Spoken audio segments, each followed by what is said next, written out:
Here, let me introduce you to our protagonist. And his debut after being reborn, a thunderous slap delivered straight to his beloved younger sister. The reason is simple. In his past life, this brat sold her brother out for a guy plotting against him and then casually gouging out the divine eyes he possessed. But thanks to the virtue of diligently grinding views and hitting like on videos, the heavens took pity and gave him a one-way ticket back to the past. In this life, he's determined to change careers to an assassin to look cool. Surprisingly, those divine eyes tagged along with him through reincarnation. By some fluke, he activated a hidden class called Amorous Assassin, which sounds a bit extra. Anyway, enough rambling. Let's get down to business. The sky roars with thunder and lightning. Rain pours down in torrents. Xin Xiaoyu, clutching a blood-stained dagger, sneers, "You really are as formidable as ever, aren't you? Your lifespan is draining at a breakneck speed, yet you still manage to crawl through the ruins of the ancient gods.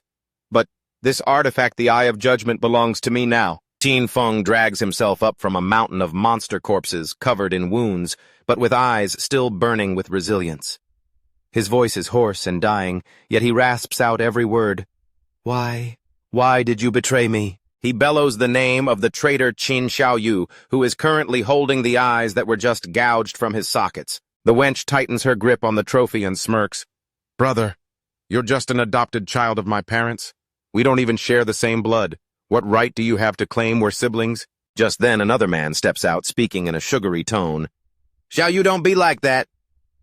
It turns out to be Songfay. He says smugly, "Whatever you say, our friend here played a significant part." He continues arrogantly, "I truly have to thank you. It's all thanks to you that Xiaoyu and I got this artifact.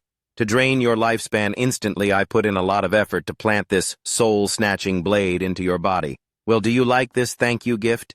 Qin Feng, with hollow eyes and blood streaming down, gnashes his teeth in hatred. He had raised her in place of their parents breaking his back to earn money for her education. Since this hellish game appeared, he had risked his life for her countless times. He truly nourished a viper in his bosom, Qin Xiaoyu retorts in a voice cold as ice. "After our parents died, you were always controlling me, interfering in my life. When Songfei and I needed a meat shield, well, you were somewhat useful. But now that the artifact is ours, your final scrap of utility is gone." Songfei lunges forward with a pair of swords intent on finishing Qin Feng. He even makes a brazen promise, "Don't worry, I'll take good care of Xiaoyu." Qin Feng screams in despair, his words like a curse. "Even as a ghost, I will never let you two adulterers go." As the words fall, Qin Feng's head is severed from his neck. In the year 2025, the God-forsaken game descends. As long as humans fall asleep, their souls are dragged into the game world. The only currency here is life itself. Dying in the game drains a portion of your lifespan. Conversely, killing monsters grants more life. Players can consume their lifespan to bring game abilities into reality. From then on, the vision of a powerhouse tearing a tank apart with bare hands, splitting a plane in two with one sword, or even tanking a nuclear bomb with their body is no longer a wild dream. A new era begins. The world sinks into chaos and calamity. Amidst that turmoil, he led his sister, overcoming countless hardships and luckily breaking into the top 100 strongest players in the world. After many near-death experiences, he finally conquered the ruins of the ancient gods. He seized the artifact, the Eye of Judgment, earning the right to stand proudly at the peak of fame. But ironically, just as he reached the pinnacle of glory, he was stabbed in the back by the very sister he had protected with all his heart. It turns out a lifetime of effort was just a farce acting as a stepping stone for others. All his hard work was for naught. The rain continues to fall, chilling his heart. He won't accept this if he could live again. He swears he will only live for himself. Qin Feng jolts awake in bed. The air is strangely quiet. He sits up, his eyes wide with shock. He is still disoriented. Where is this the real world? He picks up his phone. Didn't I die? He instinctively touches his neck where the fatal slash had been. The phone screen displays 2025. Could it be?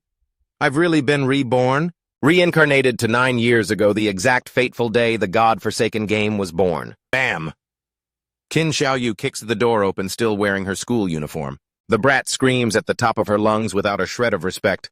Aha, so you are home. Why didn't you pick up my calls? She starts her familiar rant. You thought I went to cheer for Songfay. Were you planning to pull a disappearing act on me?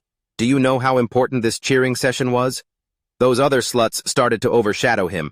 I had to go there to put them in their place, and those damn obsessed fans sticking to him like leeches. He's having a crisis, yet you cut off my money and stopped me from ranking up, making me lose face. It's all your fault." With that, she flies into a rage and kicks the trash can across the room. Just like in his memories, the day the game launched was the day he and Qin Xiaoyu had a world-shattering argument over Songfay. Before this game, Songfay was a mediocre underground idol, and Qin Xiaoyu naturally was his brainless fangirl. This Songfay guy was handsome on the outside, but a total scumbag on the inside, specialized in scamming money and hearts from gullible female fans. To keep Qin Xiaoyu from falling into that pit, he never let her associate with him.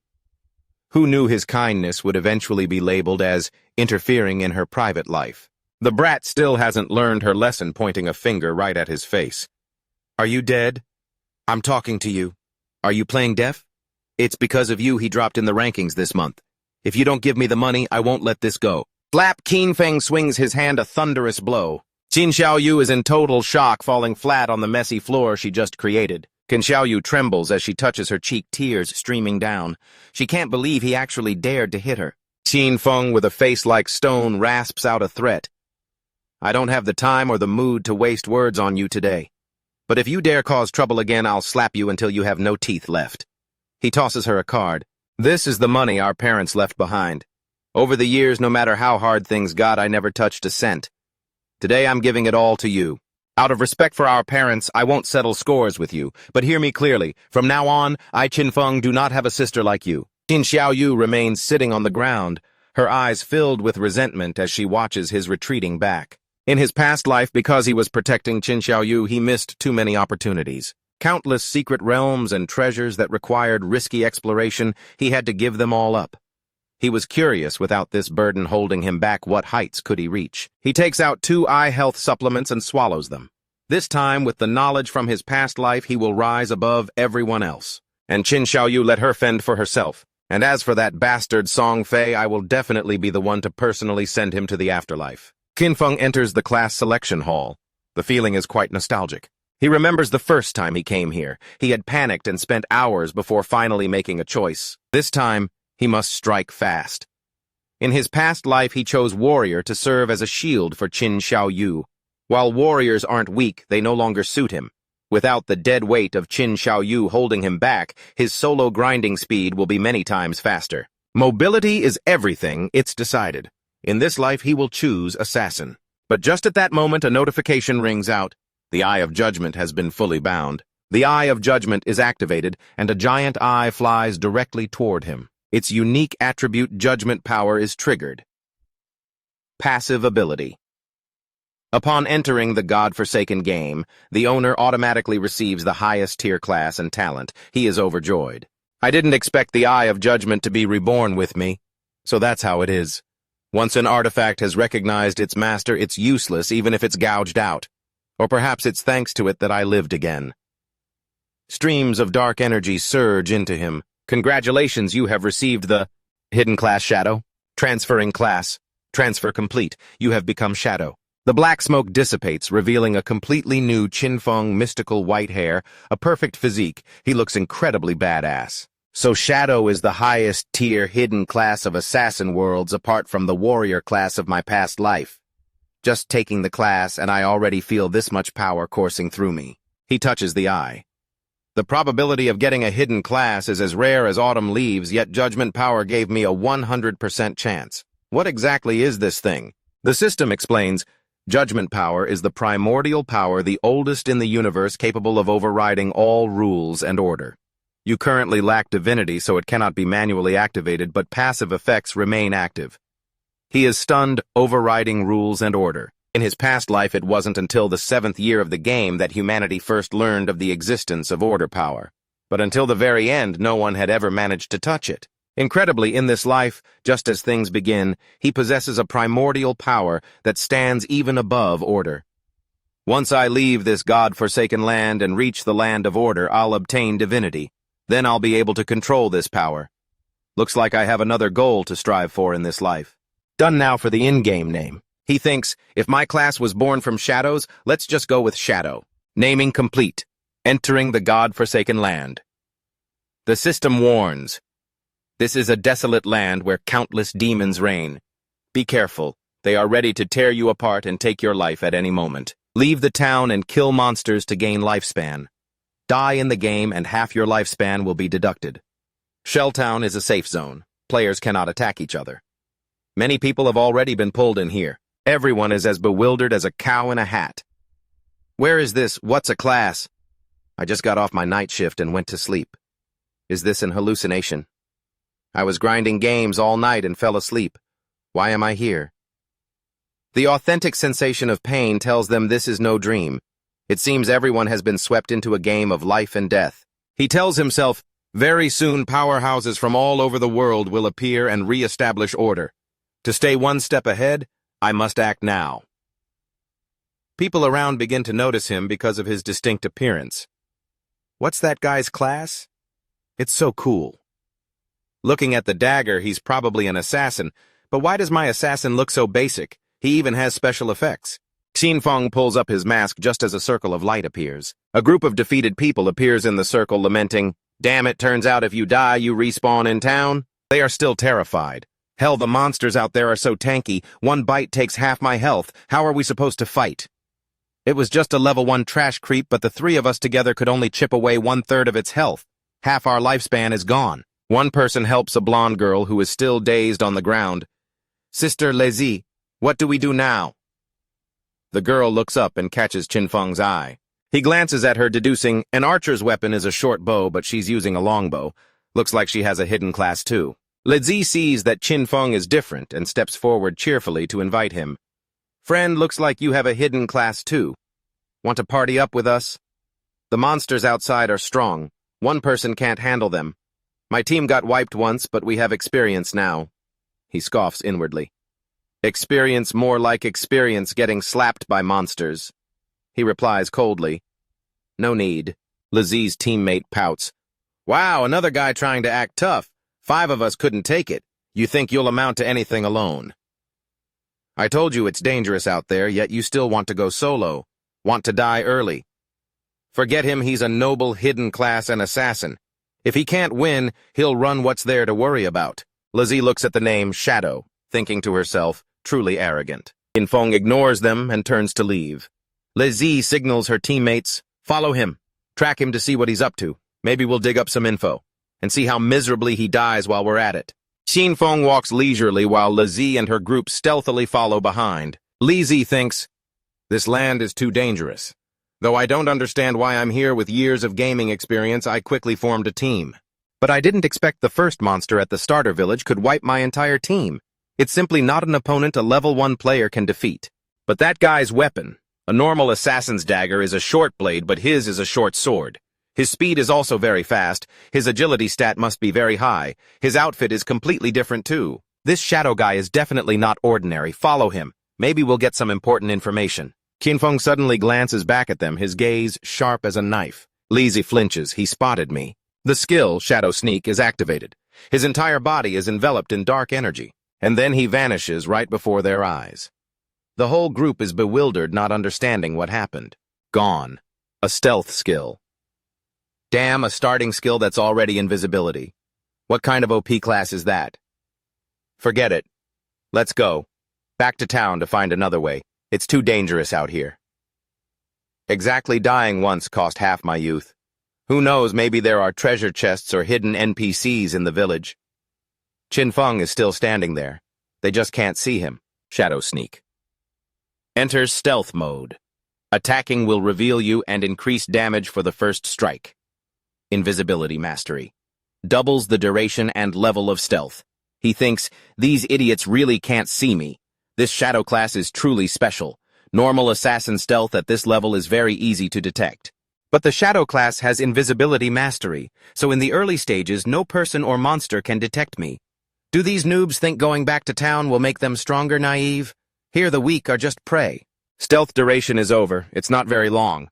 Luckily, the cooldown starts from the moment of activation, so it'll only be a few more seconds until I can transform again. The system panel appears. Every player's starting stats are 10 points with bonuses depending on the class. In my past life, my warrior only got bonuses to strength and constitution. This time, Shadow gets bonus rewards for all attributes, and agility is increased by 8 points. There are also 5 free attribute points. Most new players will foolishly dump them into strength or spirit to increase damage, a fatal mistake. He didn't hesitate dumping all 5 points into agility. Agility is the real deal. In the early stages, no matter how you allocate points, you can't tank a single hit from a monster. Only speed will allow me to kill them without getting hurt. Suddenly, he heard a cluck-cluck sound. A massive figure appeared. It was a level 1 creeper, a bony monster. Common rank, but in this process of advancing. He recognized it. It's absorbing lifespan. It seems this is the one that sent that 5-man team back to town. It immediately lunged at him. Looking at the wounds on its body, it seems those people managed to scratch off a bit of health. After killing a player, monsters gain their lifespan. Once it absorbs enough, it can evolve. He lightly stepped back, dodging the monster's pounce. He remained calm, facing it. The monster lunged ferociously, but by the time it arrived, Chin Feng had vanished. He looked around in confusion. Chin Feng appeared from above using strike from stealth, both daggers slamming straight down onto the monster's head.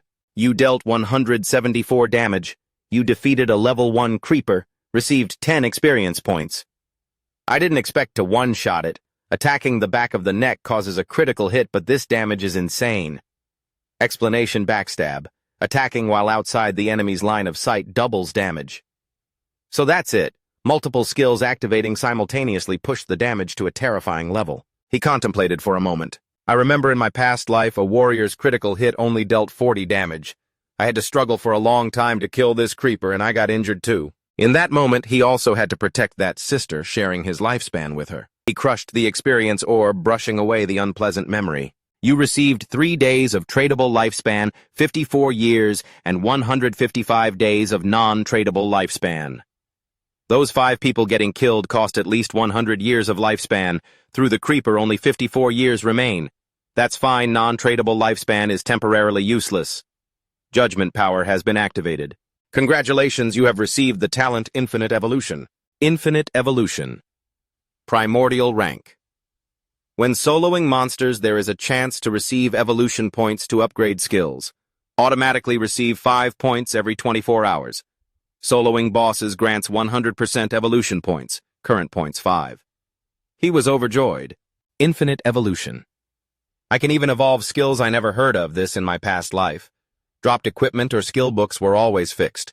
So this is the power that overrides all rules and order. Well then, let's try it. Evolve, Shadow Sneak, and Backstab. Consumed 4 evolution points. Skills evolved successfully. Shadow Sneak common to bronze. Invisibility lasts 12 to 16 seconds. Breaking stealth increases damage by 60 to 90%. Cooldown reduced by 28.26 seconds. Enhanced Backstab low tier to common. Increases damage by an additional 10 to 15%. Stealth duration increased to 16 seconds, combined with invisibility mastery is 32 seconds. Cooldown is reduced, so it's almost infinite invisibility. With upgraded skills, now a full health creeper can be one-shotted. Suddenly he heard voices from behind. Look, that skinny guy killed a monster alone. This game is easy after all. A burly fighter and a blonde girl were approaching. The girl said coaxingly, Brother Kangzi is so amazing with your strength, you could definitely take on a dozen of them. The guy laughed. Don't worry, I'm here to protect you. Chin Feng suddenly startled. He spotted a giant spider monster hiding in a tree right above the heads of those two. Kangzi was still delusional about his strength, saying to Chin Feng, Hey kid, seeing you alone looks tough. How about following me? I'll carry you. Chin Feng quickly activated Shadow Sneak and retreated. He had seen the boss's info, the Nurturer. Once again, the two could no longer see him. Kangzi smugly said, He probably saw my muscles and ran away in fear. The giant spider jumped down from the tree. The two turned pale with fear. What the hell is this? It was a level 1 Nurturer bronze rank. And it wasn't alone. There was a swarm of spiderlings, too. Chin Feng watched safely from a distance. The Nurturer is a beginner boss, about 1,600 hit points, completely beyond the capability of a newbie, especially since it has a spiderling army. It's perfect timing. I'll use it to test the power of my newly upgraded skills. He activated Strike from Stealth. Chin Feng lunged forward, a blade strike landing directly on its third eye. The spider shrieked in pain, purple blood splattering everywhere. Chin Feng immediately used Shadow Sneak to vanish again. The spider growled furiously. You dealt 338 damage, weak point attack. That was dangerous. Lucky I'm agile enough. If it stabbed me with my 130 HP, I'd be dead for sure. I also lost 9 HP, but that last attack felt incredible. The spider went mad, destroying the surrounding trees. These monsters are very smart. They won't just stand still and take it. It looks like it's attacking blindly, but in reality the spiderlings are on high alert. I can't approach carelessly, but if I'm not mistaken, he threw a stone at the spider, plus 350 damage weak point attack. As expected, my main damage source is the bonus effects from Shadow Sneak and other skills. Therefore, even just hitting the enemy with a stone results in high damage. I just need to wait for Shadow Sneak to cool down, then throw a stone. And the stone will trigger all special effects, break stealth, backstab, and weak point attack. Then go invisible again, wait for the cooldown, and attack again. The next morning, the rankings were updated. Notification player Shadow has soloed the Nurturer Bronze and is the first to reach level 2. Shelltown level rankings have been opened. Everyone in town couldn't believe their eyes. What, we're still getting killed over and over by small mobs? And someone has already soloed a boss. Does anyone know this big shot introduced me? Unbelievable, and it was a solo kill too. There's only one name on the leaderboard. Leezy's group was there too. Shadow. Isn't that the cocky guy from earlier? How could he reach level 2 so fast? It's unscientific, and he killed a boss. Our whole team can't even kill normal mobs, and he killed a bronze tier boss alone. Are you kidding? The system must be bugged. Kang Z muttered as well. That giant spider, and was it really killed? But there was a whole swarm of spiderlings. Just who on earth is this Shadow guy? The system continuously announced various rewards. Qin Feng was still at the spider's location. As soon as the boss died, the spiderlings scattered. That was a mistake. I should have killed them first for extra experience. Received 46 days of lifespan. Skill book. Greedy Hand, Bronze Corrosive Dagger Bronze. He started when he saw Greedy Hand. This is an assassin-type skill book. Once learned, it can be used on monster corpses for a 20% chance to gain extra loot. I didn't expect a bronze boss to drop such a god-tier skill. This skill is extremely useful in the later stages. Defeating a strong boss with a 20% chance for extra drops is a massive steal. I remember in my past life there was a guy in a guild with very average strength, but thanks to this skill, he became the most sought-after person with private bodyguards everywhere he went. He suddenly realized something. Even though this skill only has a 20% rate if combined with my infinite evolution talent, wouldn't this rate be able to increase infinitely? Meanwhile, in the outside world, Qin Xiaoyu was walking to school with a friend. The friend asked, "Aren't you going to call and apologize to your brother?" "We skipped the exam yesterday to cheer for Songfay. He must be really angry." Qin Xiaoyu's face turned red with rage. "I didn't do anything wrong, so why should I apologize? If it weren't for him, we would have almost missed the entry time yesterday. He's the one who should apologize." The friend sighed. "He really treats you well. Sometimes I'm even jealous." Qin Xiaoyu snapped, "Good my foot, all he does is control my life. Besides, he's not even my biological brother. Having brother Songfay is enough for me." Noticing the mark on her friend's cheek, the friend asked, "What happened to your face?" Qin Xiaoyu lied. "Oh, I just fell." In front of the classroom, a crowd was gathering. People were buzzing with conversation. She leaned in to look and saw a male student collapsed on his desk, his body gradually becoming transparent. What's happening to Trong Vi? Why is he turning transparent? No one knew. Trong Vi just said he wanted to sleep for a bit, and then this happened. They quickly realized this wasn't an isolated case. On social media, news was spreading like wildfire. It seemed everyone in the world was experiencing this. Experts suggested that as long as someone slept, they would enter an illusion state, though the cause remained unknown. The friend hurriedly called her parents and also reminded Qin Xiaoyu, "You should call your brother too, tell him to be careful." But Qin Xiaoyu remained stubborn. "Ignore him, for someone like him it's better if he just dies." System Greedy Hand has evolved successfully. Bronze to gold. Assassin-type skill can be used on monster corpses. Extra loot rate from 20% to 70%. You have learned Greedy Hand. He used the skill on the spider's corpse. Judgment successful. You received 2 evolution points and 46 days of lifespan. Not bad luck. Just 3 more evolution points and I can upgrade Greedy Hand to the next level. Soon it'll reach a 100% drop rate. Nations around the world have probably discovered the problem. More and more people will flock to this game. I need to speed up my progress. First equip the usable gear. He activated Shadow Sneak again. Soon they will realize that skills and equipment in the game can be brought into reality. By then the world will be a sea of blood. To materialize abilities, one needs to reach level 10 and have enough lifespan. Hunting small mobs is too slow. I need to find stronger bosses. It started to rain. Suddenly he heard screaming. He went to the cliff. Below was a group of people struggling to fight a monster. This time it was a level 2 sprinter bronze rank. A sprinter. Just as I was getting sleepy, someone brought a pillow. He noticed someone in the group, Vuong Man. I didn't expect to meet him here. It seems the legend is true. Vuong Man's team was a 6-person party that all had hidden classes from the start. Vuong Man raised his shield activating Divine Aegis. Vuong Man's hidden class shield Saint Warrior. His base attributes are twice those of a normal warrior, and he comes with an invincibility skill. While Vuong Man blocked the attacks, the female mage in the team unleashed a fireball. Prophet a mage hidden class, magic damage is doubled, comes with the Prophet Fireball skill. The archer is a keen-eye marksman, double attributes rapid shot skill.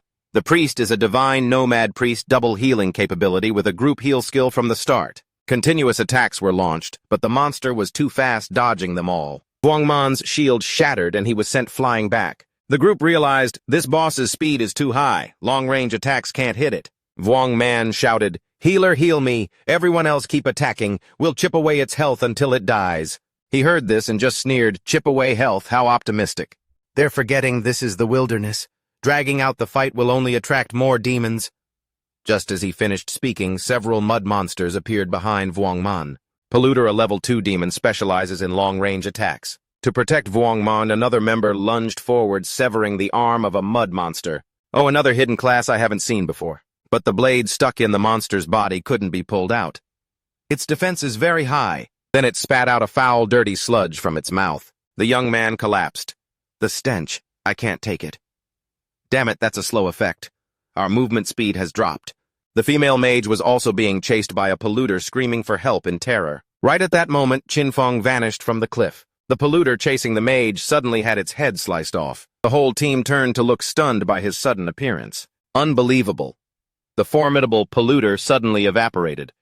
The female mage asked, dazed, "Wait, did a guardian angel appear to help us?" Nah, even a lowly level 1 creeper took them over 10 seconds of cat and mouse, yet a level 2 polluter just evaporated in an instant. What on earth is happening? While the hidden class brother was still loading his brain, our guardian angel casually sent another soul to the afterlife. He hurriedly turned to the female mage Dailei Zi.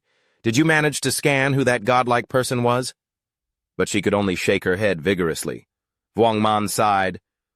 "Probably just a good person helping out. Guys, stop dazing and focus on clearing the mobs. Only the sprinter left now hold the formation." At that moment, he received a notification about the rewards. Defeating 2 polluters rewarded him with Toxic Shuriken, a textbook long-range poke skill. Sweet time to evolve it while it's hot. Toxic Shuriken, silver.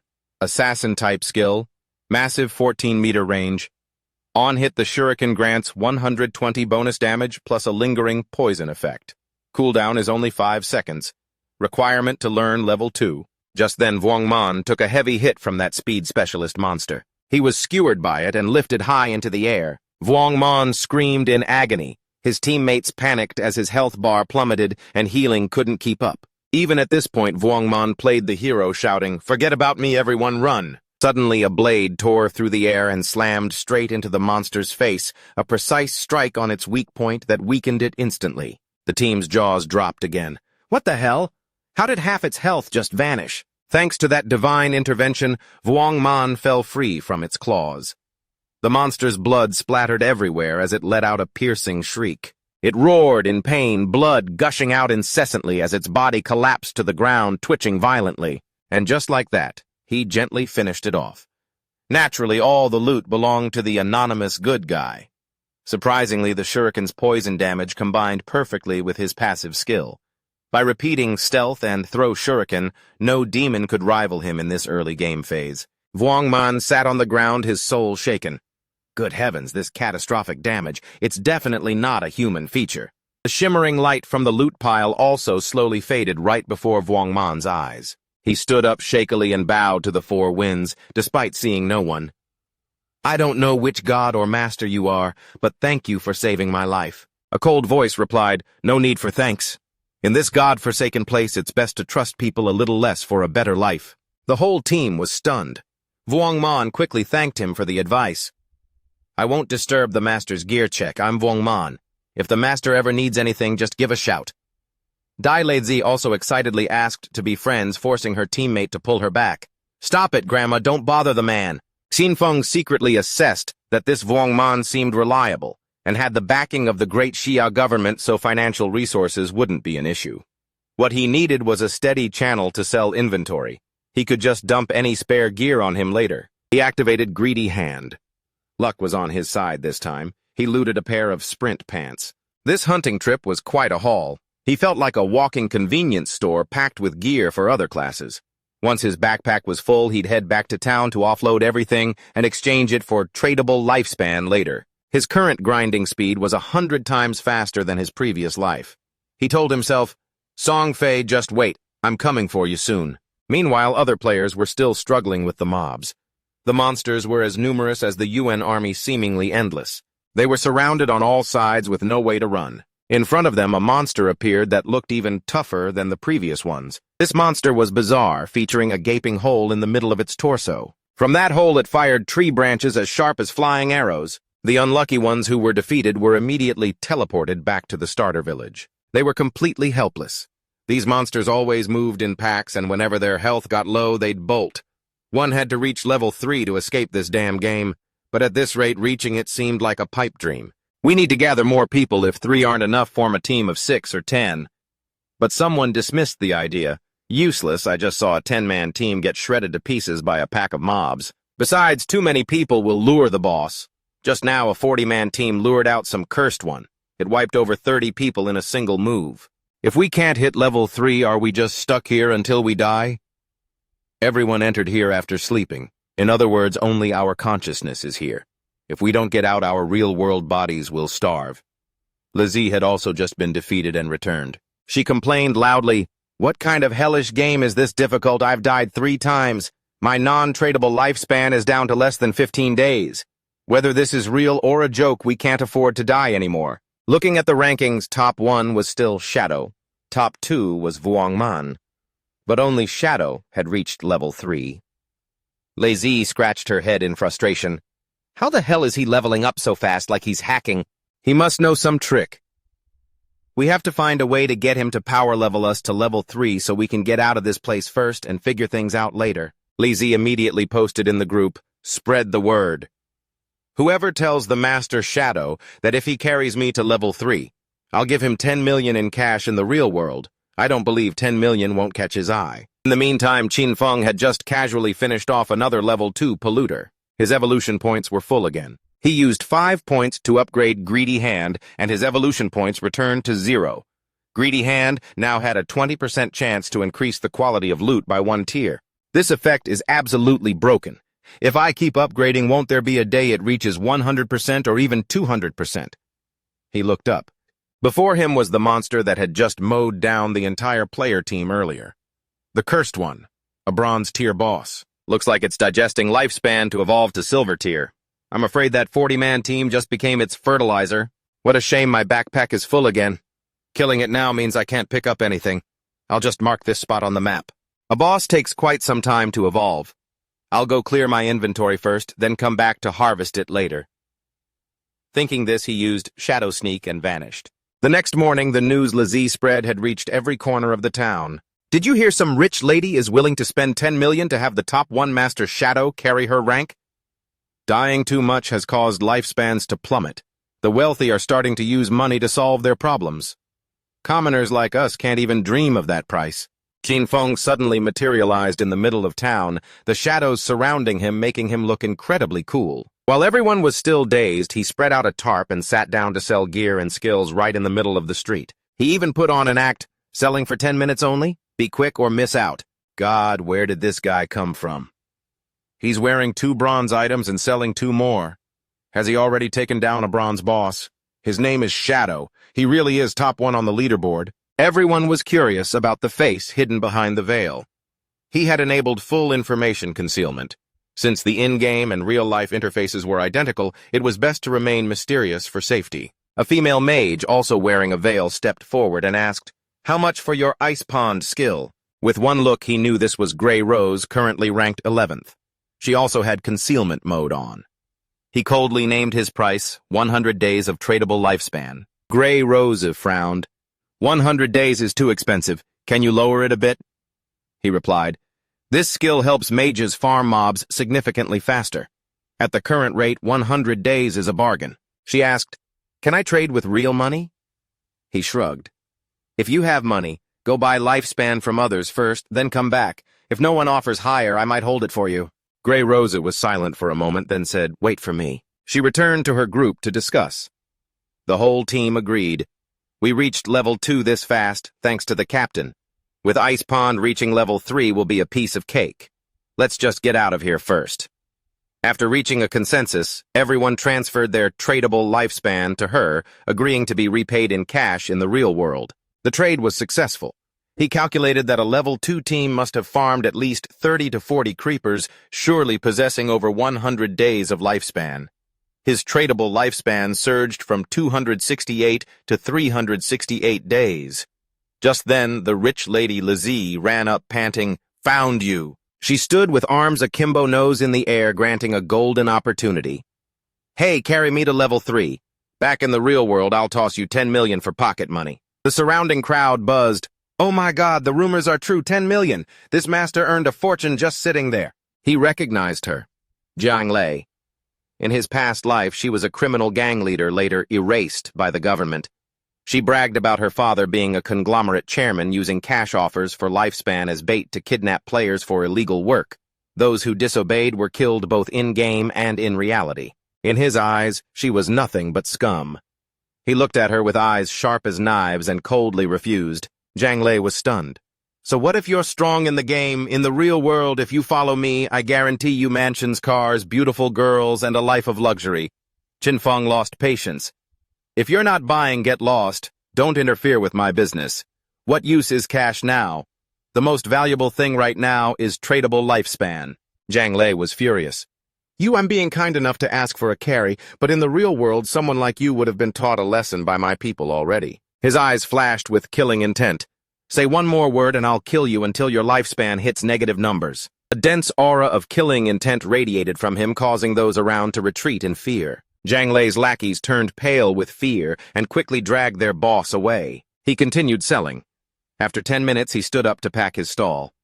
Now it's time to harvest that cursed one. At this point, no one knew that tradable lifespan could turn skills into reality. No one knew that this game would completely collapse the world order. Flashy things from his real world would soon become meaningless. Only one's own strength was the truth. He used Shadow Sneak and vanished before the astonished crowd. Jiang Lei and her lackeys ran to a secluded corner out of breath. She was livid. "That shadow bastard, daring to reject me, daring to threaten me. Just wait until the real world. I'll definitely have someone find you and kill you without mercy." Suddenly a man appeared. "Greetings, Miss Lei." He introduced himself. "I am Mao Lap Tuan, just call me Old Mao. I'm level 2 and know some leveling tricks. I can help you. I wonder, does that 10 million apply to me?" She was suspicious. "Tricks? What tricks?" Old Mao smirked. "I usually don't share this secret, but since it's Miss Li, I'll make an exception to show my sincerity. To level up fast in this game, you must dump all 5 initial attribute points into agility. That way your speed is slightly higher than the mobs. You catch my drift." Lizzie slapped her thigh. "So that's it, damn it. I put it all into strength. Lucky I met a master to show the way." She looked at Old Mao. "You're quite interesting. Fine, take me to level up. But since you aren't as strong as Shadow, I can only pay 500,000 deal. Once I'm level 3, I'll transfer the money in the real world." Old Mao was delighted. "No problem, that Shadow guy might be strong, but his brain must be broken. 10 million served on a platter and he didn't take it. What an idiot." Meanwhile, Qin Feng sat on a high branch observing the cursed one. As predicted, it had successfully evolved to silver rank. A thick gray mist enveloped it, and it seemed to be continuing its evolution. From silver to gold will likely take another 7 to 8 hours. I don't have time to wait. He fired a toxic shuriken, breaking his stealth and pinning it straight into the boss's head. The boss roared, and its health bar began to drain. A silver boss has 2 to 3 times the health of a bronze boss. It looked like 2 to 3 shurikens would be needed to do the job. The cursed one gathered energy and fired a dark sphere toward him. But he quickly reactivated Shadow Sneak and dodged the attack just in time. This boss was a magics type with wide area skills and extremely high damage. After each shuriken throw, he had to immediately retreat from its attack range. With his current paper-thin health and defense, taking one hit meant respawning in town. The monster unleashed another skill. This time it seemed to have vaguely guessed his position. He patiently waited for stealth to cool down, and just as the boss's attack weakened, he lunged out to throw another shuriken before immediately vanishing again, escaping its range. The cursed one suddenly froze its body, trembling and making wheezing sounds. Now is the time! He lunged forward using strike from stealth, and once again a shuriken pinned straight into its face. It let out a groan and turned to run. Knowing your place now, are we? Start running as soon as your health is low. Excellent, instead of going into a death rage, being this submissive saves me a lot of work. Xinfeng simply followed leisurely and delivered the final blow to finish it off. The system announced the victory. He grinned. Wow. A single boss helped me jump 2 levels at once and earned me 4 evolution points. Sweet. After using Greedy Hand, the rewards were doubled. This silver boss is a gold mine, bringing in a total of 12 evolution points and 372 days of lifespan. He activated the bonus effect of Greedy Hand, and one of the loots was upgraded from silver to gold. Looking at the brilliant golden glow, he thought to himself, as expected of a Jade rank Greedy Hand, a 20% item upgrade rate is just incredible. 7 or 8 items dropped, but my backpack only has 10 slots left. Running back to clear inventory after every boss kill takes too much time. I hope a spatial ring or something similar drops this time. As the words left his mouth, a shimmering item appeared, leaving him utterly surprised. At the town, Vuong Man's group had just returned. They finally survived the catastrophe. Thanks to Captain Vuong, we successfully reached level 3. Vuong Man said humbly, "This was a team effort," Dailezu said regretfully. "It's a shame I couldn't add the master as a friend. Maybe it's because I was covered in mud back then that he looked down on me." A teammate teased, "If you were wearing this new outfit back then, maybe the master would have agreed." The leaderboard just updated. Shadow sat comfortably at level 5. What a jump from level 3 to level 5. What kind of boss do you have to kill for that? Just 10 minutes ago I saw the master sitting there selling street goods. How is he already up 2 levels? My brother has an 18-year-old sister. She's very pretty. I hope the master notices her so I can get a lucky carry. Forget it, man. He didn't even care about 10 million. Your sister is nothing. People have to grind their souls out just to reach level 3, and he's already at level 5. Is he leaving any room for the rest of us to live? Vuong Man said, "Stop talking about it. Everyone head back to the real world and tell your family and friends about this game. The world is about to get chaotic. We must at least prepare our loved ones." Everyone logged off simultaneously. Vuong Man woke up. Cheers erupted around him. The captain is awake. The people surrounding him were all tall, sturdy colleagues. "Are you okay? You scared us to death. Do you know that a moment ago you looked like you were about to evaporate? You were transparent. We told you to rest. We could have handled that case. It turned out they were all police officers." Vuong Man looked at his teammates, then ordered, "Assemble everyone immediately. Something big is happening." Then he reported to his superior. "Reporting, sir, my team was nearly wiped out, but we were luckily saved by a mysterious person. His name is Shadow. When he saved us, he was level 3, but by the time we just hit level 3, he had already jumped to level 5, a 2-level jump. Jumped 2 levels. At level 5, wouldn't he be the strongest person in the world? How did he do it?" Reporting, he likely took down an extremely powerful boss. His boss analyzed, "According to you, Shadow has been level 3 for over an hour. Why hasn't he returned to the real world yet? Could it be he has no family to notify? That I'm not sure, but the possibility is very high." Anvu, a female officer, spoke up. "Could it be this Shadow is a transmigrator? The protagonists in transmigration stories are always orphans. That's how they rise so fast." Seeing everyone staring at her, she said bashfully, "Was I wrong?" The superior said sternly, "Comrade Anvu, stop reading novels. The situation is grave, yet you're joking." The information Vuong Man provided perfectly matches reports from the higher-ups. There have been cases of elderly people dying in their sleep. After cross-referencing data, we've confirmed those people died multiple times in the game. In other words, if your lifespan in the game hits 0, it's game over in real life too.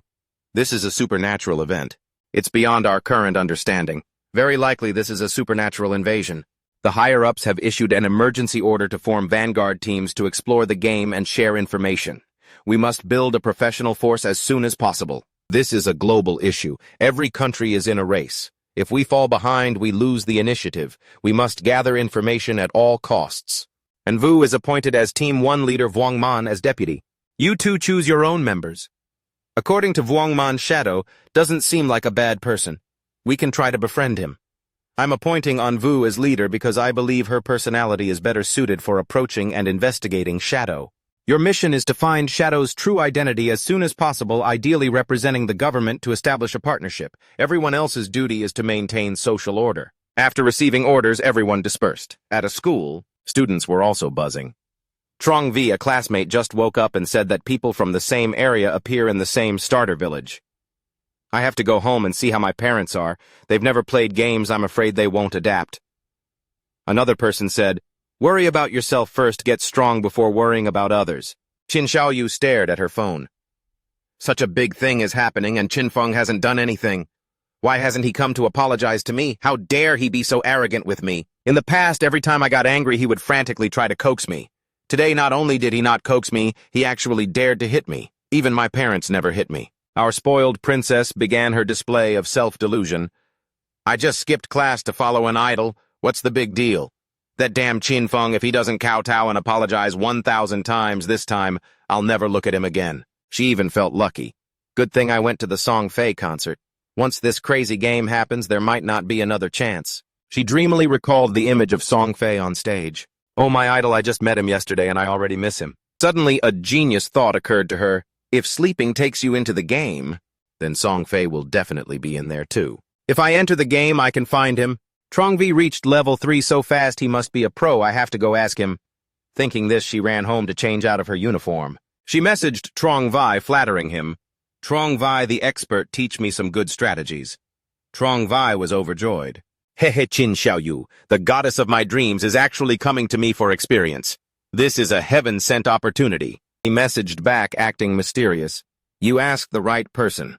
Let me tell you a secret. In the game, dump all your points into agility, otherwise you're just monster bait. It turns out Trongvi is old Mao in the game. Qin Xiaoyu asked, what if I'm a mage? Also agility. He replied, agility is useful for mages too. It increases casting speed. It's extremely important in the early stages. But what if I still can't win after increasing it?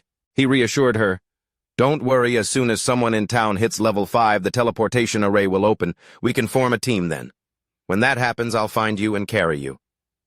She was delighted. Great, these spare tires are actually useful. Now I have an idiot to shield me. As she lay down on her bed, she thought, Qin Feng, keep acting high and mighty.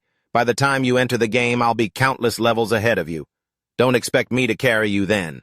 Back with Qin Feng, each of his attributes increased by 8 points. That's 32 attribute points in total. This ring alone is equivalent to all the attribute points others have to grind until level 3 to get. Plus, it has dark resistance specifically for fighting demons. The weak point attack ratio increased from 1.5 times to 1.6 times.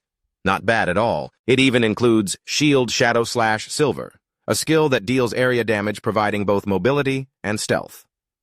Learning it right now. I still have evolution points left. Then I'll upgrade Greedy Hand first. Just as I thought now, killing one monster yields 2 extra pieces of loot. My efficiency is equal to others killing 3. Still have 4 evolution points left, enough to raise Shield Shadow Slash to level 3. After the upgrade, the cooldown didn't decrease, which is a bit disappointing. But no matter, combined with other skills, I can already achieve infinite stealth. The rest of these items are just junk. Oh, but this Warcry silver book should fetch a good price. Whoosh! A pack of monsters leaps down from the trees. 4-limbed climber, level 4. Perfect timing just when I needed to test the newly upgraded Shield Shadow Slash. Shield Shadow Slash is unleashed with massive destructive power. I sweep through once and the entire pack is down. Farming efficiency has reached a new level. If I used shurikens, it would take at least 2 per monster. The shorter the battle, the lower the risk. My tradable lifespan is now 618 days. But to bring items from the game to the real world requires at least 2.5 years. That's 900 days. Time to go back and sell the rest of the gear in my backpack. Once I hit level 10 and have enough lifespan, I can bring this entire power to the real world. In the quiet forest, I hear voices talking. Congratulations on reaching level 3, eldest miss. Your promise. It turns out to be Lizzie and old Mao. She brags, "Don't worry, my Jiangdai group has plenty of pocket change for your tip. Let's head back to the real world for now. Here's my phone number. Oh, and sell all your tradable lifespan to me. I'll pay 10,000 per day." He's overjoyed. "No problem, haha. I told you that shadow guy was blind. He didn't even know how to suck up to a big boss like you." He thinks to himself, even if this game affects real lifespan, so what lifespan can be earned any time? Only those who can turn the game into money like me are smart. At the town, Chin Feng stands before a newly activated teleportation portal. The system announces, "Congratulations on lighting up the instant teleportation array at Shelltown. You've earned 1 reputation point. You have 1 free teleport per day. Subsequent uses will consume lifespan. No other teleportation arrays have been activated in Shanghai City yet. This portal is two-way. Me activating it alone is useless. I have to wait for someone in another town to hit level 5. In my past life, Songfay was at Firefly Town.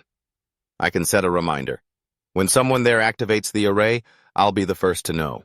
However, teleporting between starter towns doesn't mean much. My goal is level 10 to reach the God-forsaken continent. That place is the real beginning of this game. He appears in the middle of town again to sell items. This time, people have experience and have prepared lifespan to wait for him. I've got 150 days here.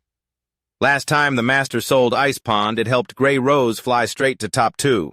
Hope there's a mage skill book this time. Sorry, only the Warcry silver rank book for warriors. A warrior player immediately bids, 300 days of lifespan, I'll take it. Someone wonders, 300 days for 1 book, is it worth it?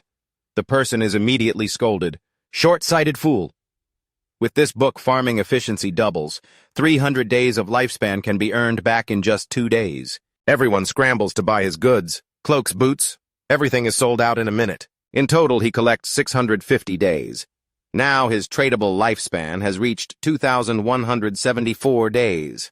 Still not enough, a long way from the goal. People are regretful they couldn't buy anything. Master, please sell here again later. Dileza walks up grinning. Master, I have this treasure, do you want it? She holds out a ring. Spatial ring adds 12 inventory slots, doesn't occupy a main equipment slot. This is special storage equipment, extremely valuable because it doesn't take up an equipment slot. Each player can carry a maximum of 3 bags. Although any monster can drop this, the rate is miserably low. Didn't expect this girl to be so lucky. He asks, how do you want to sell it? A 12-slot item like this could have sold for over 3,600 days before. She waves her hand. I don't need lifespan, I just want to be your friend. Oh, and by the way, could you help my team take down a boss? Deal. The two send friend requests. What boss? Dile Z replies. Just a gold rank boss. It was too far for me to see the name clearly, I just saw it was a ghost ship on the swamp. Ghost ship. Could it be the golden ghost ship? A special extremely rare boss. It can appear anywhere, has an incredibly low spawn rate, and always drops unique items. Every time the golden ghost ship appears, major guilds fight to the death over it. Since it's in a starter town, it's likely only level 5 at its easiest. Met the golden ghost ship at the start of the game and found a spatial ring. This girl is also a member of Wang Man's team. Could it be? She is the legendary Lucky Koi from my past life. He asks curiously, how did you find it? She scratches her head. After logging off for dinner, I came back to farm with the captain, but everyone was slow to log in. I was bored, so I went for a stroll, and somehow I saw it under the cliff. In his past life, there was a rumor that Wang Man's team had a member with godlike luck, finding treasure chests and rare bosses just by wandering around. At first, he thought it was a government rumor to hide information. I didn't expect it to be true. Seeing him staring, Dile Z asks shyly, Master, why are you looking at me like that? It's nothing. From a nearby tree, someone is watching them, then hurries off to report to another group. The leader of that group is bragging, Remember back in the day I led our brothers to battle everywhere? Just follow me. I guarantee we'll get the good stuff. The scout runs up, big brother, that shadow guy took a girl out of town. The leader sneers, as expected, couldn't even wait that long before taking a girl out to farm. Brothers, follow me. Xin Feng says to Dai Leizi, I'll help you kill the boss. If gear or skill books drop that you can use, I'll give them to you. The rest belongs to me, all right. But what about Captain Wang Man? Their team has all classes. If assassin gear drops, wouldn't I have worked for nothing? I see. Then let's do as you say. But can I have one small request? If you sell gear to Captain Vuong Man, could you give them a small discount? No problem. Then let me call the captain online and we'll head out. She asks casually, So where are we going, master? He replies coldly, To kill that gold rank boss. Upon hearing that Dai Leizi's face turns pale, she trembles and stammers, You're an assassin and I'm a mage. You can go invisible, but how am I supposed to survive? Qin Feng waved his hand dismissively. I'm enough to take on the world alone. Just find a safe corner and watch the action movie. Dai Leizi cried out, her face turning pale. Hunting a gold boss alone, I know the master is OP, but isn't this a bit too absurd? With that said, he vanished right before her eyes. Dai Leizi was dazed, looking around. Wait, where did he go? The tails following them also saw Qin Feng evaporate. They sneered, certain he had ditched the naive girl and left her alone in the wilderness. They gleefully prepared to rush out and have some fun with the prey. The leader arrogantly declared that following him meant living the good life. The lackeys joined in, flattering his supreme intelligence. These fools had no idea that Qin Feng was standing invisible right in front of them. Before the leader could even process what was happening, Qin Feng used Shield Shadow Slash, sweeping through like a gust of wind and sending them all back to town to recover. He easily took down 5 players, collecting a total of 12 days of lifespan. Tradable. He curled his lip in disdain. Dirt poor! Killing 2 trash mobs gives more than this! Dai Leizi suddenly saw him reappear and asked in surprise, Where did you go?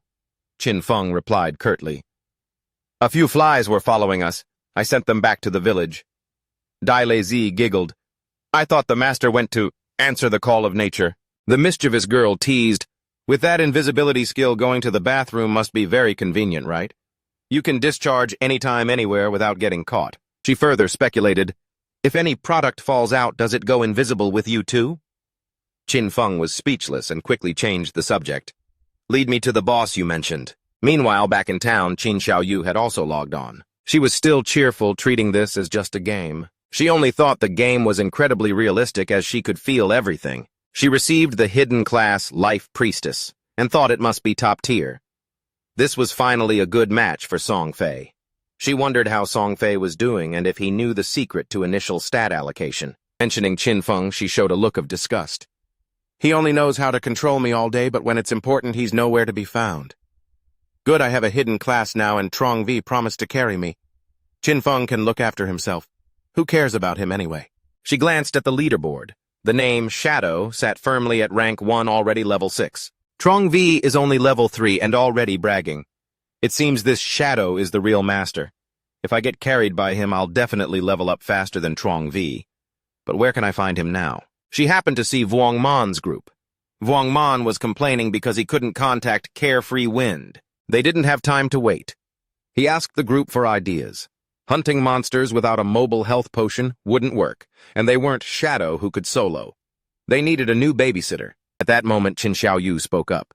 Do you guys need a babysitter? I'm a hidden class Life Priestess. At the same time, Qin Feng and Dai Leizi were standing before a cliff. Below was a ghost ship with skeletons. It really was the golden ghost ship.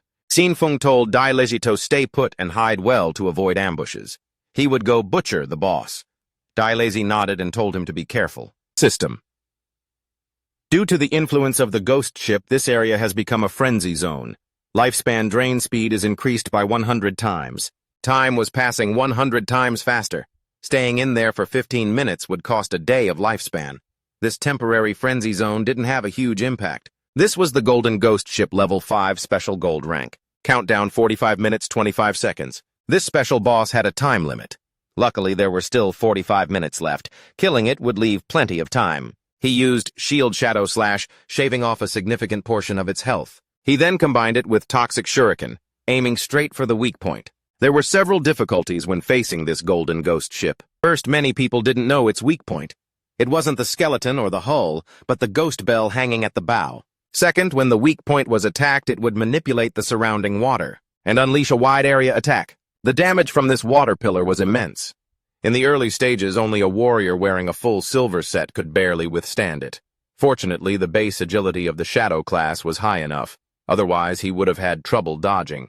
Third, after the long-range attack ended, it would summon 12 rotten water ghouls each with the power of a silver rank boss. The 12 water ghouls would attack frantically, and most teams would fall into chaos at this point. Furthermore, every 3 minutes, the ghost ship would summon another one. If not handled quickly, the ghouls would keep increasing, eventually leading to a team wipe. But since he was always invisible, they couldn't find him. He just had to find the right angle and use shield shadow slash to sweep them all away in one blow. From a distance, Dai Lazy witnessed his entire performance. Is this the rank 1 master shadow so strong, appearing and disappearing like a ghost? The boss has lost 1/3 of its health and can't do a thing. At that moment, Qinfeng messaged Xiaohei saying he was about to die. He told her she didn't need to do anything. Just wait for him to respawn. She didn't understand. Clearly, he had the upper hand. And who is Xiaohei anyway? He asked. Aren't you Xiaohei? She replied, my name is Black Bloom Dai Lazy, not Xiaohei. That sounds like a dog's name. But he thought saying he understood, kept calling her Xiaohei. As for that group from before, they are boiling with rage. So careless they used to be legends, yet now they've been outmaneuvered by a mere kid. One ran back to report they found Dai Lazy at the edge of the cliff. Shadow is soloing the boss below. This time they've summoned all their brothers. He doesn't believe they can't kill him. Qinfeng says that now comes the 4th stage, which is also the most difficult. The Golden Ghost Ship will release a massive soul wave, forcibly rooting everyone in range for 5 seconds. Now there is absolutely no way for him to hide, so he plans to do something about it. The entire surrounding area trembles. System, you have died. He loses 326 years of lifespan. Dying for the 2nd time, he loses an additional 1,087 days. That group laughs mockingly. They curse him as a fool. Just because others call you a boss, you dare to solo a gold boss, truly a dog. But they have to admit he is rich. That orb of light is equivalent to several hundred days of lifespan. They rush forward, intending to attack the boss, which only has half health left. Plus, they can pick up a massive glob of lifespan. This is half of that big dog's life, serves him right. But suddenly a bolt of light strikes down from the clear blue sky, catching the group by surprise. They are instantly defeated and forced back to town. This boss is too strong. How could he possibly reduce its health by half? Did we see a ghost? They find it too absurd. They were killed by a water pillar the moment they stepped into the swamp. Plus, there were so many mobs. How are they supposed to fight? They suffered huge losses but kept coming back. They didn't believe this thing could be so freakish. Qinfeng lands back in the river. I'm back. He asks Xiaohei, why are there so many lifespan orbs here? Dai Lazy exclaims, you came back so fast. A group just rushed in here, but they were all wiped out by the water pillars. He says, so that's it. Truly overestimating themselves. Recalling his past life, he too had suffered greatly because of this ghost ship. The ship only releases its rooting skill once, so the remaining half health can be easily managed. When its health is halfway, it has a chance to vanish and reappear far away, making it hard for normal players to finish off. But he hits the boss's weak point with a toxic shuriken, then appears around it. He had long mastered its movement patterns. He uses shield shadow slash to cut through the ship. That group sees him fighting the boss again and wants to find a chance to strike. Dai Lazy sees them coming again. Darn them only knowing how to cause trouble. He is about to kill the boss. She can't let them get their way. She uses magic. There will be thunder today. Lightning strikes 2 people in their group. They yell, who sniped us? One points to the other side. I see a mage. They curse her. Does this woman want to die? Kill her. Dai Lazy runs away in fear, crying for help. They chase her with weapons. At this time, several others are also watching them from afar. The looks in these people's eyes are very dangerous. Qinfeng has been fighting for a while. Finally, the boss is about to die. No wonder it's the Golden Ghost Ship. Although only level 5 soloing, it is still very difficult. His damage is still too low, causing the battle to drag on and attract attention. There's a crowd on the cliff, likely those who just died. Additionally, there's a guild beside the swamp. It seems they want to wait until he kills the boss, then kill him and steal the loot. Nice idea, but unfortunately you've miscalculated. He uses Shadow Sneak to hide. System.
to be in danger, trying her best to curse them for coming near her. They corner her at the cliff, saying, "Quite the resistance.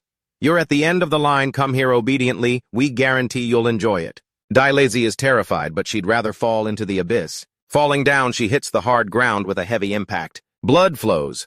That group didn't expect her to actually jump. What a tough personality. At the same time, Dilazy notifies him that he doesn't need to save her. "I died and went back to the small town. It hurts so much, but luckily the tradable lifespan of the team was all left with Captain Vuong Man. He is speechless, telling her to wait for him in town so he can give her the items. She happily thanks him. This time he made a huge profit. Tradable lifespan has reached 3,115 days plus 21 more evolution points. He continues to evolve Greedy Hand. System Greedy Hand has reached epic rank. To evolve further, 10 times the evolution points are required, 210 points. As expected, it's not that simple. The higher the skill level, the more evolution points it costs. Never mind, I'll level up my damage skills instead. Higher damage means the ability to defeat stronger bosses and get more loot. After evolving Shield Shadow Slash twice, the damage has doubled. Even when not in stealth and without using Strike from stealth, one skill use can deal 3,000 damage. If using Strike from stealth to backstab, the total damage of 7 slashes can reach 6 or 7,000. Gold tier bosses basically drop 2 to 4 pieces of silver gear with a very small chance of gold gear. Now, thanks to Greedy Hand's effect, he has obtained 11 pieces of gold gear and skill books, plus 2 pieces of platinum gear and a platinum skill book. There are 3 items that an assassin class can use. He receives the Ghost Ship Dual Blades, platinum rank and assassin-type weapon. Attack power 136, agility 22, attack speed 24, and armor penetration 17. The unique special effect is that every normal attack deals 2 times damage. This special effect isn't very useful since he uses skills mostly, but the base attack power of this weapon is high enough, plus it adds 22 points to agility. Attack speed will also increase skill animation speed and reduce cast time, so it's not entirely useless. There's also the armor penetration attribute, which is a big benefit. His ghostly armor is also very powerful. He didn't increase constitution when leveling up, so his current HP was only 350. Yet this clothing directly increases it by 419. Once wearing this outfit, most players at this stage cannot break through his defense. He hides the equipment. It's better to use the initial outfit of the Darkness class. This way others cannot see his gear. They must enter the game interface to check. There's one last item, a skill book. Blurred Ghost Image. Gold rank is a passive assassin-type skill. Increases dodge rate by 15%. When a dodge is triggered, it grants immunity to all damage. Finally, he's earned an assassin-type skill. But he remembers this skill being very weak, because in this game, dodge rate is very hard to increase.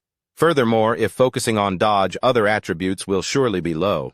If you fail to dodge, then it's extremely dangerous. But he is different. He has skills that can evolve infinitely. Simultaneously, raising dodge doesn't require sacrificing other attributes. It's a pure benefit. Time to go back. The remaining items for Warrior, Priest, and Archer can be sold to Vuong Man at a 10% discount. Although they can't afford them now considering Vuong Man's character, I can sell them on credit.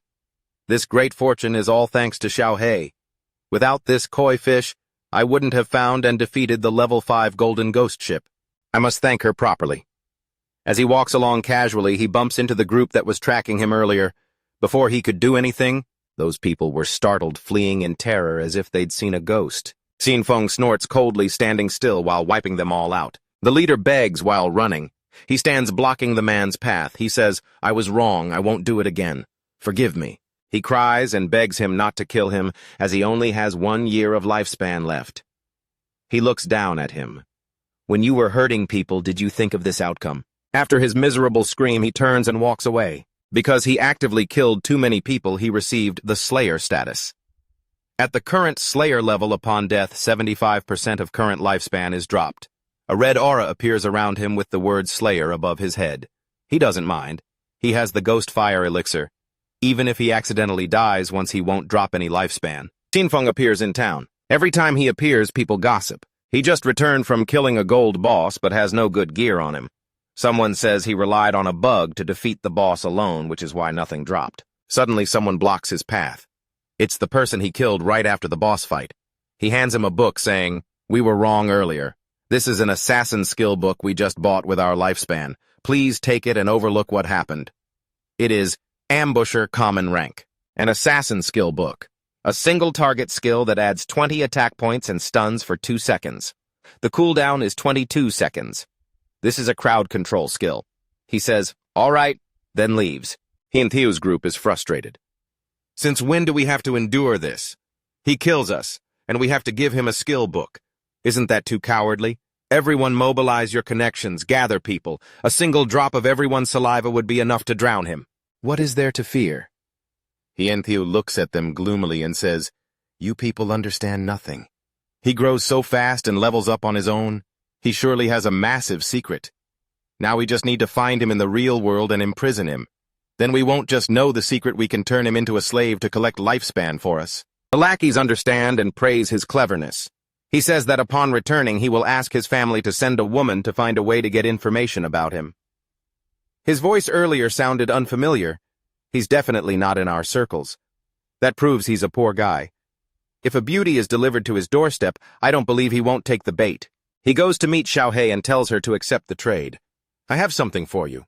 She thanks him but still corrects him, "I'm not Xiaohei, I'm Dai Lazy." The new skills received from him help her increase her strength significantly. "This is so good I'm about to take off. This skill and this necklace directly multiply my damage several times over. Even mana regeneration has leveled up. I'm truly grateful to you." He says, "No need to be formal. Based on the promise, take this spatial ring and give it to me." Dai Lazy remembers and agrees. She excitedly tells him that while she was running into the forest earlier, she found a cave that looks like the entrance to a ruin. "Are you interested?" He didn't expect this. First the golden ghost ship, now a ruin entrance. Friending this girl truly pays off. Honesty is reciprocal. If I hadn't given her those 2 gold items, she probably wouldn't have told me this. With this spatial ring, his final storage space reaches 27 slots. He asks her where Vuong Man is. "After selling items to everyone, I'll go to the ruins with you." She says okay, but Vuong Man has recruited a new priest and won't be back for an hour and a half. "I've already marked the ruin entrance for you on the map. There's a stone slab on the ground behind some bushes. At that time, I moved the slab away and hid inside to escape. As it turned out, I only went a few steps before hearing demonic screams from inside. I was too scared and ran away. Otherwise, those people wouldn't have caught up to me." He understands. "I'll go to these ruins now. I'll trade with Vuong Man and the others when I get back." Before Dai Lazy can react, he is already gone. He originally intended to find a place to grind to level 10, but now that there are ruins, there's no need to search further. There are 3 main types of ruins that appear in the starting town tombs: cursed ruins and temples of faith. Regardless of the type, even the small mobs are bronze or even silver rank. To him, this place is a warehouse of lifespan and evolution points. Beneath the forest floor is an underground passage. Initially, 3 types of ruins appear in the town tombs: cursed ruins and temples of faith. Tombs offer nothing good. Many demons exist there, making them hard to clear, and they basically end with a gold boss. Demons in cursed ruins are cursed by ancient gods or evil gods. They might have been humans, some went mad, or some turned into ghosts after death. As for the demons in temples of faith, they are followers of ancient or evil gods. The maps inside temples are extremely complex. If you successfully clear the latter 2, you receive special props or skill books. Looking at the drawings on this stone wall, it seems this is a temple of faith. The drawings on these walls look very familiar to him. This is the Temple of Judgment Faith, the ancient gods. This place and the Eye of Judgment he possesses share the same origin. As for Vuong Man, he is currently fighting a boss. He is knocked back by the boss landing at Qin Xiaoyu's feet. She just stands there dazed. A teammate says, "Heal him quick, what are you spacing out for?" She is stumbling, not daring to do anything, and even asks, "What should I do?" At this moment, the monster rushes forward again. Everyone urges her to use her skills quickly, but she remains useless, covering her face and throwing her staff down while screaming, "I'm so scared!" Vuong Man's team was screwed over by her to the point of a total wipeout. They return to town with dark faces. Dai Lazy greets them happily.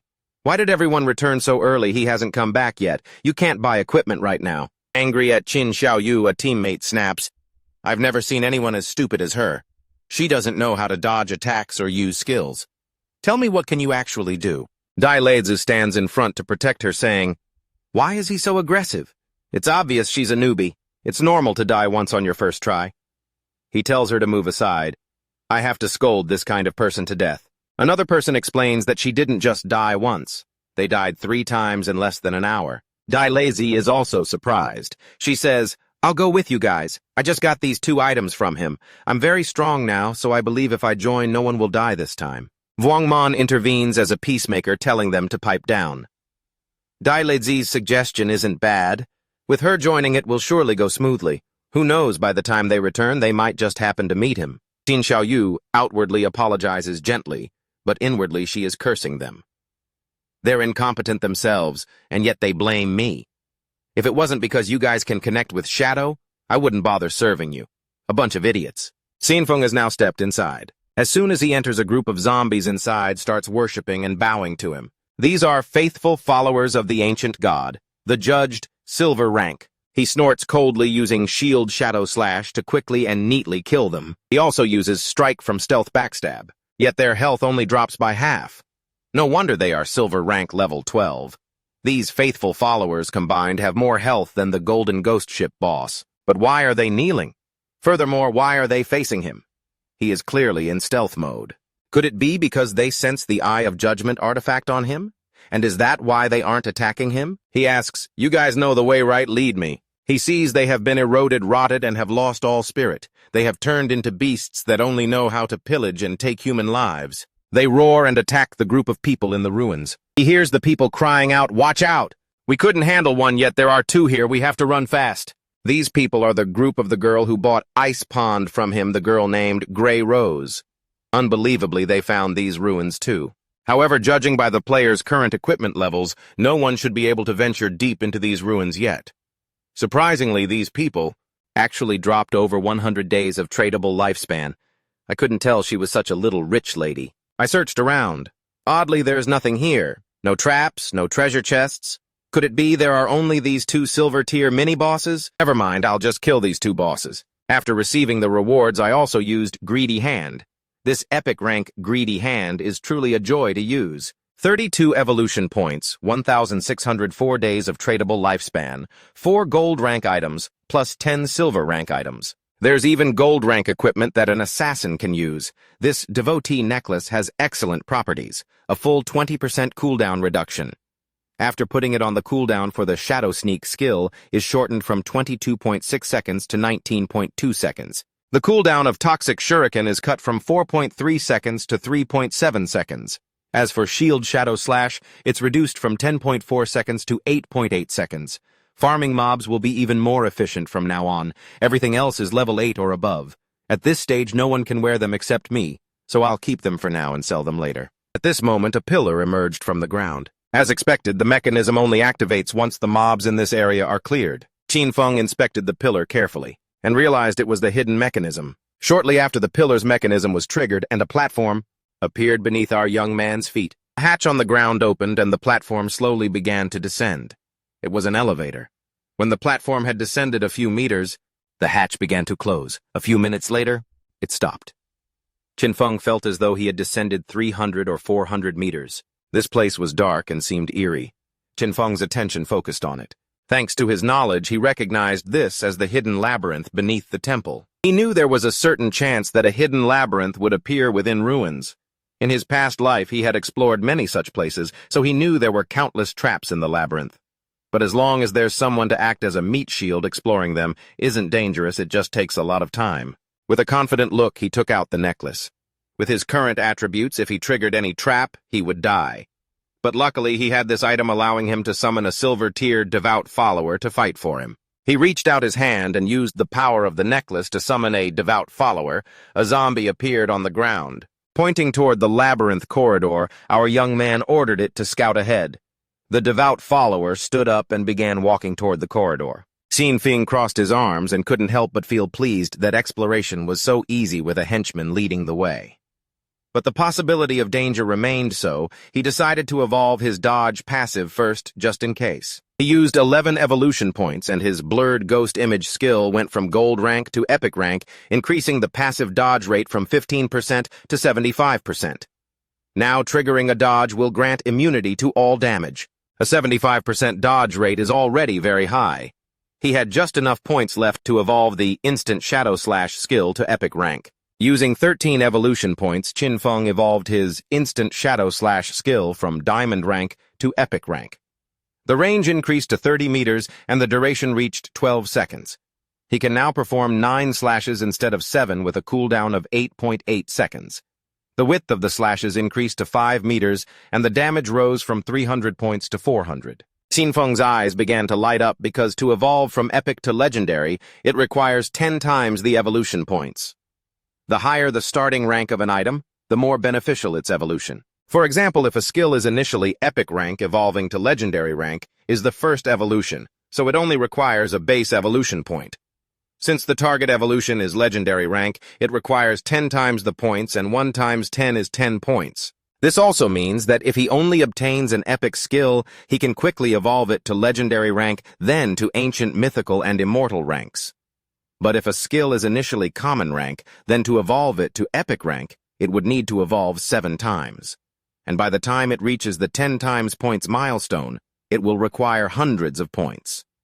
But the good thing is that no matter what rank a skill starts at, he can use very few points to evolve it to Epic Rank. In other words, from now on, all his skills will be at least Epic Rank. He had 11 evolution points remaining, and he could only evolve the starting skill, Shadow Escape. He used 8 points, and the skill went from Silver Rank to Platinum Rank. The skill duration increased from 16 seconds to 24, and the stealth-breaking attack bonus increased by 90, going from 120 down to 50. The cooldown decreased from 26 down to 22 seconds. He has a 35% cooldown reduction attribute, and for this reason, the final cooldown of Shadow Escape is 16.3 seconds. The cooldown is still too long, and the stealth-breaking attack is a bit weak. He knew he would need to replace this skill in the future. While passing through the corridor, the devout follower stepped on a stone slab, triggering a trap, and then a giant boulder fell, crushing its body. Its body turned into light. Now that the summon was dead, he decided to wait for the cooldown to end before summoning it again. This labyrinth is complex and dangerous. He can only do this to explore slowly and hopes to find good things when the time comes. On the upper floor of the temple, a man carrying a shield and a hooded woman peeked through the door. The man informed his captain, Grey Rose, that the monsters had disappeared. Hearing this, Grey Rose couldn't help but feel a bit surprised. They entered the room and Grey Rose noticed their lifespan had also vanished, knowing that someone must have killed those monsters and taken their lifespan. She didn't know who it was. The man mentioned that only the expert Shadow could kill 2 silver rank bosses. Grey Rose thought he was right, but felt relieved they wouldn't have to die again. She placed her hand on her chin and recalled that when they arrived here, they had seen someone who seemed to be communicating with the monsters. She didn't know if it was Shadow or if he had a skill that could charm bosses. If so, he possessed an unpredictable and terrifying power. At the same time, on the second floor of the temple, Qin Feng's devout follower died again by triggering another trap. Before our young man was a long path leading to a door. Qin Feng had been exploring for 3 hours, and this must be the end of the labyrinth. And based on his past life experience using human lives to explore, would have killed at least hundreds of people. Using the necklace, Qin Feng summoned another devout follower. He began to walk forward, and Qin Feng followed closely behind. Qin Feng ordered it to open the door. At our young man's command, the monster began using all its strength but couldn't open it to the point its body started shaking. Qin Feng's eyes were full of doubt as he saw the monster could not open the door. Afterward, he approached and touched it with his hand. In doing so, the door slowly began to open, leaving Qin Feng shocked. A wave and a screen of smoke began to appear from the other side of the door. Our protagonist began to break into a cold sweat, his intuition warning him of something ominous. Behind the stone gate was a room filled with pillars, and sitting right in the center was a chest tightly entwined by thorny vines like a snake constricting its prey. Qin Feng walked in composedly, and after scouting for a while, he discovered that the thorny chest was locked tight. Beside it, a mysterious NPC stood waiting. This NPC was a woman with the lower half of her face completely bandaged.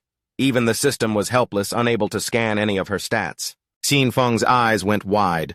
For the first time in his gaming life, he had encountered an unnamed nobody, NPC this mysterious. The woman began to mutter some archaic language that sounded like wind whistling through a door crack. Suddenly, she knelt down, her entire body turning into countless light particles before vanishing into thin air. Qin Feng narrowed his eyes, his mind reeling with the question, wait, Why did she just evaporate so suddenly? Immediately after, the rough thorns on the treasure chest also obediently disappeared. Qinfeng kept a cool head. He knew for a fact that the mysterious woman was definitely linked to the Eye of Judgment. Suddenly, the chest radiated a brilliant golden light, and our golden boy of luck realized that inside was an entire horde of epic gear. But wait. Life isn't always a dream. It could be a mimic in disguise or a deadly trap. Qinfeng wisely pointed at the chest and ordered his summoned minion, "You go open it and see if there's anything good." Obeying its master, the monster flipped open the chest lid and a burst of radiant holy light shot out, nearly blinding anyone watching. Qinfeng's eyes once again opened to their limit. Good heavens, a divine tier skill book for assassins, featuring both a passive and an active skill. Inside the chest was an epic secret manual exclusive to assassins with the elegant name Mantle of Mercy. Passive effect, 100% weak point hit correction, weak point damage ×2. Active skill, Throat Cut. The next hit grants a bonus bleeding effect equal to 100% damage per second, lasting 3 seconds with a 60-second cooldown. But with Qinfeng's luck, the cooldown was only 44.4 seconds. The passive had already doubled the enemy's weak point area, but the most absurd thing was that active Throat Cut skill. Simply put, if he dealt a 300 damage hit, the bleed effect would cause an additional 300 damage per second for 3 seconds. That's a total of 1,200 damage, 4 times the original damage. Qinfeng began to study every word. Skills like instant shadow slash deal multiple hits, but Throat Cut only applies to the first strike. Furthermore, this manual was only epic rank, meaning it only needed 10 evolution points to upgrade to legendary. This was a real jackpot. His burst damage had just been buffed to a whole new level. Qinfeng headed toward the exit, silently thanking his benefactor Xiaohei. It was time to offload goods to her team. Via chat, he told Xiaohei to call Vuongman back to town, saying he had hot items for sale. Hearing that the big boss had finished sweeping the ruins, the whole group rushed back home. And when Qinfeng stepped back into the starter town, his jaw dropped in shock once again. A sea of people surrounded him, everyone scrambling to send friend requests. Some even asked to be superfans, promising to cheer their hearts out. Even the chairman of Van Nin Group from as far as Trunghai personally came to invite him. Fans from the distant Firefly town even traveled all the way just to see their idol. Players from neighboring towns flocked in, all hoping for a spot on Qinfeng's team. Seeing this, he suddenly realized the teleportation gates between towns had opened. Finally, he could pay a visit to Songfay's Firefly town. Wasting not a single precious second, Qinfeng activated stealth and vanished into the air like a ghost. Qinfeng quietly slipped away from the area, leaving behind a group of players who were brawling with each other, thinking they had annoyed their idol into leaving. Qinfeng found Xiaohei and gently caught her attention. The girl waved her hands frantically, excitedly, reporting to her captain, "Boss, the expert Shadow is here." Suddenly, a familiar figure caught Qinfeng's eye. None other than his beloved younger sister. Xin Xiaoyu? She was flashing a smile she thought was her friendliest possible. A chaotic mess of questions filled Qinfeng's mind. How did this brat get into Vuongman's team? He knew all too well that her presence was a ticking time bomb that could ruin the whole squad. He had to be careful. Now that the name Shadow was too famous, he couldn't reveal his true identity.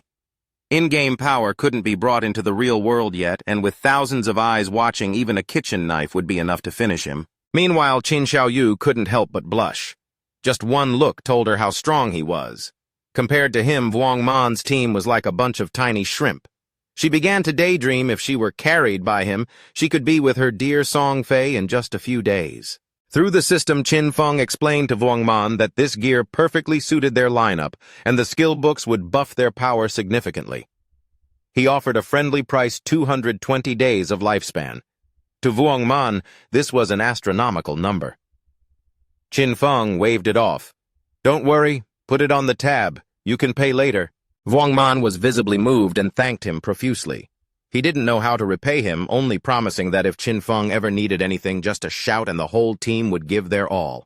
The swordsman in the team quickly put on the gold helmet, his mouth never stopping with praise. He couldn't believe he had gold gear this early. After equipping his gear, Vuongman also received a gold skill that tripled his DPS. He was moved to tears not just because of the gear, but because the mogul Shadow dared to let them buy on credit, trusting them so much. Vuongman rechecked the inventory, but there was nothing for a priest, leaving Qin Xiaoyu a bit disappointed. The female archer in the team looked visibly annoyed as this brat had done nothing but leech experience since the beginning. Xiao Yu sidled up to Qin Feng, introducing herself as the priest of Wang Man's team, then whispered, "Sir, do you have any gear for me? System player Tu Nya wants to add you as a friend." Xiao Yu's eyes sparkled with hope. Qin Feng gave her a look as cold as stone then, stealthed, vanishing without a single word of goodbye, leaving the pitiful Qin Xiao Yu frozen in shock. Dumbfounded, she asked where the idol had gone. Wang Man naively explained that he probably didn't loot any priest gear this time and maybe next time. The female archer curled her lip and blurted out the harsh truth. "He's ghosting you on purpose." To Xiaohei, the way he came and went like the wind was incredibly cool. Xinfeng slipped away. He knew full well he had a gold-rank priest staff in his bag, along with a gold-rank priest skill book. But there was no reason he had to hand these precious things out to Qin Xiaoyu. Later, when he became overpowered, he would have a mountain of unused gear. Selling individually was a waste of time, and Wang Man's team had backing from the government perfect as a sales outlet. He couldn't let the brat Xiao Yu ruin this lucrative business. He had to find another priest for Wang Man's team immediately to kick her out. His eyes flashed with determination. He had to find Koi Hu as quickly as possible. Koi Hu, the manager of the Godslayer Guild in his past life. She was a priest with the hidden class White Bird Nun, possessing a white bird that could both heal and root enemies. She was the only priest he knew capable of soloing epic SS-Rank bosses. A powerful ally. Compared to her, Qin Xiaoyu was trash. Xinfeng activated the teleportation gate. He remembered Koi Hu was also from Firefly Town, just like Songfay.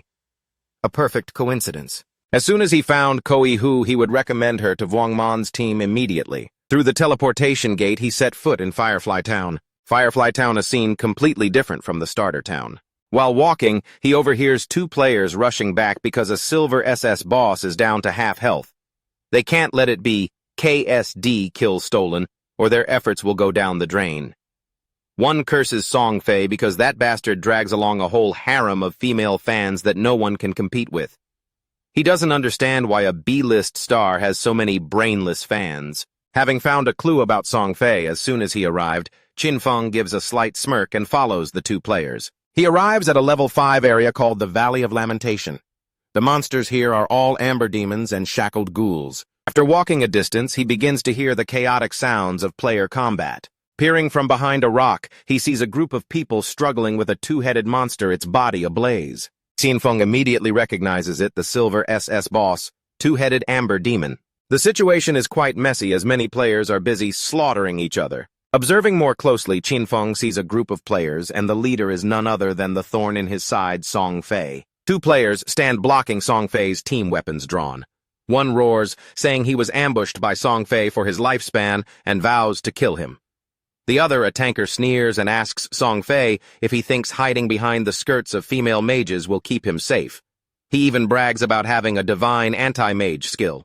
Before the tanker can even take a step, one of Songfay's female mages swings her staff directly at his head, shattering it. Xinfeng recalls that in his past life, Songfay, with the title Defiant Mage God, tricked a bunch of female fans into choosing the mage class just to drain their equipment and skills to buff himself. But what can a team of only mages do? So his female fans came up with a solution. Some dumped all points into intelligence to be mobile fortresses. Others put points into agility to be harasser mages. Some increased only health to be meat shields. Some even increased strength to be melee mages using staves as weapons.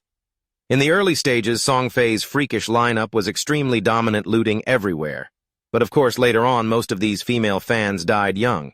Pointing at the boss, Songfay begins his act saying his heart aches to see his fans working so hard. He prays for the boss to die soon so everyone can rest, so the world can be filled with love and free of violence. The Amber Demon charges toward Songfay. A female fan screams that the one working hardest is Songfay, that he has overworked and doesn't deserve to suffer. She points at the monster, determined to kill it so it won't hurt their beloved Songfay. Songfay's fans begin chanting. They are ready to do anything to put him on the throne, to follow him across the world. The monster opens its mouth and spits a fireball directly at Songfay, making him jump in alert. But before the fireball can touch him, one of his fans rushes out to block the blow, taking the full damage. Songfay quickly takes the girl's hand. He puts on a face of agony while the girl's body is dissipating. With tearful eyes, she vows she would do anything for him. The chubby girl grips her staff, calling for the others to rage. Just kill this ugly monster and Brother Songfay will climb to top 1 on the rankings, surpassing even that annoying shadow. These words act like a dose of doping. The others excitedly raise their weapons, vowing to conquer the world, rule heaven, and fight alongside Songfay. They unleash their strongest magic. Lightning strikes the monster's head. Songfay smirks, knowing it's about to die. He thinks to himself that this silver SS boss was already so difficult. He doesn't understand how someone could solo a gold SS boss. He's certain that Shadow exploited a game bug. He himself has an army of fans and is only level 7. He doesn't understand how that guy leveled up so fast. A smug smile plays on his lips. Once he takes down this boss, he'll hit level 8. He knows Shadow has been stuck at level 9 for a while. This is his chance to overtake him and become the #1 player in God's revelation. At that exact moment, a hand shrouded in darkness tightly covers Songfay's mouth. In a flash, Qinfeng severs Songfay's head, then uses instant shadow slash to shred his body into 100 pieces. Fresh blood spurts from that bastard Songfay's mouth. His fans are struck dumb, and before they can regain their senses, Qinfeng strikes again, moving as fast as lightning. He unleashes a move, slicing both the fans and the SS boss into tiny fragments. A system window appears announcing the SS boss has been defeated and granting him 150 experience points. The boss collapses its body, turning into lifespan orbs. Other players are frozen. They can't believe Shadow killed the boss in a single blow. One of his strikes deals thousands of damage while theirs only reach a measly 100. He is 10 times stronger than them. The boss's corpse vanishes, and Qinfeng deactivates his stealth. Smart players realize it was an area of effect attack. They can't believe a single move wiped out both Songfay and his harem. Seeing clearly that it's Shadow the one who achieved the server's first feat, they decide to quietly retreat, leaving the battlefield for him to loot. They start cheering for Shadow for avenging them. Qinfeng knows all too well they're just afraid of being caught in the crossfire. If this were his past life, he wouldn't have hesitated to send the whole lot after Songfay. At the same time, in Firefly Town, Songfay respawns. The system reports he was killed by Shadow, losing 106 days of tradable lifespan and 18 years and 113 days of non-tradable lifespan. Songfay panics. He didn't expect that out of hundreds of starter towns, Shadow would track him down just to KS his boss. His fans also respawn one by one. The fat girl is dazed to see Songfay has also died. The other girl is furious, not understanding why Shadow killed them. The remaining one claims Shadow is a petty person who took advantage of Songfay's lowered guard to ambush him and steal the boss. A female archer approaches Songfay anxiously, asking if she can join his team. She brags about having the eagle eye skill which can detect stealthed enemies. Songfay's fans shoo the girl away as he said he only recruits mages. The fat girl thinks an archer will slow down Songfay's progress to the top. Songfay spreads his arms again, starting his hollow speech that even as an archer she can still be part of his family, because he believes love can bridge any gap. He takes the girl's hand, saying with a benevolent face that he has felt her affection. He decides to let her join the team, vowing to strive together. Being touched by her idol, the girl blushes, her eyes filling with tears of happiness. Another female assassin appears. She says she can also stealth, vowing to make Shadow pay. Another female mage brags about learning a new area of effect skill and being able to freeze Shadow. Songfay spreads his arms again, declaring that his family is always full of love and any girl who wants to join is welcome. The girls cry in joy, vowing to stay with Songfay forever. To them, Shadow is a man without honor for ambushing their beloved Songfay. They promise he will pay the price. Once they find Shadow, they will let Songfay finish him off personally, letting him know the cost of daring to mess with Songfay. Two players nearby whisper and gossip. They don't know what Songfay is up to, but they feel satisfied that someone taught him a lesson. They remember Songfay always has a mob of girls protecting him. They don't understand how he still got killed. Then they realize it could only be Shadow. To them, Shadow is extraordinary. Looking at the girls crying over Songfay, they just think this crowd must have some mental issues. A sinister smile spreads on Songfay's face.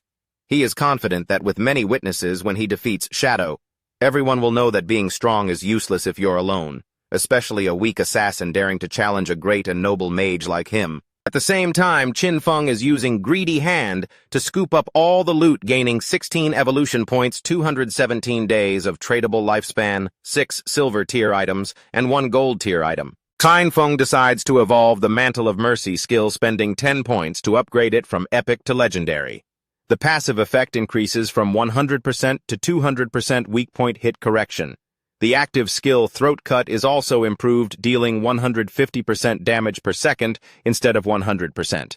The cooldown is reduced from 30 seconds to 18.5 seconds. The weak point hit correction increased to 200%, equivalent to doubling the target's weak point area. If amplified further, perhaps the enemy's entire lower body would be considered a weak point. He worried that even his Shadow Slash might trigger weak point damage. An epic tier skill requires 10 evolution points to reach legendary. However, to evolve from legendary to mythical, it needs 200 points, a 20-fold increase. Following this rule, the epic tier Greedy Hand will need 210 evolution points to reach legendary, and from legendary to mythical will require 340 points. He had 9 evolution points left, so he decided to spend 8 points to upgrade Enhanced Backstab from gold to platinum, increasing damage from 30% to 40%. A silver SS boss, plus a crowd of players, had given him a total of over 1,400 days of tradable lifespan. Mission accomplished, he decided it was time to return. While Qin Feng was off guard, a girl tried to ambush him. She intended to finish him off. Shadow watched quietly, then lightly dodged the attack, without wasting a bit of effort. The girl attacked again, but he dodged it with ease. The girl was stunned to see him dodge all of her attacks, wasting no time. She used stealth and vanished instantly. Songfay's fans appeared at the top of the cliff. They had backed him into a corner, vowing to avenge Songfay. The mages raised their staves high, and the newly joined female archer also drew her bow, aiming straight at Qin Feng. They screamed for revenge for Songfay. Qin Feng used stealth again, vanishing into thin air like a ghost. Seeing this, the female archer used the Eagle Eye skill, declaring that Qin Feng's stealth was useless. Her arrow transformed into a phantom eagle. A few seconds later, it exploded and its feathers began to fall like rain. The feathers hit the female assassin in Songfay's team, and her stealth was neutralized, forcing her to appear. The chubby girl clenched her fists, delighted, thinking they had discovered Qin Feng. She ordered the others to use their strongest skills and attack with all their might. Following her command, the entire mob of Songfay's fanatical fans unleashed their strongest skills. A rain of magic poured down on the female assassin. She panicked, trying to scream that she wasn't Qin Feng. It was too late. The spells hit her body directly, creating a massive explosion. Instead of feeling sad, the chubby girl was angry. She didn't care about the teammate who just died because that girl wasn't a mage, which proved she didn't truly love Songfay. According to her, this was heaven's punishment. She ordered the archer to launch the eagle once more. The female archer nodded, but at that moment, Qin Feng took out the ghost fire bell and began to ring it, activating the soul attack effect, immobilizing all enemies within 100 meters for 3 seconds with a cooldown of 521 seconds. Just before the female archer could use her skill again, a halo appeared around the whole team, leaving them all immobilized. Seeing this, they were all bewildered. Before they could catch their breath, Qin Feng appeared using Blink Slash to attack like a thunderbolt. He sliced their bodies to pieces without giving them a chance to react. Songfay was hiding behind a corner. He poked his head out, not understanding what was happening. Initially, he thought it was Shadow, but then dismissed it because if it were Shadow, he would have revealed himself. Qin Feng, still stealthed, approached him and said in an arrogant voice, "Your death is near." Hearing Shadow's voice, Songfay's eyes went wide with terror. Wasting not a second, he activated Mana Shield, creating a powerful barrier around himself. But surprisingly, Qin Feng fired a poison shuriken piercing through Songfay's shield with ease, shattering it. The shuriken planted itself straight into his forehead. That bastard Songfay fell to the ground screaming in pain. Songfay's body turned into lifespan orbs. Qin Feng deactivated stealth. Seeing Songfay drop that much lifespan, he realized he initially had over 2,000 days of tradable lifespan. Songfay's body vanished. Qin Feng was a bit confused, not understanding why his fans didn't have tradable lifespan. He realized they had given all of their lifespan to Songfay. It's been some time, and yet there are still those who think God's revelation is just a game. These fanatical fans are terrifying. A pity their total tradable lifespan reached several hundred years, and now it will only go to the nearby monsters. Songfay and his fans respawned again. He was extremely angry. From over 2,000 days of lifespan, he only had 500 left. He turned to ask the female archer why she couldn't find Qin Feng. She explained she used her skill but only found the female assassin in the team. The chubby girl said perhaps Shadow's stealth level was higher than they thought. The female archer revealed that her Eagle Eye skill only has a level 1 anti-stealth rank, so it can only see targets with level 1 stealth. If the opponent has a higher stealth level, she cannot detect them. Songfay felt helpless as Shadow attacks and vanishes without a trace. Touching his face, Songfay thought he had never offended Shadow, and now he had killed the boss too, so there was no reason to pursue him further. But then he thought perhaps Shadow was jealous of his handsome looks and would come to kill him again. Songfay's fans raised their weapons again, deciding for everyone's safety they would go level up somewhere else. Wherever Songfay wanted to go, they vowed to follow. Not long after, Qin Feng also returned to Firefly Town. After searching for a while, he found it strange that Songfay and his gang had disappeared. He didn't know if they had gone to another town or logged out. Our young man asked a nearby player if he knew where Songfay went. Seeing Shadow, the man couldn't help but be afraid. Pointing in one direction, the man revealed that Songfay and his fans had gone that way. He begged Shadow to kill Songfay, but also had one request after killing Songfay: please spare his girlfriend's life, a huntress named Not Phi Bao Mu. Our young man advised the man to find another girlfriend, realizing his girlfriend was the huntress who could detect stealth. Using stealth, Qin Feng disappeared again. The man began to plead, saying he had worked very hard to find her. Although Qin Feng knew the direction they went, searching everywhere would take too much time. The man put his hand to his mouth, calling Shadow's name. Our young man knew it would be much easier if he could find Koi Hu. Just then a woman walked by. His attention fell on her, making him slightly surprised. This girl was none other than Koi Hu. Our young man deactivated stealth, calling out to her with a cheerful face. "Hey, beauty, could you do me a favor?" Seeing Shadow, she couldn't help but be surprised. Qin Feng took out the gold rank staff from his inventory. He said he heard her class can search for targets in a wide area. He promised if she could find Songfay, he would sell her this staff at a bargain price. Seeing this, Koi Hu's eyes lit up with excitement. She opened her system window, asking how he knew she had that ability. Qin Feng asked if she wanted this gold rank weapon. She said yes, though she didn't know if she had enough money. Qin Feng asked if she didn't even have 500 days of tradable lifespan, revealing that the initial price was at least 700 or 800 days. Upon checking the system, she realized she had 700 days.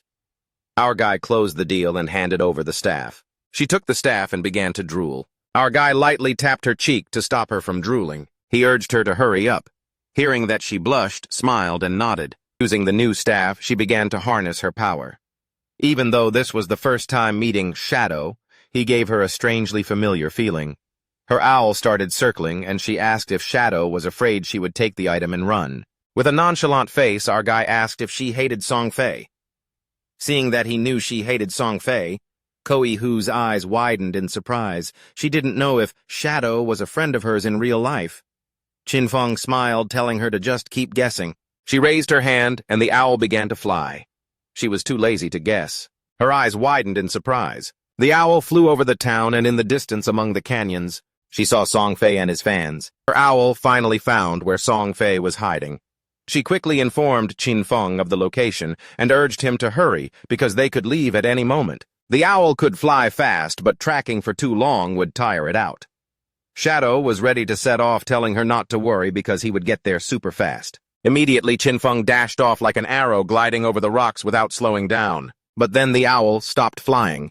That made Qin Feng stop, as well as something was interfering with their tracking. He looked around and saw a tree with a strange symbol on it. Wanting to know more, he contacted Hu again for her to have the owl check the area. Soon the owl found 2 more trees with the same symbol. Qin Feng went to each tree. He touched the symbols carefully. When he touched all 3 with a bit of his energy, a brilliant light connected them. Then the ground in the middle began to glow, and suddenly a treasure chest with green and golden light appeared. Qin Feng was shocked. A treasure like this in a simple place like Firefly Town. He could hardly believe it. These treasures left by ancient gods were extremely rare. Some brought monsters, some released swarms of beasts, and some like this contained incredible treasures. Hu, watching through the owl, couldn't believe it either. That green chest could be worth over 10 million in real money. Qin Feng couldn't help but admire Hu's quick wit. In the past life, 1 year of lifespan cost 10,000 at first, but quickly rose to 50,000 by the second day. Hu was still curious and began recording the symbols to use later. A look of intelligence appeared in her eyes. There was no telling what secrets her tracking skill could uncover. Afterward, Qin Feng stepped forward and opened the chest. Inside was a skill book emitting a dark aura titled Curse of 100 Flowers, a powerful SS-Rank skill. This skill allows cursed flowers to grow from defeated enemies, causing their tradable lifespan to drop to 0. It has no cooldown, but must be used within 15 seconds after someone dies. Qin Feng recalled how dangerous this incantation was in his past life. Every enemy he defeated could be turned into an advantage. If he could defeat Songfay again and guard the body, he could drain him of everything. A sinister smile appeared on his face. This time, Songfay wouldn't just be defeated, he would be completely drained. As Qin Feng hurried toward his target, the scene changed. In a remote part of the canyon, Songfei's obsessive fans were busy fighting a boss while Songfay stood behind, waiting to deliver the finishing blow. He was overconfident, certain that Qin Feng wouldn't chase them that far, especially since Qin Feng had already taken down a boss and humiliated him twice. It should have ended there, but Songfay was wrong. Just as the boss was about to be defeated, the chubby girl noticed another group fighting another boss nearby. Songfay, as smooth-talking as ever, convinced his fans that the other group were fans of a rival idol, trying to make him look bad. The faces of his fans distorted with rage. No one was allowed to outdo their beloved Songfay. Without hesitation, they rushed toward the other group. The other team, thinking they were getting help, welcomed them. But before they could even say hello, the fat girl swung her staff, taking down their captain with a single blow. The remaining members of the team were shocked as Songfei's fans turned to attack them, frantically mumbling about idols and destiny. When one of them tried to ask what was happening, they were quickly silenced by a spell. Then, in a strange turn of events, the fans began reciting bizarre poems praising Songfay as if he were a god. After they wiped out the other team, the girl made way for the Golden Prince, their Songfay, to finish off the boss. Songfay continued his act, pretending to be grateful and giving them meaningless thanks. He made up a story about almost being ambushed and called them heroes. His words made them all blush and giggle. They were completely caught up in his fantasy world. But that was the end of the play. At the same time, Shadow appeared at the edge of the canyon. Songfay felt something was wrong, a cold shiver running down his spine. But when he turned around, it was too late. Qin Feng's blade glided through the air like a reaper's scythe, striking in the blink of an eye. Songfei's head left his neck in a clean cut, his body collapsing to the ground. But this time he didn't hurry away as usual. He knelt beside the corpse, casting the Curse of 100 Flowers. A crimson flower sprouted from Songfei's chest, its petals writhing as if alive. It began to drain the tradable lifespan from the ill-fated idol. The fangirls stood frozen, their brains unable to process the horrific scene before them. Immediately after, Songfay respawned at the teleportation gate of Firefly Town. He was both confused and resentful, still unable to understand why Shadow kept singling him out. Amidst his chaotic thoughts, he concluded, "It's definitely jealousy. He's probably bitter because I'm surrounded by girls, or maybe one of them is his crush." Songfay deluded himself that Shadow lingering here was part of some sophisticated revenge plot. While he was immersed in these wild deductions, a system notification appeared, terrifying him. His tradable lifespan was plummeting faster than a normal death rate. He naively thought this was a penalty for dying too many times, but before he could regain his senses, his fan club members also landed one by one at the teleportation gate. The chubby female mage was also there, breathlessly telling Songfay about the ghastly red flower growing from his corpse, clearly draining something vital. Songfay quickly connected the dots, understanding that the cursed flower and his evaporating lifespan were both the work of Shadow and a new evil skill. The harsh truth hit him like a bucket of cold water. He frantically ordered his brainless fans to log out. He knew if they continued to be Shadow's punching bags, everyone's lifespan would hit 0, meaning real death in the physical world. Still playing the role of the leader, he called them family, promising to go to the real world, use saved lifespan to buy high-end gear and return for revenge. The girl, still hopelessly deluded, obeyed instantly, envisioning a glorious comeback. Even after exiting the game, anger and resentment were etched on Songfei's face. He wasn't ready to accept defeat. After 2.5 years of building his career, he couldn't stand being crushed by some unnamed nobody. In his mind, as long as there's money, every obstacle can be crushed. He just needed more time. Back at the battlefield, red flowers were blooming everywhere. Each flower sprouted from a corpse, silently draining the lifespan of the obsessed fans. With these relentless human kills, his Slayer rank rose to level 4, causing the lifespan loss upon death to increase to 96.8%. But he didn't care in the slightest. He calculated that this raid had just added about 1,000 days of lifespan to his total, all thanks to the hard work of Songfay and his misguided followers. They labored to farm monsters only to hand the spoils to him. But all parties must end. The flowers began to wither as the energy flow stopped. He knew they had logged out to preserve what capital they had left. High above, the white owl still circled silently. Koihu had witnessed the entire massacre. Even she was astonished by this terrifying power. Hearing about a top player and witnessing one in action are two completely different things. When he asked Koihu if Songfay had truly logged out, she nodded, confirming the whole group had fled to save their lives. He calmly told her to keep an eye out and report immediately if Songfay showed his face again. When she wondered if the scouting job was finished, he asked her to do a bit more. He had just looted a gold-rank priest skill called Divine Judgment Wisdom Sword. Hearing this, Koihu's eyes lit up. She truly craved that skill. Seeing that the bait was taken, he made an offer. He would trade the skill for 500 days of lifespan, but would halve the price if she agreed to one condition. Koihu narrowed her eyes warily and blurted out, "I won't sell my dignity cheaply." This took him a bit by surprise. He hurried to explain, "You've misunderstood. I just want to invite you to join the team as the main healer." The girl breathed a sigh of relief and smiled, agreeing instantly, but didn't forget to warn, "If your team is useless, I'm holding you responsible." He reassured her they were a top-tier team and decided to contact the whole squad immediately. Then the story shifted to another corner of the game world, where Vuongman was boasting after taking down a poisonous monster. He happily called Xiaovu over to heal and detoxify him. But Xiaovu was as clumsy as a fish out of water, not knowing what to do. Vuongman tried to remind her of the priest's detoxification skill. But before the girl could understand what he was saying, she accidentally buffed the detoxification skill onto a tree. Instead of saving the dying Vuongman, time ran out and Vuongman collapsed to the ground from the poison. His victory over the monster became futile. The whole team stood frozen. Disappointment was clear on their faces as they looked at Qin Feng's sister. Vuongman couldn't believe she was this useless. After respawning, the captain had to face a difficult decision. He knew they needed a new healer, but every pro-priest was already taken. Continuing like this meant the team would have to disband. On the contrary, Xiaovu was completely unaware of her burden.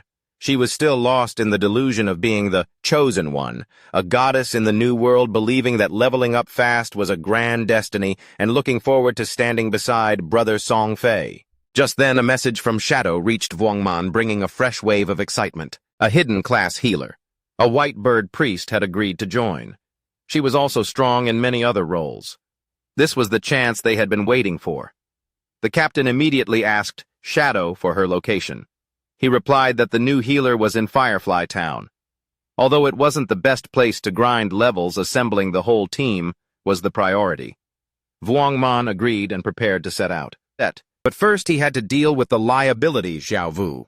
He carefully said they were moving to a higher-level area, because Shelltown was getting too crowded. He spoke tactfully, making it seem like her low level was the only issue to avoid hurting her feelings. But before she could even react, the whole team had slipped away, clearly overjoyed to be rid of a useless healer.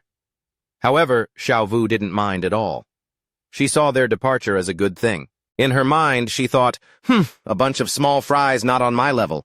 I'll go find Shadow and make him carry me. Meanwhile, Vuongman reached Firefly Town and met Shadow and Koihu. Immediately, he handed over the lifespan they had earned, ready to pay in full, to start with the new lineup. As they set off, Vuongman realized just how difficult it was to keep up with Shadow in this game. While discussing the plan, he mentioned a new member, a female captain named Andu. Hearing that name, Shadow stopped abruptly, his mind reeling. This name could not be a coincidence. And then she appeared, greeting them with a cheerful wave. Andu immediately captured the attention of both men. He couldn't believe his eyes. The woman standing before them was Andu, also known by the title Justice Enforcer, the only person in the game to possess the Dragon Knight hidden class in his previous life. She was among the top 20 players in the world, a pillar of the government forces, a national heroine both respected and feared. Yet here she was, appearing earlier than expected radiant, and looking at him with undisguised admiration. Andu introduced herself with a warm smile, admitting she was a big fan of his. She even joked that he must be a time traveler or some reborn hero given his extraordinary pace of advancement. He remained silent, his mind drifting to his past life where their paths crossed much later. Back then, she wasn't on Vuong Man's team. This early encounter was unexpected. Perhaps she had accumulated a large amount of lifespan invested in her by the government. As a famously resilient dragon knight, she was the perfect candidate to hold that power. He saw the wisdom in the government's choice and respected it. Andu was also very straightforward. She said if he had any equipment to sell, she and her group would very much like to buy it. She sweetly but firmly reminded him of the responsibilities she carried for her city. He saw no reason to oppose her. He agreed, saying it would be short-sighted to ignore a mutually beneficial deal. Although Andu appeared cheerful and harmless, Chin Feng knew well that beneath that exterior was a person who was anything but simple. Đám fan của Tổng Phi đã đăng xuất khỏi trò chơi. Họ đọc được thông báo chính thức và bị sốc nặng tuổi thọ trong game là thật, và nếu nó về không người đó sẽ chết thật ngoài đời. Nữ cũng thủ tục điên lên khi nhận ra đây không phải là một trò đùa. Cô ta đã dâng hết tuổi thọ của mình cho Tống Phi. Một số người trong số họ chỉ còn lại vài ngày để sống. Nữ sát thủ, vì đã giết nhiều người, chơi chết thêm một lần nữa sẽ mất gấp đôi tuổi thọ. Họ không thể tin nổi chết có 3 lần mà lại tốn nhiều mạng sống đến vậy. Cô gái béo ú đọc tin nhắn mồ hôi vã ra như tắm. Cô ta nhận ra với tư cách là một pháp sư tanker, cô ta luôn là người lao lên đầu tiên giết nhiều, và chết cũng nhiều. Bây giờ cô ta chỉ còn lại 1 ngày tuổi thọ. Nếu về không cô ta sẽ chết ngay lập tức. Bỗng một tin nhắn thu hút sự chú ý của cô. Anh Tổng Phi đang mua tuổi thọ tuyệt vời. Cô ta quyết định đi tìm anh Tổng Phi, nghĩ rằng anh ấy chắc chắn sẽ cứu mình. Cô ta thấy quần áo diễn nguyên một cây đỏ cổ vũ của Tổng Phi, tự nhủ rằng mình sẽ đi tìm anh ấy, và anh ấy chắc chắn sẽ giúp. Cô ta thậm chí còn lẩm bẩm về sản phẩm mới nhất của Tổng Phi, loại băng vệ sinh chống tràn siêu mỏng. Cô ta mặc đồ của Tổng Phi và không lãng phí một giây nào. Cô rời khỏi nhà và bắt đầu đi đến buổi hòa nhạc. Cách đó không xa, em gái của Tần Phong cũng đã đăng xuất. Cô ta không biết mình đang ở thế giới thực hay trong mơ, ranh giới đã quá mờ nhạt. Cô ta bắt điện thoại không khỏi mỉm cười khi thấy tỷ giá quỷ đổi 1 ngày tuổi thọ bán được 15.000. Với 200 ngày còn lại, cô ta có thể trở thành triệu phú. Nhưng rồi cô ta sốc nặng khi thấy tin bóng tối đã giết Tổng Phi 3 lần. Cô ta bắt khóc, vừa buồn vừa tức giận. Cô ta nhớ ra rằng nếu tuổi thọ trong game về không, cô ta sẽ chết thật. Ngay cả khi có 100 năm tuổi thọ, không thể giao dịch việc chết 3 lần đã khiến cô chỉ còn lại vọn vẹn 12 năm.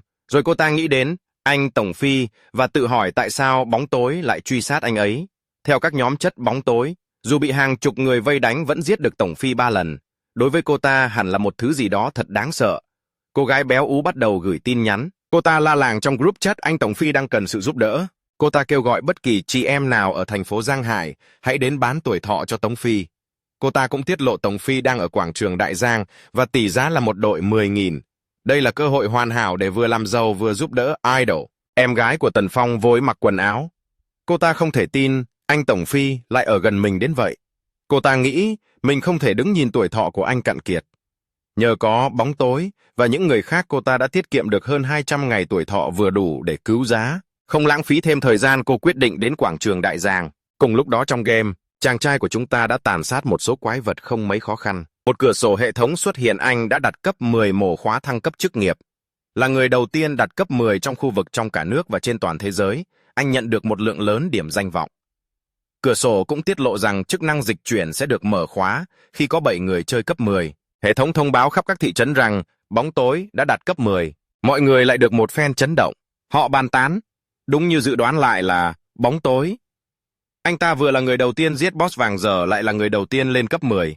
Nghe nói đại lão này gần đây còn hành một thằng idol nào đó ra bã. Tên Tổng Phi đó đáng bị như vậy.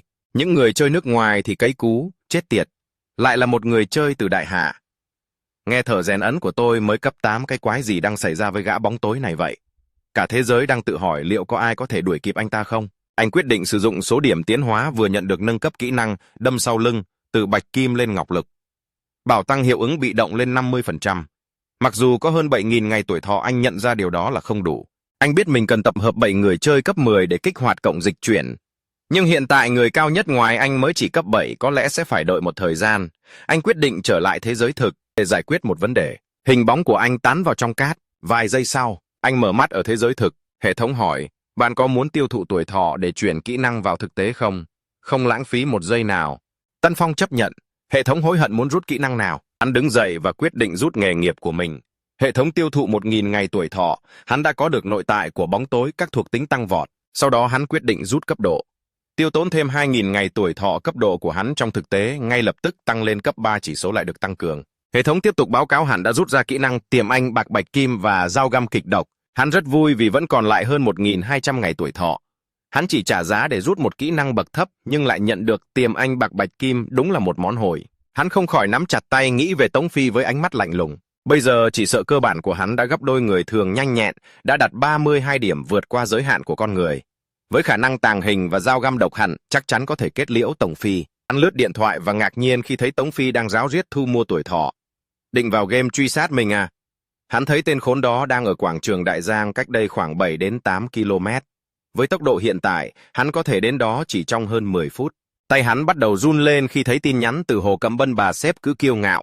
Bà ta đang chửi rủa vì hắn không nghe điện thoại. Tiểu thư đã để ý đến cậu, đây là cơ hội ngàn năm có một mà cậu lại không biết điều. Tần Phong quyết định chặn luôn sợ bà ta. Vừa đi hắn vừa ném điện thoại và bắt đầu tàng hình. Hắn nghĩ những kẻ đó sẽ sớm nhận ra trò chơi này thực sự là gì. Vài giờ sau, tại quảng trường Đại Giang, buổi hòa nhạc của Tống Phi đang diễn ra. Chật kín các cô gái, trong đó có cả em gái của Tần Phong. Songfay's fans have logged out of the game. They read the official announcement and were heavily shocked. In-game lifespan is real, and if it hits 0, that person truly dies in real life. The female archer was furious upon realizing this wasn't a joke. She had given all her lifespan to Songfay. Some of them only had a few days left to live. The female assassin, having killed many players, would lose double the lifespan if she died once more. They couldn't believe it. Dying only 3 times cost that many lives. The chubby girl read the news, breaking out in a cold sweat. She realized that as a tanker mage, she was always the first to charge in killing many and dying many times. Now she only had 1 day of lifespan left. If it hit 0, she would die instantly. Suddenly, a message caught her attention. Brother Songfay is buying lifespan amazing. She decided to go find Brother Songfay, thinking he would surely save her. She changed her clothes, putting on a full set of Songfay's cheerleading gear, telling herself she'd find him and he'd definitely help. She even muttered about Songfay's latest product, ultra-thin anti-leak sanitary pads. She wore Songfay's gear and didn't waste a single second. She left the house and started heading to the concert. Not far from there, Xin Feng's younger sister had also logged out. She didn't know if she was in the real world or a dream. The line had blurred too much. She turned on her phone, unable to help, but smile at the exchange rate. 1 day of lifespan sold for 15,000.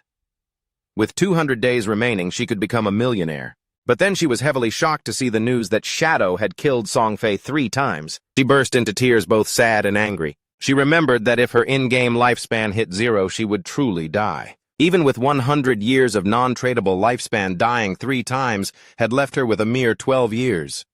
Then she thought of Brother Songfay and wondered why Shadow was hunting him. According to chat groups, Shadow, despite being surrounded by dozens, still killed Songfay 3 times. To her, he was something truly terrifying. The chubby girl started sending messages. She cried out in the group chat, "Brother Songfay needs help." She called for any sisters in Zhanghai City to come and sell their lifespan to Songfay. She also revealed Songfay was at Daijiang Square and the rate was 10,000 per day. This was the perfect chance to get rich while helping their idol. Qin Feng's sister hurriedly got dressed. She couldn't believe Brother Songfay was so close to her. She thought she couldn't stand by and watch his lifespan drain away.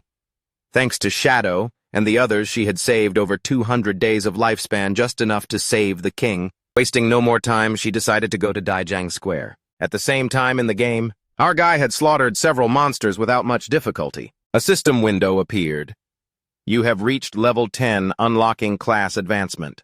As the first to reach level 10 in the region, the country, and the world, you receive a large amount of reputation points. The window also revealed that the teleportation function will be unlocked when there are 7 level 10 players. The system announced across all towns that Shadow had reached level 10. Everyone was shaken once again. They gossiped. As expected, it's Shadow again. He was the first to kill a gold boss, now he's the first to hit level 10. I heard this master recently beat some idol to a pulp. That Songfay guy deserved it. Foreign players were resentful. Damn it, another player from Great Xia. My hidden blacksmith class is only level 8. What the hell is going on with this Shadow guy? The whole world was wondering if anyone could catch up to him. He decided to use the evolution points he just received, upgrading the backstab skill from platinum to emerald, increasing the passive effect by 50%. Although he had over 7,000 days of lifespan, he realized it wasn't enough. He knew he needed to gather 7 level 10 players to activate the teleportation gate, but currently the highest person besides him was only level 7. He would likely have to wait a while. He decided to return to the real world. To resolve a problem, his silhouette dissolved into the sand. A few seconds later, he opened his eyes in the real world. The system asked, "Do you want to consume lifespan to transfer skills into reality?" Without wasting a second, Qinfeng accepted. The system asked which skill he wanted to extract. He stood up and decided to extract his class. The system consumed 1,000 days of lifespan. He obtained the shadow passive and his attributes surged. Then he decided to extract his level. Consuming another 2,000 days of lifespan, his real-life level immediately rose to level 3, further enhancing his stats. The system continued to report. He extracted the platinum rank shadow sneak skill and the toxic dagger. He was very happy because he still had over 1,200 days of lifespan left. He only paid the price to extract a low-rank skill but received platinum rank shadow sneak. A true bargain. He couldn't help but clench his fist, thinking of Songfay with cold eyes. Now his base stats were double those of an ordinary person. His agility had reached 32 points, surpassing human limits. With invisibility and the toxic dagger, he could definitely finish Songfay. He browsed his phone and was surprised to see Songfay was aggressively buying lifespan, planning to hunt me in the game. He saw the bastard was at Daijiang Square about 7 to 8 kilometers away. At his current speed, he could get there in just over 10 minutes. His hand began to tremble when he saw a message from Ho Cam Bin, his arrogant former boss. She was cursing because he hadn't picked up the phone. "The young lady has taken notice of you. This is a once-in-a-lifetime chance and you're being ungrateful." Qinfeng decided to block her number right away. As he walked, he tossed the phone and began to stealth. He thought, those people will soon realize what this game truly is. A few hours later, at Daijiang Square, Songfei's concert was taking place. She doesn't want to believe Shadow killed Songfei, but she remembered that in the game only Shadow was hunting him. So in the real world, it could only be him as well. Throwing knives and invisibility aren't those assassin skills. It's definitely him. My brother was killed by Shadow. If he can use skills in the real world, I will get close to him at all costs. I will become stronger. From this day on, I have only one goal. They got out of the taxi. Her friend asked if she was okay. Xiaovu's eyes were filled with hatred. All she wanted was to kill Shadow and avenge Brother Songfei. At the same time, our guy was quietly eating noodles in a restaurant. In the game, even if they are invincible in real life, they still consume energy and need to eat. His phone rang. It was a message from an old colleague. "Fat Tiger is furious. He's blocked your number in WeChat. If you don't show up soon, you'll be fired and won't get paid." The message came from Duong Tiu, a good but weak girl who was often bullied. Qinfeng told her not to worry about him and to focus on leveling up in the game. She asked if he was playing this game, hearing it was very difficult. He advised that regardless of class, she should focus on agility. She listened but said in-game lifespan is currently very expensive. She asked about his progress. He replied not much because he'd spent almost all of it. He knew Fat Tiger was just a henchman. The real problem was the boss behind him, Tian Thi, the chairman's daughter. This woman did nothing but ogle men and had gone to hotels with 6 middle-aged foreign men, driving sports cars with 3 African men, and now she had her eye on him. Tian Thi was obsessed with foreign cultures. After the game appeared, she went to North America and founded a top 3 guild there. She was particularly anti-Great Shia. In his past life, she caused endless trouble for the Flame God Guild. He thought he needed to deal with her before she went abroad. If Tian Thi died, her guild in North America might never be founded. There were rumors that all the key founders had connections to Tian Thi. His phone rang again. This time it was Xiaovu. She seemed confused to find him still alive. She said she'd earned enough money to buy a house so he didn't need to worry about her anymore. He pretended to ask if she had anything else to say. She asked him not to bother her anymore. She also asked him not to try and find where she lived, as from now on she was cutting ties with him. Our guy hung up, unable to help but feel pleased. He decided it was time to go back and continue leveling up, because it wouldn't be long before someone reached level 10, and knew that skills could be transferred to reality. By then the world would no longer know peace. Not long after, Xiaovu and her friend logged back into the game. Her friend asked if cutting ties was too heartless. Xiaovu firmly refused, revealing she had sold her lifespan to the Tian group for a full 2 million. This shocked her friend. Xiaovu also mentioned she'd bought a house and they would live together. She added that soon she would meet Shadow and by then Qinfeng wouldn't matter anymore. Just then a passing player caught her attention. The man gave her an assassin skill book she wanted and reminded her not to forget her promise. She nodded, promising to comply with his wishes, though in her heart she called him a sycophant and thought that once she met Shadow, no one would care about trash like him. She informed Wang Man that she had an assassin skill book, a crowd control skill, and asked him to ask Shadow if he needed it. A smile bloomed on her face. To her, this skill book would be the red thread between her and Shadow. She would soon approach Shadow, stay by his side, heal him, and help him destroy his enemies. She would ensure he felt her help, so he would gradually trust her and consider her his other half. But when she was strong enough and he was no longer useful, she would kill him with her own hands and gouge out his eyes, all to avenge brother Songfay. But to her surprise, Wang Man replied, "Shadow said this skill is garbage, he doesn't need it. You can keep it and sell it for money yourself." A while later, Shadow also logged into the game. He heard someone fighting an unusual monster. Following the sounds of battle, Qinfeng saw a man carrying a shield, fighting a multi-armed boss. The man began to run, but it was in vain. The monster tore him to pieces. He recognized it as the Golden Spider, a level 8 gold rank boss possessing level 2 anti-stealth. That meant in front of it his invisibility would be completely useless. The monster roared. Qinfeng built up his strength, lunged out of hiding, and attacked with Shadow Touch, dealing several thousand points of damage. He knew the backstab effect wouldn't trigger. This significantly reduced his damage. However, the legendary effect of his equipment amplified the weak points in the Golden Spider's head and heart by 200%.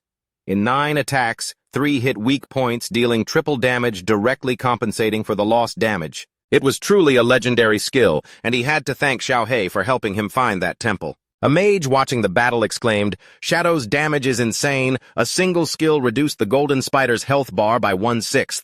Qinfeng attacked with a toxic dagger, planted it into the monster's head, dealing 1,783 points of damage. The toxic dagger is still only silver rank. Its damage has started to lag behind. I still need to advance my class to obtain a higher stealth level." Before Qinfeng could even yawn, the monster stupidly charged straight at him, swinging its claws to tear him apart. Seeing that terrifying scene, the female mage's face turned pale with fear, but Qinfeng's eyes sparkled, filled with the confidence of a predator. The monster attacked frantically, but he just glided lightly, dodging every lethal strike as if strolling through a garden. The female mage and her friends stood there with their mouths wide open. What kind of demonic speed is this? They suddenly realized it wasn't just speed. His reflexes were like lightning, and it seemed he knew every single move of the boss by heart. In terms of speed, he was almost on par with the boss. He dodged every attack effortlessly, as if he had cleared this boss 100 times before. In his past life, he always had to go with Qin Xiaovu, a literal dead weight, who couldn't even protect herself, let alone heal him. Over time, he trained himself in these skills because a true warrior doesn't just know how to take a hit, but also how to dance. His eyes burned with the fire of determination. It was precisely because of this that he, with a mediocre warrior class, was able to sit firmly on the throne as the world's #1. He unleashed a storm of slashes, and the boss's health bar began to plummet rapidly. Now more than half of its health was gone. Our guy vanished into thin air, thinking that compared to freakish bosses like the Golden Ghost Ship with unavoidable attacks, this Golden Spider was just child's play. The female mage was terrified once again to see the boss turn around and run. How could Qinfeng let his prey escape? He drew his dagger and used a clean throat cut. A system window appeared. You have defeated a level 8 gold rank boss, received 640 EXP7 evolution points and 497 days of tradable lifespan. Qinfeng activated Greedy Hand, scooping up 21 evolution points and 497 days of tradable lifespan. He couldn't help but smirk. A gold boss had given him 28 evolution points and nearly 2,000 days of lifespan. Quite a steal, but even more surprisingly, another system window appeared, granting him Dark Light Shield, an assassin skill. Active effect converts the entire dodge rate into a damage reduction shield for 8 seconds. Conversion rate every 20% dodge creates 1 shield layer. He couldn't believe such a tasty skill book had dropped. He calculated that combined with the 75% dodge from the blurred ghost image skill, Dark Light Shield, could create 3 shield layers. With this skill, he could clear many bosses without losing a single drop of blood. He didn't hesitate to spend 6 evolution points upgrading Dark Light Shield from Platinum to Epic. The duration increased to 14 seconds, and the conversion rate improved every 10%. Dodge creates 1 shield layer. He happily realized he now had 7 shield layers. With this, he could even go farm in higher level areas. With 22 evolution points left, he decided to dump 16 points into Toxic Flying Dagger, upgrading it from Silver to Emerald. Range increased, damage over time increased, and the toxin now deals 80% attack per second. Its damage was now no less than Shadow Slash. He also received a Platinum rank Agility Ring and Gold rank Heavy Red Leather Gloves, 2 top-tier items for assassins. With these 2 pieces of equipment, his cooldown reduction reached 55%. Defensive stats and health also surged. Now he could withstand 3 hits from the Golden Spider without dying. Combined with Dark Light Shield, his survivability had reached a new level. The female mage and the others approached, offering non-stop praise. They couldn't believe he soloed the boss so easily. Afterward, the female mage tentatively asked if he had any equipment or skills for mages. She would buy them. Our guy revealed he had a gold rank skill book, Bouncing Ice Orb, for 800 days. The female mage hesitated slightly because she saw someone selling a level 5 gold skill book for only 400 days. He gave her a stern look, clarifying that this was a level 7 book with damage 40% higher than level 5. 800 days was a bargain price. The female mage did not hesitate anymore and decided to close the deal immediately. The trade was complete, and our guy vanished again. Now, no early game SS boss could trouble him. He decided to return to town and post a notice to buy boss coordinates to maximize his leveling speed. Vuongman messaged saying Qin Xiaovu wanted to send him a skill book. He found it quite amusing, wondering what his dear sister was up to. A bronze rank skill book. He couldn't help but laugh. He knew full well that everyone was currently buzzing about him killing Songfay, and right after that, she wanted to send him a gift. He decided to refuse, wondering if she was trying to suck up to him or seeking revenge for Songfay. Or both. Vuongman relayed the message. Shadow says your book is trash, he doesn't need it. Keep it and sell it for money yourself. Xinfeng requested Vuongman to come to town because he had good stuff to sell and told him to have Lifespan ready. With a serious expression, Vuongman decided to ask him a direct question. Are you asking me if I am the one who killed Songfay? Yes, it was me. To Xinfeng, Vuongman was a friend. He knew the timing of Songfei's death matched perfectly with when he went offline. Vuongman asking meant the authorities had figured out almost everything. So are you going to arrest me? Xinfeng asked. He knew that in just 2 hours, once players hit level 10, bringing power into reality would no longer be a secret. He considered this a test to see how the government would react. Xinfeng returned to Firefly Town and met Vuongman and the team. Andu asked if he really admitted to killing Songfay. Xinfeng just smiled and nodded. Andu explained that Xinfeng was indeed the prime suspect. However, they also knew Songfay and Tuong Lai had ill intentions toward him, and Daijiang Industrial had been capturing and abusing many players. Strictly speaking, it was a justifiable act of self-defense. Xinfeng understood. Since they couldn't find his real identity, they chose to maintain cooperation. He thought to himself that in his past life his record was clean because he worked with the authorities. This time he had taken action directly, which might change the situation. He was eager to see how much his rebirth could change that terrible era. For now, he decided to sell off all the unused platinum rank equipment. Since they were backed by the government, they would buy everything. When he opened the system window, the whole team was stunned. They wondered if he had just soloed a platinum boss, but then dismissed it as there was no global announcement. Our guy modestly said his luck was quite good finding a few treasure chests, and Koei Hu could confirm that. The female mage also confirmed she had seen Xinfeng open an emerald chest with her own eyes. Xiaohei couldn't help but feel jealous when Xinfeng called the other girl Tu Hu intimately, while she was just a friend. Our guy teasingly called her Tu Hak Hak, making her angry. Vuongman sighed. Comparisons really are odious. And Du also felt envious. While they struggled to take down a silver boss, Shadow was casually opening platinum and emerald chests. Xinfeng set a price. Platinum skill books, platinum weapons, and a bundle of gold equipment. 25 items in total. He offered a friendly price, 16,000 days. Vuongman was shocked and hurried Andu to pay whatever it cost. With a smile, she said the price was quite reasonable and decided to close the deal. The trade was complete. Qin Feng praised her for being a true heroine, straightforward and decisive. Deep down, Qin Feng knew this amount was equivalent to 400 million in cash. Even for the government, it was a massive expenditure. But the benefit they received was far greater. With this shipment, many government-led teams could develop exponentially. The stronger the government, the more future troubles could be avoided. Ondu announced that several players had been detained by Daijang Industrial.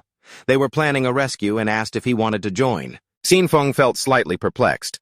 He said he wouldn't go, but could reveal one thing: their suspicions were correct. He really had used in-game skills to kill, which left everyone shocked. Qin Feng clarified that upon reaching level 10, they could use lifespan to extract skills into reality. And Du realized Daijang Industrial was also buying lifespan. Once their people reached level 10, the rescue mission would be much more difficult. Qin Feng was satisfied she understood and decided to leave. Shortly after, he disappeared into the darkness. Ondu ordered the team to split up to maximize leveling efficiency. The goal was for everyone to reach level 10 first. Afterwards, she told him to log out to report this information. 2 players in town noticed Shadow was setting up a stall again, but this time to buy. System announcement. Shadow is buying silver SS boss coordinates for 30 days, gold SS boss coordinates for 100 days. Seeing this, one of the men nearby couldn't help but smile. He approached, informing him that his lady said as long as Shadow boosted her level, she would give him 300 million plus shares in the Daijang group. Other players whispered, saying this guy probably didn't know Shadow had already sent both Songfay and the Daijang heiress to the afterlife. The man's face was full of rage as he recalled that the girl had brought it upon herself. Initially, she planned to kidnap Shadow in real life to force him to work for her, but was killed on the spot. He realized in shock that Tuong Lai was dead. He recalled Tuong Lai had offered 10 million for Shadow to boost her. Shadow refused, so he had rushed to accept. But when it was time to collect the money, they knocked him out. When he woke up, he found himself locked in a basement. Daily, they beat him and forced him to earn lifespan for them. He never expected that Tuong Lai had been killed by Shadow. He laughed bitterly. He thought that hateful woman had received a well-deserved death. He once mocked Shadow for being stupid, but it turned out the real fool was him. Seeing his expression, Qin Feng realized this guy must have helped her trick many people. This guy was trash. He'd just let the authorities handle him. 2 other players approached Qin Feng, revealing they had coordinates for a silver boss and offered to trade for 30 days. Suddenly, someone entered the city and everyone's attention turned toward them. They recognized her as Tian Thi, the heiress of the Tin group. They warned each other to stay away as she had killed many players to steal their lifespan. Tian Thi logged into the game with her henchmen. She smirked, thinking this game was nothing special. Just have money, buy gear, and pro skills. As long as her combat power was superior, she would kill and rob anyone she saw with lifespan. She was angry because this damn game made her miss her flight. She should have been in North America by now, enjoying herself with foreign guys. Her attention focused on 2 players trembling with fear. She was stuck in Great Jia, unable to leave the country. To her, the men here were as weak as insects. A Western man beside her flattered her good taste and promised that when they returned to reality, she could experience it herself. Hearing this, she couldn't help but blush. She had heard that useless Songfay was dead. She had played with him once, and he had disappeared in a minute. To her, he was a useless person. She felt excited hearing that the person who killed him was named Shadow. Despite being from Great Xia, he was #1 in the world. Perhaps she should get to know him. Knowing Shadow could kill Songfay, she deduced that killing an ordinary person would be even easier for him. She believed this was a good opportunity to get acquainted with him. She informed her people she would log out to make a call and send someone to contact Shadow. She assumed that even if Shadow didn't care for cash, he definitely wouldn't refuse 3,000 days of lifespan. To get this amount, all she had to do was kill an ordinary person. Inwardly, she sneered, promising never to forget Qin Feng's face when he rejected her, and declared that soon Qin Feng would die. At the same time, in the forest, a player had just finished killing a monster. A healer was restoring his health. The man was exhausted, asking Qin Xiaovu not to be so heavy-handed next time.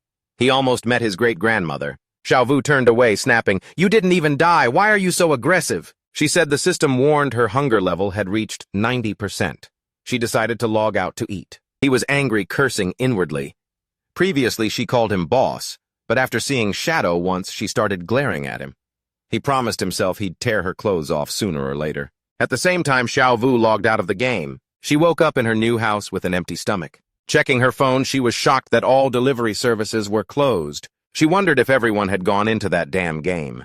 She recalled that at home, Qin Feng always prepared delicious food for her. She never had to lift a finger. Her eyes flashed with anger. She decided not to think about it anymore and be more ambitious. It's just food. It's nothing compared to freedom. Clenching her fists, she told herself she was the best. Without Qin Feng, she would definitely live better. At the same time, in the game near the coast, there was a small cave and a monster was running away. It's a crab. As the crab leaves the cave, someone slices it in half. It's Shadow. He sighs. He has killed 4 silver bosses in just over 1 hour. The efficiency is quite good. Each boss yields 16 evolution points and an average of 3,500 days of lifespan. Thanks to that, all his equipment is now gold rank or higher. He can't help but smile as his cooldown reduction has increased to 75%. The cooldown of Shadow Slash is now only 6.8 seconds. To become even stronger, the only way is class advancement. He knows that future Platinum bosses all have at least level 2 anti-stealth. He must advance his class quickly to reach level 3 stealth. He is still short by over 20,000 experience points. Only with level 3 stealth or higher can he minimize risks when facing Platinum bosses. Thinking so, he decides to return to town to sell items and claim the first kill of a Platinum boss. Qin Feng returns to town. Currently, he has 105 years of tradable lifespan equivalent to nearly 40,000 days. He knows it will allow him to extract quite a few skills. A man hiding behind a pillar pokes his head out and smiles, recognizing him as Shadow. He approaches and hands him an assassination contract asking him to kill someone in the real world, guaranteeing the pay will not be low. Our guy ignores him and walks away. Seeing this, the man panics and blocks Qin Feng's path. He explains that this is just about killing an ordinary person named Qin Feng. He argues that since he even dared to kill Songfay, this should be easy for him. Don't refuse free money. With a cold gaze, our guy asks back, has Qin Feng offended him? Does he want him dead? With an arrogant smile, the man clarifies that the payment will be 3,000 days of tradable lifespan. Qin Feng is satisfied. 3,000 days at the current rate is about 50 million. An interesting offer. He wonders who wants to kill him. This guy is just a messenger. The person who truly wants him dead is someone else. He recalls that being targeted so early must be due to grudges from before the game appeared. He can't help but wonder if it's Tian Thi. Qin Feng knows well that she has both the motive and the means to hire someone to kill him. However, this contract must have another intention. He fears her main goal is to get acquainted with Shadow, and eliminating Qin Feng is just a side effect. He chuckles to himself, thinking it's interesting. He hasn't looked for her yet, but she has already found him. With a smile, he says he will take the job. He demands half the deposit up front and clarifies that he will decide when to strike. The man panics and asks him to wait a moment. After consulting with his superiors, he decides to pay 1,500 days of lifespan up front. Qin Feng happily accepts the deposit, considering it as interest. Inwardly, he snorts, telling Tian Thi to wait. He will come looking for her soon. The man gives him the address and information of the target. Qin Feng is shocked to see the information is accurate. The man is angry, thinking to himself, aren't you also working for Ms. Tian just like me? Why so arrogant? Just then someone asks our guy to wait. It's a woman who heard he is buying boss coordinates. She says she has the coordinates of a gold boss price 100 days. Qin Feng finds it acceptable and decides to go with her. Qin Feng asks for this boss's name. She says it's called the Plague Spreader, and warns that it has wide area poison damage. Does he want to bring a healer? Our guy refuses. He knows this boss has a poisonous aura.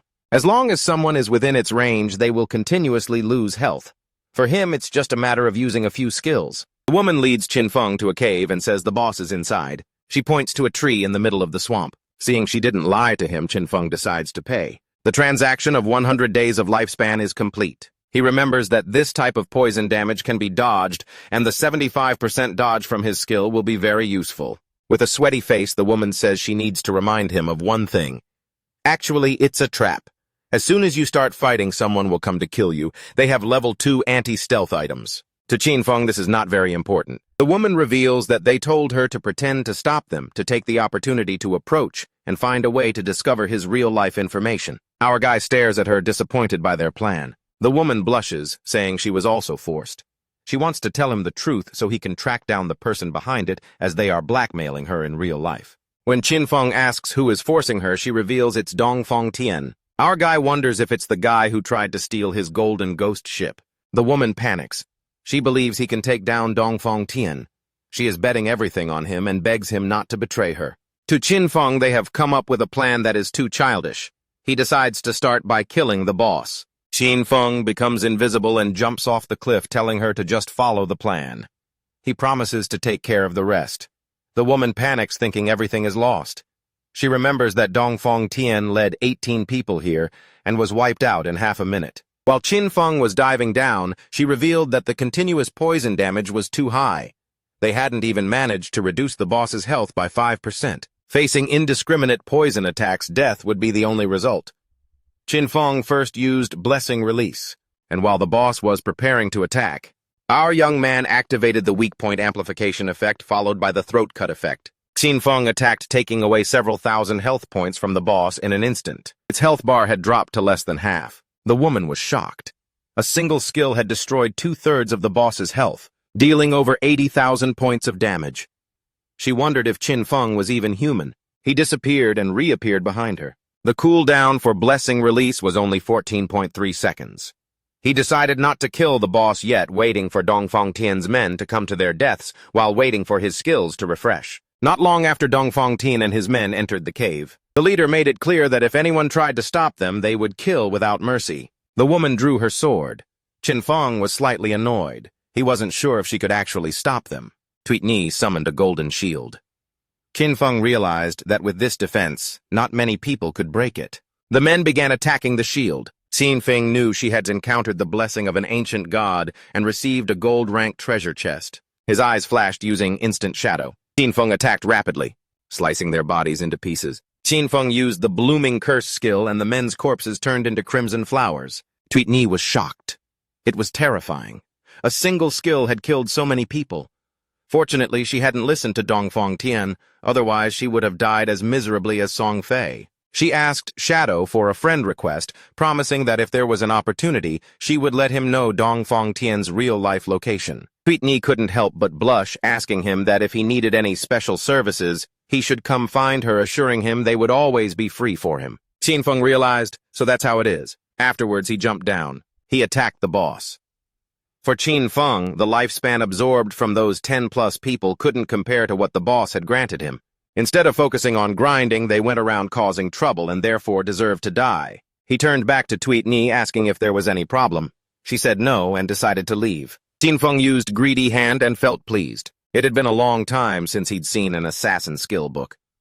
Finally, another one appeared. Dark Hour, Platinum Rank, a skill that blinds all enemies in range. Qin Feng clenched his fist and decided to learn it. He drew his dagger, knowing that as long as he blinded the enemy, he could still trigger double damage even without stealth. This dagger was the Plague Blade. An assassin-type weapon, it increases the weak point attack multiplier to 3, and all attacks inflict an explosive poison. Qin Feng decided to leave the cave. It was another bountiful day. He had accumulated 98 evolution points and would soon be able to evolve Greedy Hand to legendary rank. He left the cave. He needed just over 10,000 experience points for his class advancement, so he decided to go grind monsters directly. Qin Feng began slaughtering all the monsters he saw, causing the others to start fleeing in terror. But Qin Feng wouldn't let this happen. In the blink of an eye, he finished them all off. He couldn't help but smile as he could finally advance his class. Golden energy appeared around his body. System notification: your shadow class has advanced. The current rank has changed from rank 0 to rank 1. Class attribute rewards tripled. Class Passive 1 now doubles stealth duration and allows him to use stealth skills while in stealth mode. Class Passive 2 increases stealth level from +1 to +2. Finally, Class Passive 3 improves damage when attacking from outside the enemy's line of sight, increasing it from double to triple. He looked at his hands. With the advancement, he could remain hidden permanently and damage tripled. He mused, "This is only rank 1. No wonder this is the strongest stealth class." The system announced that 7 players have reached level 10. The teleportation matrix to the 6 abandoned sanctuaries will be activated in 10 minutes. A ranking appeared showing Shadow in first place. He didn't expect so many players in Zhanghai City had already reached level 10. The ranking was full of familiar faces. He remembered that last time at this same hour the board was completely occupied by foreign players. His eyes flashed. The impact of selling so much equipment had begun to show. He thought perhaps the world order from last time would change, and he truly hoped so. In the real world, it was already dark, and the police had arrested several men. A voice came over the radio. Reporting to Commander, the Daijiang Criminal Syndicate's nest has been completely cleared. Only 3 sharks are still tryharding in the game. Their bodies are in a stealth state, so the brothers haven't been able to grab them yet. Awaiting orders. The commander praised, "Well done, report to Andu immediately. Give her the mission to find a way to invite those suspects for an offline trip." He sneered, "This strategy is truly genius. Even if they hide in a safe zone, their real-world stomachs will still growl." Another person nodded. "Just let them starve, they'll naturally have to crawl out to eat. And the very second they hit the log-out button, we'll give them a warm welcome." The whole team was jubilant. This case is going smoothly, all thanks to Shadow. He didn't just leak criminal info, he warned us about bringing skills into reality beforehand. If he had been a beat slower and Zhang Lei's leaders had reached level 10, then they would have brought their skills out to cause chaos, and our brothers would have likely shed blood trying to arrest them. I heard other countries have already had small riots with thousands of casualties. And the fact that our team hit level 10 so fast is largely thanks to hitching a ride on his high-end gear. They all understood that Shadow was a national treasure. They had to find every way to bind this talent to their side. At this moment, he had just returned to Firefly Town. Tweetney ran up with sparkling eyes. "Idol, I didn't expect you to be so super cool, clearing out the chaos of this whole town by yourself. I'm dying of admiration." Qinfeng frowned. "Get straight to the point. Stop loitering." The girl stuck out her tongue playfully. "Why be so humble? The government just issued an announcement. It says that the Daijiang group and that Songfay guy kidnapped and murdered players, and you taking them out was by orders from superiors. Sounds prestigious, right?" Qinfeng remained silent. "Whitewashing me. They probably want to pave the way for future cooperation." He asked, "Have you found Dong Fuangtian's real-life location yet?" She replied, "He still hasn't logged off. Wait a bit, once there's news, I'll send it to you immediately." Qinfeng strode through the city. Everything else could wait. The urgent matter now was to reach the artifact continent. He noticed quite a few people were attempting to use the town teleportation gates, but no one was yet skilled enough to approach the gate to the artifact continent. He stepped into the teleportation gate. This starter village is just a nursery. The real game lies in the artifact continent. Nearby players only saw a flash of light that quickly died out. They asked each other in bewilderment, "Who just went through there?" One person shouted, "It must be the great master Shadow." Another youth bragged arrogantly, "I have a level 2 anti-stealth skill. Why didn't I see anything?" He was immediately cursed out by his teammate. "Idiot. That just proves the person's stealth skill is higher than level 2. Get it?" A few seconds later, Qinfeng set foot on the artifact continent, and just as he remembered, everything was exactly as it was in his past life. The place was chillingly desolate, not a single player in sight. While he was taking in the scenery, a monster with glowing eyes locked onto him as its target. This was the ruins of Zhanghai City. Whichever city a player is from, they will appear in the ruins of that specific city upon reaching the artifact continent. Why it was like that remained a mystery. The monster slowly slithered out of hiding. Qinfeng turned around. A monster shaped like a giant earthworm roared. It charged with terrifying power, plowing through the ground. Blurred image. He glided away smoothly, cleanly dodging the attack. And then Shadow Slash. He delivered a clean strike, slicing the monster in two. The system panel appeared. "You have defeated a level 11 Earthshaker." Immediately, a swarm of other Earthshakers emerged from the ground surrounding him. He leaped up, dodging them with composure. His eyes flashed, blessing release, followed by consecutive Shadow Slashes, turning the monsters into piles of debris. The corpses dissolved into lifespan. There are no more safe zones here like in the starter village. Monsters lurked everywhere, ready to pounce at any second. But he knew that as long as he could find a shelter among these ruins, he could set up a fortress and dominate the entire area. He remembered that the best shelter in the Zhanghai ruins was located to the northwest. It was the base of the Godslayer Guild in his past life. At the same time on the artifact continent, another group of players had also just arrived. It was Vuongman's team. Xiaohei gasped in surprise while Vuongman wondered, "Why does this place look like the ruins of a modern city?" Xiaohei pointed toward a distant tower. "Is that the ruins of Jiangnam City?" Konyat Hu confirmed. "That's right, that tower is still standing tall over there." Xiaohei looked around. "I heard the Master Shadow also teleported here. Where is he?" Konyat Hu sighed. "Don't bother looking, the man can go invisible." Oh, two earthshakers suddenly erupted from the ground. Vuong Man raised his shield and shouted, "Monsters, prepare for battle!" Konyat Hu immediately buffed them with Elf's blessing. The monsters charged like a storm. Vuong Man used his shield to block the blow. Thanks to the buff, he was able to hold his ground. Konyat Hu warned, "Be careful, Captain. Even the common monsters here hit harder than the bosses back in the starter village." The team's archer used Binding Arrow, firing an arrow toward the monsters. Energy strands burst from the arrow, tying them up tightly. He laughed smugly. "These guys are so easy to crowd control. I'll hold them down, you guys. Unleash your skills." Xiaohei raised her staff high. Prophet's Fireball. 2 fireballs incinerated the monsters. The Earthshakers dissolved into lifespan. Vuong Man ordered, "Tu Hu, send the owl up high to scout the terrain."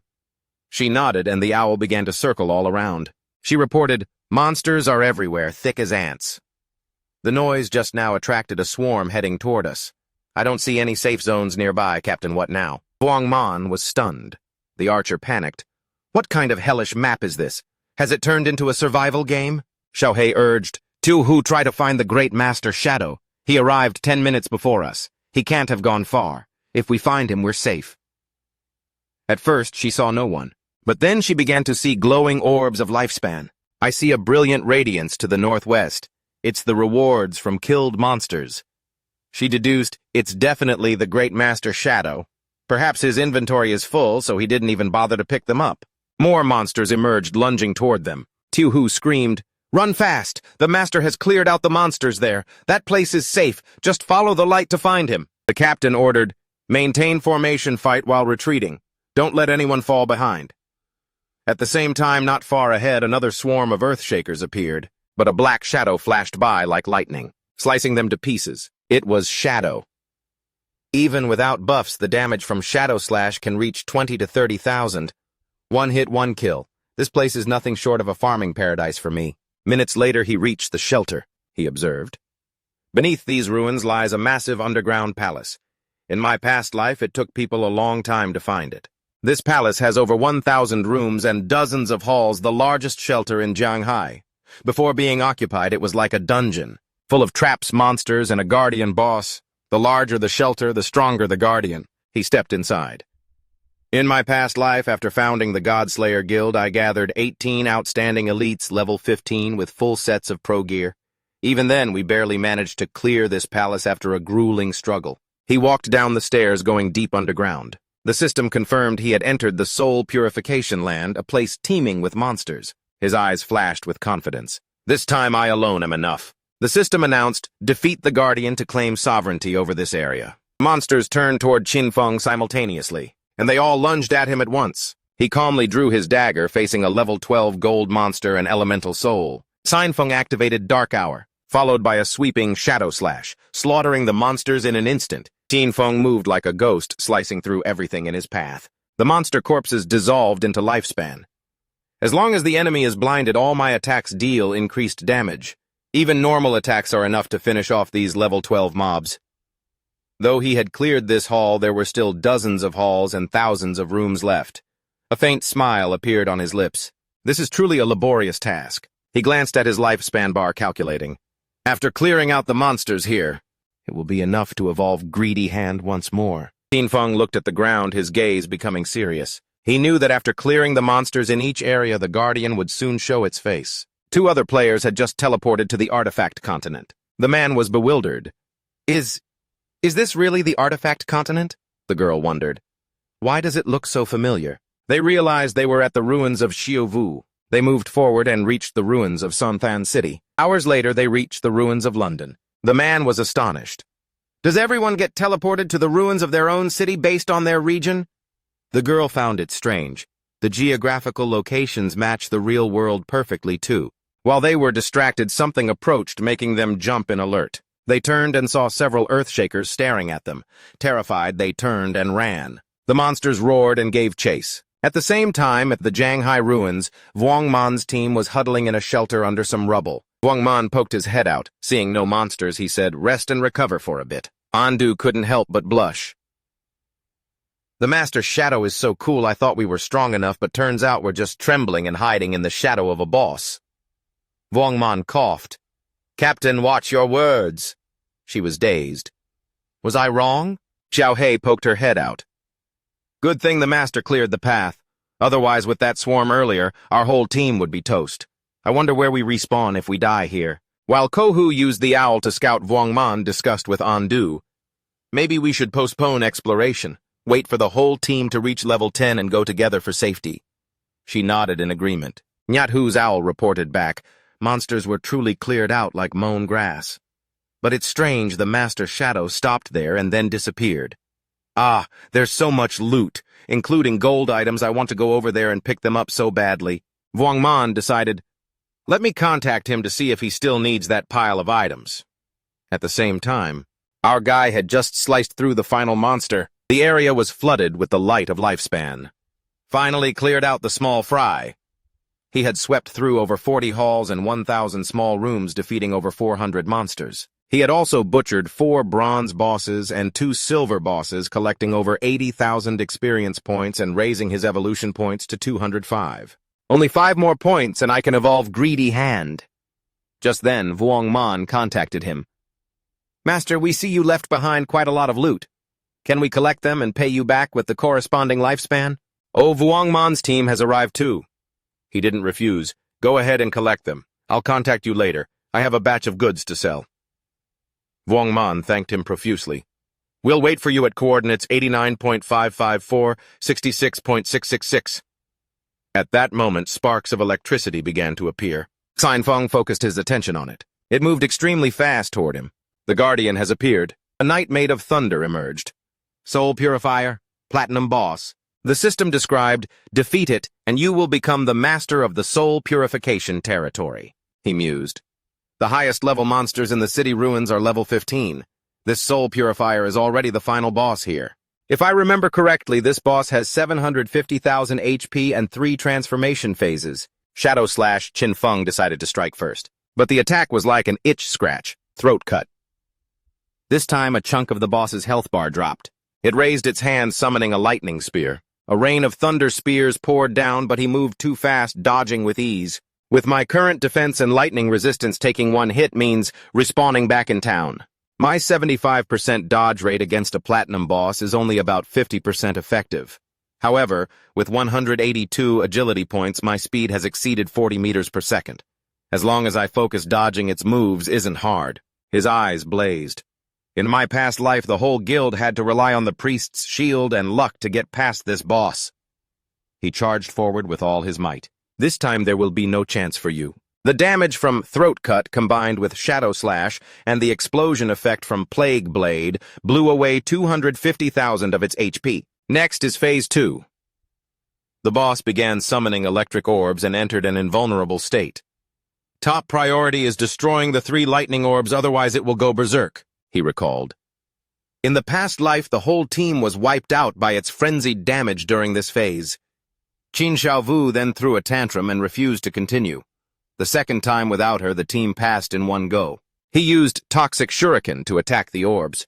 For every orb destroyed, the boss takes corresponding damage. Once all 3 orbs are destroyed, it will enter the final phase. He threw the last shuriken. The 3rd orb exploded and the boss's health bar dropped below half. Its eyes blazed with fury. It reached out its hand and electricity spread throughout the area. Xinfeng remained calm.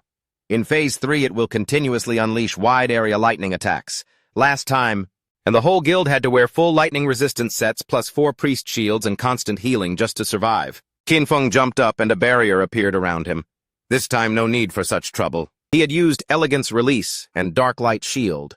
Lightning covers the ground, so I'll attack from the air. Noticing the continuous lightning strikes on the ground, he decided to attack from above. Qinfeng used Elegance Release and Dark Light Shield. Then his eyes began to glow with determination. Shadow Slash. He dived down like an arrow, severing the boss's head. After defeating it, Qinfeng landed on the ground. The system announced, "You have defeated the Soul Purifier, Platinum Boss." He reached level 11, receiving 10 attribute points, 20 evolution points, and 1,520 days of tradable lifespan. Our guy was quite pleased. He achieved the first kill of a platinum boss worldwide, receiving 10 reputation points.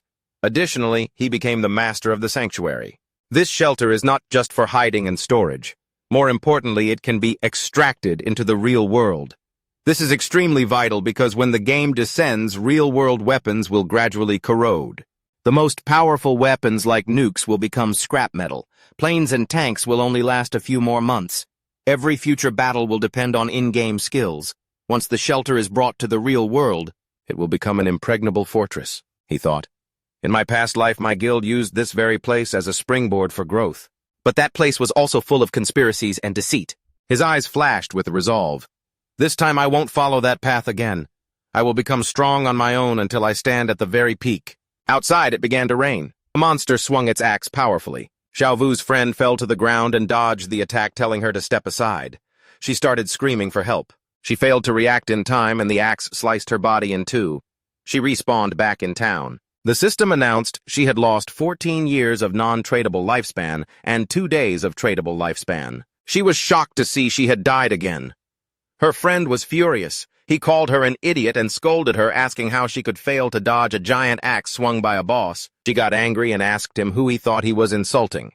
She snapped that since he was the tanker, if he didn't draw the boss's aggro properly, how was she supposed to dodge skills? He got even angrier and called her a fool, asking how he could draw aggro against an AoE skill.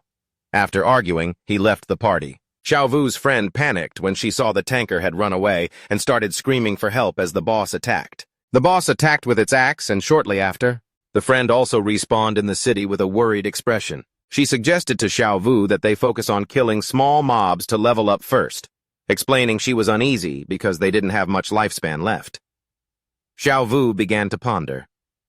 Right then, the system announced player Shadow from Zhanghai City has achieved the world's first kill of a platinum rank boss, receiving 10 reputation points. All players were stunned. Soloing a platinum boss, insane. We just barely crawled to the continent and he's already farming bosses there alone. The name Shadow sent shockwaves once again. Most players haven't even seen what a gold rank monster looks like yet. Xiao Vu was confused. Why are other players so weak? We struggled just to kill a silver boss. How on earth did he kill a platinum one? Back at the shelter, our guy was collecting lifespan. After level 10, each level up gives 4 points to all attributes and 10 free points, dumping them all into agility.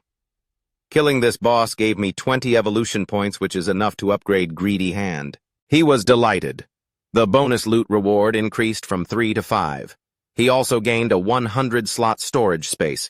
Spending 210 evolution points, the Greedy Hand skill evolved from epic to legendary. This skill now has a 500% chance to receive extra loot and a 100% chance to increase the loot's rank by 1 tier. Additionally, he received a new passive effect, 100 slots of storage space. He decided to use the legendary rank Greedy Hand to collect the loot. As a result, he received 5 extra items and 100 evolution points. His total remaining evolution points were 115. 2 pieces of equipment and an assassin skill book dropped. Level isn't high enough to use yet, putting them in storage for now. He summoned a devout follower and ordered it to collect all the loot in the palace. The remaining 115 evolution points can be used to upgrade other skills. He used 42 points to evolve Shadow Escape to epic rank. Stealth duration increased to 60 seconds. Stealth break damage increased sharply, and cooldown decreased. Next, he used 34 points to upgrade Enhanced Backstab and 6 points for Dark Moment. Finally, he used 33 evolution points to evolve Blooming Curse to legendary rank. This skill can now absorb 50% of the target's remaining non-tradable lifespan. Any corpse drained by this skill will disappear completely. His eyes widened in shock. It can absorb non-tradable lifespan. He remembered that in high-level areas, non-tradable lifespan is consumed very quickly. Just then, Tuet Locke contacted him. Congratulations to the master for the platinum first kill. I have good news, Dong Fuang Tian just logged out. I heard his clan is gathering at the Zhangnam Hotel, buying a large amount of lifespan to invest in the game. While the devout follower was piling up the loot, Qin Feng praised her. However, she replied, "You must defeat Dong Fuang Tian at all costs, or I'm finished." Qin Feng told her not to worry. A 100-slot backpack is really useful. He decided to find Vuong Man and sell everything to them. When they saw Shadow return, Andu and Xiaohei's eyes lit up with joy. Andu ran excitedly toward him, but just before she could hug him, Qin Feng used his hand to stop her and got straight to the point. As usual, I set the price, take it or leave it. For these 30-plus pieces of junk items, I'm selling them to you at a loss fixed price of 950 days of lifespan. With Qin Feng's handprint on her face, Andu still grinned. Deal. The items we collected earlier were also worth about 1,000 days, so let's round it up and pay you 2,000 days for the whole lot. Qinfeng said, "This batch includes silver, gold, and platinum rank items with a total value of 18,000 days." She opened the system window and looked extremely surprised. Platinum rank equipment, too. Excited, she realized this would accelerate Zhanghai City's development. She thanked him profusely. Xiaohei asked, "Master, how do you have so many storage slots?" "Are you Doraemon?" Qinfeng explained. "Under the statue in the center, there is a staircase leading to the teleportation gate back to the starting town." He added, "The first time back costs 500 days. After that, it's free, but think carefully." Having said that, he left. Andu pointed at Qinfeng and laughed. "I told you he's a reborn player. Otherwise, how would he know such hidden information?" Seeing her attitude, Vuongman felt a bit confused. She started blushing and asked, "What do you all think?" "If I try to hit on Shadow..." As Qinfeng left the area, the system asked if he wanted to extract skills into the real world. He decided to activate level and class synchronization. The system announced he had consumed 27,000 days of lifespan. The next step is to extract skills. This time I'll extract even more skills. He consumed tens of thousands of days of lifespan to upgrade Shadow Escape, Extract, Greedy Hand, Blooming Curse, Dark Light Shield. After finishing, he had 7,480 days left. Finally, he invested in extracting gold rank equipment. This devotional pendant summons a silver rank devotee almost invincible in the real world. After spending one round, he only had 486 days of lifespan left, but his strength in reality was nearly equal to that in the game. He vanished without a trace. Still need to earn more lifespan. Next time I log out, I must achieve full synchronization. Minutes later, Qinfeng woke up in the real world, his body radiating darkness. He thought, Dongfang Tian already knows my address. Better to leave here for a while. Extracting the Soul Purification Sanctuary requires over 1,300 years of lifespan, so for now, I'll have to find a temporary place to stay. Qinfeng decided to use Greedy Hand, sucking in everything in his room. Everything disappeared without a trace. Greedy Hand's storage space is really useful. Jumping up, he climbed out the window. No sooner said than done, he took out his phone. The tracking shows Dongfang Tian is chilling at the Jiangnam Hotel about 15 kilometers away. He looks down, then activates stealth. Performing a leap of faith from the rooftop, he calculates that at his current speed, he'll arrive in just 10 minutes.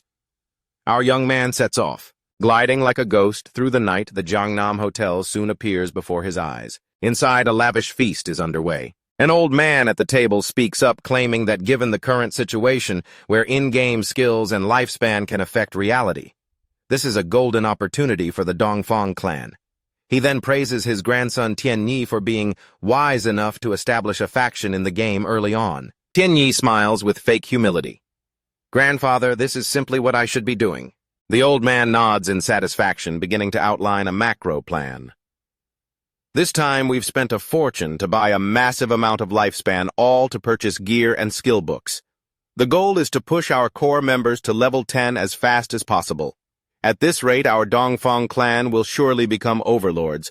The 1,000-year dream of hegemony is no longer distant." Tianyi silently looks at his grandfather, the smile still on his lips. But in his mind, he is showing blatant contempt. The old man is about to go into the grave but still hugs dreams of immortality. His plan is to trap Shadow, force him to reveal his secrets, and then make him a grinding slave for his lifespan. "Once I reach the top of the rankings, all of you, including this old man, must die." The grandfather asks, "How is the plan to deal with that Shadow guy coming along, grandson?" Tianyi smiles again. "Don't worry, I've found a reliable bait to extract information from him. There will be news soon." The old man instructs, "Remember to capture him alive and force him to work for our clan. That is where the greatest benefit lies." Meanwhile, Qinfeng has quietly taken care of the bodyguards outside. The entire Dongfang clan raises their glasses, shouting in unison, "Long live the Dongfang clan!" His eyes flash with caution. Didn't expect these aristocrats to have guns. He knows his defensive skills can't dodge bullets 100%, and he hasn't extracted any armor into reality yet. A bullet to the heart or head is game over. Caution prevents regret. Thinking this, he reaches out his hand using the pendant to immediately summon a loyal follower. A devout follower appears with sharp claws and blue flames burning. Our young man commands, "Go inside, leave not a single soul." He knows that as a silver rank boss, it has excellent physical damage resistance enough to withstand gunfire for a while. While the group is busy feasting, the devout follower kicks the door open and storms in. It lets out a roar, and the entire crowd is utterly terrified, not understanding where this monster came from. With burning eyes, it lunges toward them. Tianyi, face pale as a ghost, stands up and points at the monster, screaming, "Shoot! Shoot it!" He cannot believe an in-game monster could appear here. Bullets embed themselves straight into the monster's head, but they seem to have no effect. It swings its arm once, and a guard is obliterated. Sharp claws pierce through the chest of another. While the monster is making mincemeat of the guests, Tianyi breaks into a cold sweat. The monster turns to attack his grandfather. The old man screams in panic for help. Instead of staying to show filial piety, Tianyi's filial nature is expressed by running for his life as fast as he can. He doesn't dare look back with only one thought in his head. Must escape here. As long as I get into the game, I'll be safe. He thinks while running, just hit level 10 and extract skills into reality, then no one will be able to threaten me anymore. Right then he sees Qin Feng blocking the doorway. A blade flashes. Tianyi's head flies into the air. Blood gushes like a fountain. Qin Feng coldly turns and walks away. In his final moment, Tianyi's eyes are still full of bewilderment. Not long after, red flowers begin to grow from his corpse. Qin Feng observes them. The system reports back a massive number, absorbed 27,000 days of tradable lifespan and 482 years of non-tradable lifespan. His eyes light up. Truly a big catch. Tianyi's body has completely transformed into flowers. The blooming curse skill has proven its value this time. It not only cleans up the scene, but also squeezes out every last drop of the enemy's lifespan. His total non-tradable lifespan has reached 2,327 years. Entering dangerous areas in the future will no longer be a worry. Outside, someone panics and screams, "Call the police!" There's gunfire and screaming from the private room. Qin Feng becomes serious, but when they open the door, they are shocked to the core. Not a single corpse. The situation is extremely strange. A confused officer. The room is a mess, as if there was a war, but why is there no one? He asks his colleagues if they saw anyone leave, but the answer is no. The entire Dongfang clan has seemingly evaporated. They decide to call the special investigation team. Meanwhile, Qin Feng has already made his getaway. His next target, the Thien Group. However, its headquarters has moved to North America. Currently, only the CEO's daughter, Thien Thi Thi, is stuck in the Mado area. He needs to deal with her. The distance to Mado is nearly 300 kilometers. Walking would take several hours. A total waste of time. Qin Feng decides to go to sleep. He needs to find a mount. Our young man returns to the game. He decides to hunt down the remaining few bosses in the ruins. Captain Ondu contacted him, her voice full of excitement. "Shadow, good news, Xiaohei just found a tomb, but there's a gold rank vengeful spirit guarding it and we're no match for it." Qin Feng was surprised. How did she find it? Ondu recounted, "On the way back, we took a detour to avoid monsters and suddenly noticed one person was missing. After searching for a while, we found Xiaohei had fallen into a pit. It's a special mausoleum area and the party chat isn't working. We followed her down and encountered a level 12 monster chasing us. Luckily, we escaped in time. We're back in Shelltown now. If you want to go there, I'll send you the coordinates." Qin Feng thought to himself, this girl Xiaohei really is the legendary Golden Hand. One wrong step and she finds a secret realm. He knew places like these tombs were extremely rare. He asked Ondu to send the coordinates. She sent them immediately and said if he looted anything, he didn't need to sell it back to them. He couldn't help but think that Ondu was actually very clever. Qin Feng arrived in the site, looked into the massive well, and couldn't help but be amazed. To fall into a well this big, Xiaohei really is one of a kind. Without hesitation, Qin Feng jumped into the well. The system announced, "You have arrived at the Mausoleum of Resentment. Long-range communication is blocked." He landed at the bottom and walked along the corridor. Right then, a massive monster appeared, screaming vengeful spirit level 12 gold rank. Qin Feng observed silently. He hadn't encountered this one in his past life, but looking at its form, he guessed it had extremely high physical attack power and a wide range. No wonder Ondu and the others ran for their lives. With current gear, Vuong Man could probably only take one hit before losing half his health. He knew if he got hit, he'd be heading straight back to town. Combining his skills, he lunged forward. A blade strike as fast as lightning. The monster's arm was severed. He knew this boss had very high defense, but it didn't matter. It wouldn't withstand the subsequent throat-cut damage of the skill. Just then the monster's severed arm flew toward Qin Feng. Shortly after it exploded. Fortunately, Qin Feng managed to jump out of the blast radius in time. Corpse explosion. That was a close call. He admitted he had been careless. If not for his auto-dodge skill, he might have died. The boss's corpse turned into lifespan. Qinfeng recalled in his past life many teams were wiped out because of boss corpse explosions like this. He didn't expect a gold rank boss to have a self-destruct move. Using greedy hand, he picked up the loot. The system reported a series of rewards, lifespan evolution points, the platinum rank Black Knight's Whirlwind Blade skill book, and platinum rank Vengeful Leather Armor. He was quite surprised because he received items he could actually use. Black Knight's Whirlwind Blade is a wide-area dark elemental damage skill. Qinfeng was delighted. This was exactly the skill he needed. The Shadow class has higher spirit than strength, so his magic damage is stronger than physical. He understood he should focus on increasing spirit. He decided to upgrade this skill to epic rank, consuming 6 evolution points. The skill evolved continuously with the damage radius and attack power skyrocketing. After evolution, the range expanded and the bonus attack power increased significantly. Although the total damage couldn't compare to single-target skills, it is a divine skill for clearing trash. Its effectiveness is much greater when surrounded. The system announced the stats for the Vengeful Leather Armor, adding a lot of defense health and elemental resistance. Additionally, it featured an effect that increases attack power after being hit. Qinfeng moved toward a massive door. He decided to replace his old armor. The rest of the loot could be sold for over 10,000 days of lifespan. Now that I'm inside the tomb, I hope I'll find a mount.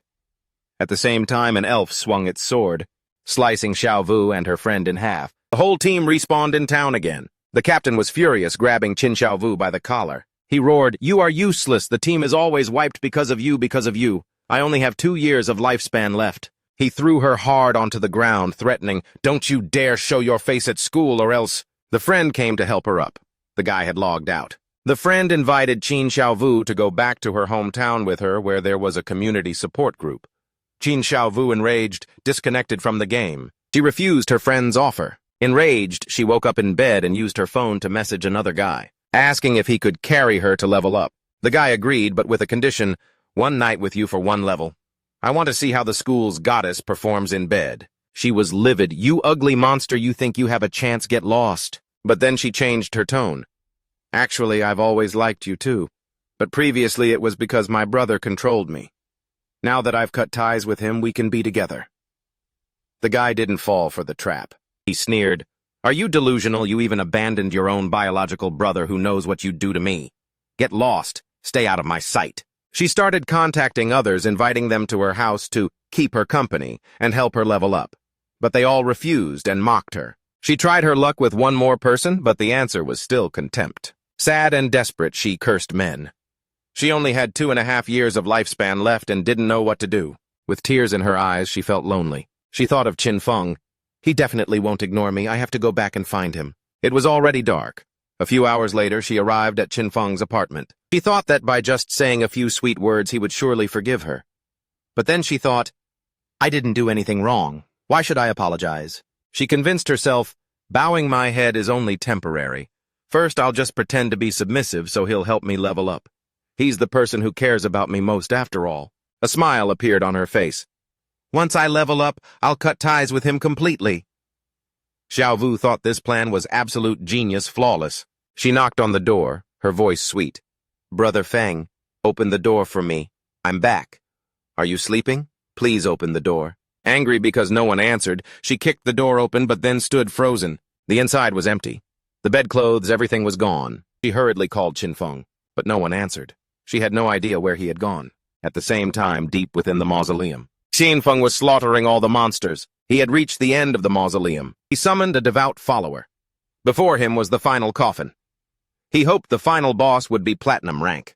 The monster began to push the coffin lid. Something strange happened. Evil energy began to invade its body. The system announced that his devout follower had been destroyed. Qinfeng realized it was Death Miasma, a gold rank boss. He cursed his bad luck because this boss had no physical form, making it completely immune to physical damage. He recalled that in his past life, this boss had massacred an entire base. Countless civilians were killed. Being haunted by this thing was practically a death sentence. He decided to use Black Knight's Whirlwind Blade. Darkness swirled around his body. Thanks to that, he could see its true form. Using his dagger, Qinfeng attacked the true form. The system announced he had killed the boss. Qin Feng knew this boss's power was clearly above platinum rank. Fortunately, the skill he just learned dealt magic damage. The corpse turned into lifespan orbs. Qin Feng picked up the loot. He sighed, hoping for high-end items. Qin Feng received a rare item, a Mount Bell. He froze for a few seconds. Our guy was ecstatic. The boss actually dropped a Mount. Xiaohei's luck was truly something else. The system described demonic night wolf Mount Bell. He remembered this was one of the fastest mounts in the early stages. The wolf was level 11 gold quality with extremely impressive stats. It would gain experience alongside its master. Its abilities were also remarkable: increased movement speed, nighttime invisibility, consecutive attacks, and ally buffs. Qin Feng knew it wasn't just a mount but also a combat pet. The fact that it had a stealth skill made it a massive bargain. Riding the demonic night wolf, Qin Feng left the ruins and began heading to his next destination. His plan was clear: reach level 15, accumulate enough lifespan to extract the mount. After that, he would go straight to Mado to eliminate Tianthi, cutting off all threats at the root. Qin Feng passed through the Jianghai Arena, a complex labyrinth full of monsters. This place was the perfect location for him to level up quickly. The wolf climbed to the top of the arena walls, which were swarming with monsters. The demonic night wolf performed a leap. Qin Feng and his beast dove from the sky toward the monsters. Qin Feng's eyes flashed with determination. Using Shadow Kill Touch, he began to slaughter the monsters. At the same time, in another place, there was Ndu. She uses her sword to kill a monster. Her teammate Mani Luong begins to flatter her. As expected of Captain An, your damage is terrifying. Dragon Knight is truly strong. He says that this gold boss was only level 8, and it took them over 10 minutes, so he doesn't understand how Shadow could solo a platinum boss. He belittles Shadow's achievement, saying he is just a sneaky assassin who specializes in chipping away health slowly, and that this type has no future. And Du asks back, so would an ordinary archer like you be better suited for chipping away tasks? Mani Luong plops onto the ground, explaining that he is an upright person and does not do such things. He reveals he has heard Shadow has a terrible personality and is a ruthless killer in real life. He suggests setting a trap to uncover Shadow's identity and then control him. He argues that someone like Shadow can only be trusted if working for them. Otherwise, incidents like Songfay's will continue to happen. Ndu and Vuongman look at each other, then burst out laughing. They ask him if he truly doesn't understand. The issue isn't Shadow begging us to clean up. It's that we have to clean up what he leaves behind. Only in this way can we cooperate. Mani Luong is furious, saying Shadow is nothing more than a weak assassin. He scolds them for daring to reprimand him. Then he turns to Ndu, declaring he will ruin Shadow's reputation and arrest him. When that happens, you will have to kneel and apologize to me. Vuongman asks Ndu what loot the boss dropped. She replies it's all gear for priests. She starts stroking her chin, recalling that Shadow often sells them gold and platinum equipment. This makes her wonder how many bosses he has actually killed. Vuongman reveals he is a bit worried. Ndu can't help but feel a bit confused. Vuongman mentions the case at the Jiangnam restaurant, the incident where the entire Dongfang clan was murdered. He poses a disturbing theory. If Shadow is responsible for this, do we still have to clean up his mess?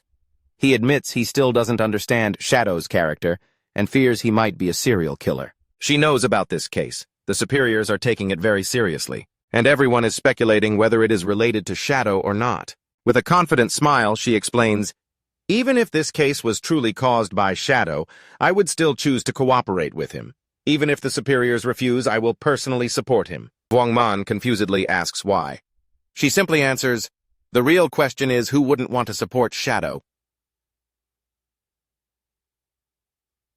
Their subordinate appears, reporting that in the area ahead they found an arena, but all the monsters inside are already dead. He reveals that corpses are everywhere. Ndu feels pleased and decides to go to the arena. They arrive at the Jianghai Arena and see a lot of lifespan lying on the ground. There must have been hundreds of creatures there, and Du is certain that Shadow has been here. She suggests they search around. Mani Luong asks why she is so sure. Ndu replies, he is number 1 on the leaderboard. We are right behind, yet we couldn't do this, so it must be him. Mani Luong is angry, saying he also has stealth and could do the same. It would just take more time.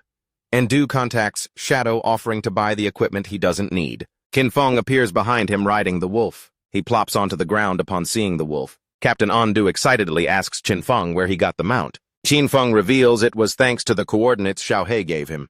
Hearing this, Xiaohei can't help but blush, and she says there's no need to mention it. Qinfeng decides to sell them all the items on the ground in bulk. The conditions remain the same. Mani Long can't help but feel furious. He feels humiliated by Shadow and silently vows to make them pay. Qinfeng begins to enter the ruins. He has reached level 13. This time, after clearing the arena, he received a fairly good gold rank skill book. The skill book is called Silent Stealth, which allows the user to remain permanently invisible if they do not move. Qinfeng realizes that if he uses it in reality, he can disappear completely. He decides to evolve this skill book to epic rank. The skill is improved with bonus damage and significantly reduced cooldown. He decides to evolve other skills as well. He consumes a large amount of evolution points to upgrade his skills, even bringing one skill to mythical rank, significantly improving its attributes. Now, except for some special monsters, every one of his attacks hits a weak point. He realizes that he now possesses stealth level 4. At this stage, no one can detect him. Additionally, thanks to an item, his dodge rate has reached 83%. Qinfeng decides to stop to find out what is going on. It is a giant boss with chains on her arms. Qinfeng recognizes her as the Steel Saintess and wonders who would be crazy enough to release this boss. Qinfeng recalls that in his past life she massacred more than 1,000 people. His original plan was to deal with Tian Thi first, but since she has appeared, he decides to face her. The boss begins to swing her arms and massacres nearby players. The other players realize she is very strong. She powerfully swings her blade arms and begins killing other players. The noobs, deluding themselves with power, want to solo the big boss Steel Saintess. They truly won't shed a tear until they see the coffin. A youth riding a tiger planned to show off against the boss, but Qinfeng immediately recognized an old acquaintance, Tran Vodan, also known as Dong Vodan, who possessed the high-sounding class called Holy Knight. This was a case of bitter enemies meeting on a narrow path. For Qinfeng, someone he had exchanged moves with for 9 long years in his past life without a clear victor. This guy was famous for being a slippery boss. Whenever he was about to croak, he'd use dirty tricks to make a quick getaway. Recalling the past in the previous life, the Steel Saintess had been made into mincemeat by his Holy Sanctuary Knights Guild. From then on, the saying, Godslayer in the West, Holy Sanctuary in the East, was born, dividing the governance of these Shanghai ruins like 2 real estate moguls. This guild recruited members in a predatory capitalist style, signing life contracts guaranteeing safety, but charging an extortionate 50% lifespan tax. Joining them was no different from being a digital-era slave grinding away to fatten up a few big shots. Qinfeng's eyes lit up like car headlights. To him, this was a once-in-a-thousand-years opportunity. He swore by the light bulb that even if Tran Vodan grew wings, this time he wouldn't escape his affectionate hands. The boss began her fan dance routine, swinging her arms frantically. While she was busy performing, Qinfeng activated Ninja Turtle mode and stealthed down right next to her. His eyes flashed with an incredibly friendly look. Without a word, he unleashed Dark Knight Whirlwind Blade, sending the surrounding players to meet their ancestors in a heartbeat. Shrouded in a red aura like a butcher, the author's favorite spun around and made mincemeat of the lackeys. Tran Vodan froze for 5 seconds when he realized who the culprit was. He naively asked why he was massacring his subordinates, saying they had no grudge. Truly a fresh sheet of paper with no experience. Qinfeng appeared behind him like a ghost, whispering a cold sentence, "Because I don't like eating beef." Hearing such a logical reason, Tran Vodan's eyes went wide with terror. With a face as cold as being broke at the end of the month, Qinfeng used Shadow Slash to send Tran Vodan to the scoreboard instantly. While he was at it, he threw in a blooming curse combo as a bonus. Shortly after, the victims respawned back at the town. Tran Vodan was so angry his lungs nearly burst. He was still bitter, not understanding what not eating beef had to do with their lives. His subordinates panicked because their lifespan had hit 0. Tran Vodan knew full well the protagonist played dirty, but had to swallow his pride and lead his troops elsewhere to start grinding from scratch. Among them was the god-forsaken sister Qin Xiaovu. The girl cried bitterly, wondering why her precious brother would strike her down so ruthlessly. With her lifespan nearly depleted, she was going to be starving this time. The system delivered good news. The Blooming Curse skill had blood-sucked 4 tradable days and 1 year of fixed lifespan from Qin Xiaovu. Qinfeng laughed like a bountiful harvest, knowing she was in the same group as Tran Vodan. His eyes shone with excitement. Sucking that little proved she was already dirt poor. She must have been at her wit's end to join that exploitative guild as a slave. To him, this was the price to pay for meddling in others' business. The SS boss angrily turned to attack him. She threw up a smoke screen, making the area as hazy as a house fire. But our protagonist was no pushover. He glided lightly as a breeze, dodging attacks with a provocative, blurred posture. In the early stage, this boss was just a mosquito biting stainless steel to him. The boss seemed to lag slightly, and the chains from her arms began to tighten like harp strings. She didn't keep him waiting for long. She started spinning her arms frantically like a blender. Qinfeng became serious again, knowing her tricks were limited to this swinging chains randomly or slamming the ground for show. Too easy to predict. He blinked above her head, deciding to gift her a blessing release, mixed with Plague Blade combo. One for throat-cutting big burst damage, the other for poison-inflicted slow drain. Qinfeng struck as fast as an electric shock. The hit racked up several thousand damage. The boss was in agony. Next was the throat-slitting move, creating a deep wound on the throat. All in the blink of an eye. Her health plummeted past 50%. Her eyes began to turn blood red, revealing her true form as a frenzied beast. Qinfeng remained calm as ever because he knew the real terror lay in round 2. When she loses half her health, the demon inside her finally awakens. At this point, however much damage is dealt to her is reflected back. Legend also bragged that her belly contains a spatial portal. Anyone swallowed is sent straight to the bottom of a volcano for a vacation. But in his past life, he never saw anyone pull this off. The gossipers probably confused it with another game. A crowd of spectators watched from a distance, marveling at his ruthlessness. A platinum boss summoned by someone else, yet he jumped in for a blatant KS kill steal and even sent the host back to town. On top of that, he used just one skill to drop half the boss's health bar, forcing her into her chaotic second phase. Truly a monster in human skin. While they were gossiping, the stealthed Qinfeng had already spotted these human-powered cameras. He calculated the Steel Saintess has a weakness when she attacks. The damage reflection armor turns off, meaning he had to time his counterpunches exactly when she strikes to avoid reflected damage. But the problem was, all his skills were damage over time DOT types. Using them recklessly would be suicide. He'd die before he could blink.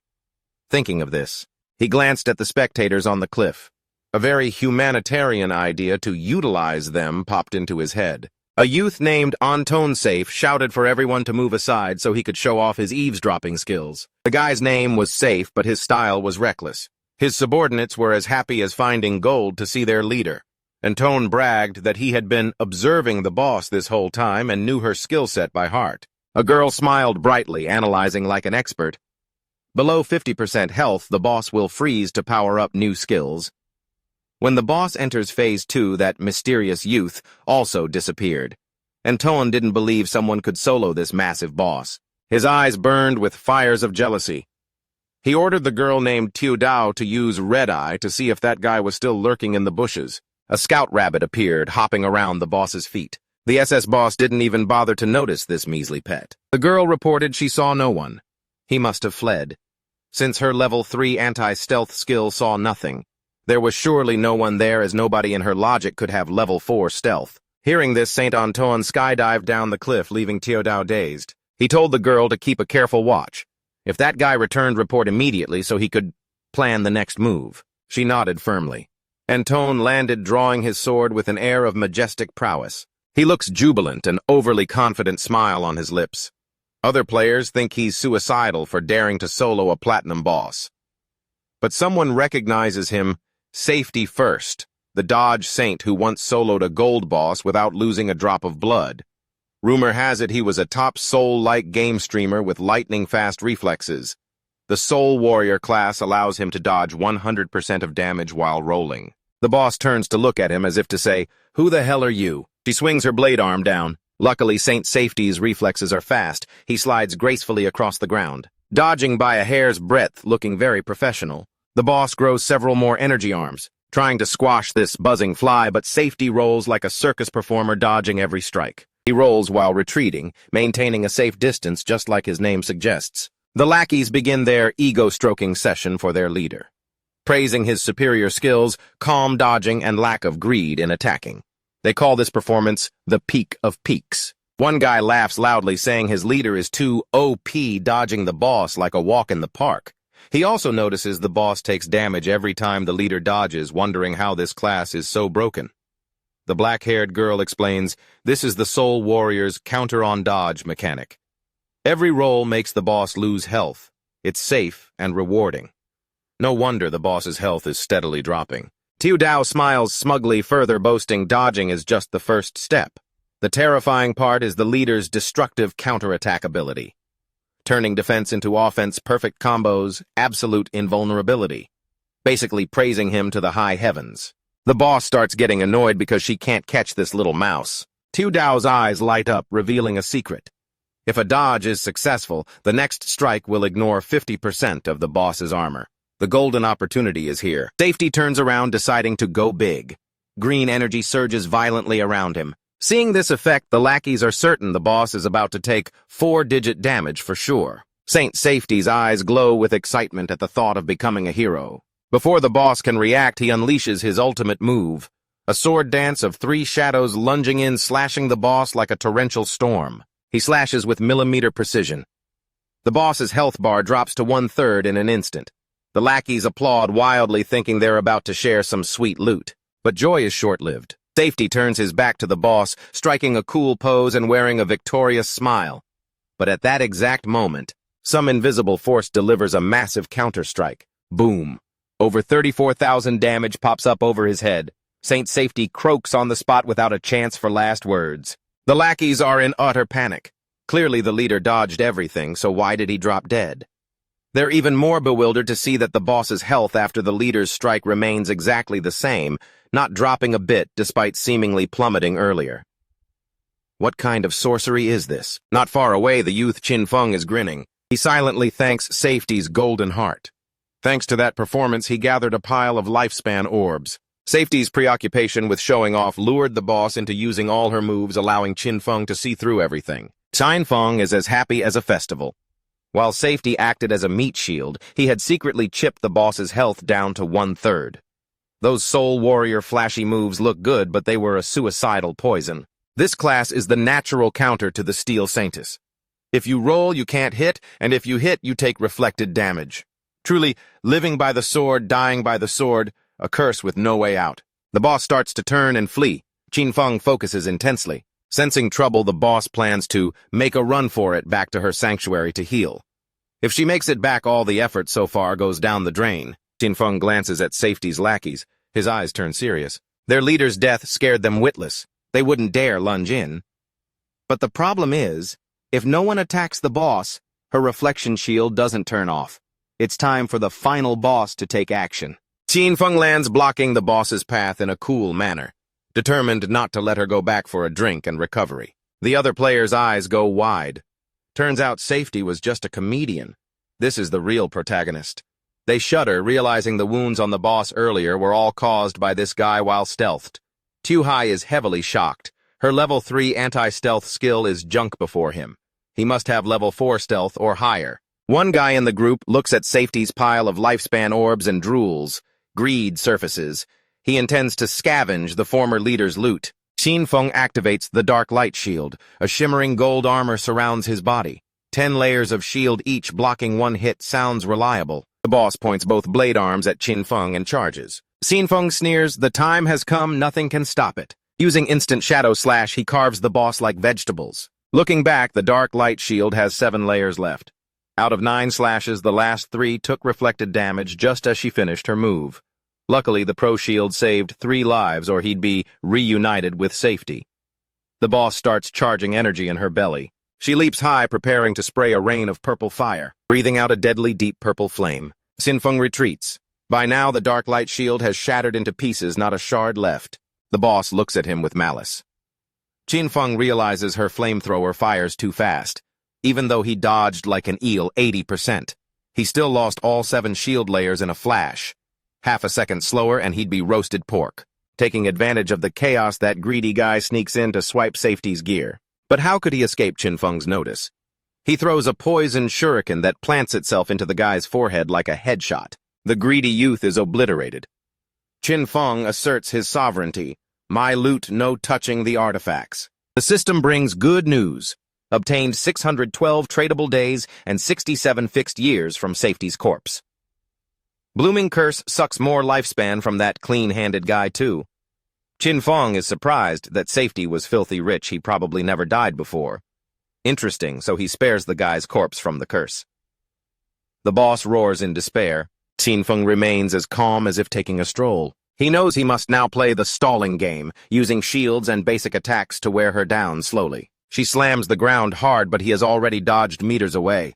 It's a bit time-consuming, but Safety comes first. Tiu Dao watches with her mouth agape. She didn't expect him to be so tanky and aggressive.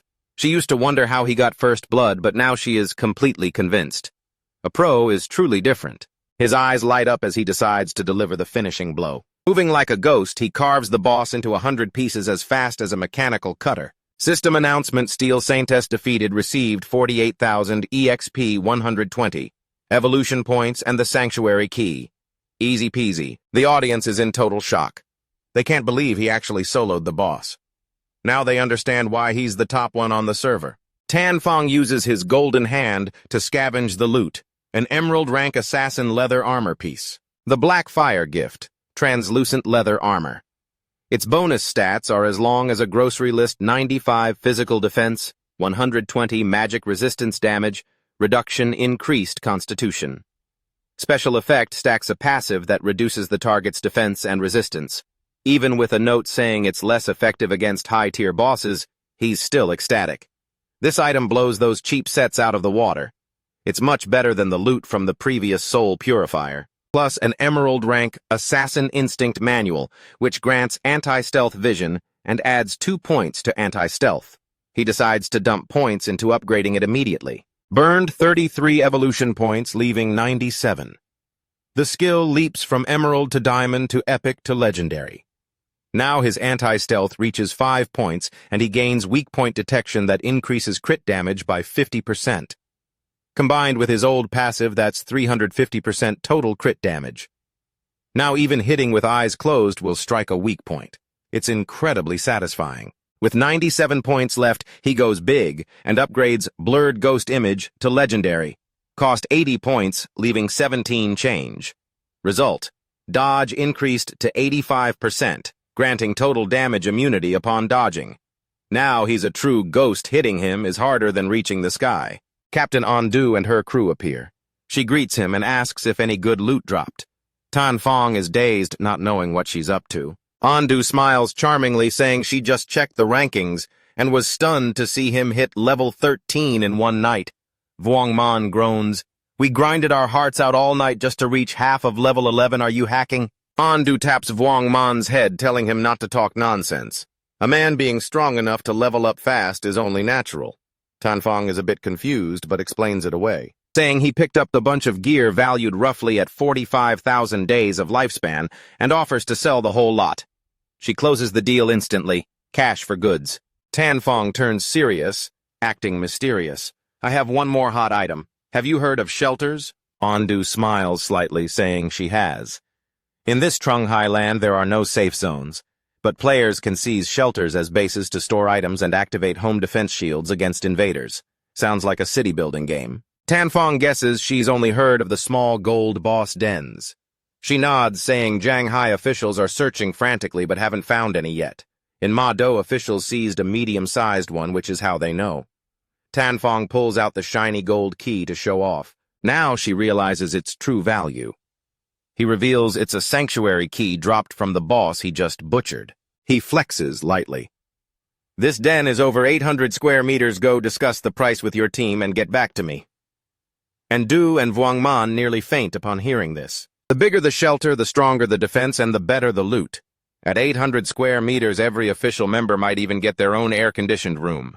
She timidly asks the price. "How much are you planning to sell this mansion for?" Tan Fong tells her to go have a meeting first. In his past life, this sold for 2,000 years of lifespan. Selling to the government combined with his current assets would be enough to extract his entire power into the real world. This deal is too good. Andu swallows hard and nods frantically, promising to report to her boss immediately. With that done, she asks for another favor. 7 gold bosses are gathering at Black Trang Town like it's a fair, and they've killed many people. She offers 15 years of lifespan if he agrees to clear the mess. Our protagonist acts picky. 7 gold bosses aren't such a big deal. Can't you guys handle it yourselves? He guesses something very serious must be happening for them to beg him. She gives a thumbs up, praising his sudden brilliance. The truth is, the bosses die and then come back to life, and they buff their stats to the roof, wiping her team in a heartbeat. Tanfong's eyes go wide. He remembers this type of group boss with revival capabilities, suspecting these are puppets created by the cursed tablet, a divine treasure. If it's truly an ancient divine tablet, he must snatch it before it's too late. Deciding to go immediately, he tells her to send the coordinates. She wishes him luck. Tanfong calculates the loot could sell for 40 to 55 years plus the 15-year fee. A very profitable deal. Riding his cool night wolf, he flies through the ruins, passing by a statue. He is startled by an eyesore. A group of people ganging up on a girl. It's Tu-Vu again, the troublemaking sister. A woman is slapping and cursing Tu-Vu as a fox, saying she just joined the guild and is already trying to seduce the leader. Tu-Vu is bruised and battered, crying and begging. The woman threatens to slash her pretty face if she keeps it up. They continue to physically impact Tu-Vu. Tanfong sits on the roof watching the show. He knew it. This girl gets into palace-style drama wherever she goes. In the past life, he always cleaned up her mess. In this life, keep dreaming, honey. He drops down and delivers a cold verdict. You reap what you sow, sister, then leaves. Tu-Vu wails pathetically, but the women don't let her go, cursing her as a loose woman. Tanfong enters the statue, remembering a secret room down here to teleport back to the starter village. Few people know this info. It's a real game hack. A magic circle appears. The ticket price is stinging 500 days for the first trip, 1,000 for the second, 2,000 for the third, and so on, doubling each time. Truly more of a bloodsucker than Apple. The starter village will later turn into a deadland where small mobs become bosses and treasures appear. Among them is the ancient divine tablet, the item he must obtain. The system asks if he wants to go to the abandoned land, Black Trang Town. Tanfong vaguely remembers the name but never heard of it in his past life. Whatever, just go. 500 days of lifespan gone. The system deducts the amount instantly. Tanfong lands in Black Trang Town. The place is crowded like a festival, but it's full of old people.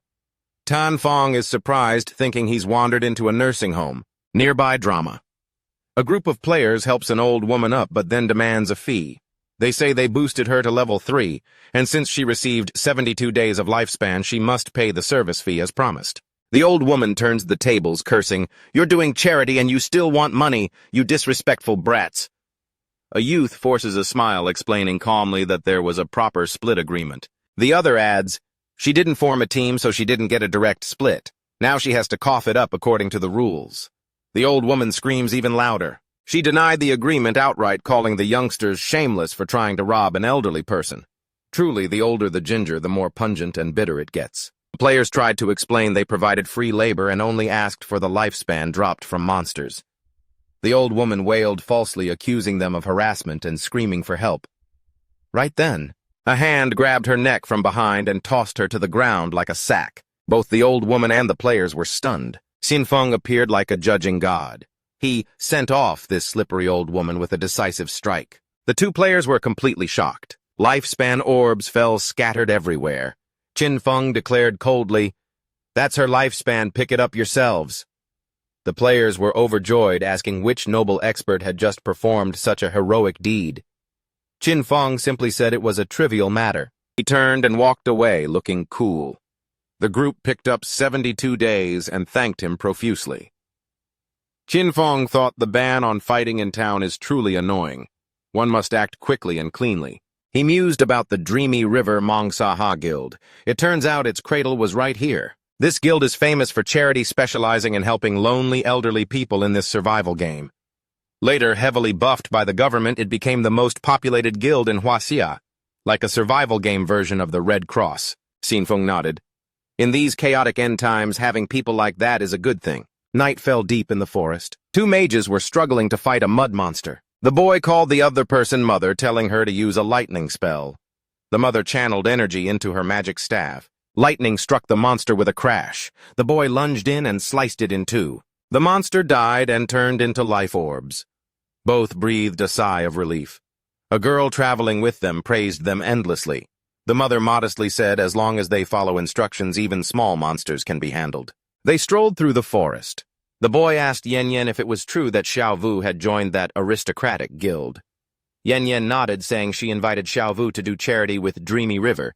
but she looked down on it. Yen Yen honestly recounted, "I told her people here help each other happily with free guides, but she was stuck up and wouldn't join." Xiao Vu has already reached level 10 now, because she was boosted by those night sanctuary guys.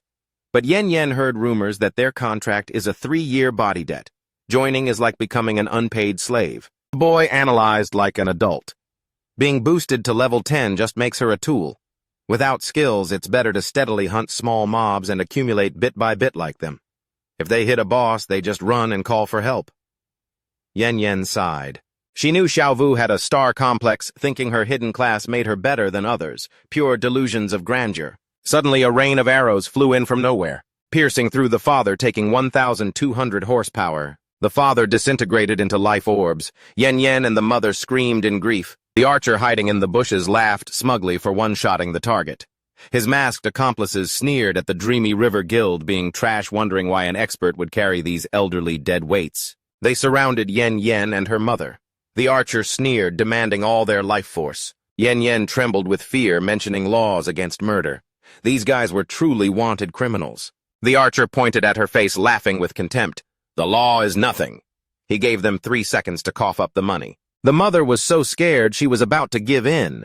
But Yen Yen stopped her, telling her to call for help on the guild channel while she stalled for time. Seeing this, the archer gave a cold command, "Kill the old woman, keep the girl for fun." The lackeys lunged in, but at the critical moment, a wolf jumped out of nowhere and snapped up one of them. Yen Yen stood dazed, not understanding what was happening. The archer didn't have time to process it before. His head was severed from his neck. Qin Feng appeared like a ninja. While the wolf was making mincemeat of the lackeys, Qin Feng calmly looked at the archer's head. Yen Yen immediately recognized her idol. The archer and his gang respawned in town, utterly bitter. They wondered why they were stripped of every single bit of tradable lifespan upon death, leaving them penniless. Massive shock. They couldn't understand how they went bankrupt so fast. They frantically ran into the forest to grind again lest they starve. They had to kill monsters immediately to earn a living. But reality wasn't so kind. A strange surge of energy appeared. An energy sword descended, binding their feet. 2 priests appeared, calling themselves bounty hunters. They declared the arrest of these criminals according to the law. They demanded real-world information. They threatened that resisting would lead to being deleted permanently. The net of heaven is vast. Though its mesh is wide, nothing escapes. Back in the forest, flowers began to grow from the archer's corpse due to Qin Feng's skill effect. Yen Yen cried tears of joy, thanking him profusely. Without the big brother, mother and daughter would have surely logged out for good. Qin Feng looked down, silently evaluating this girl. So Yen is decent, kind, and brave, completely different from his god-forsaken sister Qin Xiao Vu. It's a good thing they split up, otherwise she'd be ruined too. Qin Feng vanished without a trace, as if he never existed. Yen and her mother were left bewildered. Yen picked up the orb, wondering if it belonged to her father. Her mother asked where the young man went. Yen said she didn't know, only that he is the world's #1 big brother, her personal idol. In another part of the forest, in another corner, a group of extras was gathering. They vividly remembered Captain Andu's prophecy that Shadow would arrive in a few minutes. Yet nearly half an hour had passed, and they began to wonder if the idol was busy. In the bathroom, a curious man nudged the guy next to him, asking if Shadow could take on the bosses inside. The other curled his lip, expressing deep doubt because these bosses had the ability to revive. He couldn't believe anyone would accept such an obvious suicide mission. Meanwhile, our golden boy of stealth was quietly slipping right past them. Qin Feng quietly slipped away. He knew full well that this ancient god tablet could both bless and curse equipment. If one's luck was high enough, it could even change class characteristics. Rumor had it that this world's top 7 player used 7 of these tablets to summon the ghost of an ancient god, blowing away a legendary boss. Sometimes these bosses even possessed Grandmaster-level stealth skills. Consequently, unfortunate players passing by would evaporate without ever seeing the culprit's face. Bosses created from this tablet had unique mechanics. Qin Feng narrowed his eyes, seeing several monsters, with eyes glowing with malice standing right there. It was possible the real boss was a summoner hiding in the bushes nearby, and the boss the players saw was just an infinitely reviving puppet. According to intelligence, once killed, these bosses would revive and gain a frenzy effect. But what if they were all killed at once? Would they still be able to revive? A theory worth testing. Qin Feng decided to use a pawn for the experiment. He summoned a devout follower. It valiantly charged toward the bosses and launched an attack, taking away over 1,400 of their health points, an insignificant number. The eyes of one of the bosses flashed with a spark of rage. It gave just one glance, and the devout follower's body exploded like a balloon. They didn't even bother to look at the corpse of the poor pawn. Qinfeng's eyes shone with seriousness. They were all level 10, no damage reflection, and their stats were only about twice as strong as a normal gold boss. He used Shadow Circle, and a glowing red energy began to spread across the area. Immediately after, Qinfeng unleashed Toxic Shuriken, pinning the entire pack straight through their throats. The boss's corpses vanished into thin air. He was a bit confused as they didn't drop a single item. Suddenly, the souls of the bosses began to merge, creating a giant monster many times stronger. The monster roared and charged toward Qinfeng. He knew he was on the right track. They had now entered Phase 2. He noticed ancient glyphs covering the monster's entire body. He dodged its attack and immediately decoded the characters Calamity, Sky, Ancient, Deep, God, Sea. Rearranging them, he translated the boss's true name, You Thought Ancient God of Calamity. He wondered if he should attack the boss's parts in the exact order of the characters.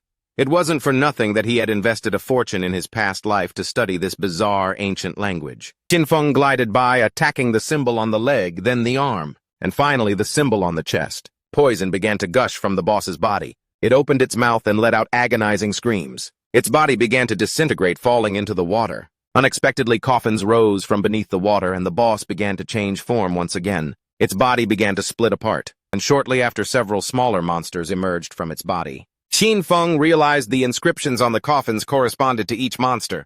Clearly, in this phase, he needed to send them back to their respective homes. He could already see the ancient god tablet. This appeared to be the final phase.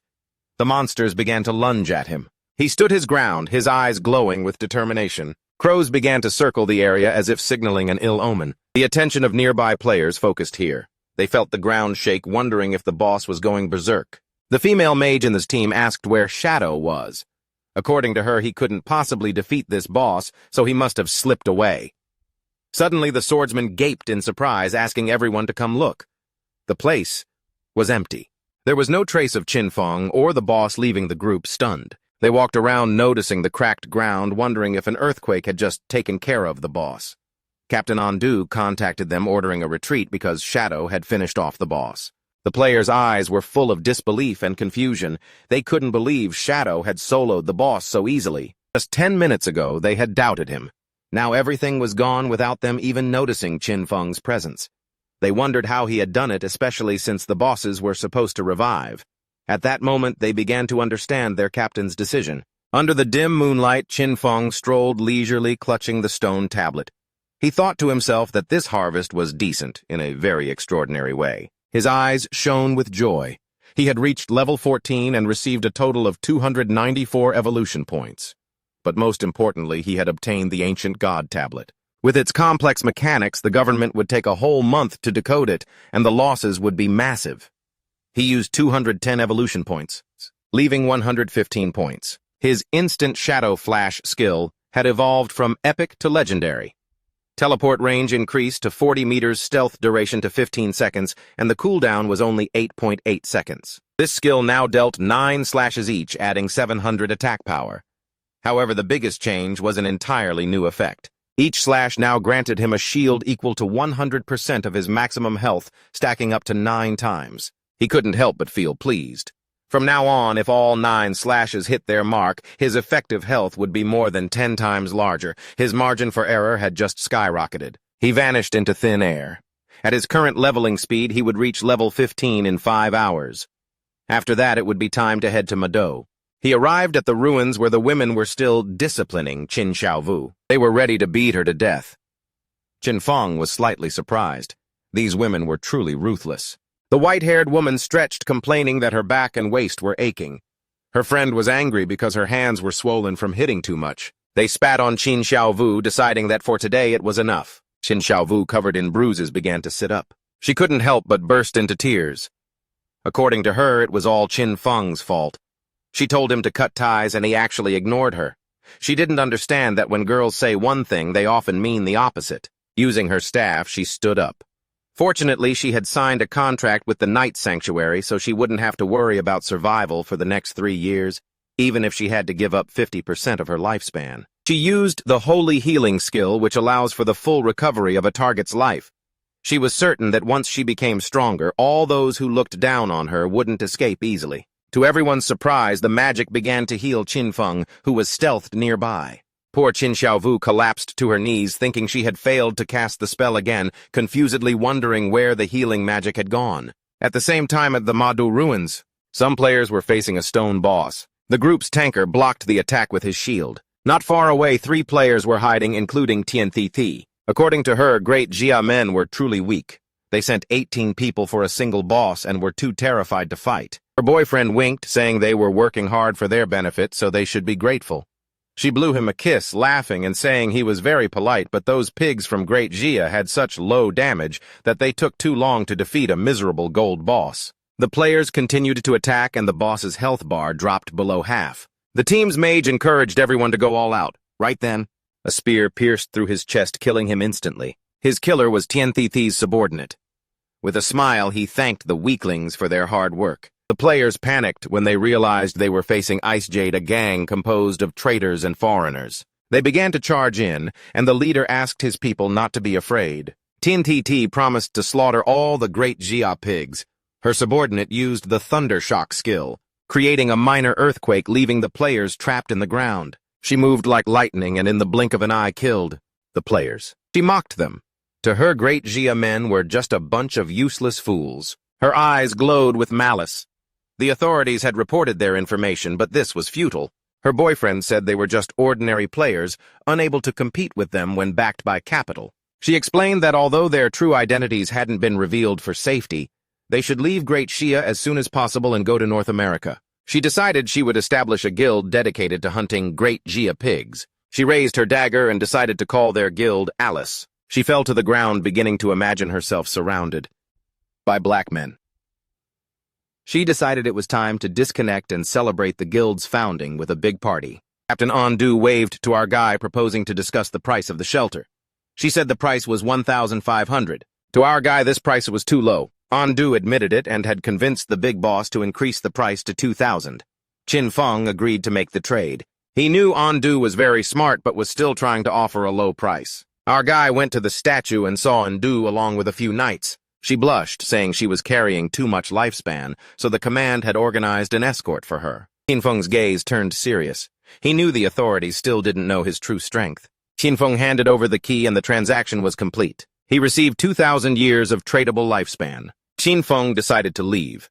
The knights were somewhat confused, but Ondu explained that this shelter could hold thousands of people and no one but Shadow would be generous enough to give it up. Qin Feng immediately invested the received lifespan, consuming a portion to reach level 15 and learn a series of new skills. Except for equipment, everything else was fully synchronized. His strength in the real world was now nearly equivalent to that in the game. The system warned that his hunger level had reached 90%. He decided to disconnect to deal with his hunger. Qin Feng disconnected and woke up. In a cage at the Hailong Hotel, the men noticed he had woken up. They drew their weapons, demanding he hand over his lifespan. One of them mocked, glad that the apocalypse was wonderful because he could kill anyone he wanted. Qin Feng threw them a piercing gaze.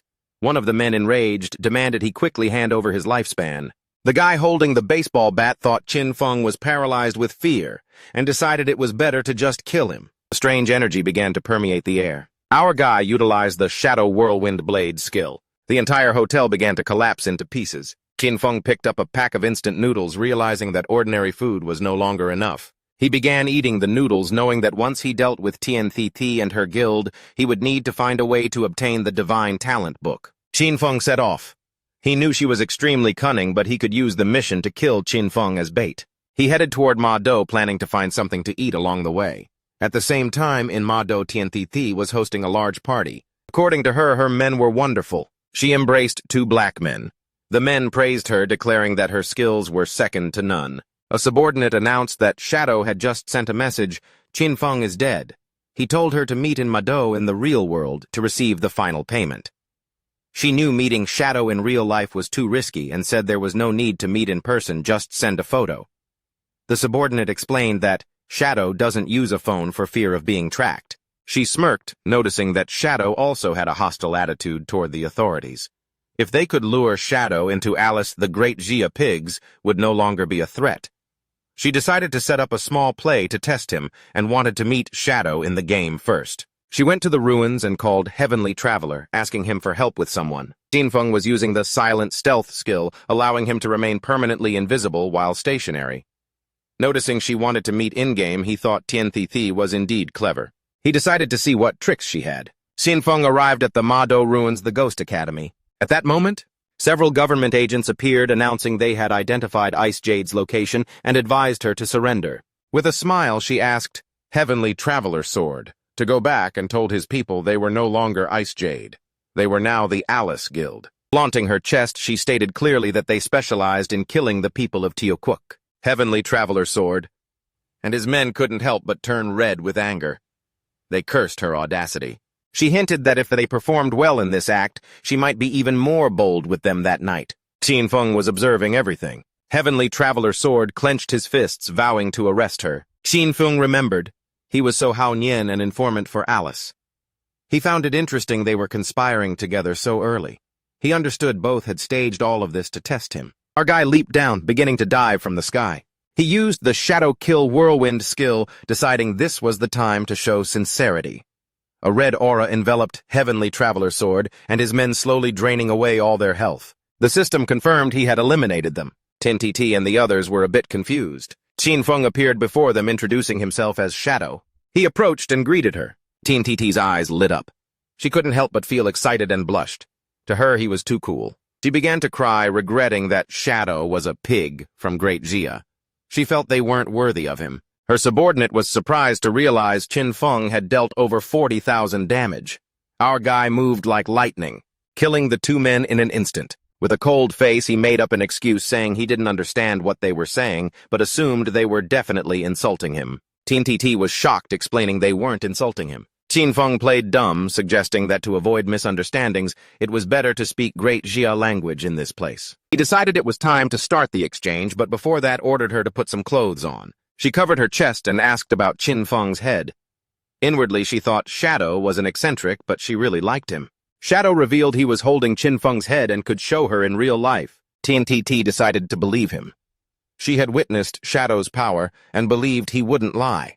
Shadow received 1,500 days of tradable lifespan. He decided to leave, but she asked him to wait. She proposed a long-term cooperation, informing him she had a new assassination target and invited him to her house that very night. Sticking out her tongue and blushing, she promised she would satisfy whatever he needed. Our guy was a bit curious and asked who the assassination target was. She suggested they meet in person, ensuring the compensation would be many times more generous, and she would wait for him that night at Mado Port. Xinfeng became serious, wondering if her place at the port was her yacht. Not far from the statue, Heavenly Traveler Sword and his men respawn. He is furious, cursing Shadow as he knows he will surely betray the government. However, to him this is a success. Next, he orders Lam Than Ngu to instruct everyone to gather their lifespan. She considers the possibility that Shadow has actually allied with Ice Jade. If this is true, they need to find a way to eliminate Shadow. She is aware that the gap between Shadow and herself is truly vast. A few hours later, a hooded man arrives at Tianti's yacht. He introduces himself as Shadow. The bodyguards inform him they have been waiting for him and are ready to set sail. The yacht is heading out to the open sea. While Shadow is distracted, Tianti appears with a glass of wine, offering him a drink. Shadow gets straight to the point and asks whom she wants killed. She approaches, saying that getting straight to the point is no fun at all. She invites him to have a drink and raises a toast. Shadow takes the glass and drinks a sip without hesitation. Shortly after, Shadow sits down on the sofa. Tianti sits beside him, asking if he feels the effects, yet revealing that the drink contains her secret formula.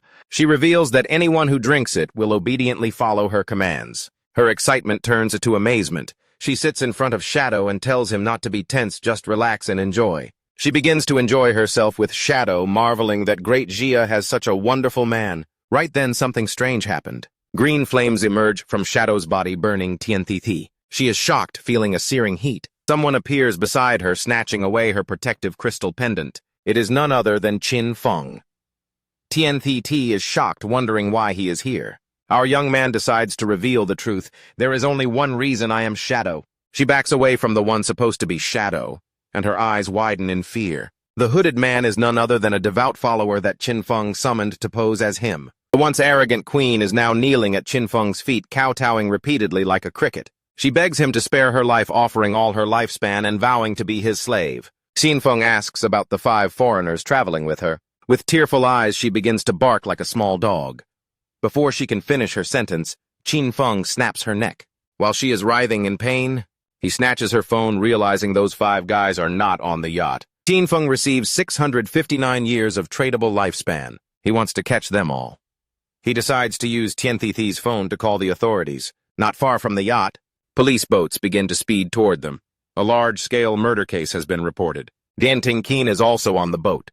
He believes such a senseless murder is a direct provocation to the law. They begin to examine Tian Thi's body. Dian Tingqin curses Shadow because he didn't just kill but also insulted the dead. He touches her body using the skill Last Words of the Deceased, which allows him to know the killer's location. His eyes widen in amazement. He draws his gun, warning his men to be careful as Shadow is right there. Before he can turn around, a toxic shuriken pierces through his head. His body falls beside Tian Thi. Lam Tanju does not lose her composure.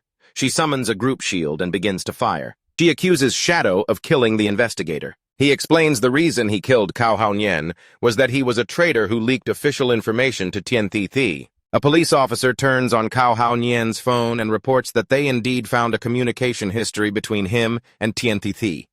Later, it is revealed that Tian Thi was the player known in-game as Ace of Spades. Captain Lam Thandu, with a suspicious nature like Cao Cao, decides she must see it for herself. She snatched the phone, but the police officer turned pale as a sheet, stammering for her to stop. She was bewildered, wondering what kind of secret they were hiding, like a cat hiding its droppings. And then her eyes went wide like car headlights as they landed on a photo of Cao Haonian and Tian Thi locking lips passionately. Her face turned beet red like a ripe gak fruit as she scrolled through a treasure trove of unedited full HD hot photos of the adulterous couple. The police officer beside her broke into a cold sweat, thinking, "I told you, boss, but you insisted." It was then she realized that his words were more reliable than 24-karat gold. That massacre in the game the other day was actually just an Oscar-worthy performance staged for Tian Thi to see. He had patiently endured hardships to win her trust, only to deal with her for real in the flesh. Killing 2 birds with 1 stone, he reported it to the authorities while using the police to clean up the trash. What a brilliant move. Seeing his boss staring at the screen as if hypnotized, the officer was puzzled. But she was busy shuddering, realizing the man's unfathomable depth. If this person ever turned against the government, it would be a cosmic disaster. She suddenly remembered the team-killing moment just now when she accidentally gifted him a lead bullet. Though he didn't seem to hold a grudge, she was worried sick about fracturing this fragile diplomatic relationship. With a face full of remorse and a hint of acting, she silently thanked and apologized to him. And then, without hesitating for even a split second, Bang Shi self-destructed her own precious leg, leaving her subordinates frightened out of their wits. But she remained stoic to reassure everyone, even though tears and snot had begun to run from the pain. She wanted to send him a message: "I've punished myself. I hope the big brother grants amnesty so we can continue our pleasant cooperation." A police officer quickly helped his boss up, thinking she was being overly cautious. But she brushed him off, asserting that with monsters like him, it's better to be safe than sorry. Staying alive is the ultimate truth. Qin Feng, watching the drama from afar while invisible, nodded in appreciation. It turned out drizzling night rain was indeed Lam Thandu. This into-the-heart self-destruction phase deserved a 10 for future leadership qualities. Meanwhile, in another development in the game, a few cutely misguided monsters appeared. The tanker youth rushed in to provoke the monsters, screaming for Xiao Vu to pump him some heals. She raised her divine staff, looking very professional. But alas, with her lost and blind skills, she buffed the monster's health instead. The monster was delighted and gave the youth a bite he'd never forget. The guy was shocked to his core, cursing her as the team's golden deadweight. Her skills continued to work in reverse, helping the monster fully recover its health bar, while the other monster happily made mincemeat of the poor teammate. Before long, the whole team was on the scoreboard. Both respawned, tears streaming down as if at a funeral. The innocent yet guilty of many counts, Xiao Vu wondered who had sabotaged her. She deduced that Qin Feng must be taking revenge for the Songfay incident. Annoyed, her teammate gave her a painfully hard knock on the head. He cursed her as flat-brained. Qin Feng didn't have time to kill steal from Small Fry. He explained they were sent back to town by the platinum boss, Headless Assassin. Looking at the bump on Xiao Vu's head, he felt weary. It turned out that her misplaced healing buff was exactly what angered the boss. The youth swore a solemn oath that if he ever teamed up with this team-breaking saintess again, he'd rather commit suicide. Right after he spoke, the boss landed with a thud, scaring the life out of the youth. The boss's aura reeked of the scent of death.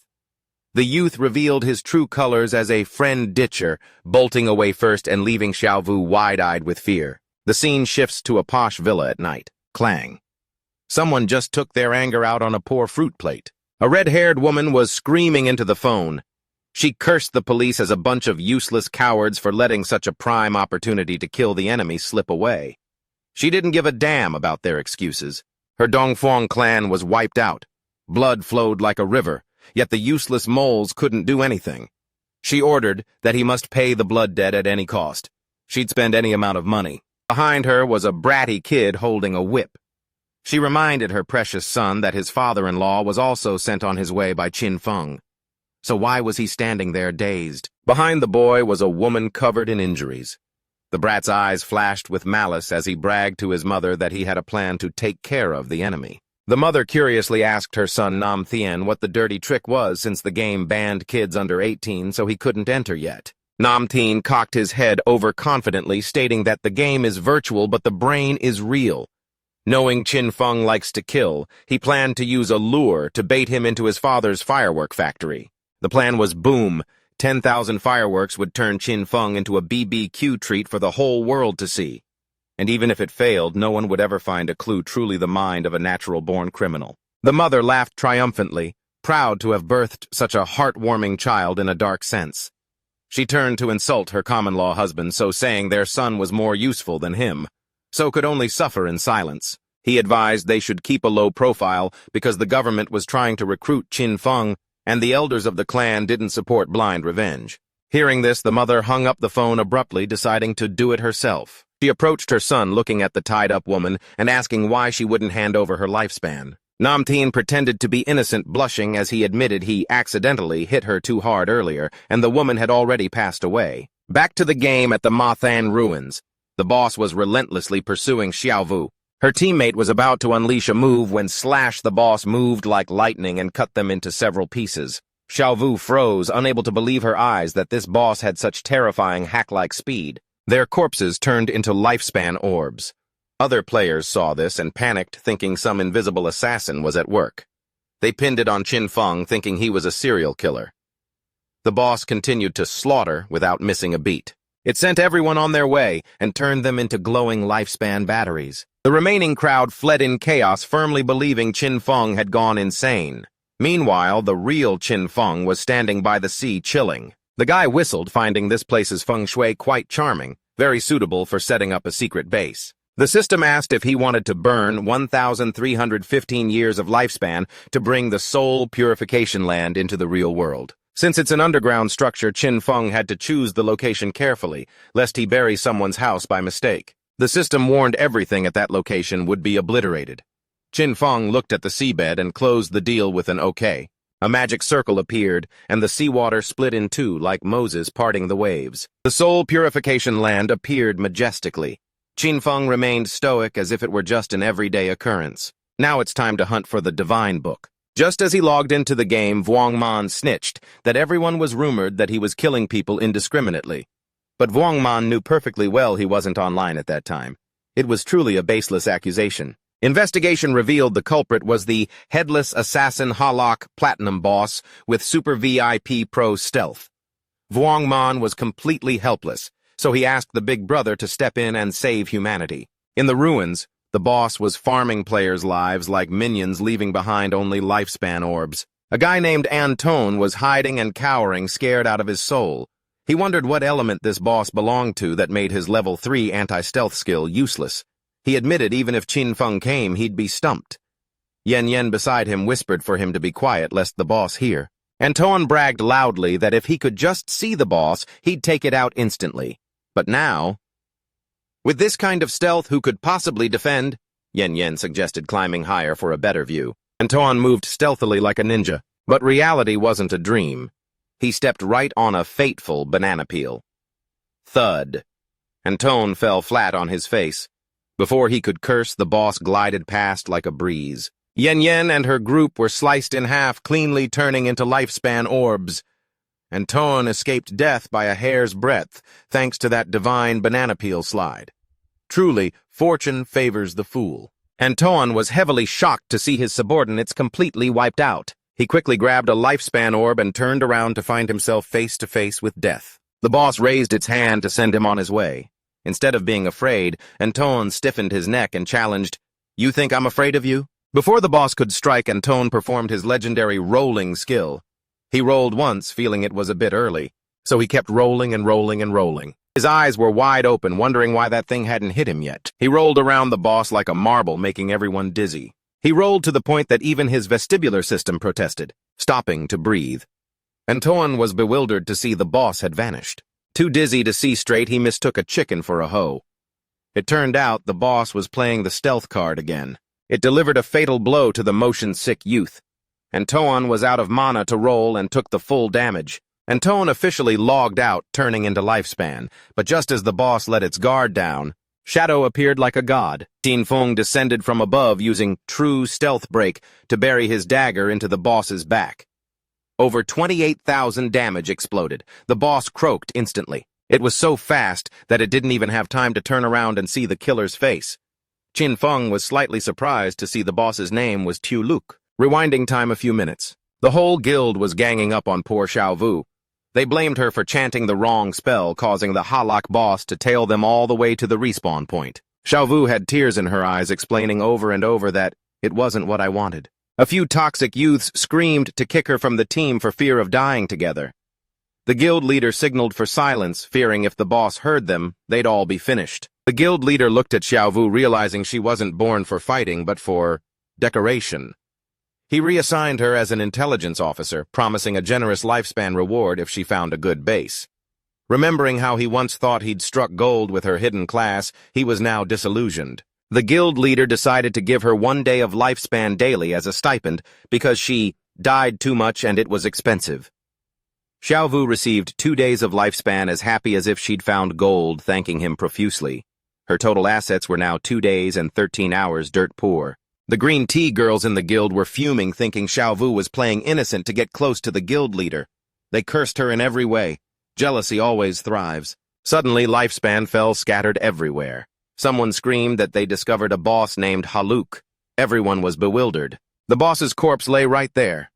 Xin Feng appeared looking cool. He stared intensely at the guild leader, not saying a word but radiating thick, killing intent. The guild leader and his subordinates stood agape, their jaws on the floor. Xin Feng's face was as cold as cash, not bothering to explain. Wham! He landed a thunderous blow on the head of an annoying subordinate. At this moment, the space around Xiao Vu distorted abnormally. She was in panic mode. Her eyes bulged with fear. No one understood what on earth was happening. The guild leader quickly kicked Xiao Vu far away like a football. Xiao Vu floated in midair, screaming at the top of her lungs for help. 3 headless bosses appeared and surrounded her. Only then did Xin Feng bother to notice his old acquaintance. Antone, who had just respawned or was watching, and the crowd were in utter panic. It turned out there wasn't just 1, but 5 bosses, including the one that just died. No wonder they appeared everywhere like a clone technique. Xiao Vu, with tears streaming, saw Xin Feng as a lifesaver. She reached out, calling Shadow Brother in a sugary tone, hoping to be saved. But hearing the traitor's voice, Xin Feng's rage flared up. Before the bosses could touch her, Xin Feng used Shadow Dash. Zip, he charged through, wiping out both the pack of bosses and Xiao Vu. She died in stunned disbelief, not understanding why the hero conveniently sent her on her way too. The system reported good news. Wiped out the boss nest and Xiao Vu, received massive EXP and over 1,500 days of lifespan. Sweet. Amidst the rain of lifespan, Xin Feng coldly declared, "Your luck is just that bad." The guy quickly looted the items. Besides the lifespan dropped by the boss, he hit the jackpot with the illicit lifespan the boss had swallowed from other players but hadn't digested yet. Quite a steal. Captain Andu and Vuong Man appeared laughing like a bountiful harvest, suggesting they buy the leftover items. Xin Feng was surprised. Why did he run into these saints everywhere? Xin Feng remained stoic, telling them they arrived just in time. He knew a better gear farming spot and invited Vuong Man to join, but bluntly pushed Andu aside. The beautiful captain was fuming, asking why she was being discriminated against. Xinfeng pointed at Vuongman and delivered the final word. Sorry, tickets are for men only. Andu blushed, puffing out her chest to show off, and asked the big brother if he was bent for rejecting a beautiful girl. She even tried to use a honey trap, but it failed miserably. Xinfeng knocked her on the head with a thud, giving a very absurd explanation. It was the Tower of Divine Power. The rewards were great, but the NPCs inside were allergic to women. If a girl entered, the difficulty would increase tenfold. No one could handle that. Xiaohei forced a smile and wished Xinfeng luck. Andu cursed out loud, venting at the sexist NPCs as trash and swearing to level the tower once she was strong enough. For now, she'd go take her anger out on other monsters. Xinfeng formed a team with Vuongman. Vuongman's subordinates were shaking like leaves because it was their first time sitting at the same table as their idol. Vuongman scolded them affectionately. What are you shaking for? Keep your eyes peeled and learn from the big brother. No sooner had he spoken than Xinfeng vanished. The whole group panicked. It looked like he was walking, but it turned out he was gliding like a jet. With this speed, how could they possibly learn anything? Checking the inventory, Xinfeng saw over 20 items had dropped, including 2 top-tier items for an assassin. Item 1, Jade Forest Bone Blade. Damage 388 armor penetration plus various stats. Effect, hitting a target doubles movement speed and increases dodge. Truly a premium piece of gear. Xinfeng held the new item, his eyes sparkling. Compared to his old dull dagger, this one was 80% stronger, totally worth the money. Item 2, Platinum Rank Shadow Blade Skill. Throws a shadow dagger, deals dark damage, and removes enemy buffs. Cooldown 12 seconds. Good, but not quite powerful enough for him. He decided to upgrade it to Legendary. He loved the buff clearing aspect. It was very useful for dealing with show-offs. Spending 56 evolution points. The skill jumped tiers like gold prices. Platinum to Emerald to Diamond to Epic to Legendary bonus damage 1,500 clears. Legendary rank buffs, cooldown reduced to 7 seconds. Special hitting a weak point reduces cooldown by another 3 seconds. Xinfeng trembled with joy. A quick calculation showed that with a perfect hit, this skill would refresh in 0.78 seconds. That meant spamming the skill continuously like a machine gun. While he was reveling in joy, he turned around and... Wait, where did the teammates go? It turned out Vuongman and the gang had been left far behind in the distance. 2 kilometers away, the whole group was gasping for air. They complained to the heavens, asking if the big brother had engines attached to his feet to run that fast. One youth wanted to give up the game. Vuongman grabbed his leg and dragged him along, forbidding any complaints. Finally, they reached the Tower of Divine Power. The tower was sky high. Their necks hurt just trying to see the top. Xinfeng shared some knowledge. Inside, they would meet an NPC who gives challenges. He warned this NPC is a jerk. The better you perform, the more expensive he sells items. A true profiteer. Therefore, he advised everyone to use only 1% of their power and act it out. The boss was just a gold gladiator, easy as pie for him. He turned back to see the whole bunch lying there gasping like fish out of water. No one could keep up with his lightning speed. They were drenched in sweat as if they'd been in a sauna. Vuongman gave a shaky thumbs up, committing, I can handle it. Xinfeng instructed carefully. Must use the team chat channel. Loud talking is forbidden, lest the NPC eavesdrops. Once this is done, good gear is guaranteed or your money back. The door opened. The whole team stepped inside. A hooded NPC appeared, floating, greeting them hypocritically. Greetings, friends from Blue Star. Surely the gods abandoning you has made you quite sad. He set the deal past the challenge first to be allowed to buy items from him. Vuongman's subordinate confusedly asked what the boss was. Xinfeng told them to just listen to him, easy as cake. The swordsman youth began to show his professional habit, asking questions incessantly. He asked about phases, skills, mechanics, damage, even weak points. Asking like he was taking a college entrance exam. Vuongman brushed him off, telling Xinfeng not to mind him. It turned out this youth was nicknamed Steady as an Old Dog. After an accident that killed 2 teammates, he was now overly cautious, afraid of everything. Xinfeng ignored it and told the NPC to start. The swordsman screamed, I'm not ready yet. The NPC bowed meaningfully, enjoy this moment. The gate opened and the boss appeared. The obsidian skull-splitting puppet. What a long name, level 20. The swordsman's eyes bulged. A level 11 team fighting a level 20. like throwing eggs against a rock. Xin Feng remained unperturbed, shooing Vuong Man forward to tank. Vuong Man obeyed bravely, slamming his shield into the boss's face. The boss got annoyed and slapped back. Vuong Man blocked it but went flying like a bird. Xin Feng glided over and caught Vuong Man, smoothly saving a certain disaster. The teammates stared at him with wide eyes. Xin Feng directed like a head coach archer fire, starlight arrow. Swordsman used triple earth slash. The archer unleashed a rain of arrows. The swordsman lunged in and slashed enthusiastically. The boss opened its mouth and roared in pain. Blood was everywhere. It went into a frenzy, stomping its feet with exploding momentum. Black energy surrounded the swordsman. Xin Feng knew immediately it was going berserk frenzy. He shouted, "Stay away from the oil puddles, let me handle it." The swordsman scrambled away. The archer dodged the strike by a hair's breadth. Xin Feng leaped up and threw Shadow Blade. Fast as lightning, the boss didn't even have time to load its brain. Thwack, the dagger planted in its face. Over 4,500 damage exploded. It should have gotten angrier, but Xin Feng's move had already cleared the frenzy state. Vuong Man grinned. He said the boss's protective gear has been stripped away, and it's now as soft as noodles. The swordsman praised Xin Feng for his deep acting standing in the corner earlier to make the NPC think he was a total noob. The archer curiously asked how Xin Feng knew about the NPC's pricing tricks. Xin Feng adopted a philosophical air. He said the game is full of secrets. One must be diligent in exploring and expanding knowledge instead of being as lazy as a leper. The two youths were speechless, deeply absorbing the big brother's teachings. A moment of distraction leads to a hit. The boss charged up a massive fireball. Xin Feng warned it was about to spin like a compass and breathe fire.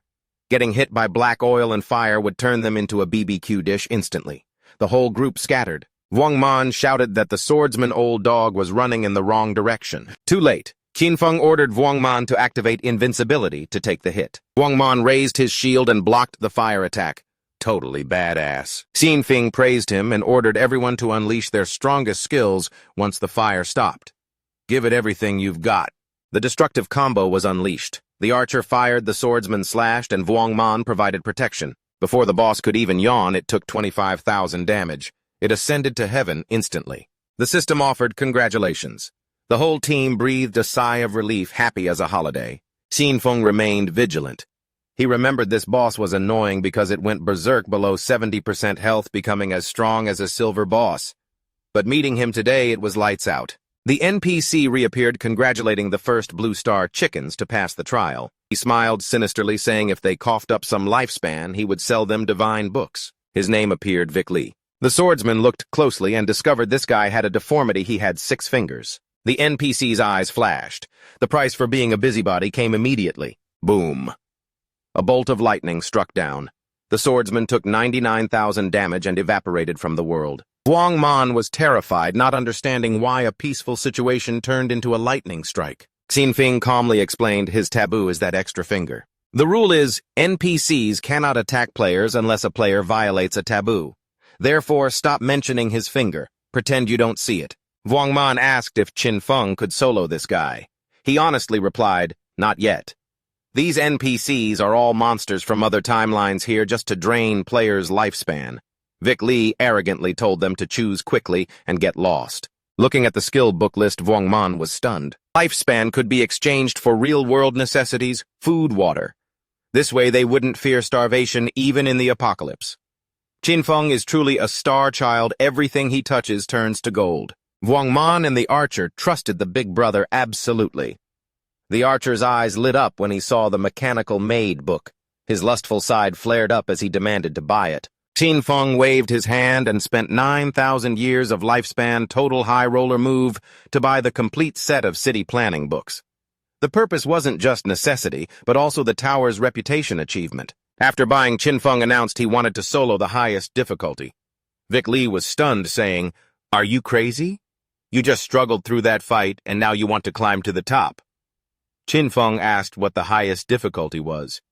Vic Li said level 5, the same boss, but with 500% boosted stats. Vuong Man and the archer's jaws dropped. 500%. 5 times the health, defense, and speed. How could they win? It would take until Doomsday to finish. They questioned their existence, worried for Xin Feng, because one small mistake would lead to a mile-long fall. Vic Li warned, "If you die, all your lifespan belongs to me. Want to play? Xin-Feng nodded instantly. Go big or go home. Vic Li was overjoyed, thinking he had caught a fat chicken. He thought the Blue Star people truly won't shed a tear until they see the coffin. The boss revived 5 times stronger. Xin-Feng drew his dagger and sneered. He knew full well Vic Li could buff it up to 2,000%. 500% was nothing. This was the ideal punching bag to test new weapons. He threw a toxic shuriken. The black fire gift effect activated reduced defense, reduced resistance, plus a 100% movement speed boost. Xin-Feng turned into a lightning bolt. The boss breathed fire into the air. Wish he vanished. The boss looked around dazed. Xin-Feng appeared behind it like a ghost. Leaping onto its head, he plunged his dagger into its skull. Then he activated the weapon's secondary effect. The boss roared helplessly. Xin-Feng vanished again with game-hacking speed. The teammates' jaws dropped for the second time. They thought he was invisible, but no, it was pure lightning speed creating illusions. The naked eye couldn't keep up. Xin-Feng unleashed his ultimate blessing release plus shadow strike. Boom, over 100,000 damage. The boss's defense was stripped by 64%. The boss's health plummeted like a falling stone. Xin-Feng was satisfied. Thanks to the ancient divine tablet, the effects stacked so powerfully otherwise it would have taken much longer. Vuong Man was in total shock. One hit blew away 1/3 of the health of a 500% boss pure wizardry. The archer saw this bugged, overpowered version of Shadow Strike for the first time. Vic Li was speechless. He wondered what hole this monster crawled out of. The game just started and he's already as strong as a hacker. This talent is truly heaven's favorite. The eyes of the golden boy of gamers shone brightly. It was time to activate Throat Cut, a perverse skill that deals 200% of the last hit's damage every second. Fresh blood began to gush violently from the boss's body. It let out a roar of extreme agony as its health bar plummeted uncontrollably in just a few short seconds. The monster officially evaporated its body, transforming into shimmering lifespan orbs. System solemnly congratulates our boy for completing the achievement, 5th difficulty challenge of the Tower of Divine Power, awarding him a total of 15 reputation points. Furthermore, as the first person in the world to solo the tower, he is granted a bonus of 75 reputation points. Finally, a global announcement rang out. Player Xin-Feng has for the first time in history conquered the maximum difficulty challenge of the Tower of Divine Power. Instead of marveling, the players were bewildered. What on earth is the Tower of Divine Power? In their ruins, there had never been a structure that looked like a tower. Once again, they bitterly realized that Shadow had left them an entire galaxy behind. Vic Li was so angry his lungs nearly burst. To him, this was a spectacular swindle. He cursed the cunning of the Blue Star people, regretting not asking for 10,000 or even 100,000 days of lifespan for each divine power book. Vic Li summoned a brilliant magical orb and roared, "Get out! I never want to see you again!" Vuong Man and the archer quickly covered their eyes, believing they were about to get thoroughly clobbered, and the NPC was about to unleash a destructive attack. Vic Li's attack struck down. While Vuong Man and the archer were clutching their heads and enduring the hit, our boy stood perfectly still, as calm as a god. Xin-Feng and the others were teleported outside the tower. Both were dazed, not understanding what had just happened. They panicked, only to realize they were still very much alive, simply having been kicked out of the Tower of Divine Power. Xin-Feng reminded them, "I told you NPCs can't attack you, so don't worry. Now we've got what we wanted." Xin-Feng decided it was time to end the act. "I'm logging out to eat." Vuong Man profusely thanked Xin-Feng and asked him to give them a shout if there were any more sweet deals like this. Our boy nodded. The archer said goodbye. Xin-Feng woke up in reality. At his shelter, the system had extracted 9 divine gift books, a process that cost him 90 days of his tradable lifespan. Our boy decided to burn 106 years of lifespan to purchase luxury furniture necessities, cooking ingredients, and a multi-purpose robot maid. A maid with puppy ears appeared. After introducing herself, she announced she could take care of all household chores and was ready to serve him in anything. Lounging on the plush sofa, our boy ordered, "Start cleaning the entire shelter immediately." The maid began mopping the floor and decided to prepare a lavish feast afterward.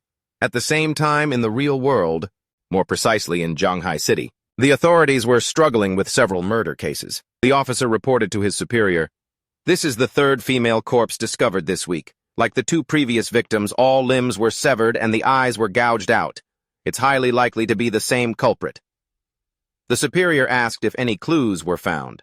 The officer reported that the killer was very crafty. The time of body disposal fell exactly outside the investigator's skill duration. Hearing this, the boss ordered them to ask and do how much longer until the researcher's class advancement. We can no longer delay. We must catch this killer. The policeman beside him nodded. The officer asked them to wait a moment, and the superior asked if he had found anything.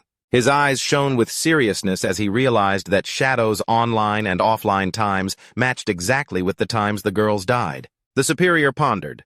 The timing coincidence wasn't enough to prove anything, but the officer argued they could start investigating from this angle. He added that rumors already pointed to Shadow as the killer, and the authorities were covering it up for fear of his power. The superior waved his hand. He reminded Xiao Ma that even if Shadow had humiliated him in front of Andu, he couldn't let personal feelings interfere with work. He assured that the technology department would provide 24/7 support to solve the case as soon as possible. Having spoken, the superior began talking to another officer. Meanwhile, Xiao Ma stared at the ground, his eyes filled with rage. Xin Feng logged into the game and began to admire the castle situated within the Ma Do ruins. He remembered that this place was the Academy of Evil Souls, a platinum rank shelter. Although not very well hidden, it was said that its protective barrier was the strongest in all of Huaxia. The system announced he had spent 2,745 tradable lifespan to create the Shadow Guild. His plan was simple: take over this shelter and register it under the guild's name to have a sanctuary in the Ma Do ruins. Qin Feng leaped up. Sanctuaries can teleport to each other, which would make traveling between Ma Do and Zhanghai much easier. Using stealth, Qin Feng entered the shelter. Minutes later, he realized that although he had reached the third basement floor, the deepest level, he hadn't encountered a single monster. This told him that someone, or perhaps a fairly strong group, was already here. Right then, someone shouted, "You have nowhere left to run!" Qin Feng was curious, peeking around the corner of the wall. He saw several men surrounding a woman with eyes full of fear. She asked them not to come any closer. They were on a bridge and had backed her into a corner, with a river of lava behind her. With a smirk, one of them said, "Don't worry, we won't kill you right away." He explained that Lady Dongfuang wanted them to capture her so her son could give her a taste of love. He demanded she reveal her real-life location, warning that otherwise they would kill her repeatedly until her lifespan ran out. Furthermore, he stated clearly that suicide wouldn't help, as the members of the Asura Palace Guild were waiting for her at the respawn point. With a smirk, the orange-haired guy proposed a deal. He reminded her that she had killed Lady Dongfuang twice in the game, estimating that because of this, she must have taken at least 35 years of her lifespan. The woman remained silent. He advised her to give them those 35 years of lifespan and then play with the three of them for a while, promising that in exchange they would let her go. With tearful eyes, she asked exactly what they wanted to do. They began to laugh, and then one of them pulled down his pants, causing the woman to panic. With a mischievous smirk, the orange-haired guy revealed, "This is how we play." The woman pondered, then looked away and, while blushing, asked them to promise they would let her go after they finished playing. The orange-haired guy made a promise and invited her to start with him. The bald guy said he would be next. With her body trembling, the woman began to approach them, and then her eyes lit up with determination.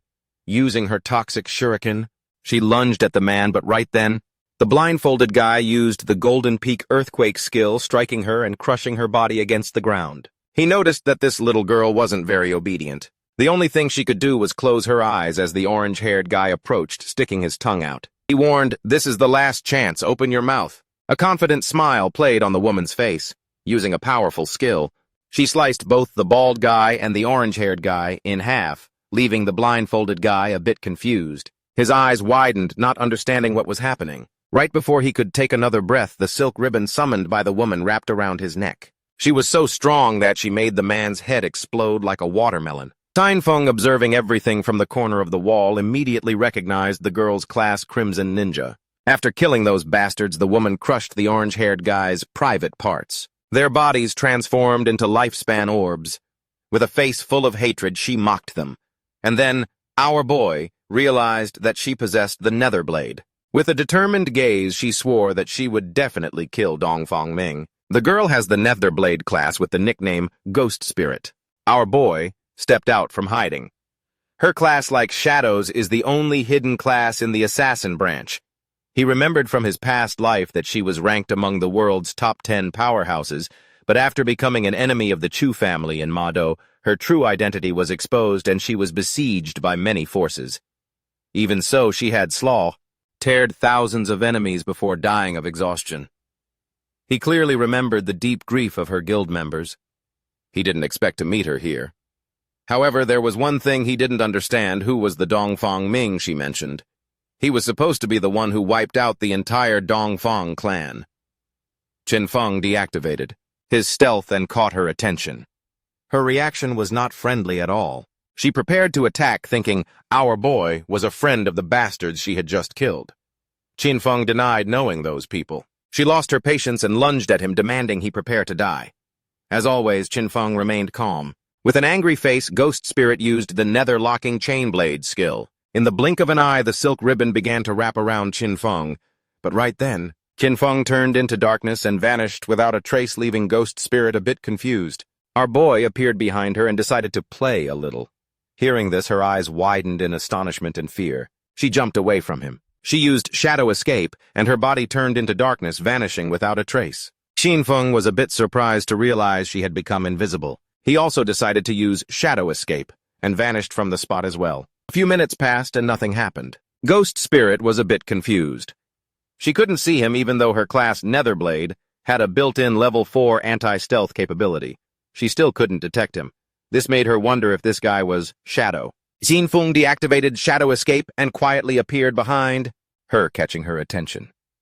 Hearing Shadow's voice, she panicked, realizing he could still see her even though she had level 4 stealth. She decided it was time to get serious and used her strongest skill, called Ghost Soul Hunter. The silk ribbon began to glow, and a small pink flame appeared over Qin Feng's head. Activating Shadow Escape once more, Qin Feng didn't let his guard down and backed away. But he was surprised when the blade began to chase him, making him a bit confused. Looking closely, he realized that this target-locking blade could determine his location. Ghost Spirit's eyes shone with determination. Even if her eyes couldn't see, her weapon could. No one targeted by Ghost Soul Hunter could escape. Qin Feng tried to flee, but in vain as the blade continued to pursue him. He realized that this class could ignore stealth levels. She was indeed an extraordinary person. Qin Feng was very cunning and began to move around Ghost Spirit, and by the time she realized his plan, it was too late. She decided not to give up easily, and while trying to catch Qin Feng, the silk ribbon wrapped around her own body, rendering her immobile. Grabbing the silk ribbon, Qin Feng lifted it up and clearly explained to her that he was Shadow, not someone sent by Dongfang Ming, assuring her that if he wanted to kill her, she would be dead already. With no other choice, Ghost Spirit decided to trust our boy, asking him to let her down. Qin Feng got straight to the point and asked if the Dongfang Nguyen she mentioned was from the Dongfang clan in Zhonghai City. Even while hanging upside down, she nodded, explaining that however she had married into the Chu family, so her relationship with the Dongfang clan was no longer close. Our boy understood that one fish had slipped through the net. Clearly, Dongfang Nguyen was not present when he destroyed the Dongfang clan. Ghost Spirit's eyes widened in surprise upon realizing he was the one who destroyed the Dongfang clan. She felt excited and happy as this meant Dongfang Nguyen and Shadow were also enemies. She demanded he let her down immediately, declaring that the enemy of my enemy is my friend, and they could cooperate. Qin Feng released the silk ribbon, letting her fall to the ground. He decided that cooperation could wait. First, he asked why she wanted to kill Dongfang Nguyen. Ghost Spirit gritted her teeth and revealed she wanted to avenge her murdered family. She decided to tell her dark and sad story before the artifact game appeared. Dongfang Nguyen had killed her mother in a traffic accident while driving drunk. However, she got away with it because the Chu family found someone else to take the blame. Her father, unable to accept it, found evidence to convict Dongfang Ming, but the next day, his body was fished out of the river. The official conclusion was suicide. When she went to Dongfang Nguyen's house demanding an explanation, the Chu family's bodyguards beat her nearly to death. Sinking into despair and about to end everything, that was exactly when the artifact game appeared. The first thing she did upon entering the game was kill Dongfang Nguyen. However, to kill her permanently, it's necessary to completely drain her lifespan. After respawning again, she hired countless people to hunt down Ghost Spirit, leading to what you just witnessed. Qin Feng listened to her story in silence without interrupting once. Tears began to stream down Ghost Spirit's cheeks as she pleaded, "Shadow, please help me kill Dongfang Nguyen." In a cold and direct manner, Qinfeng refused. Ghost Spirit did not give up, and with sad, tearful eyes, she begged him again to help her kill Dongfang Nguyen. Our boy began to stare at her. She was not someone who gave up easily. With a sorrowful face, she assured him she wouldn't ask for help for free. She offered everything she had, promising to work for him and give him all the lifespan she earned. Her equipment and skills.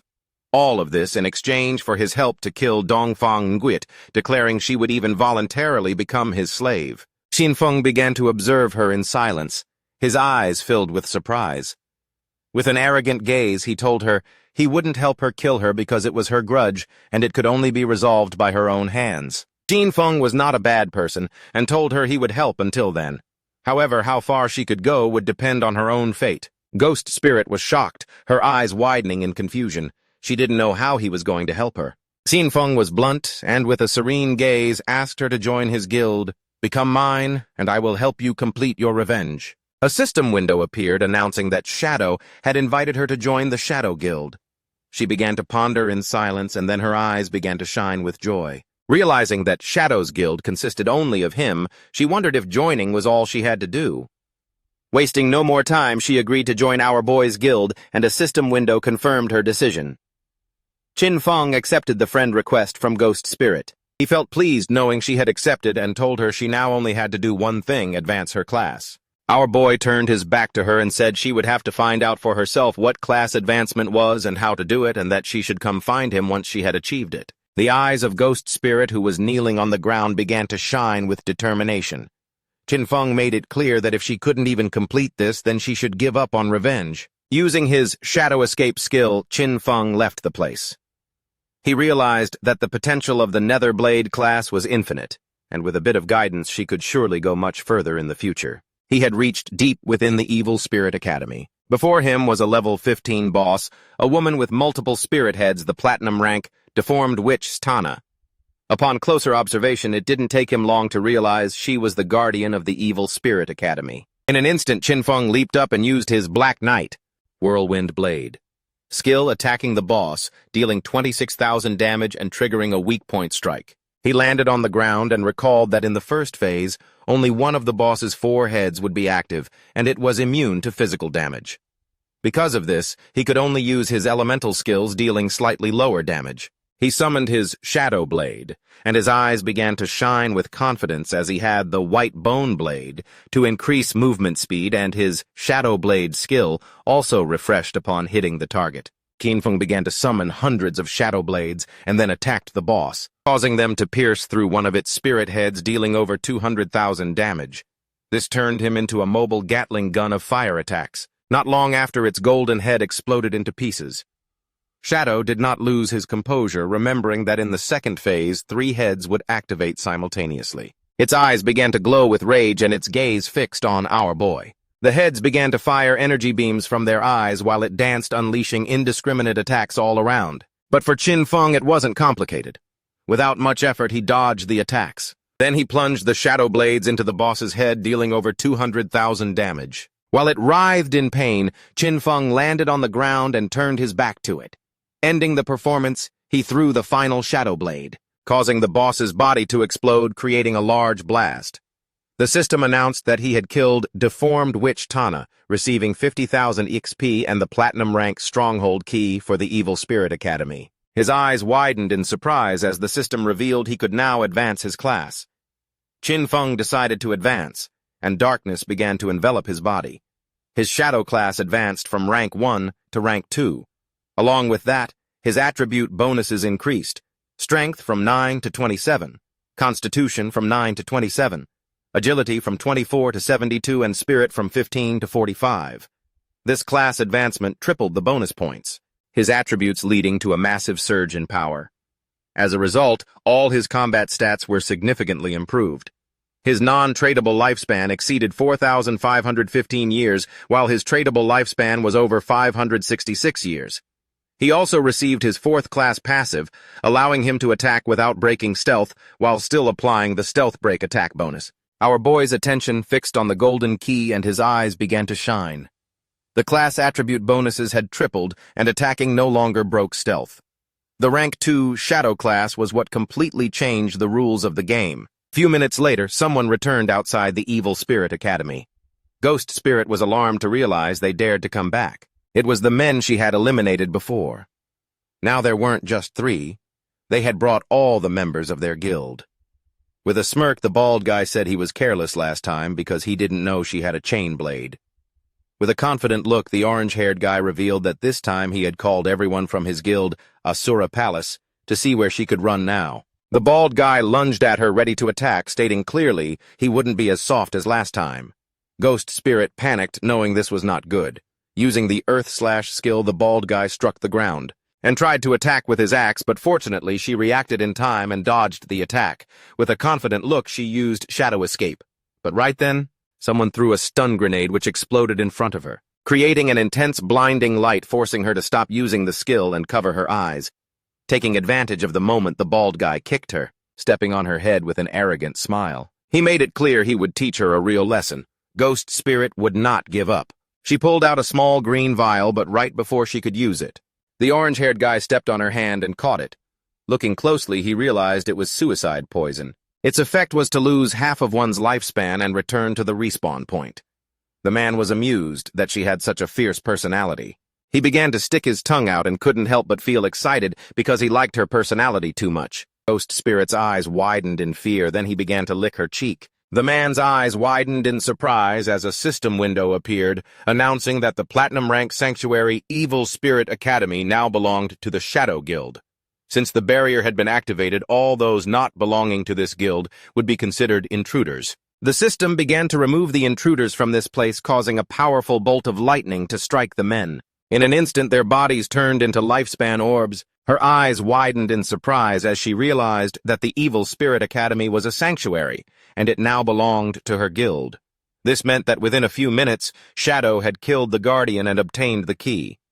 Qinfeng also received the Deformed Witch's Ring. Jade rank, this ring can be used by all classes from level 14, increasing all attributes by 22, and cooldown reduction by 30%. Its unique effect increases the skills area of effect by 25% and area damage by 10%. As if that weren't enough, he also received the Platinum Rank Deadly Toxic Trap. This Platinum Rank skill is for Assassin and Hunter classes, allowing him to set a trap with level 5 stealth. Enemies triggering it will receive 500 bonus poison damage, a 50% slow for 5 seconds, and continuous poison damage equal to 100% of his attack power. He can set a maximum of 3 traps each with a cooldown of 46.5 seconds and a duration of 3,600 seconds. He was satisfied that 2 items an assassin could use had dropped. He considered the ring quite good.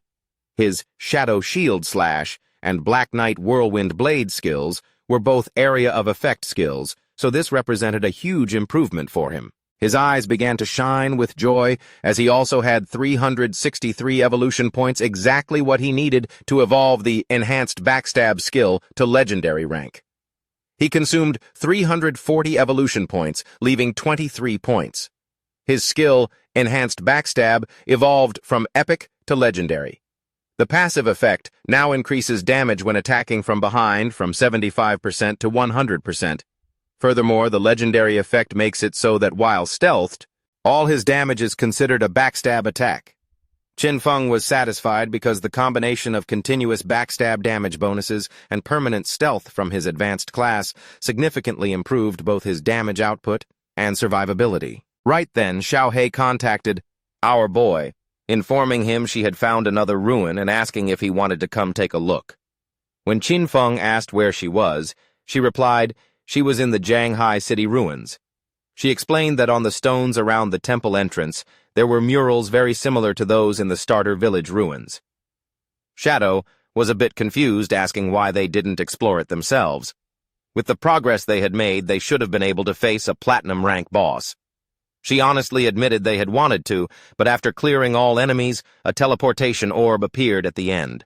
When they touched it, nothing happened. A system message stated only the Fated One could enter.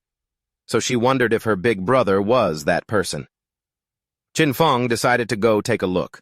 He told her to wait for him and have Lifespan ready, as he would bring her the new equipment he had received. Additionally, teleporting between two sanctuaries made the journey from the Ma-Do ruins to the Jianghai ruins much more convenient. Xiaohei also reported that the officials on the Jianghai side didn't have enough lifespan so he could sell directly to those in Ma-Do. At the same time, she was on the outskirts of the Jianghai city ruins, riding a white llama. It was grazing. Shortly after, Qin Feng appeared behind her, asking where the ruin was. Suddenly hearing "our boy's" voice, she and the llama were startled. Xiaohei told him not to scare her like that. He did it on purpose, but he lied and promised to be more careful next time. Looking over the cliff, she revealed that the ruin entrance was below. When "our boy" asked how they had discovered it, she replied, "It was a long story." Xiaohei turned to the llama and explained she had received a mount in this place, a small sheep. While playing with it, a silver rank boss suddenly appeared, scaring them. She fell off the cliff but fortunately got caught in a tree at the bottom, and that was how she saw the cave. Very carefully, she went down to the bottom of the cliff, warning him to be careful not to slip. She explained that after respawning, she called Captain An and Uncle Vuong Man to explore together. Leaping in one step, Qin Feng also went down, commenting it was truly her style to find a place like this. Xiaohei praised Shadow's beautiful movement, mentioning that Vuong Man tried to jump the same way but slipped and died from the fall. They entered the cave. Along the way, she said there was a labyrinth ahead, but they had cleared the monsters and explored the entire path. Our boy advised her that from now on, she should try not to die if possible. He warned her not to let her non-tradable lifespan reach 0, as it would be very dangerous. With a confident smile, she promised she understood. She mentioned knowing about a skill that sucks others' lifespan, but they had precautions as they could replenish their non-tradable lifespan. Qin Feng was somewhat surprised, asking if they actually had a reliable way to replenish it. Raising a finger, she revealed that inside the city ruins, they would lure monsters that had absorbed non-tradable lifespan to a secluded location. After eliminating them, they would save all the non-tradable lifespan that dropped. So when needed, they just go to that place to replenish themselves. Qin Feng became curious, remarking it was a good method, and asked if Andu came up with the idea. Xiaohei was shocked because Qin Feng guessed correctly. Qin Feng remembered that in his past life it was Andu who devised this method, and over time everyone used it. Shortly after, they came across a teleportation orb. Xiaohei reached out to the orb, and the system announced she was not the destined one, and the mechanism would not be activated. She asked Shadow to try explaining. Everyone assumed this temple might be connected to the temple in the starter town. Qin Feng became curious and began to observe the orb in silence. He decided to touch it, and right then, the orb began to glow as an intense energy began to radiate from it. Xiaohei was confused, covering her eyes, not knowing what was happening. To her surprise, Qin Feng had vanished without a trace. Realizing both her big brother and the orb were gone, she confirmed what she had suspected: he truly was the destined one. Meanwhile, Qin Feng found himself in the ice-tide cave where his remote communications had been blocked. Qin Feng did not let his guard down and activated his stealth skill. The system gave him a new mission: protect the ice-tide crystal. His attention turned to the ice-tide crystal. He recognized it immediately. He remembered this object would spray a blast of frost if hit by any attack. Looking closely, he noticed that monsters would emerge from the caves and do everything to attack the crystal. He understood that if he let them succeed, he would die. Qin Feng took the deadly toxic trap from his bag. To him, dying didn't matter. What mattered was that the mission could fail. If that happened, he would never be able to return to this place or receive rewards. He knew better than anyone that his only option was to evolve the deadly toxic trap. After consuming the necessary evolution points, he had 17 points left. The skill went from platinum to epic. As a result, the trap's stealth increased from level 5 to level 8. Enemies triggering it would now receive 1,200 bonus poison damage and be slowed for 8 seconds. The slow effect remained at 50%, and the damage per second was equal to 100% of his attack power.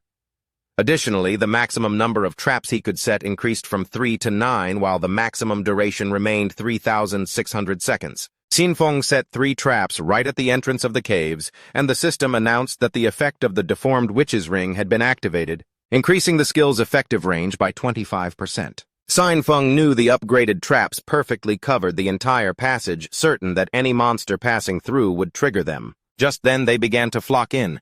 Monsters with glowing eyes started staring at Qin Feng. When a crowd of them emerged from the caves and lunged toward him, but as soon as they appeared, they triggered the traps. Thorny vines grew from the traps, wrapping around the monsters and dealing over 100,000 damage to them. Dust rose from the ground, but Qin Feng remained calm.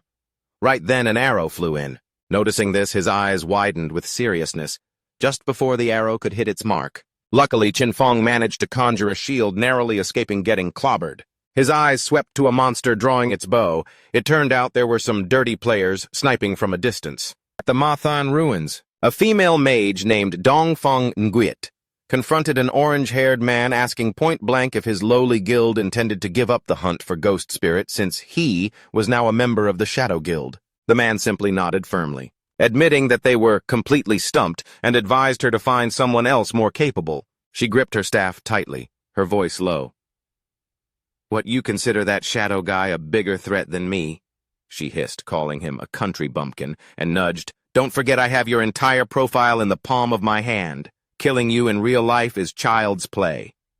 Hearing this, his eyes bulged with rage. Before she could utter another golden word, the man lost his patience and delivered a thunderous blow straight to her cheek. Her fragile frame flew like a leaf, hitting the ground with a thud. The man drew his dagger and frantically lunged to beat her, punching while screaming, "You old hag, I've had enough. If I can't handle Shadow, I'll kill you first. Country bumpkin, die, and get out of my sight." In an instant, she evaporated, her body dissolving into lifespan orbs. She woke up in the real world at the So family mansion, her hand still clutching a gold-cased phone. Her rage erupted. Those country bumpkins from the Asura Palace dared to strike a Dongfeng Nguyen unacceptable. She screamed at her husband, "Send people to arrest all of them for me!" The husband seemed bewildered. "You mean the Asura Palace, the group you hired to catch Ghost Spirit?" Her face hardened as she explained, "Ghost Spirit has joined the Shadow Guild now, and those people are scared of his revenge, so they won't do it anymore." The husband soothed, "Calm down, we'll deal with those bumpkins after we finish off Shadow." He announced, "I've arranged for people from the Black Dragon Hall in Ma Do to hunt him down. Don't worry, the plan is in motion. You'll soon have your revenge for the clan." Her eyes blazed with fury, her anger aimed at both Shadow and those bumpkins. Her mind was filled only with the thrill of revenge. With a triumphant expression, she swore to avenge the Dongfeng family, slaughtering everyone without exception. Meanwhile, at the ice-tide cave, Qin Feng lightly tossed his dagger. It embedded itself straight into the archer monster's eye, one shot, one kill. To him, these long-range small fry were nothing, as his Shadow Blade skill automatically refreshed upon hitting a weak point, turning their slaughter into a simple one-hit, one-kill performance. The ice-tide crystal cracked and was about to shatter. Suddenly, the system messaged, "Protection mission complete. Please collect rewards." Qin Feng was slightly surprised. That fast? The crystal crumbled, and in its place a shiny gold chest appeared. Qin Feng focused his attention on it, his eyes sparkling as he realized it was an epic rank treasure chest. He reached toward this chest. "Last time, an epic chest gave me the elegant release skill. What will it be this time?" The chest popped open, and a dazzling golden light poured out. From within, the silhouette of a woman gradually manifested. Another NPC. Qin Feng was briefly surprised. It was the same NPC from last time. Her eyes were tightly shut and her mouth began to speak a strange language. A language that Qin Feng recognized as the tongue of the ancient gods. She announced that he had passed 2 trials and was the chosen one. This was very strange. Clearly, Qin Feng didn't understand that language, yet he grasped the full meaning. "Is it because of my eye of judgment?" While her body was transforming, she revealed that the ancient gods had faded, and he was the successor to the legacy of judgment. The only thing Shadow could do was stand frozen, watching in amazement. The third eye on her forehead opened, and an earth-shattering aura radiated out. She declared, "My name is Assagius. I will follow you and witness you becoming the true god of judgment." Afterward, she asked him to accept the gift she had prepared. It was the Assagi's summoning bell, a bell created by the messenger of judgment, Assagi's herself, using the power of order. It allowed him to summon her once at level 25, again at level 35, and a final time at level 50. Each summon was an opportunity to challenge a special ruin. If all 3 were completed, Assagi's could reside in the base and unlock skill upgrade functions. Qin Feng gripped the bell. His eyes lit up with joy. He remembered the previous temple was level 5 and this one was level 15. He couldn't help but be amazed, thinking that Latu had accidentally stumbled upon both. This girl's luck is truly no joke. Asaji's asked Qin Feng to choose a skill, announcing that he had one free chance to upgrade it to his current level. His eyes hardened as he began to calculate. Skill power is evaluated by quality and level requirement. Quality is fixed, but he had infinite evolution to force it up. Even a trash skill like Shadow Lurk could turn into mythical rank if he wanted. On the other hand, level requirement determined the stat power. A level 5 Shadow Lurk and a level 51-1 are worlds apart. Getting high-quality, high-level skills is extremely difficult, but in the future, that wouldn't be an issue for him. Just burn lifespan, and everything could be upgraded. With a resolute gaze, he chose to upgrade his best skill, Elegant Release. Asaji's kissed Qin Feng's hand. His mythical skill, Elegant Release, was raised from level 10 to 16. Weak point damage correction increased from plus 300% to plus 410%, and the attack multiplier on these points was doubled. Furthermore, it now inflicted a throat cut effect, dealing 310% of the original hit's damage every second for 3 seconds with a cooldown of only 6.97 seconds. Asaji's began to fade. She said she looked forward to seeing him again. A blue portal appeared. The exit was open. But before leaving, Qin Feng turned back and reached out. Feeling there was still something in the chest, he received Baphomet's Equivalence Exchange Pact, a pair of epic rank leg guards for the Assassin class level 15 requirement. It added 198 physical defense, elemental resistance, and damage block, along with 19.8% damage reduction and whisper resistance. Its unique ability, Equivalence Exchange, allowed the sacrifice of an item or skill book up to epic rank to randomly receive another of the same rank and quality for his class 1-hour cooldown. He grabbed the guards. His eyes lit up. This item was too good. He could use it to re-roll items, turning the pile of Jade-quality gear and skill books in his storage into assassin gear. He decided it was time to return. This trip was a big profit. I'll have to thank Xiao Hei. Meanwhile, Xiao Hei was waiting at the entrance with her llama. Qin Feng stepped out slightly surprised to see the girl wasn't out farming levels, but was standing here waiting for him. Seeing Qin Feng return, Xiao Hei was overjoyed, reporting that she had been guarding the exit in case of an ambush. As a reward, Qin Feng gave her a skill book he found. Xiao Hei was heavily shocked. It was the level 13 Platinum Mana Shield skill. She thanked the boss profusely, knowing this would make her much tankier. Riding her little llama, Xiao Hei said goodbye to him, then left. Qin Feng's body began to vanish. He also decided to log out to fill his empty stomach. At the same time, at the Zhanghai City ruins, the Silver Rank Guild Sanctuary of the Holy Sanctuary Knights. The guild leader, with a jubilant face, declared, "Today is a wonderful day. The Holy Sanctuary Knights finally have a home of our own." Everyone cheered as the leader continued, saying that although it wasn't large, it was a great beginning. From now on, they wouldn't have to worry about bosses appearing unexpectedly and would have a safe place to rest. And to achieve all of this, there is one person who needs to be honored. That's Xiao Vu. She was the first to find this place. Let's give her the warmest round of applause. Everyone cheered for Xiao Vu, making her visibly happy. She stood on the podium first, thanking her master, then her friends, and she even went big by thanking those who hated her, as their mockery had driven her to become stronger. Hearing this, the senior women in the guild couldn't help but feel proud of Xiao Vu. The girl's eyes teared up, finally thanking her deceased parents. "I wish you could see how excellent your daughter has become." The leader interrupted Xiao Vu's tearful speech. He asked her to tell them about the difficulties she overcame to find this place. Xiao Vu honestly revealed, "Actually, a while ago, I had a dream in which a very powerful warrior guided me, and we captured the shelter. Although the dream was vague, it felt incredibly real, so I just came here to try my luck, and unexpectedly I actually found it." Everyone burst into laughter after hearing that. The idea of a dream seemed too funny, and they didn't believe the girl was being serious. The leader suppressed a laugh, thanked Xiao Vu, and jokingly asked, "So, did you dream of anything last night?" The girl touched her cheek and honestly replied that she did. In it there was a massive and magnificent shelter, and she believed it was a platinum rank shelter. The whole guild had another belly laugh, commenting that she was truly the dream saint, and joked that they would soon be moving houses. The leader suddenly became serious. "This is a wonderful dream," and handed her the reward she had earned. 1 year of tradable lifespan. With a smile, he put his arm around her shoulder, calling for everyone to follow Xiao Vu's spirit of dedication, and declared the guild would only get better. He dismissed everyone, tasking Xiao Vu to keep dreaming to find a new shelter because, "I'm counting on you." Xiao Vu's eyes lit up with joy, and she nodded. A few hours later, with magic staff in hand, Xiao Wu was inside the Shanghai city ruins, her eyes flashing with anxiety. She was following the vague feeling from her dream but couldn't find the shelter supposed to be in the area. Meanwhile, guild members were stealthily watching her. They wondered if she was really looking for the platinum rank shelter from her dream. Seeing her enter a building, they decided to follow. Xiao Wu entered a building and began to pass through a dark tunnel. This place was both similar to and different from her dream. Besides, she had the feeling someone was watching her.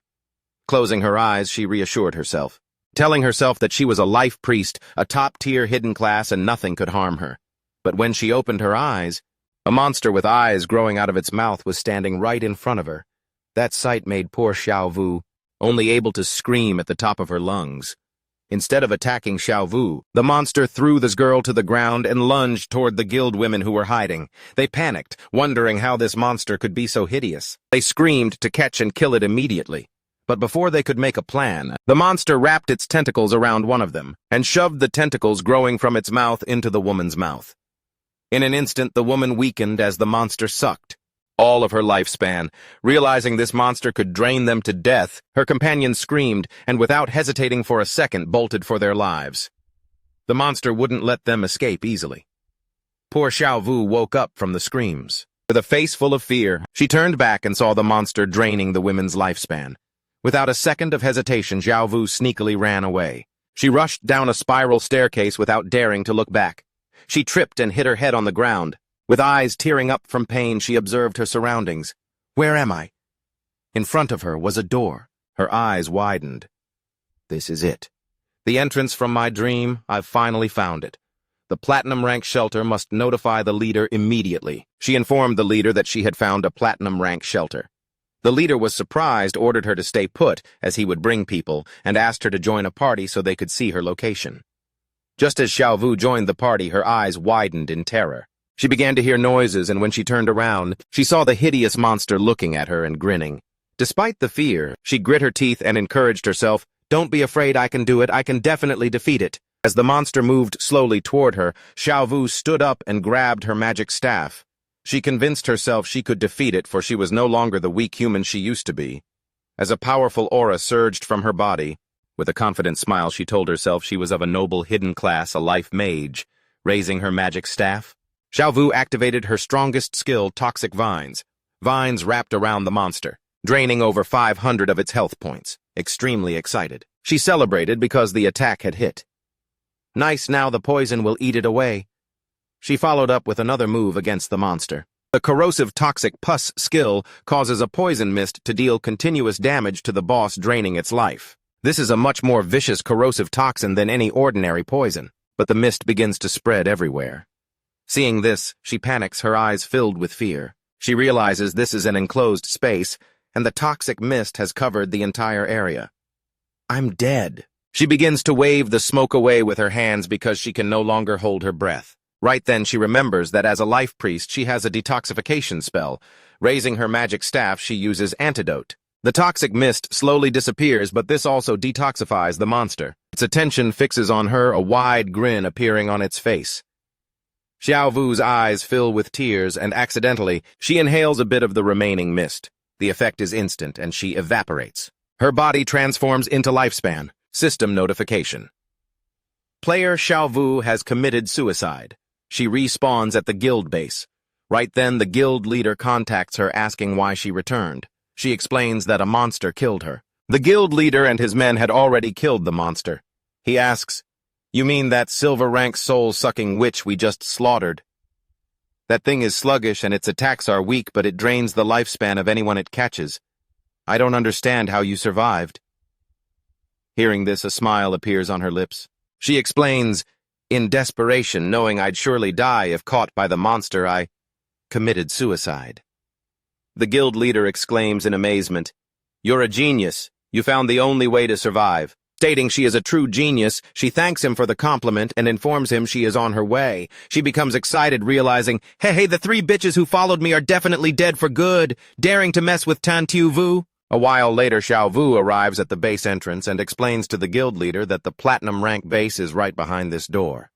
The guild leader pats her back, saying she did a great job and promises to reward her after they capture the base. He turns to his men and orders Dato to lead some people to clear the area.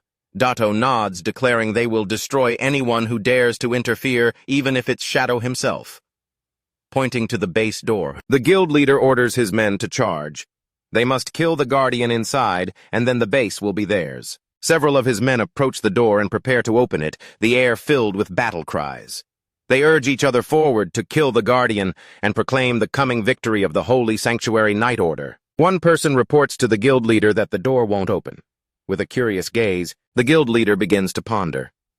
He remembers that in this game every base has a guardian, and suddenly he has an enlightenment about everything. With a confident face, the guild leader points toward the base door, revealing that this stone door is the guardian itself. Swinging his axe, one of the men attacks the stone door. The attack deals 320 damage. As the damage numbers appear, it confirms the truth. The stone door really is the guardian. Everyone praises the guild leader's insight. With a smile, the guild leader says this platinum base is practically a gift and orders his men to take it down. They acknowledge the order in unison. His men begin attacking the door, creating a large cloud of dust. At the same time, a series of system notifications appear for Qin Feng, stating that his purified spirit land base is under attack. The stone door's durability is at 99.3% and taking continuous damage while the magic barrier remains at 100%. The system reveals that normal teleportation is blocked, offering him the option to use war teleportation and stating this is the only use for the day. Qin Feng's eyes harden. Someone has found the entrance to the purified spirit land and is attacking his base. Riding on his wolf, Qin Feng heads toward the base. He calculates that with the attack power of these small fry, it would probably take them a whole year to break the door, so he will leisurely ride his wolf to go check it out. A while later, Qin Feng arrives at the outskirts of the purified spirit land. His eyes light up as something catches his attention. Two men are chasing the woman, ordering her to stop and threatening to kill her if she continues to run. A man wearing plate armor appears in front of her, asking her where she thinks she's going. Right before she can catch her breath, the man strikes her hard, causing her body to fly away. With a smile, the purple-haired man extends his hand and uses the Divine Shackles skill. 4 energy swords descend from the sky, piercing through the woman's hands and knees, making her scream in pain. One of the men reminds her that he warned this area had been seized by their guild, the Holy Sanctuary Night Order, and asks if she really thought she could barge in. With a solemn gaze, she explains she was just passing through, not barging in. It's clear they are just finding an excuse to rob her. Our guy recognizes the woman. It's Dung Tia, his colleague at the company. He remembers she was a quite nice girl who even warned him before. Hearing that this guild has taken over the area, he deduces the ones attacking the purified spirit land are members of the Holy Sanctuary Night Order. The purple-haired guy declares, "We say you're barging in, so you're barging in." He reminds the others that according to outlaw rules, he'll make the first move. The other guy laughs, saying then he'll go first. Right then, a shadow moves as fast as lightning, severing the heads of all 3 men. It's none other than Qin Feng. Our guy begins to stare at her, and his eyes start to glow. Dung Tia is shocked, wondering, is it Shadow? But no, she realizes that's not right. Those eyes, they are Qin Feng's. With a snap of his fingers, our guy has activated one of his skills. The Blooming Curse ability has caused bright red spider lilies to grow from the corpses of those he just defeated, draining their remaining lifespan. He stands amidst a surge of glowing red energy, his face calm and serious. Nearby, his old friend Dung Tia watches in amazement. Seeing his eyes, she feels a sense of familiarity and wonders if he could be Qin Feng. The orbs of lifespan from the fallen are sucked into a blue energy vortex and disappear. Dung Tia notices that everything has vanished. She ponders on what she just saw. She thinks that Shadow's eyes, how much they resembled Qin Feng's eyes, but she quickly dismissed the thought as a coincidence. She reasoned that if Qin Feng were a powerful player like Shadow, he would never let his younger sister Xiao Wu join a guild like the Holy Sanctuary Night Order, where members are treated like slaves. The story then shifts to Shadow's base outside the purified spirit land. A group of players led by the guild leader of the Holy Sanctuary Night Order discovered Shadow's appearance and burst into a wild welcome, cheering for Big Brother Shadow. The guild leader explained that his men had tried to rob someone and thanked Shadow for appearing and teaching them a lesson. He said that ever since Shadow saved them from the headless assassin, his entire guild had become his fervent fans. The guild leader continued to flatter Shadow, claiming that his guild now followed his positive values and strove to be a pure guild. After the praise, he finally asked why Shadow had come here. Shadow ignored the flattery and got straight to the point, asking if it was true they were attacking a base. The guild leader looked surprised and worried. Stammering, he asked Shadow how he knew, then hesitantly asked if Shadow was also interested in the base they were attacking. With glowing eyes, Shadow calmly stated, "That base is mine." The guild leader was so shocked he nearly turned to stone, unable to process what he had just heard. His subordinates were equally stunned, their mouths agape in disbelief. The guild leader broke into a sweat trying to argue, pointing out that he heard Shadow's base was in Mado and a player could only own one base. One of his men leaned in and whispered a key piece of information. If a player creates a guild, the guild itself can also own a base. Shadow confirmed this, coldly stating that he had bases in both Mado and Jianghai City. The group realized a terrifying truth. They had tried to invade the personal territory of Shadow, the strongest player in the world. A wave of horror washed over them as they looked up, feeling as if the sky itself was falling. Meanwhile, Xiaovu was in complete disbelief. With tears in her eyes, she couldn't understand why the base belonged to Shadow when he had never appeared in the dream that supposedly led her here. The leader of the Holy Sanctuary, Night Order, now facing the owner of the base, immediately began to grovel. He bowed deeply before Qin Feng, frantically explaining that they had no idea the place belonged to him and begged to know how to make amends. Shadow looked at the control panel, coldly pointing out they had been attacking his gate for a while and the repair costs would be very expensive. With a cold gaze, Shadow set his price 500 years of lifespan. The guild leader screamed in terror at the astronomical figure. The stress caused him to faint dramatically while his subordinates cried out his name. One of the men caught the unconscious leader and pleaded with Qin Feng, asking if he could give a discount. Looking down at them from above, Qin Feng coldly asked, "Do you know the cost of repairing such a gate?" When the subordinate admitted he didn't know, Qin Feng told him to shut up. A moment later, the guild leader woke up with a dazed expression. He muttered to himself about the exorbitant price, wondering what he had done to deserve this. Suddenly, his despair turned into rage. He lunged at Xiaovu, grabbing her collar angrily, blaming her for the entire situation. He screamed that she was trying to ruin him and their entire Holy Sanctuary Night Order. With a look of shame, Xiaovu took the blame quietly, admitting it was all her fault, and that she had dragged everyone into this. Turning to Qin Feng, she bravely took full responsibility. She told him to punish her, offering to do whatever he commanded. Entrusting her life to him, she swore to become his servant and give him all the lifespan she earned until the debt was paid off. Facing Qin Feng, Xiaovu continued to plead, offering herself up for any punishment he saw fit as long as he spared her guild. The leader of the Holy Sanctuary Night Order and his men watched, moved by her sacrifice. Completely ignoring her, Xin Feng's glowing eyes remained fixed on the guild leader. He uttered a single name, Tran Vo Dan. The guild leader, whose real name was Tran Vo Dan, was struck by pure terror. He stammered, shocked that Qin Feng somehow knew his true identity. Then Qin Feng posed a cold question to Tran Vo Dan, asking if he really believed Xiaovu was worth 500 years of lifespan. Hearing this, a twisted, maniacal smile appeared on Tran Vo Dan's face. In a shocking turn of events, he lunged at Xiaovu, throwing an angry punch and screaming for her to die. As his punch sent her flying, he angrily accused her of causing them to invade Qin Feng's base and then daring to play the hero.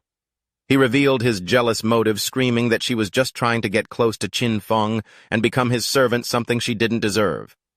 As Xiaovu lay unconscious, Tran Vo Dan knelt and continued to beg. He lamented that his plan to get close to Qin Feng had failed and pleaded for mercy, explaining that his guild was small and couldn't afford 500 years of lifespan. He promised to do anything else Qin Feng requested. Qin Feng relented, offering a new deal. He told them to pay 100 years of lifespan up front, and the remaining 400 years could be paid by bringing him every guild member with a murderer status. Each person they brought would count as 1 year deducted from the debt. Tran Vo Dan was overjoyed. He explained this would be an easy task since his guild had over 2,000 members, and this would also allow him to clear his own murderer status.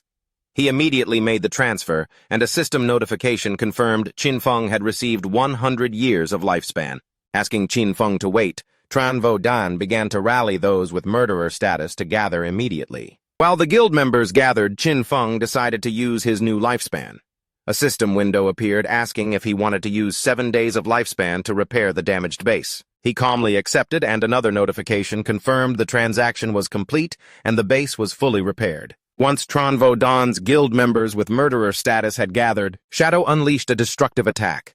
A vortex of dark energy sliced through all 400 people at once. A system notification confirmed the kills, and the ground was littered with lifespan orbs. Killing so many players with murderer status also decreased the Shadow Zone's level from 4 to 3. Tronvo Dawn, the leader of the Holy Sanctuary Night Order, applauded vigorously, praising Shadow's efficiency. He heartlessly remarked that those who died were just troublemakers who violated guild rules and deserved the lesson Shadow taught them. Shadow then turned to the leader with a new proposal, telling him that his guild would henceforth be responsible for guarding this base. Shadow explained this would be a perfect way to keep the guild's unruly members in line. He ordered them to guard the place in shifts, warning Tronvo Dawn that he would be held personally responsible for any future attacks. Swallowing his pride, the guild leader thought bitterly to himself, realizing he had just been forced to assign people to stay behind as security guards. Right then, another system notification popped up. His other base, the Evil Spirit Academy, was being clobbered, and the defensive shield's health was plummeting. The system reminded him to quickly use the day's only war teleportation turn. Xinfeng decided to paratroop in to see which gutsy fool dared to cause trouble. Immersed in the teleportation light, he cursed silently. What blind fool dares to poke a hornet's nest when the whole world knows the Evil Spirit Academy is my home turf? Seeing Shadow evaporate, Tronvo Dawn immediately ordered the guild to pack up. A timid subordinate reminded him of Qin Feng's command. The guild leader pointed toward Xiao Wu, who had just regained consciousness, and declared maliciously, "She will be the guard." He mocked her. "This is exactly what you wanted, isn't it?" He ordered her not to budge, to report every movement, and threatened to drain her lifespan if she messed up. The scene shifts to the Evil Spirit Academy, a massive Gothic cathedral amidst the ruins. A crowd from the Black Dragon Hall was vigorously smashing at the main gate, trying to break the magic barrier. Xinfeng teleported right into the middle of the party, landing inside. Standing on the high wall, he looked down at the small fry attacking and couldn't help but wonder.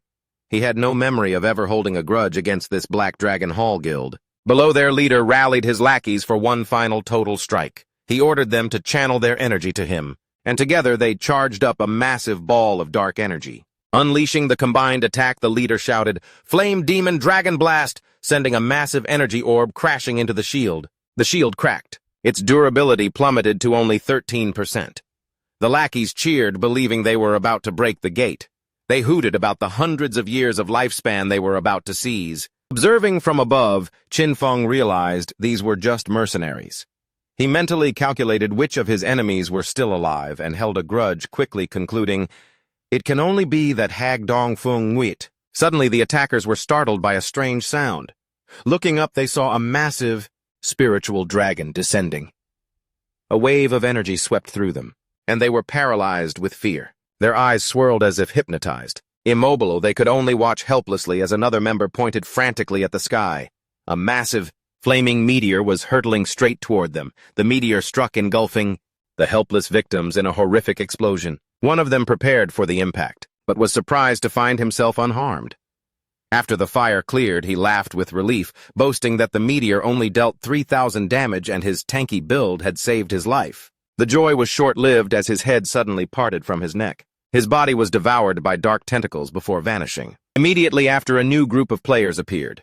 They were shocked to see the Black Dragon Hall members had all evaporated, wondering who could be so ruthless. A young pink-haired girl wearing a witch's hat immediately guessed it was the legendary player Qin Feng. Her companion expressed doubt since they saw no one but she, insisted that Shadow's power could not be measured by common sense and he might even have permanent stealth. From his vantage point of watching tigers fight from the mountain, Qin Feng observed them, recognizing them as members of the Sky Vault Guild. He identified the pink-haired girl as Trong Jiao-un, a player with a unique hidden-class soul painter. Qin Feng now understood the source of the dragon and meteor from earlier. They were drawn from her magic brush. He recalled that the Soul Painter class was extremely overpowered in large-scale battles but very vulnerable to being ambushed. Knowing he was nearby, Trong Jiao-un called out loudly, asking to speak with Senior Shadow. To the team's amazement, Qin Feng's voice rang out from the void, asking what she wanted. Blushing slightly, she explained that she needed to enter his base to find items for her advancement quest, promising generous compensation. Shadow pieced it all together. In the past life, the Skyvault Guild had controlled this base, and now he understood why. Zhuang Zhaoan must have discovered it during her quest. He mused that his actions had once again changed the course of history. He involuntarily recalled watching the game live streams of her and her grandfather. Her grandfather Lao Zhang had founded the Skyvault Guild, turning it into one of the top powers in the country. His face felt slightly warm under the mask. Qin Feng admitted to himself that he knew so much because he used to be a hardcore fan. Pushing the memories aside, Qin Feng made a decision. He told them to come inside to talk. As soon as he finished speaking, the massive doors of the Evil Spirit Academy opened, revealing a dark, deep entrance. Inside the Great Hall, Qin Feng sat on a massive throne, dark energy swirling around him. He spoke to the Skyvault Guild members, demanding to know their purpose here. Zhuang Zhaoan stepped forward, explaining that her class required special materials for advancement, which could only be found within the Evil Spirit Academy. Having heard that he once sold a base for a high price, she offered to buy this place. She explained that her class needed a large amount of materials, so full ownership was the best solution. Qin Feng was impressed, wondering how they had accumulated so much lifespan. He silently credited her grandfather. However, he informed her that the Evil Spirit Academy was not for sale. As a compromise, he offered guest access, allowing them to freely enter the ground floor. Dissatisfied, Zhaoan protested, offering to rent the space for a price of 500 years of lifespan for a 3-year lease of the first floor. Qin Feng considered the offer. He realized that since he had let her in for free for the quest, her insistence on paying such a high price meant their true goal wasn't just materials, but to officially establish a relationship with him. As if reading his mind, Zhuang Zhaoan offered another clause to make the deal even more enticing. With a sly smile, she promised that if he agreed, her guild would handle Black Dragon Hall, the group that just attacked his base, and pull them out by the roots. Qin Feng was startled by her audacity, asking if she could really decide on a war by herself without consulting her grandfather first. Zhuang Zhaoan laughed, surprised that he even knew her grandfather. She confidently assured him that old Trong always listened to her, and crushing a small fry guild like Black Dragon Hall would be as easy as turning over her hand. Admiring her decisive personality, Qin Feng agreed to the deal and tossed the lease agreement to her. A system notification confirmed the transaction, reporting that he had received 500 years of lifespan. He said they could use the first floor as they pleased and didn't need to worry about the shield, as the lava on the lower floors would automatically repair any damage. The transaction complete, Zhuang Zhaoan and her guild celebrated. After they entered the base, he allowed himself a slight smile. He thought to himself that Zhuang Zhaoan was even more energetic in real life than on her live streams. His face warmed again. He brushed the thought aside and reminded himself to get back to work. He went to the warehouse. He had used his equivalence exchange skill several times with good results. Seeing the cooldown had expired, he decided to test his luck once more. Activating the skill. 3 swirls of golden energy circled his hands as he sacrificed a low-tier item. The system announced he lost a training scroll but received Blood-Colored Blade, a powerful emerald rank finishing skill for assassins.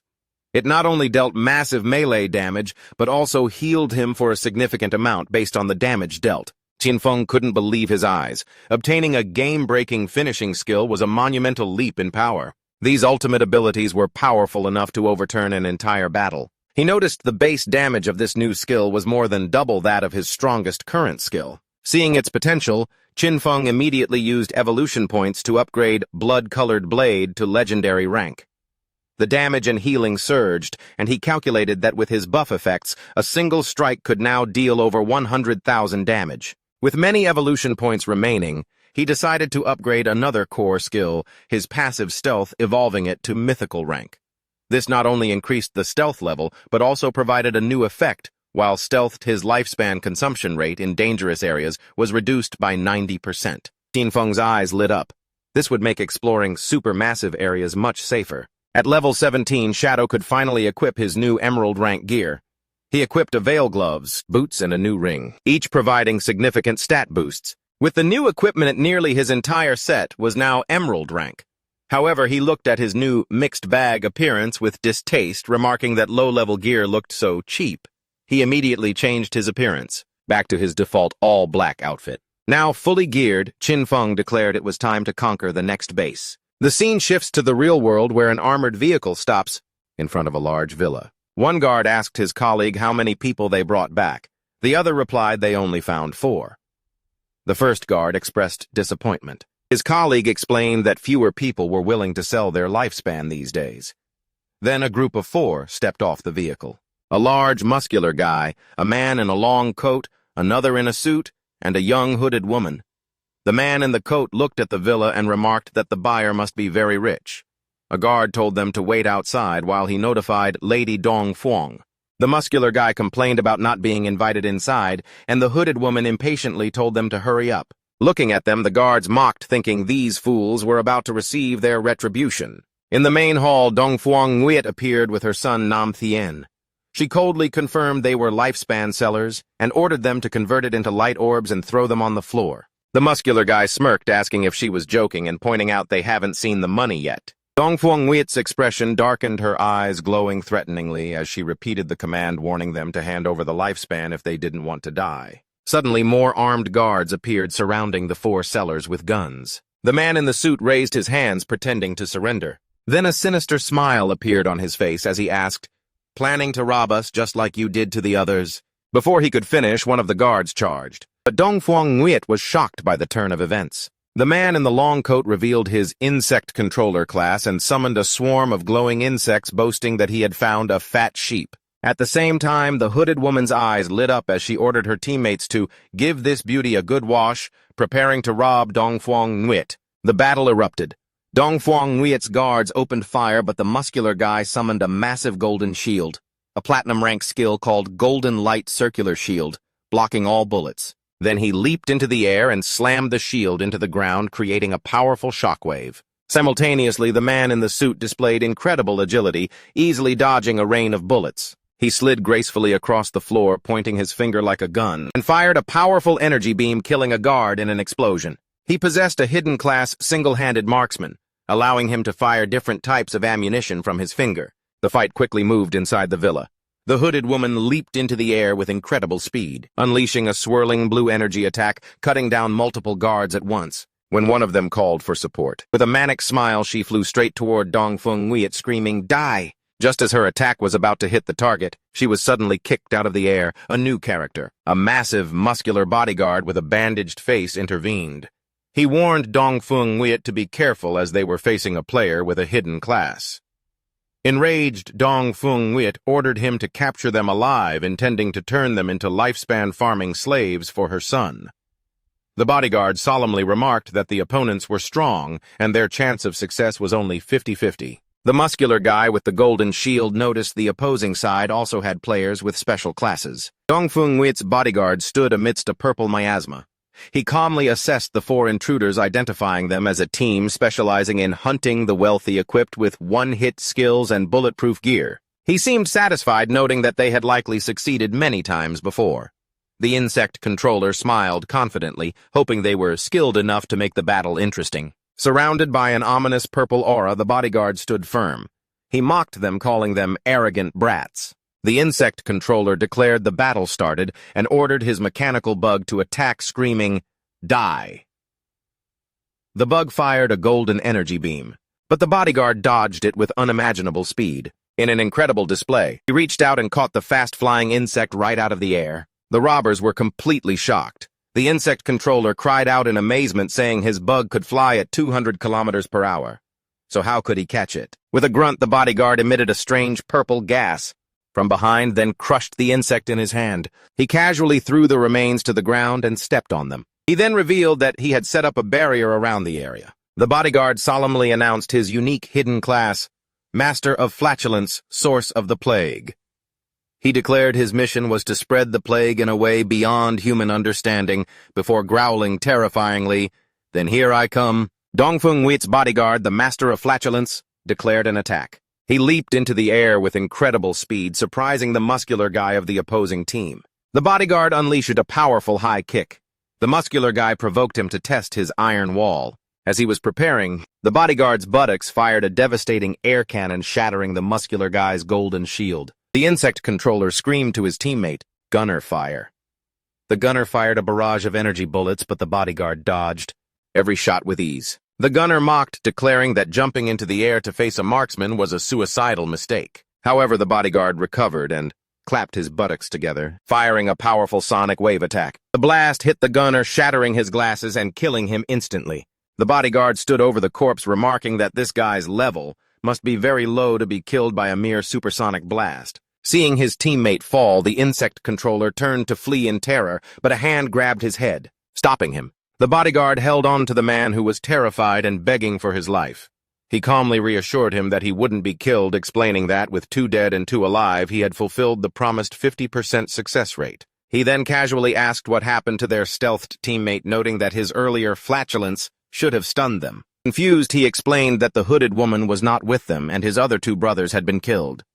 He clarified they didn't know the woman at all. She just happened to get off the vehicle with them. The scene shifts to the Leaning Magic Tower, a landmark resembling the Leaning Tower of Pisa. A glowing purple magic circle hovered at the top of the tower. Shadow appeared like a semi-transparent ghost walking to the tower's entrance. Noticing the guardian monsters were gone, he concluded someone had beaten him to it. He entered through a large frozen doorway. Inside, he knew the Leaning Magic Tower was a giant library, a labyrinth full of traps. He recalled the legend of a terrible monster sealed deep within, a princess transformed by a wicked white dragon. Glancing through the library, he saw signs of looting, realizing another group had gone deep inside. He quickly found a glowing book titled Postpartum Sowcare.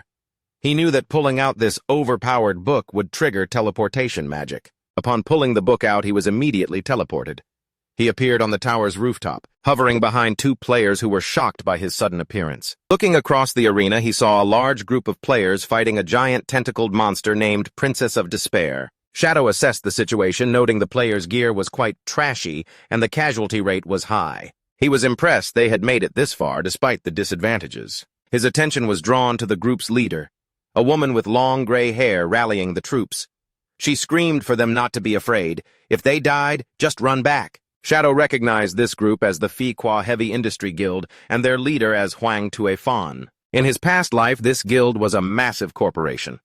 After the game's descent, their leader reacted quickly, converting company funds into lifespan and establishing a guild with employees. He recalled her class was Illusionist, a powerful support class with a signature teleportation portal skill. Shadow analyzed their strategy. The teleportation portal allowed them to set an entrance and an exit, creating a stable path. By placing the entrance near the respawn point and the exit near the boss, any player who died could immediately rejoin the battle. Shadow recalled this tactic helped the guild become one of the top 20 guilds in the country in his past life. However, he knew that against this boss, their human wave tactic was useless. This boss possessed an extremely overpowered skill. It absorbed lifespan from players. It defeated at 100 times the normal rate. To put it bluntly, every fallen gamer was nothing more than a mobile blood bag, helping it recover. Shadow could see that if they continued, the princess would soon evolve into a Jade rank boss and fully restore her health. He realized this would lead to a total team wipe. He decided to intervene, jumping down in front of the guild leader. Huang Tuifan was startled. He made an offer 1,000 years of lifespan and he would kill the boss for them. Any assassin loot would belong to him.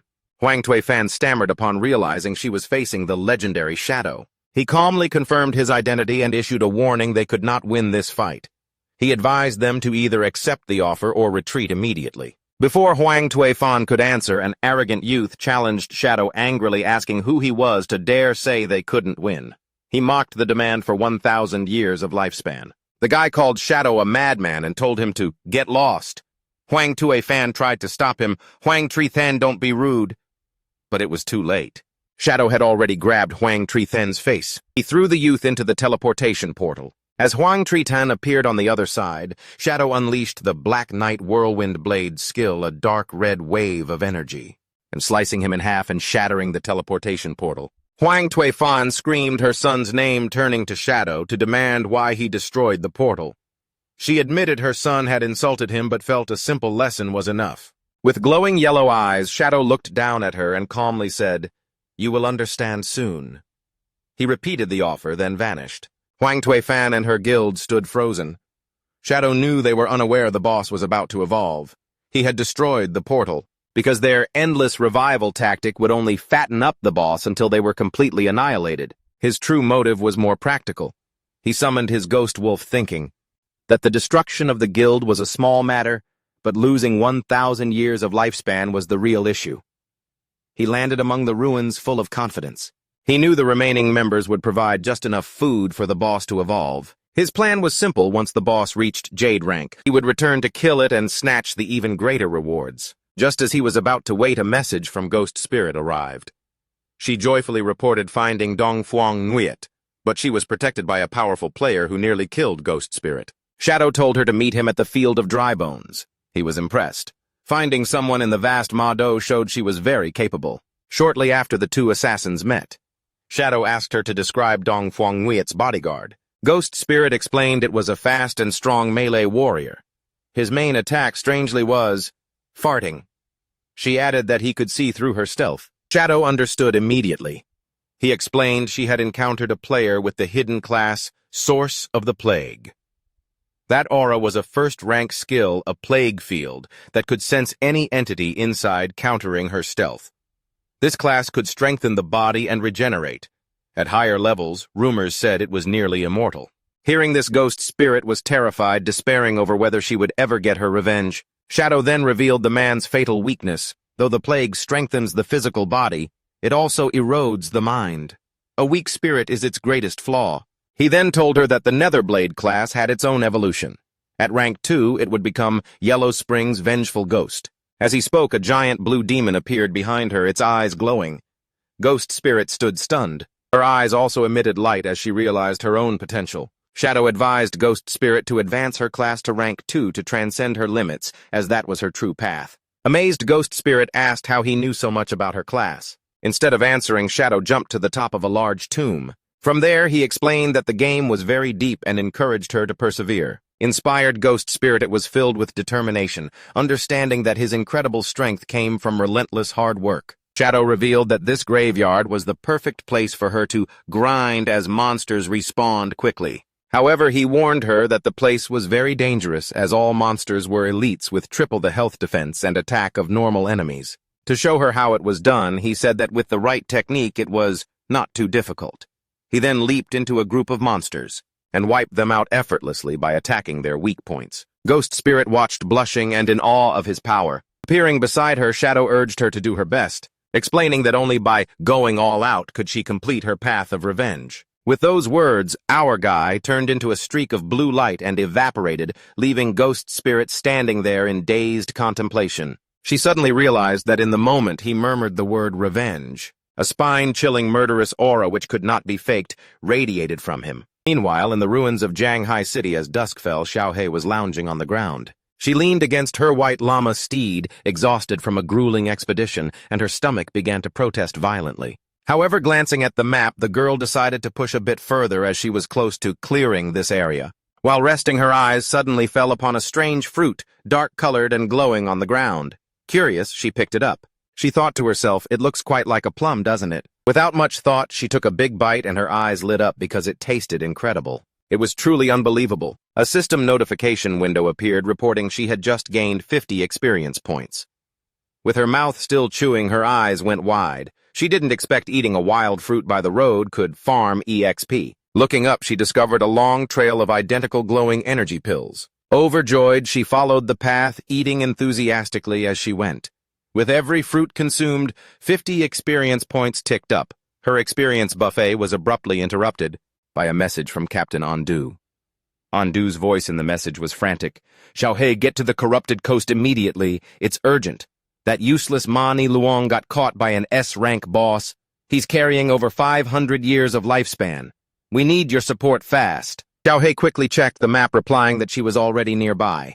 Captain Ondu told her to stay hidden there. They would arrive shortly. Still following the specialty trail, Xiaohei crawled along while muttering curses at Mani Luong. What a total waste of space. But her mind quickly returned to the delicacy in front of her. As night fell, she climbed to the top of a hill and froze completely at the sight that unfolded. The fruit trail had led her to the desolate, corrupted coast, where a small, snail-like creature sat at the end of the path, looking as if it were the factory, producing the things she had just eaten. Nearby, an even more horrific sight awaited a massive, bloated monster. Its back, covered in mouths full of sharp teeth, was clutching a small, screaming human figure. Xiaohei, her mouth still stained with fruit juice, was shocked to her core, wondering what kind of S-rank boss this monstrosity was. Her gaze swept to the ground where she saw the motionless bodies of two players and realized one of them was Mani Luong. She realized with horror that this grotesque monster must be the boss the captain warned about.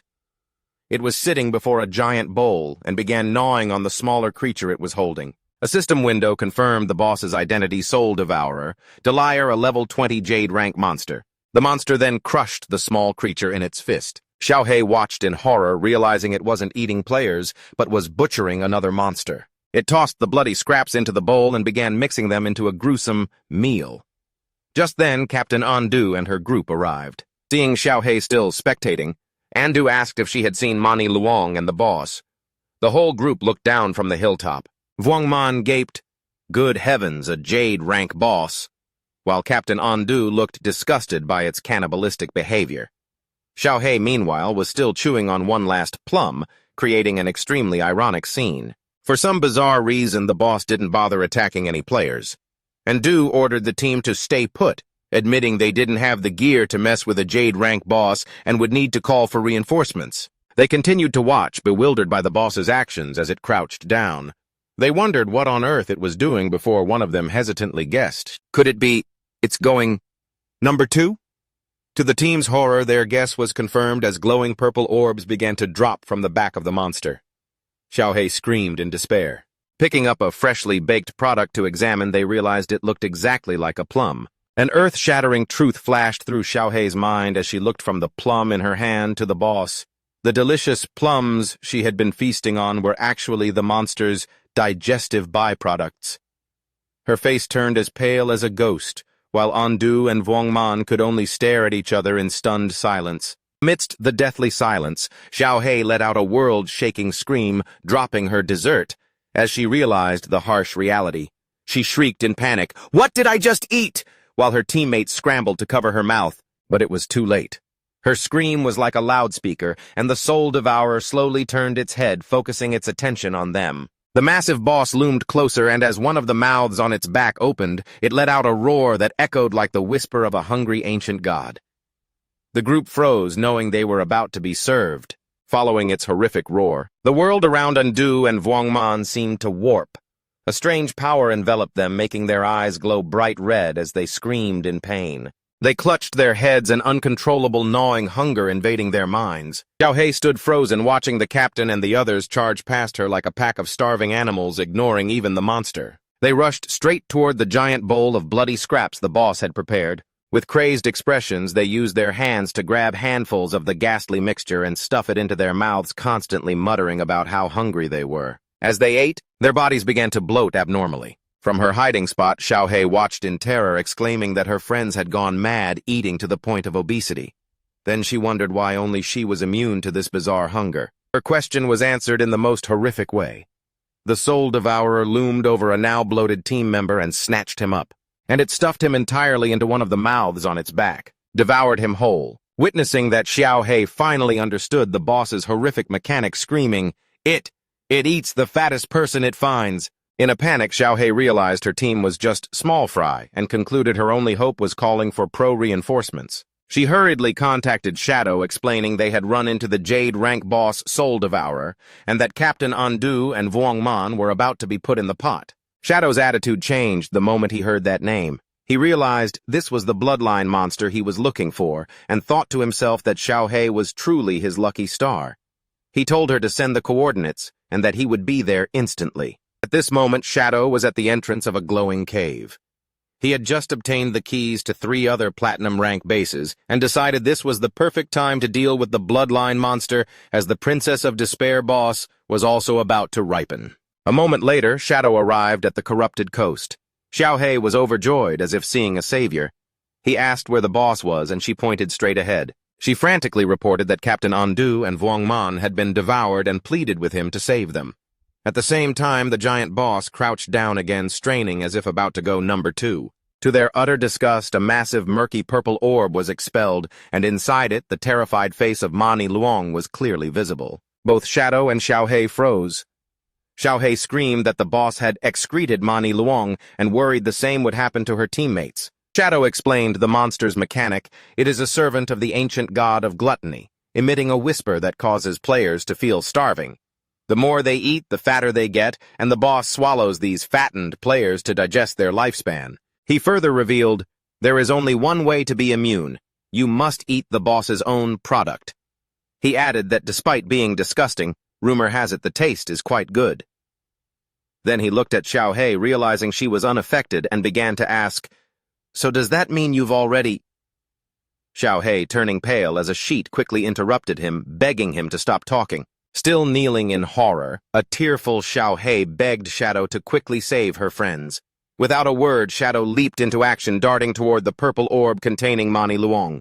He snatched the orb mid-air, and instead of attempting a rescue, he threw it straight at the giant monster. The orb with Mani Luong's terrified face inside smashed directly into the monster's soft belly. It let out a roar of pain as a viscous white liquid sprayed from the mouths on its back. The impact forced it to violently vomit up everyone it had swallowed.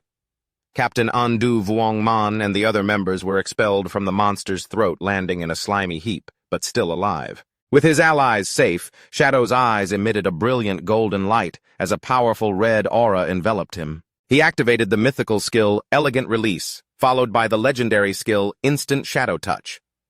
A storm of blue energy slashes rained down on the monster, each strike dealing tens of thousands of damage. Shadow's finishing skill bar was full. He decided this was the perfect moment to test its power. He unleashed the ultimate move, Fatal Decision Blade. A massive blade of pure red energy formed and slashed vertically through the monster, dealing an incredible 1,032,015 damage in a single strike. A system-wide announcement declared that player Shadow from Great Xia had achieved the world's first feat, slaying a Jade rank S-class boss. Xiaohei watched with her jaw on the floor, screaming in shock at the damage figure of over 1 million, muttering that Shadow's power was truly otherworldly. The global announcement sent shockwaves through players worldwide.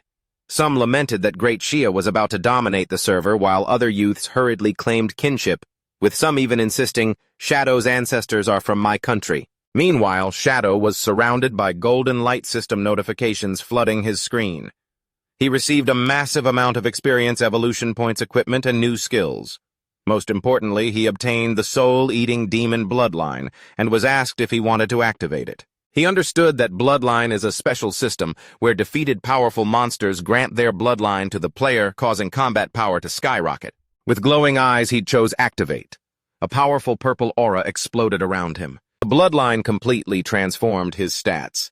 Each point of strength was now converted into 3 points of physical attack, Constitution into 50 HP, and 5 physical defense. Agility effectiveness increased by 32%, and each point of spirit provided 3 points of elemental attack and 5 points of elemental resistance. He also received 2 new bloodline skills.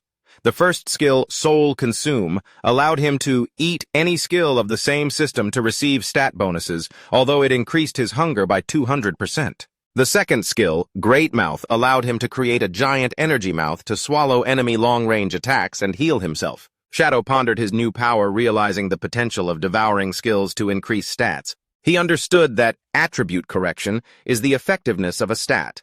For example, 1 point of strength usually gives 3 points of physical attack. The boss from earlier also conveniently dropped a bronze rank poison blade skill, which he considered useless on its own, but perfect for testing. He used Soul Consume. The system confirmed and announced that his strength conversion had increased from 3 to 3.3 points of physical attack per point. Initially, he was a bit disappointed. Only an increase of 0.3, but then he realized something important. The devoured skill had now become a passive ability, which means it could be evolved. He immediately used 242 evolution points to upgrade the devoured poison blade skill from bronze rank to legendary rank. The result was staggering. The system announced his strength conversion had now increased from 3 to a full 5 points of physical attack. His eyes lit up. He realized that if he kept devouring and upgrading skills, his attribute correction could be hundreds of times greater than other players. A determined smile played on his lips. He told himself that he was once again the Overlord. After the battle, Andu's team was safe, but in a bittersweet situation, their bodies still bloated.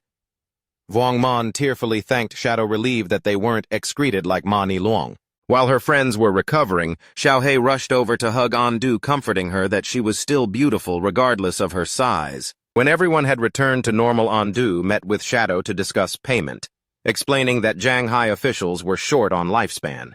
Shadow didn't care, telling them they could repay him by helping him find assassin skill books. Ondu readily agreed. With the deal done, Shadow disappeared in a swirl of energy. Ondu told her team it was time to head back. As the group left, Mani Luong was still stuck in his purple prison, tearfully making everyone promise never to speak of this. The team, exhausted, reluctantly agreed. The story returns to the leaning magic tower just after Shadow jumped down from the top. At the top of the tower, the battle with the Princess of Despair was still raging fiercely. The tentacled boss had only its last 1/3 health bar remaining. Guild leader Huang Tue Fan urged the team, ordering a healer named Tiu Kui to use the Tree of Life skill. A massive green energy tree grew. It continuously healed the members.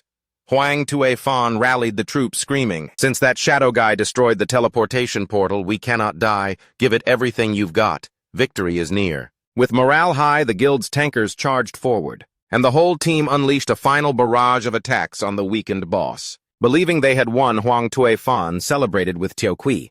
However, their celebration was cut short. The Princess of Despair retaliated with a powerful tentacle strike, shattering a tanker's shield and killing him instantly. The boss then closed its eyes and began to absorb a strange blue energy from the fallen enemies. Its eyes opened, now glowing with an evil golden light. Huang Tue Fan and Tiu Kui watched in horror as the boss's power skyrocketed. It unleashed a massive explosive energy wave, engulfing the entire top of the tower. The remaining guild members were caught in the blast and incinerated into ash in an instant. As the dust cleared, only a glowing blue egg remained on a pedestal surrounded by lifespan orbs.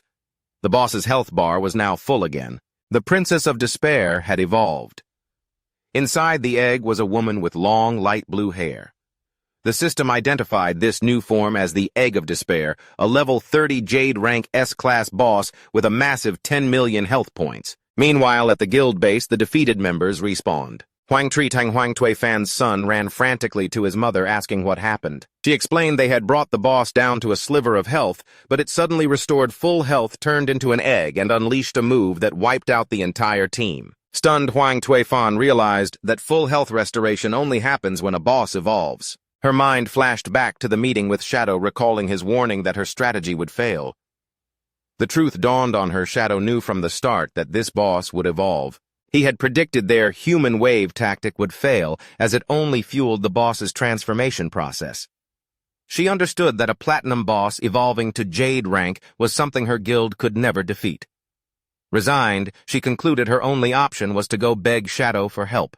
Back at the top of the tower, Shadow's invisible form reappeared before the blue egg. He observed the egg, identifying it as a Jade rank boss, but found its transformation strange. He noted the egg lacked attack capabilities and wondered if this was a transitional phase before an even stronger boss hatched. Deciding to act, Shadow leaped into the air and threw a dagger at the egg. The blade slashed down, dealing over 280,000 damage. However, this barely made a dent in the boss's 10 million health bar. Shadow noticed this health pool was comparable to an epic rank boss. He felt this egg was very peculiar and could not let it continue to incubate. Despite its high health, the strategy to defeat it was simple. The egg lacked anti-stealth capabilities, meaning it was completely blind to his presence. His plan was to continuously attack to build up for the final finishing blow. Once the ultimate was ready, he unleashed the Crimson Blade once more. A massive wave of glowing red energy struck the egg, dealing over 1 million damage and causing large cracks to spread across the surface. Shadow stood confidently amidst the crumbling egg. He knew that defeating a blind and immobile opponent was just a matter of time. Suddenly, something caught his attention. After breaking the egg, he was surprised by what he found. Instead of another monster, a young girl with long, light blue hair lay unconscious on the floor. The system identified her as the Princess of Despair, but only at level 1 with a mere 10 health points. Shadow materialized near the girl, confused. He realized this must be the princess's true form, confirming a legend he once heard about a princess cursed by a white dragon. Seeing her 10 health points, he wondered if he had to kill this defenseless girl to officially defeat the boss. He summoned his dagger but stopped. This hesitation became fatal. Suddenly, a pitch-black vortex with violent blue lightning formed in the sky. To his astonishment, a massive bone dragon emerged from the portal. A system window confirmed the new threat, Cursed White Dragon, Pathos, a terrifying level 100 mythical rank monster. After the egg shattered, a massive bone dragon appeared, unleashing a powerful attack toward Shadow. Shadow was shocked, wondering why a mythical rank boss suddenly appeared. As the dragon roared, Shadow realized it was a hidden boss, and the legend of the princess cursed by the white dragon was true. On the ground, the Princess of Despair, now in human form, began to wake up. Shadow watched as the princess floated up. She flew toward the head of the massive bone dragon. Instead of fighting, she gently embraced its snout. As she tearfully embraced it, her body began to burn away, revealing a glowing red heart in her chest. The princess completely vanished, and light spread out to envelop the monster. The white dragon's skeleton began to crumble, leaving Shadow confused as only a glowing red heart remained hovering in the air. The system informed Shadow that he had prevented the revival of an ancient god named Cthulhu and had received the Heart of the Curse. The item gave him two choices: use it to become a servant of Cthulhu, or destroy it to receive a mythical rank item. Faced with the choice, Shadow weighed his options. He figured using the heart might grant powerful skills, but the description suggested it was a parasitic curse that could lead to him being devoured by Cthulhu. Deciding the risk wasn't worth it, he chose to destroy the heart immediately. As he crushed it, it exploded in a brilliant flash of light. The explosion completely engulfed him. When the light faded, he found himself teleported. He was still at the top of the tower, but something was different. He realized he was in the body of a horned knight. Looking down at his own armored hands, he wondered if he had triggered some kind of memory. Right then, a young princess with long green hair ran up and affectionately called him Atu. He saw a white-haired young man with horns sitting on a wall. The princess asked Atu if he was going out again. Atu explained that the enemy had summoned a monster to attack the harbor, and as the guardian of the kingdom, he had to go provide support. The young princess got angry, calling him a liar and reminding him that he had promised to teach her to ride the wind that day. She argued it would take 7 days to reach the coast, so he couldn't return today. She was sad because he lied to her just like her father often did. She angrily pointed at him, declaring that all men were liars and scoundrels. Atu was flustered, trying to soothe her, asking where she had learned such harsh words. Then he handed her an object like a silver scale, calling it the Scale of Promise.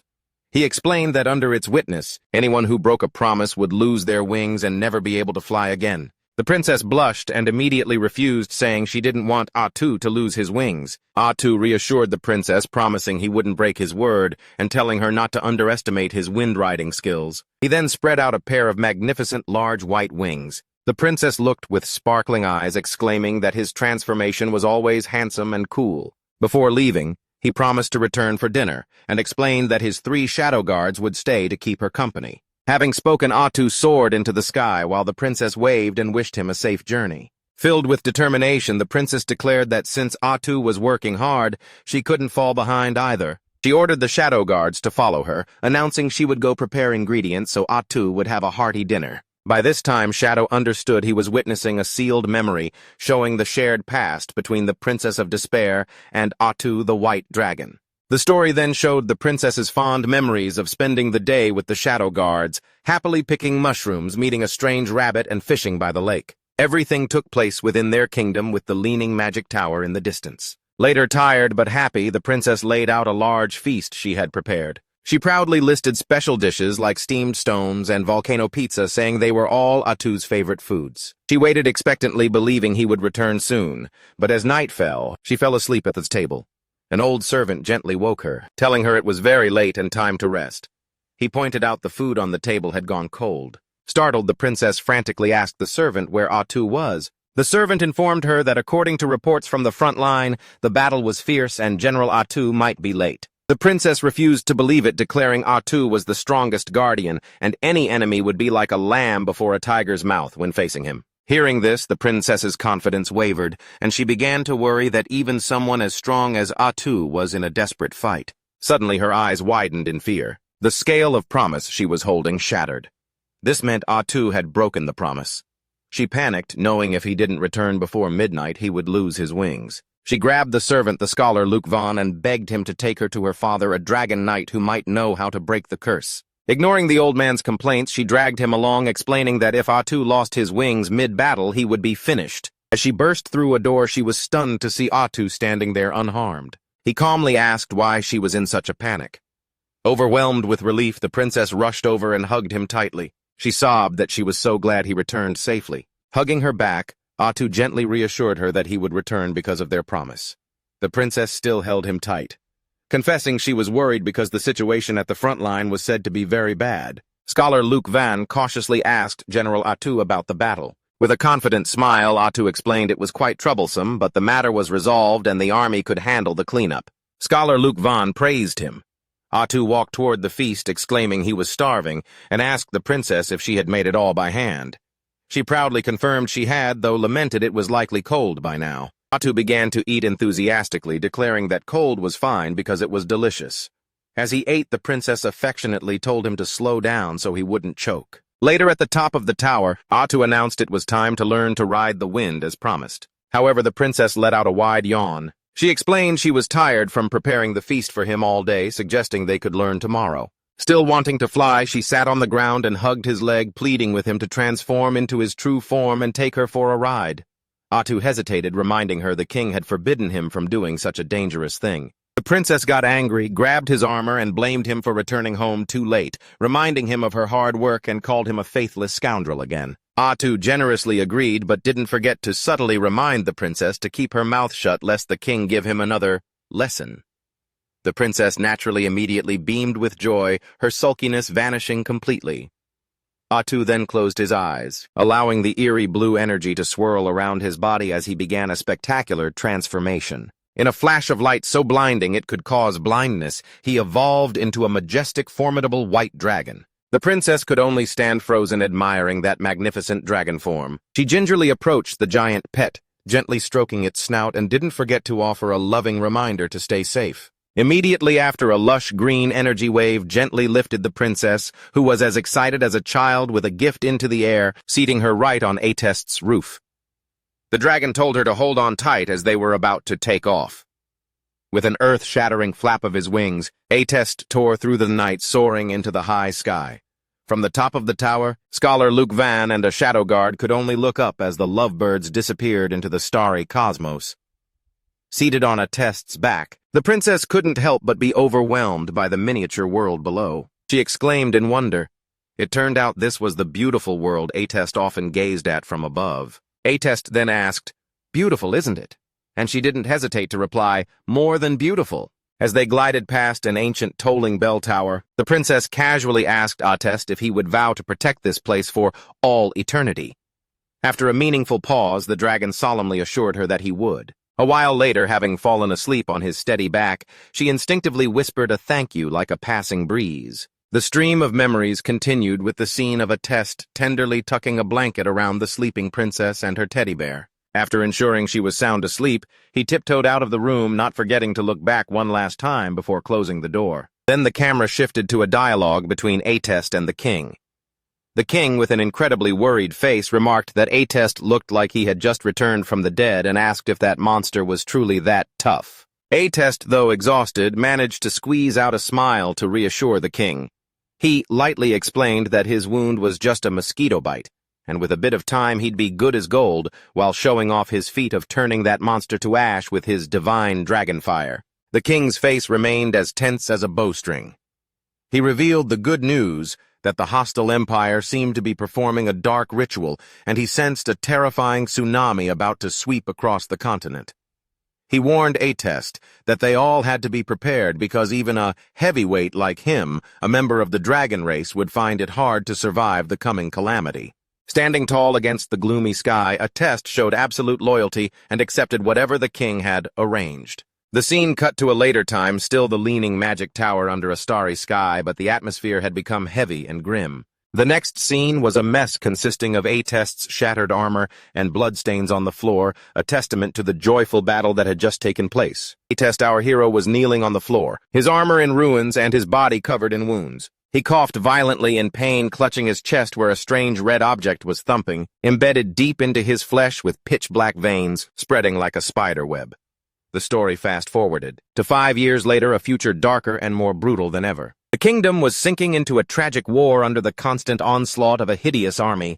Soldiers and civilians screamed in despair, saying a hostile nation had arrived with an army full of inhuman, grotesque creatures. Everyone ran for their lives. Helpless screams for help rang out as they were crushed by the invading horde without a shred of mercy. The city was devastated by fierce red monsters spreading terror through every street. From a high balcony, the king watched in silence as the swarm of monsters flooded his city. He brooded over the enemies who were as numerous as ants, bitterly remarking that the Magega Empire had truly gone mad. He concluded that their enemies intended to drag the whole world into the grave with them, as their black flag was raised high over the battlefield. Amidst the dire situation, the princess ran frantically, her mouth constantly shouting Atest's name in vain. She shrieked that the enemy had breached the city walls. She found Atest sitting nonchalantly on a wall, flanked by his two close shadow guards, his gaze indifferently watching the slaughter below. She rushed toward him, pleading for him to act, explaining that the enemy army was composed of inhuman monsters their soldiers couldn't possibly match. She asked why he sat there motionless, pleading that the kingdom needed him now more than ever. Atest calmly turned to the tearful princess and stated bluntly that he was actually on his way to find her. He instructed her to stay put in the leaning magic tower, assuring her it was as safe as a bunker and that she shouldn't dare go anywhere. The princess nodded but still urged him to hurry and quell the chaos. However, Atest flatly refused, saying he would stay here to protect her alone. Both confused and angry, the princess asked what on earth he was talking about. She reminded him of his KPI, that he was the protector of the realm, and his purpose was to shield the entire nation, not just her. She pointed desperately toward the city below, where the soldiers were being completely overwhelmed, screaming that the capital was about to fall and the people were being massacred. She emphasized that his role was to transform into a dragon and burn their enemies to ash. The princess told him she only needed his shadow guards for protection, as he had always arranged before. Atest only bowed his head, silent as a statue. Then he began a discourse on the history behind the enemy's power. He revealed that 5 years ago, they discovered the Magega Empire was conducting a mysterious ritual called Forsaken by the Gods. This ritual, to put it elegantly, was simply the act of sacrificing one's lifespan to summon inhuman creatures. The more lives burned, the more horrific the summoned monster.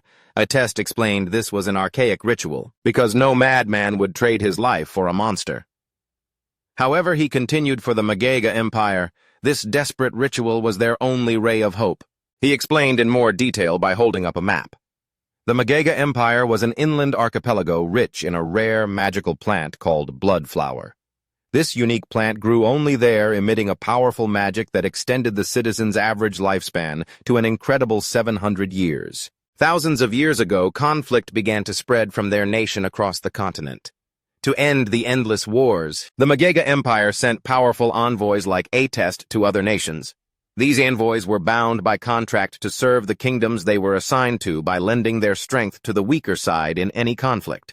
They hoped to maintain a balance of power and bring peace. However, the king of Magega bitterly realized they had been too naive in judging the cruelty of human hearts. The arrival of the envoys made other nations realize a terrifying truth. The long-lived people of the Magega Empire were the greatest threat. Before long, the leaders of other nations secretly joined forces with a single goal: the people of the Magega Empire must be completely wiped out. What followed was a period of ultimate darkness for the Magega Empire. They were struck by curses, diseases, and internal division. Even their own envoys turned their backs in betrayal. Other nations relentlessly plundered the Magega lands, until the last of the blood flowers finally began to wither and die. Without those flowers, the balance of power collapsed, and the Magega Empire lost its final value. The death of the last blood flower ignited a devastating avalanche. The Magega Empire was invaded, and its people were slaughtered by their very own former allies. The sole reason for this catastrophe was greed. Other nations could not tolerate the Magega Empire possessing a resource they coveted. In the darkness, the dying Magega people clung to one final hope: the Forsaken by the Gods ritual. As eerie purple energy surged through a room full of white bones, the ritual began. This was essentially not a ritual but a curse. Every citizen of the Magega Empire was branded with a mark causing their lifespan to drain as monstrous creatures grew within their bodies and eventually burst out. These monsters had only one purpose: the destruction of humanity. Ending his long story, Atest turned back to the princess, his face etched with ultimate pain as he prepared to tell her the consequences of this curse. As the princess continued to listen, Atest revealed his true face, now riddled with strange, bloody tumors. He explained with a pained expression that he could no longer transform into a dragon. From now on, he would only become a monster, The princess froze, looking at him with eyes full of horror and disgust, stammering his name as she asked why this was happening. Atest went on to reveal a shocking secret. He said that very few people knew the true identity of the Magega. They were also known by the name Dragon Race. Envoys like him were called kingdom protectors by most humans. The princess's eyes went wide as she tried to process this shocking revelation. Standing on the city wall, Atest told her that an unstoppable wave of darkness had swept across the continent, and the end of humanity had arrived. For that reason, he declared his only wish now was to protect her alone, and only her. Meanwhile, the brutal invasion continued. The blood-red monsters devoured the populace, trampling them underfoot, and hunting down anyone in hiding. A seemingly endless swarm of monsters emerged from the smoke and fire, overrunning the kingdom's final defensive lines. From a high balcony, Scholar Luke Van solemnly reported to the king that the number of monsters was constantly increasing. He pleaded with his commander, asking if he truly did not intend to lead the troops in a retreat now that the capital had fallen. However, the king remained resolute, declaring they had nowhere left to retreat. He explained that the Leaning Magic Tower was a great magical hub. If it were destroyed, the mage's combat power would plummet, and stopping the monsters would be impossible. The king decided to join the fray himself. He charged into the battle, his glowing sword slicing a red monster in half. He panted amidst the dust and ruins, leaning on his sword to rest. He brooded over how time flies like a dog running in an open field. He recalled the first time he met Atest. They looked about the same age, though Atest was nearly 100 years old back then. For Atest's race, 100 years was still just adolescence. As another monster lunged, he remembered the close years they spent together. They had stood side by side drinking wine and sharing everything in the world. A surge of purple energy hit him, making him remember how everything changed as he grew old, while Atest remained eternally young. This had created an irreparable rift, because Atest could never understand the difficult choices the king had to make after ascending the throne. The king sadly concluded that Atest never understood humans, and humans never truly understood Atest. Standing amidst the flames and the destruction of the kingdom, his thoughts turned to the moment that changed everything, the birth of his daughter. He recalled the sight of Atest holding the newborn princess with the tenderest care. Looking at them, the king had found a new hope through the shared affection they had for the child. On the battlefield, a new massive threat loomed beneath the king. A dark monster with glowing purple eyes was gathering a blue energy orb for a destructive attack. The king looked straight ahead, his face serene as he accepted his fate. The creature unleashed a surge of energy, devastating him. As the light consumed him, the king's body vanished. His final thoughts were filled with regret that he had been wrong about everything. A massive explosion tore through the castle, signaling the king's defeat. From the Leaning Magic Tower, the despairing princess saw the explosion in the distance and screamed in terror. Atest, standing beside her, calmly stated that the capital had fallen and predicted the monsters would soon find their way to them. Before he could finish, a swarm of black-winged creatures dived down. A shadow guard screamed a warning that the monsters were closing in. Those creatures slammed into a solid blue barrier protecting the tower. Atest reassured the princess that the tower was protected by a top-tier barrier, making it nearly impossible for the monsters to penetrate. Suddenly, the heavily injured scholar Luke Van appeared on the tower wall. The princess turned in surprise, calling his name. Leaning on his staff, the scholar told Atest he came by the king's order to escort the princess away. The princess looked worried at his severe wounds. Atest agreed with the plan, saying he would use wind magic to take them to a designated location, and asked if their contact was ready. Scholar Luke Van confirmed all preparations were made. But the princess interrupted, her heart full of confusion. With a heavy heart, Scholar Luke Van broke the news that her father, the king, had passed away. The princess froze. He explained that the king had arranged for her to escape to a safe neighboring country. The princess anxiously asked if Atest would go with them. Atest turned to her with a sad smile. He asked where else could he possibly go. He revealed that the monsters below were his own compatriots, the Magega tribe. He explained he was the enemy of the entire world, and no matter where he fled, humans would hunt and kill him. Kneeling on the edge of the wall, he looked down at the swarm of monsters and accepted his fate. He declared that where a knight falls becomes a dragon's grave, and this was where he belonged. He vowed to stay and protect it until his lifespan ran out. Hearing his solemn promise, the princess's expression shifted from grief to determination. She suddenly used wind magic to leap away from the scholar. Luke Van and returned to attest. She landed in front of him and declared that if he stayed, she would become his dragon knight. She reminded him that this was her home and she would protect it with him. She proudly boasted that her wind riding skill had reached max level and asked how they could form a contract.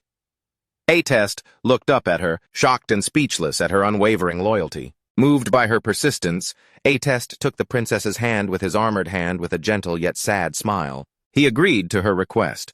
He brought out the silver scale of promise, explaining it would be their contract just like in the old days.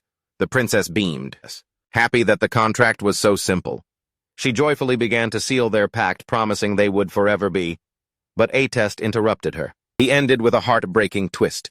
He said their promise was that they would never see each other again. The princess's face fell, her eyes wide with shock and disbelief. Before she could react, he unleashed a powerful gust of wind, sending her and Scholar Luke Van flying away. As they drifted further, he entrusted the princess's safety to the scholar. The princess screamed Atest's name in confusion and a sense of betrayal as she was carried off. Alone on the wall, surrounded by wind magic, Atest told her to go. She insisted that her place was not in a dragon's grave. The scene took a horrific turn. Scholar Luke Van, with eyes glowing a sinister red, thrust his hand into the princess's chest, gouging out her still-beating heart. He coldly told her she had a place where she belonged, a place for humans. Atest watched from the tower in absolute horror at this betrayal, while the princess watched in terror as her life was stolen. As he died, the scholar gasped out a final warning to Atest, telling him to be careful, and revealing that the Magaga tribe were not the only ones cursed. His face was then consumed by a grotesque red tumor. From the scholar's body, a massive tentacled monster rose, grabbing and devouring the princess's heart. The monster cackled, mocking Atest about the delicious meat and lifespan it had consumed.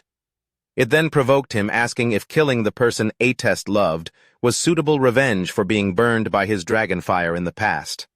As Atest stood in stunned silence, the tentacled monster laughed maniacally. It held up the princess's lifeless body and her bloody heart, taunting the white dragon, asking if killing his lover was enough to repay the pain from his dragonfire.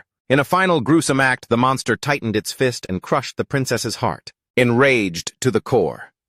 Atest and his two loyal shadow guards faced the monstrous creature, their eyes glowing with vengeful energy.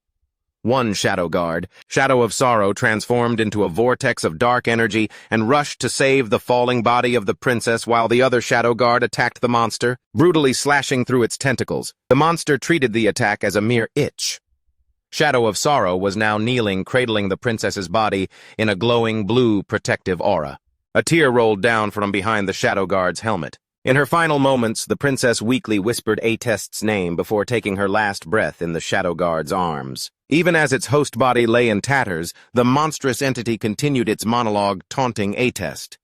It mocked, explaining that the meager lifespan sacrificed by the White Dragon's compatriots was only enough to summon a fraction of its true form. It revealed that its seeds had been scattered everywhere, parasitizing hosts and waiting for the right moment to mature and erupt, just as it had done with the old scholar. That creature, Cthulhu, continued its psychological assault, reminding Atest that the monsters born from his own kin were now flooding the world. It pointed out that Atest himself was deeply cursed and could transform at any moment, and that he always knew his beloved princess was destined for a tragic end. Cthulhu emphasized Atest's helplessness, calling him powerless, and suggested he might even have become the very monster that killed the princess. The entity gloated over Atest's internal turmoil, describing the hatred, grief, anger, and despair filling his heart, calling them wonderfully powerful emotions. Then it made an enticing offer, telling Atest it could change everything. Cthulhu officially introduced itself, saying it could hear Atest's heart beating wildly. It claimed to be an ancient god and made an unbelievable promise it could not only help Atest defeat the monsters and protect the kingdom, but also resurrect the princess so they could be together forever. It explained all this could be achieved through a simple transaction. Cthulhu revealed the price. Atest only had to give his heart to it. Kneeling alone on the high city wall, surrounded by winged monsters, Atest was lost in thought over this impossible choice. He weighed his two options, letting the princess die in a tower devoured by monsters, or accepting the deal so she could become his dragon knight so they could protect the kingdom eternally.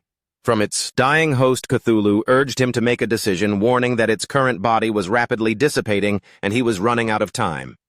Having decided, A-Test made the ultimate sacrifice. With a gruesome splash of blood, his shadow guard watched in horror. In an act of desperation and love, A-Test manually ripped his beating heart out of his chest. Cthulhu praised him, saying he had made the right choice. Cthulhu declared it would bless the heart of A-Test, sending it soaring into the sky amidst a brilliant explosion of energy destined to beat forever. The entity explained their pact: his beloved would receive the heart and be awakened with its immense power.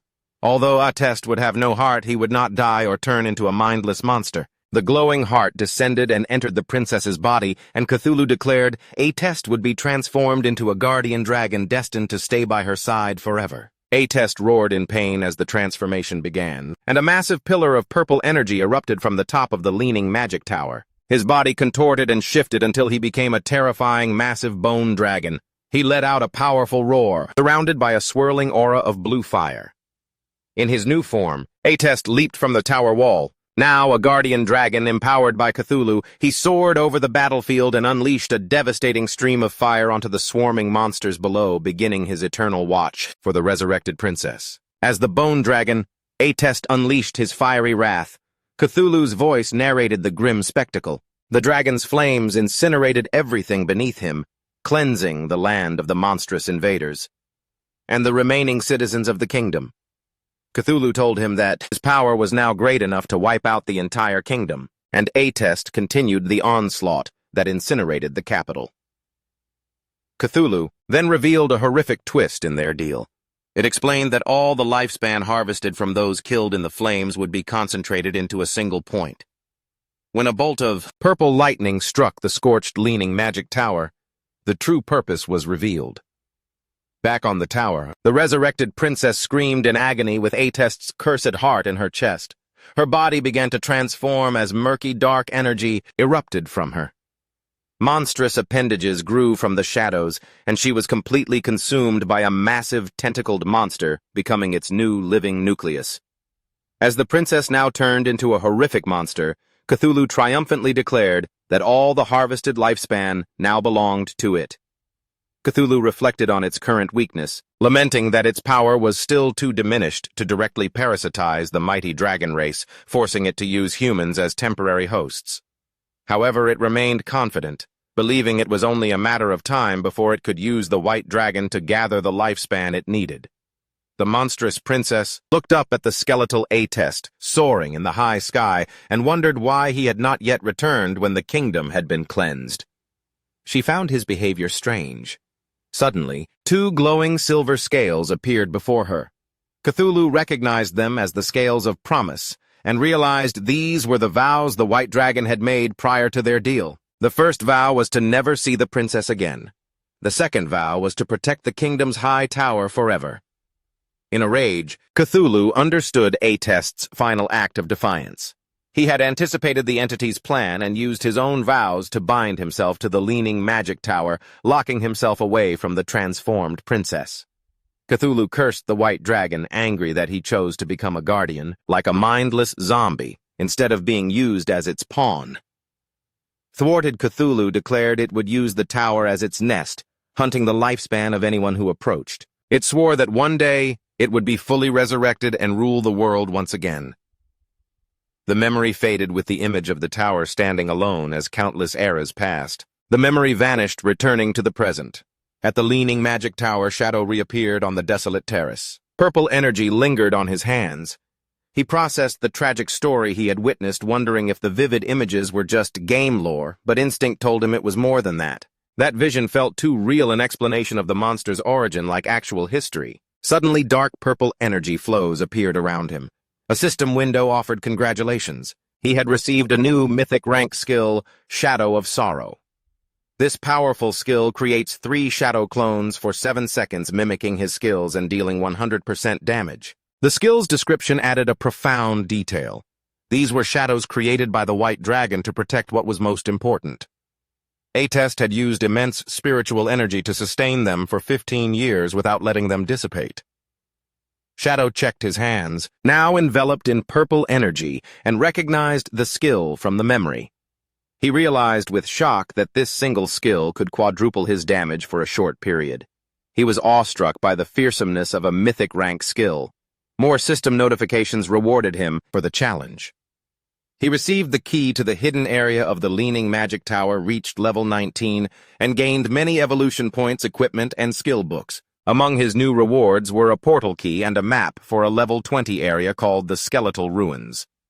Shadow felt curious, as he had never heard of this location. He opened the old map and found the skeletal city on an island in an inland sea. Seeing its location, he made the connection. It must have once been a part of the Majega Empire in A-Test's story. Convinced that this new area was related to the White Dragon's homeland, Shadow was thrilled. Surely it contained greater secrets and rarer treasures. Knowing this area was for level 20 players, and he was now 19, he decided to head there soon. But first, he held up the magnificent golden key of the Leaning Magic Tower shelter, deciding to sell it. The scene shifted to the Phi Ka Heavy Industry Guild shelter. Inside, Huang Tuifan and her guild members gathered after their defeat. One of them asked what their next step was, admitting they could not defeat the new Jade rank boss. He suggested their only option was to contact Shadow for help. With a weary sigh, Huang Tuifan agreed. She planned to use her connections in Zhanghai City, who had good relations with Shadow, to act as intermediaries. Right then, to her astonishment, Shadow appeared right behind her. He told her there was no need for such trouble, as they could trade directly. The other guild members, including Huang Tri-Than, were stunned by his ghost-like appearance. They shouted his name in alarm. Huang Tri-Than angrily accused him of sneaking around and demanded to know what he wanted. Shadow walked calmly. He reassured them that if he had harmful intent, they would have been pushing up daisies long ago. He gave a friendly reminder that their shelter barrier could be opened, which was how he entered. Huang Tuifan, still startled, asked what he meant by a trade. Turning back, Shadow held up the magnificent golden key. He offered to sell them the key to the Leaning Magic Tower shelter and asked if she was interested. The guild members were speechless. They recognized the key and realized Shadow must have defeated the Jade rank boss, which they couldn't believe was possible. Huang Tuifan eagerly accepted and asked him to name his price. Shadow said his price remained the same, 1,000 years of lifespan. While his mother agreed, Huang Tri-Than flew into a rage. He screamed at Shadow, calling him shameless and accusing him of planning this from the start. Pointing an accusing finger, Tri-Than presented his theory. Shadow had attacked him first, using that to destroy their teleportation portal, cutting off reinforcements and causing their team's destruction. Now he was playing the hero, selling them the key at an exorbitant price. Tri-Than declared he had never met such a despicable person. Huang Tuifan sternly ordered her son to shut his mouth, but he refused, trying to convince his mother they were being cheated. He argued that the key should have been theirs, and they couldn't let Shadow profit from the guild's losses. Unmoved by the outburst, Shadow calmly asked what he wanted. With a greedy smile, Tri-Than made an absurd demand. Shadow must return the key and compensate the guild 1,800 years of lifespan. Shadow sarcastically told Huang Tuifan that she had quite a precious son. Then, to Tri-Than's surprise, he agreed to do as he said with a cold expression. He stated the new price 1,800 years, and he wouldn't sell it for a day less.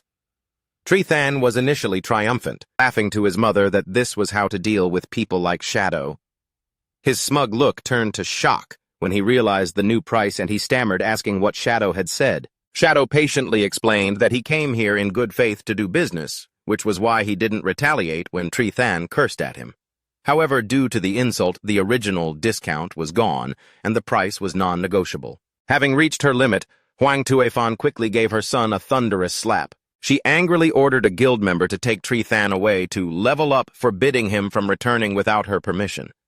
As he was dragged away, Tri-Than protested, asking why she hit him before he had finished speaking. Huang Tuifan turned back to Shadow and apologized, asking if he could reconsider. Shadow coldly repeated his new offer 1,800, and he would not say it again. With a weary face, Huang Tuifan accepted, noting it was a fair price, since she heard he sold other shelters for 2,000 years.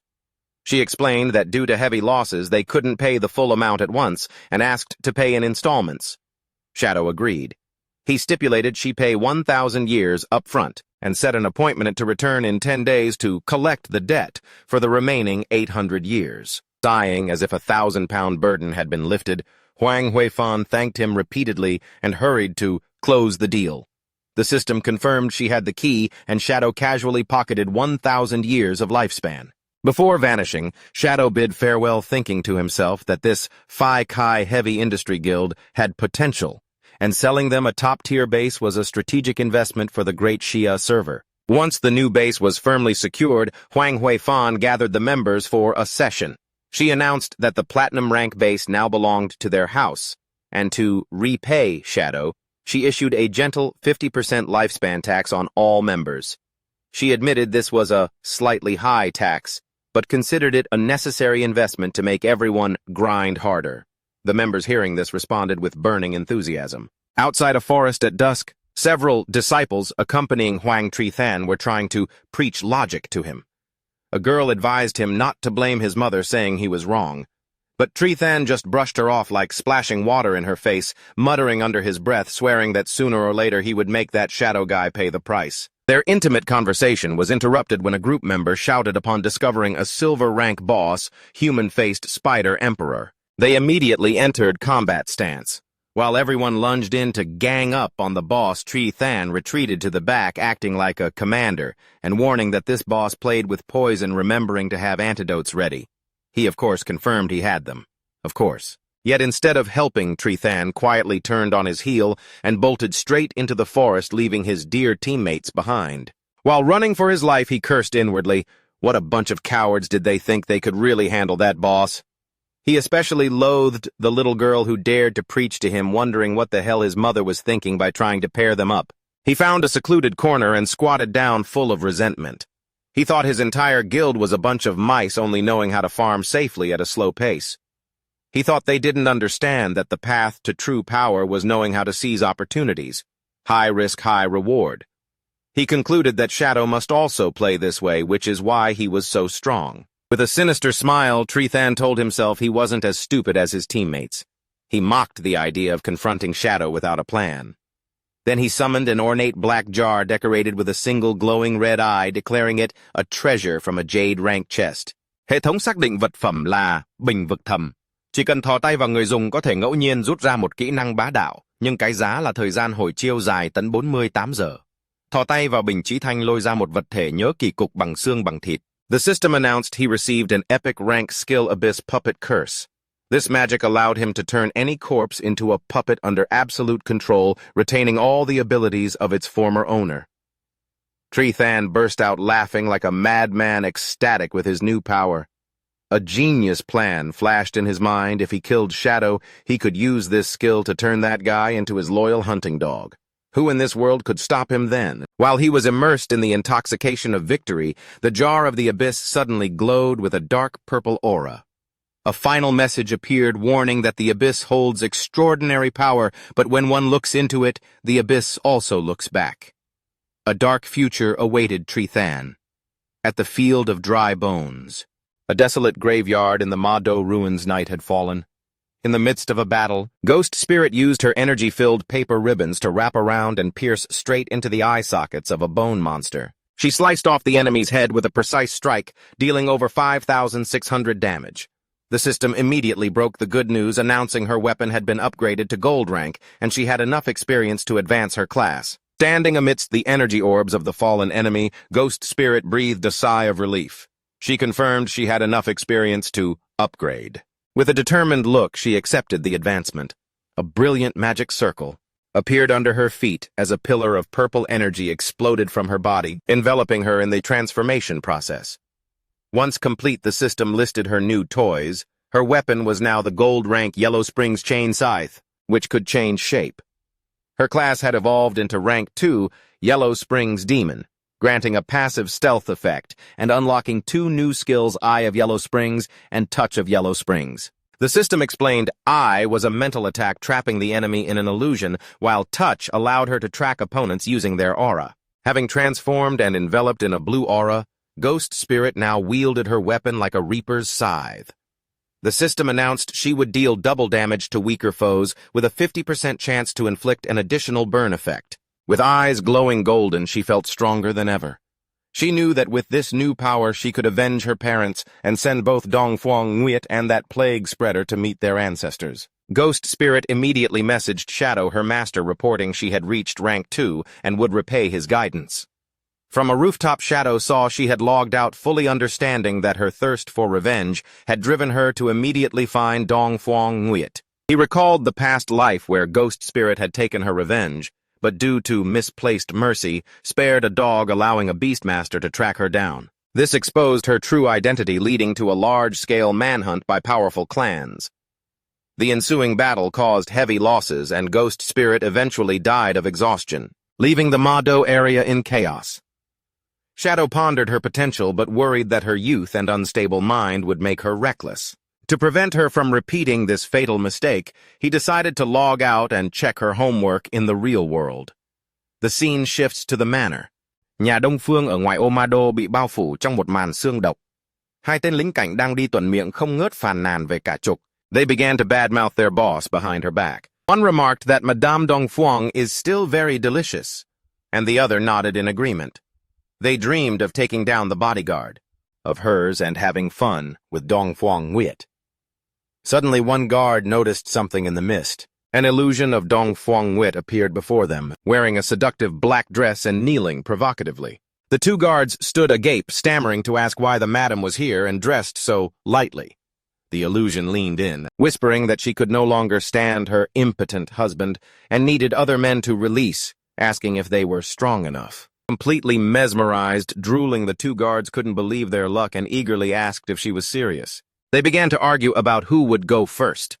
The illusion of Dongfang Nguyet slyly suggested they could both at the same time enjoy her service. Before they could react, a streak of purple energy sliced off both their heads. Their headless bodies slumped as the illusion vanished. Dark energy sprayed from their necks as magic ribbons swirled around.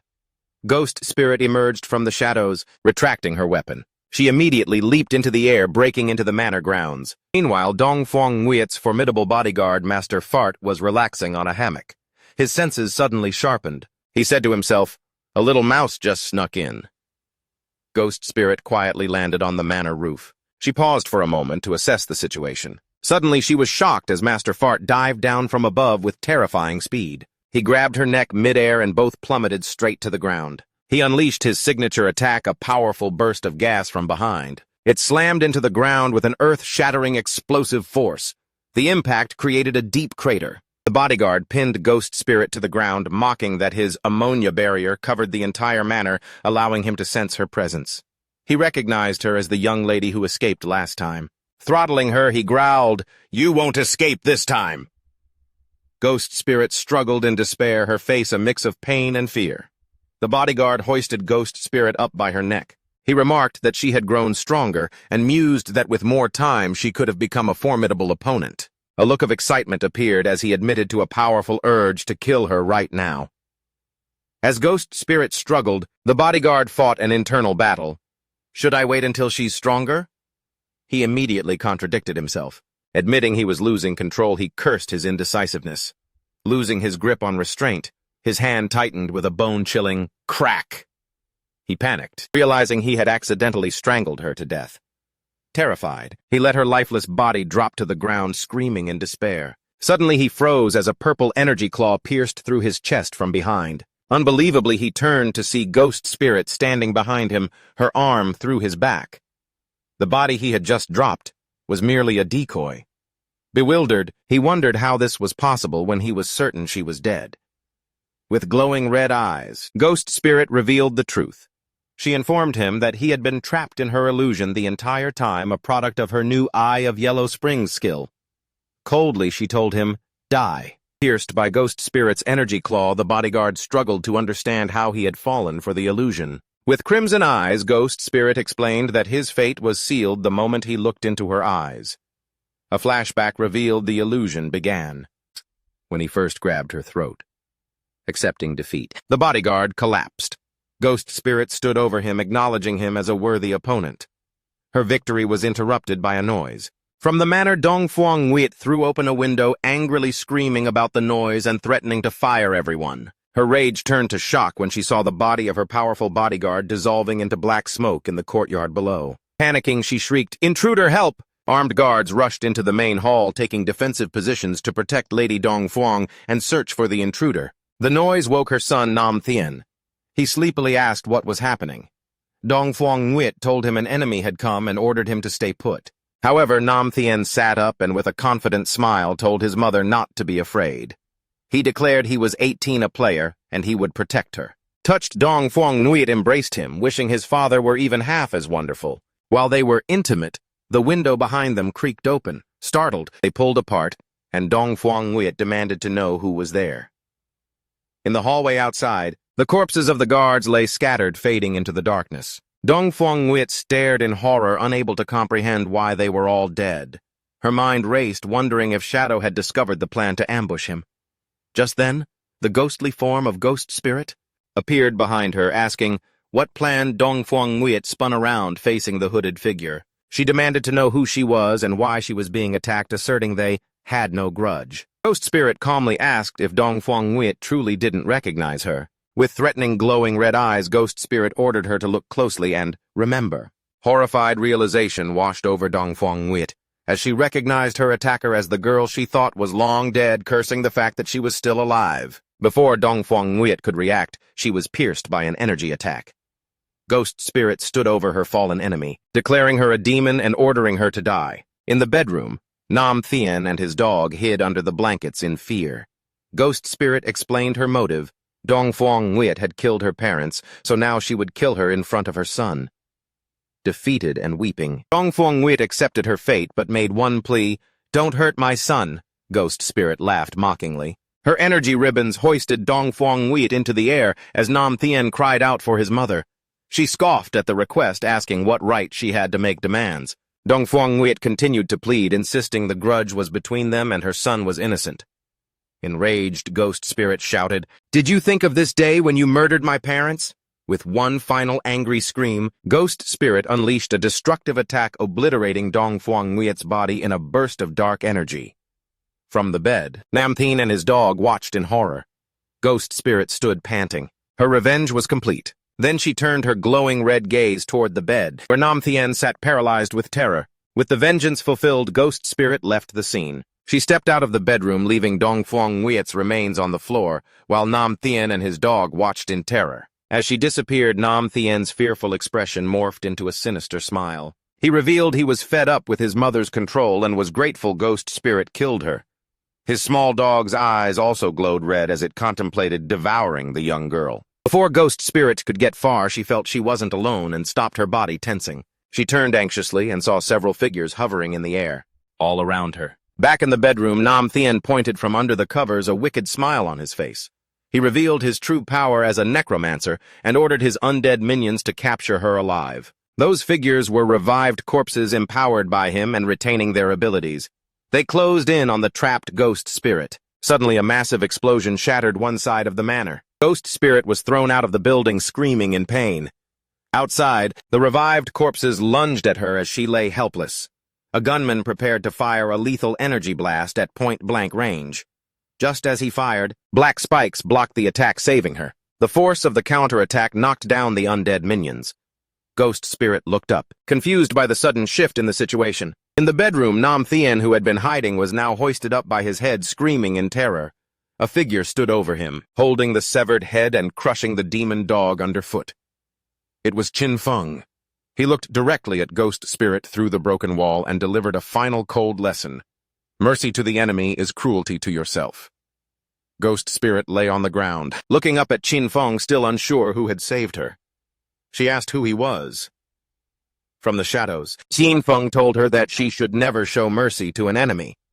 Then he used the blooming curse ability on Nam Thien's headless body, causing red spider lilies to grow from his neck. Realizing this man was her benefactor who had allowed her to complete her revenge, Ghost Spirit blushed and thanked him, calling him master. Surrounded by a field of crimson flowers, a reminder of her vengeance, Ghost Spirit finally let her emotions pour out.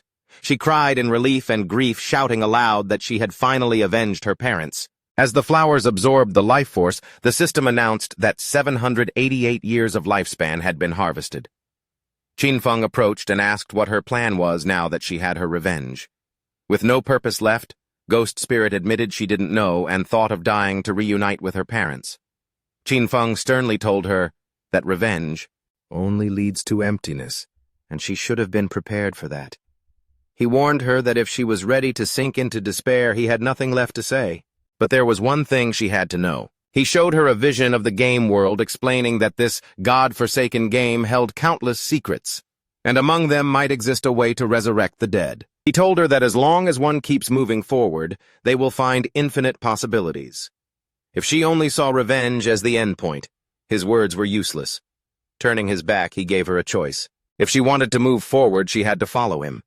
But the decision was hers. After a moment of reflection with new determination in her eyes, Ghost Spirit stood up and ran after Qin Feng across the moonlit field. The scene shifts to Ma Do in the real world. At Qin Feng's shelter, Purified Spirit Land, they found themselves in a vast ethereal water space. Ghost Spirit asked where they were, and Qin Feng explained this was his shelter in the real world. He led her to the door of an extremely luxurious villa, leaving her stunned as she entered. They were greeted by Qin Feng's maid. She welcomed the master home. Ghost Spirit was surprised that he even had a servant. Qin Feng ordered the maid to prepare dinner for the two of them, and explained to Ghost Spirit that this servant was created by the Divine Power Book. He went on to say that the book could create any necessary item and promised to take her to the Tower of Divine Power in Ma Do so she could get her own book. With gratitude, Ghost Spirit thanked her master once again. The scene shifts to the So family manor in Ma Do. Sometime after Qin Feng and Ghost Spirit left, a man rushed in screaming at his men to quickly save the people, declaring that his wife must not be harmed. This was So Khan's son, Dong Fuang Nguyen's husband and a military staff officer. He confusedly recalled the panicked distress call from his wife and wondered who could attack so late. His number one suspect was Shadow. As he ran into the manor, he worried their secret firework factory plan had been discovered, though he quickly dismissed the thought. Inside, his personnel were investigating the scene, examining a large crater in the empty bedroom. An officer reported to a stunned So Khan's son that despite clear signs of a battle, they found not a single soul. Increasingly panicked, So Khan's son demanded to know the whereabouts of his wife, son, guards, and servants. The officer confirmed the grim reality: no one was there, not even a corpse. So Khan's son angrily realized this was exactly what happened to the Dong Fuang clan. Everyone had vanished without a trace. The horrific conclusion that his wife and son had evaporated made him stagger back. His despair turned into rage. With tears in his eyes, he screamed that Shadow had killed his family and demanded an immediate arrest warrant. Lam Thanvu, who had been watching the whole time, stepped in and asked how he could be so sure it was Shadow. He angrily retorted, "Because my wife's family, the Dong Fuangs, were also killed by him." Unfazed, Lam Thanvu pointed out the lack of evidence in the Dong Fuang case, making the connection to his wife's disappearance weak. With a sharp look, she asked if he had any insider information, suggesting that perhaps his family had a grudge against Shadow and this might be simple revenge. Her question hit a sore spot. An angry So Khan's son warned her to be careful with her, words asking if she was interrogating a military staff officer. Lam Thanvu calmly told So Khan's son that his threats were useless against her. She revealed that recently, the Sky Vault Guild had captured members of the Black Dragon Hall in Ma Do and turned them over to the authorities. During interrogation, these men confessed that So Khan's son had ordered an attack on Shadow's shelter. They also admitted to a plan to lure Shadow to a firework factory with the intent to kill him in a massive explosion. She explained that the authorities originally planned to arrest them all at the factory. However, with Dong Fuang Nguyen now missing, she was officially suspected of fleeing justice.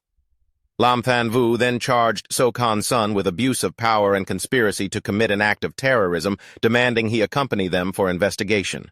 As two officers grabbed him, a shocked So Khan's son struggled and demanded to know what they were doing. He angrily screamed at Lam Thanvu, questioning her audacity to collude with a trash guild to arrest an official. As he was restrained, Lam Thanvu calmly stated that official status didn't matter, as she only stood on the side of justice. So Khan's son continued to struggle, screaming for them to release him. She coldly advised him to cooperate, adding that if proven innocent, he would be free to settle the score with her later. Lam Thanvu provided one final piece of information. Spine-chilling, he would be taken to Ma Do prison for interrogation, a place where lifespan is drained at 100 times the normal rate. She told him ominously, "Be prepared." As he was forced into an armored truck, So Khan's son screamed in protest, yelling that they couldn't do this and that he would report them. No one saw the two figures watching from a nearby tree. One confirmed that the noisy guy being arrested was indeed their target, identifying him as So Khan's son, a military staff officer. The two figures smirked and bumped fists as purple energy surged around them, ready for action. A convoy of armored trucks drove through a forest road at night. Inside the lead vehicle, So-kan-san continued to protest. A guard calmly informed him that the arrest warrant was ordered by superiors, leaving So-kan-san speechless. A brilliant stream of energy hurtled toward their vehicle. The explosion hit the truck with extreme force, knocking it off the road in a violent collision. Inside the overturned truck, Lam Than-vu braced herself, swearing. She watched in horror, as looking over to see the guard sitting next to her was dead, his face frozen in fear. Trapped by the wreckage, Lam Than-vu realized she was stuck. As the roof of the truck was ripped open from the outside, a hand reached through and grabbed the collar of the unconscious So-kan-san, dragging him out. The two attackers, a blonde man and a blue-haired girl, stood on top of the wreckage. The man hoisted So-kan-san up, declaring the mission was easy as cake. Right then, reinforcements from the second truck arrived, ordering the pair to release the prisoner and surrender. The two attackers just laughed mockingly at the officials. As the officers approached, aiming their weapons, one of them noticed another threat. A massive muscular man with glowing red eyes leaped down from a tree, swinging a giant flaming hammer. He slammed the weapon down with incredible force, hitting the official's vehicle and jumping away. As it exploded violently with screams emanating from the flames, the blonde guy and another bald, muscular guy watched the destruction. The blonde guy remarked on the power of the attack, saying Lord Theodore had not lied.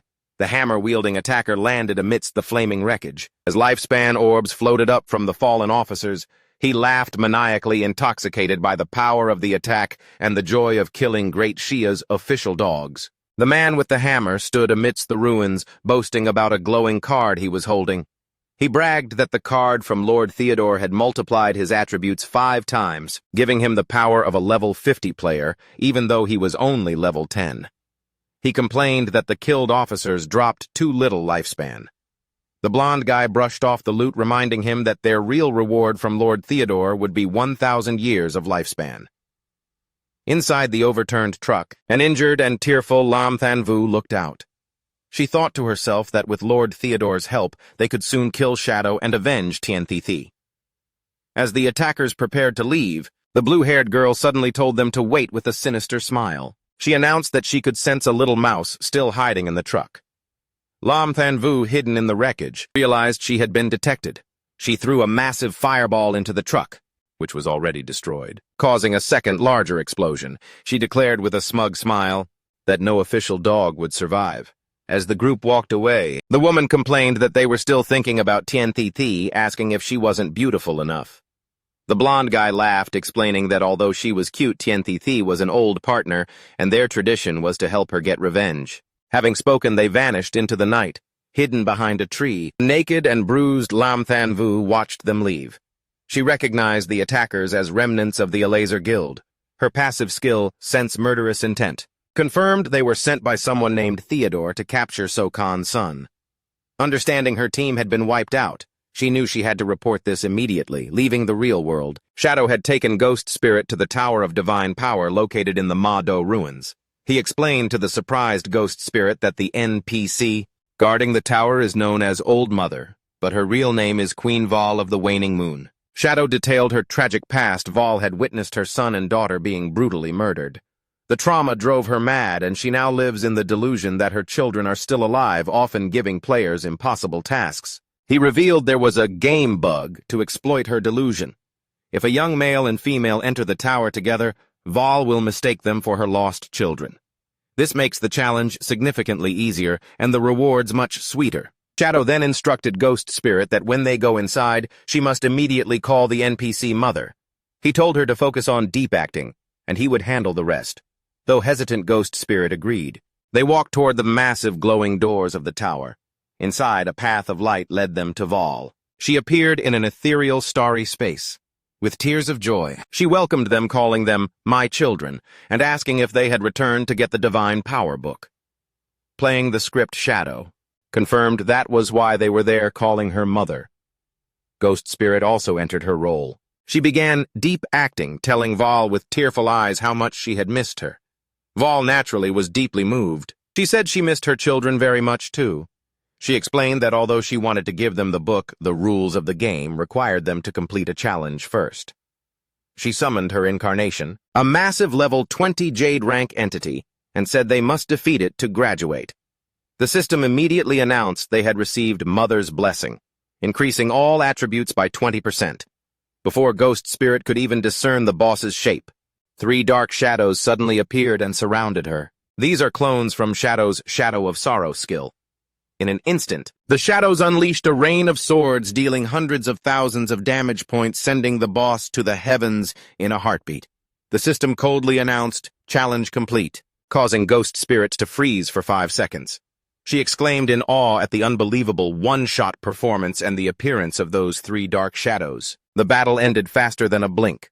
Ghost Spirit stood behind Qin Feng, still bewildered.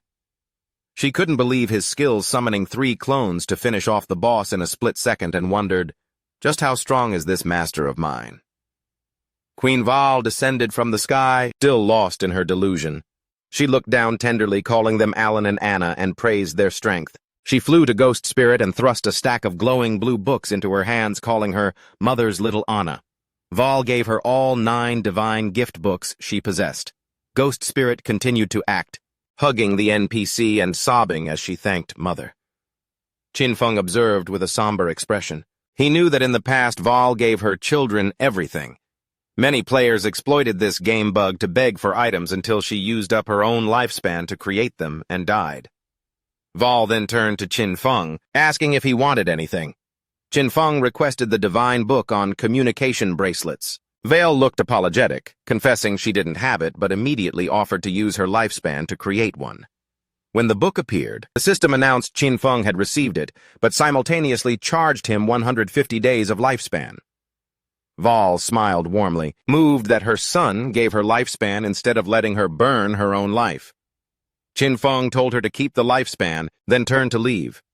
Val wished them a safe journey, not forgetting to tell Anna that if she encountered danger, just hide behind her brother for protection. Hearing this, Ghost Spirit glanced at Qin Feng and blushed, thinking he was at a reasonable age to be her older brother. She trotted after him playfully, asking, "Should I call you Master or Big Brother from now on?"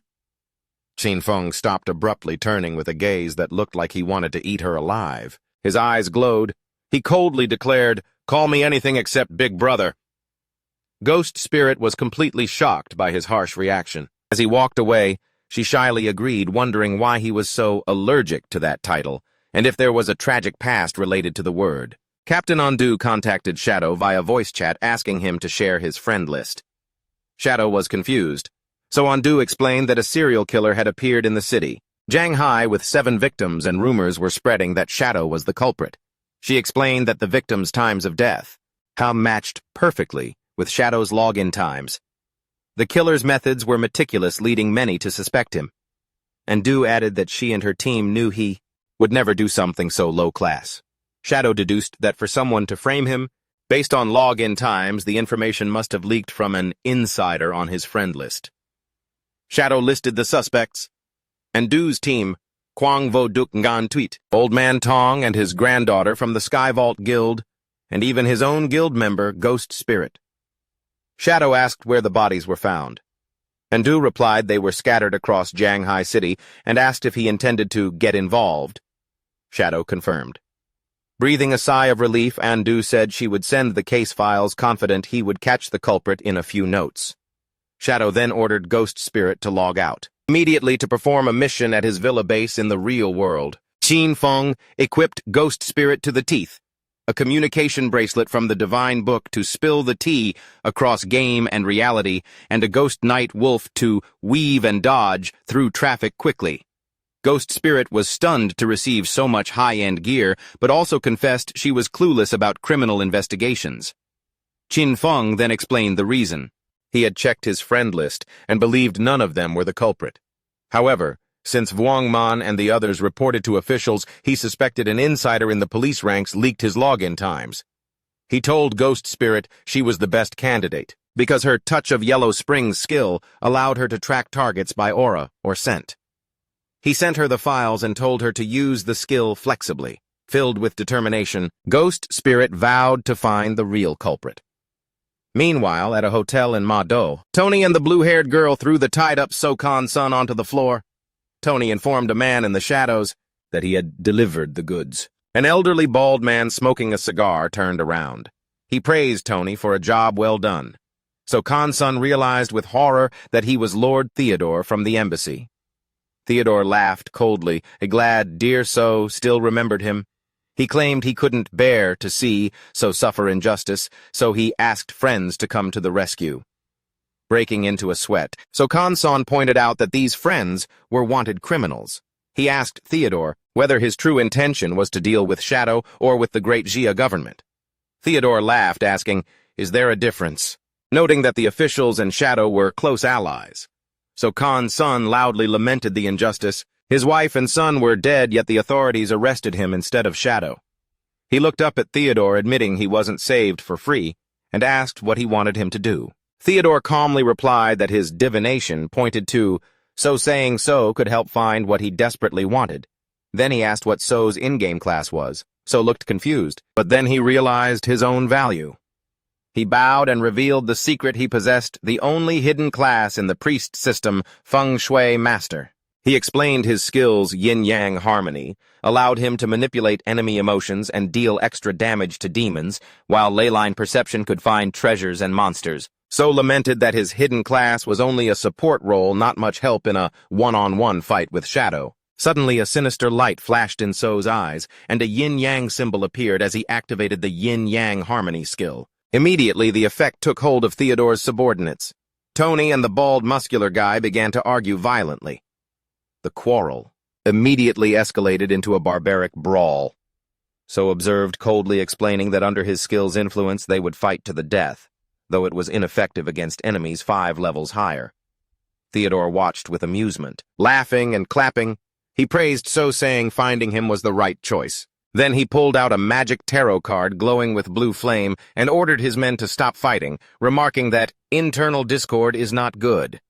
Theodore tossed the card, releasing a spell called Moon Goddess Cleansing. A massive beam of blue light from an ethereal moon descended, enveloping the 2 brawling men. The light swept over them, instantly purifying the negative emotional effects. Tony and the bald man collapsed unconscious. The blue-haired girl laughed, commenting on how strong Mr. So's skill was. Theodore ordered her to heal them. So Khan-san watched in horror, drenched in sweat. He was shocked that his powerful skill could be removed by a simple cleansing spell. He stared at Theodore in fear, wondering about his class. Theodore spread his arms wide, officially welcoming So to the group. As he sat amidst the magic energy circle, it was revealed that Theodore also possessed a unique hidden class in the priest system, Prophet. His class allowed him to draw various cards to perform divination, empowerment, purification, and teleportation, and his cards could be given to others for a single use. On the streets of Jianghai City, Ghost Spirit was crouching down, using the Touch of Yellow Springs skill. A red aura emanated from her fingertips as she sensed a trail. She declared, "Found it, the killer's aura." The trail led far away, and Ghost Spirit directed her mount the ghostly night wolf. She told the wolf to move, mounting the beast as they sped through the city's empty streets following the Crimson Trail. The scene shifts to a high-rise apartment, Qin Feng's former residence. A knock sounded at the door.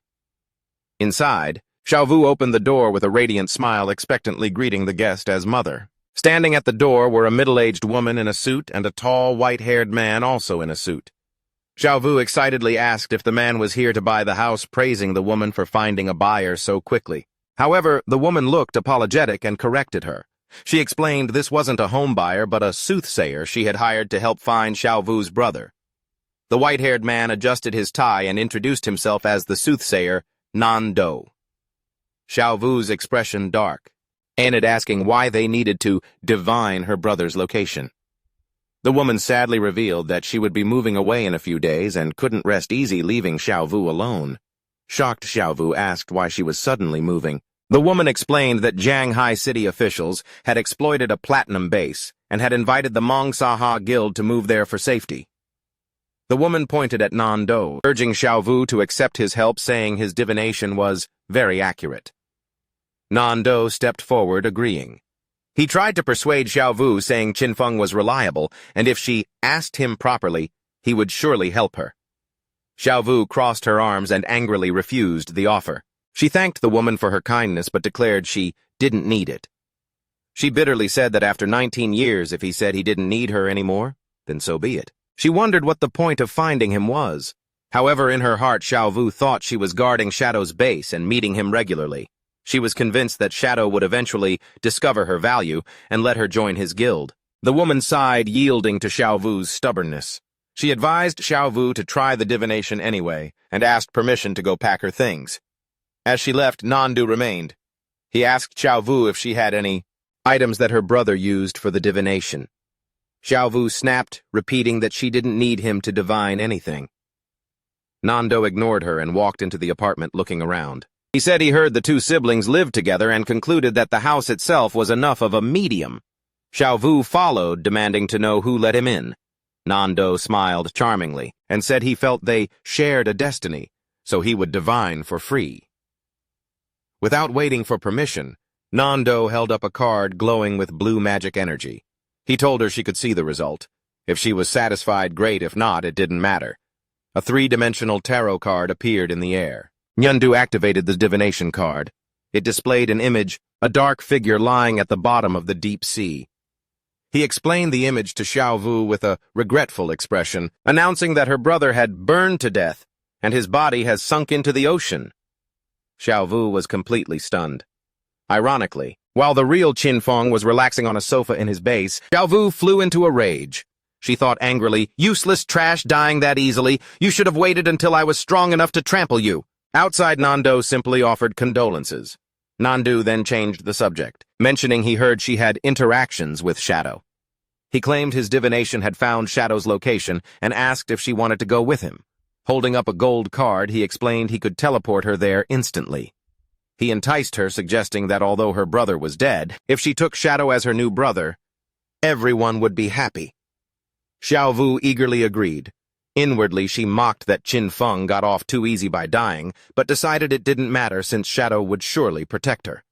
As she accepted, Nando activated a blue magic circle beneath their feet, and they were teleported away. They reappeared in a dark room that looked like an abandoned laboratory. Xiaovu looked around in confusion, asking where Shadow was. Nando looked menacing as he took off his suit jacket, coldly replying, "That's exactly what I should be asking you." Without warning, Yandu landed a vicious right hook to Xiaovu's face, making her cough up blood. Then he grabbed her by the ankles, hung her upside down, and demanded she tell him everything she knew about Shadow.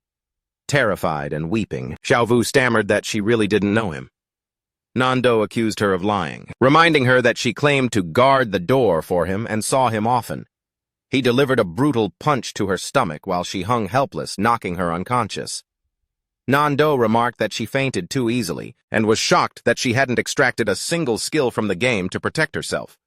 He dragged the unconscious Xiaovu across the floor. He spoke on the phone, telling the person on the other end that the prey was ready.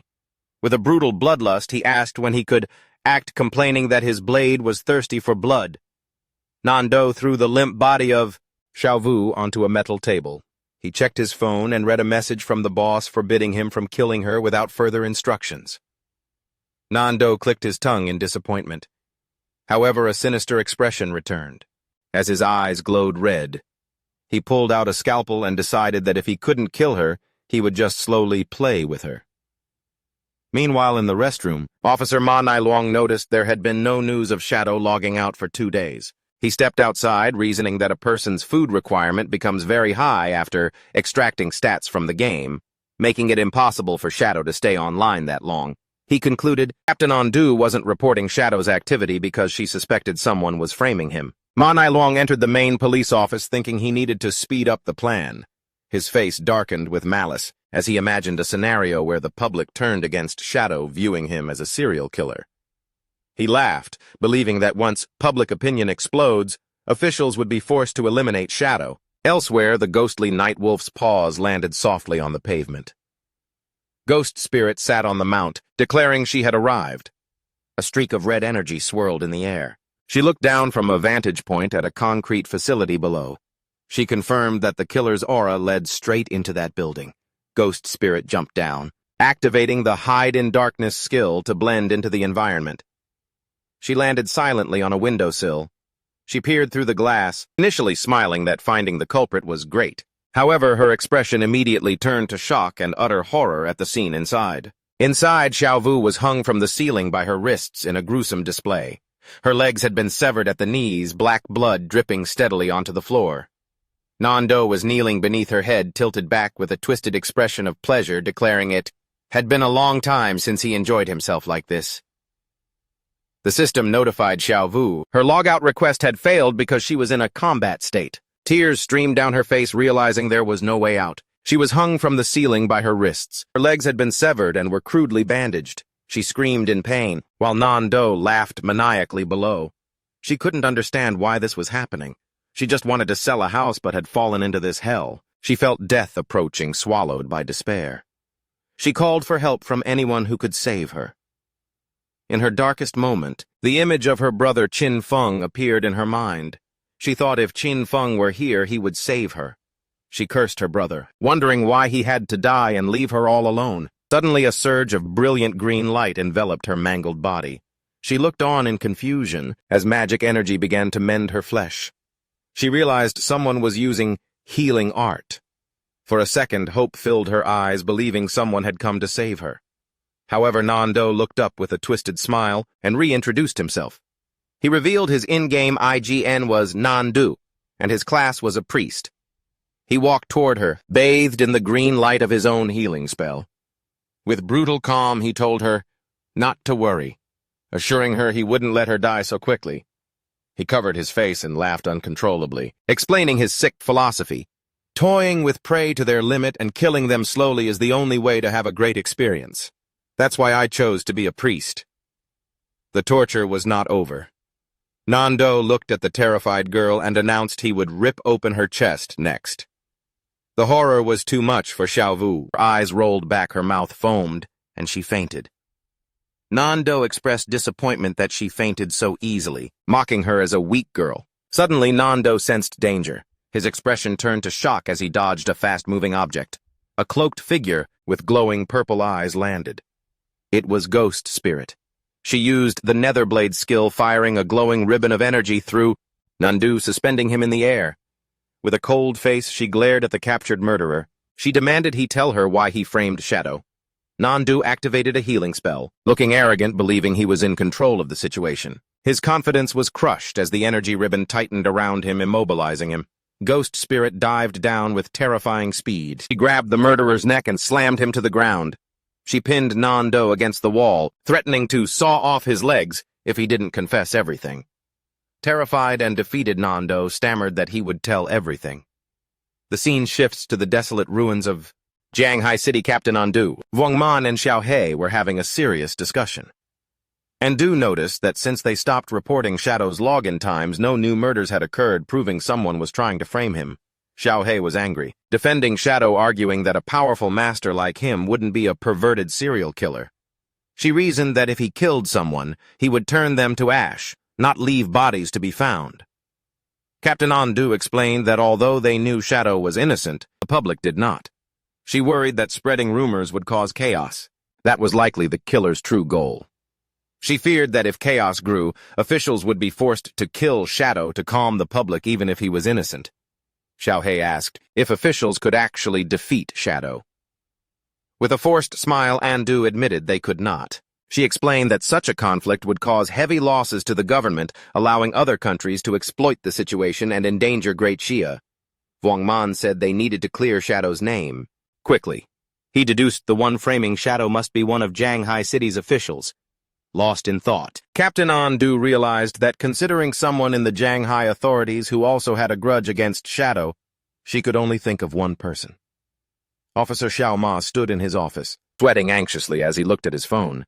He was frustrated that 2 days had passed, without news of Shadow logging out, and he worried Nando might have lost control and accidentally killed the prey. Alone in his dark office, his obsession with Captain Andu took over. He imagined her face, convinced that as long as Shadow existed, he would never have her.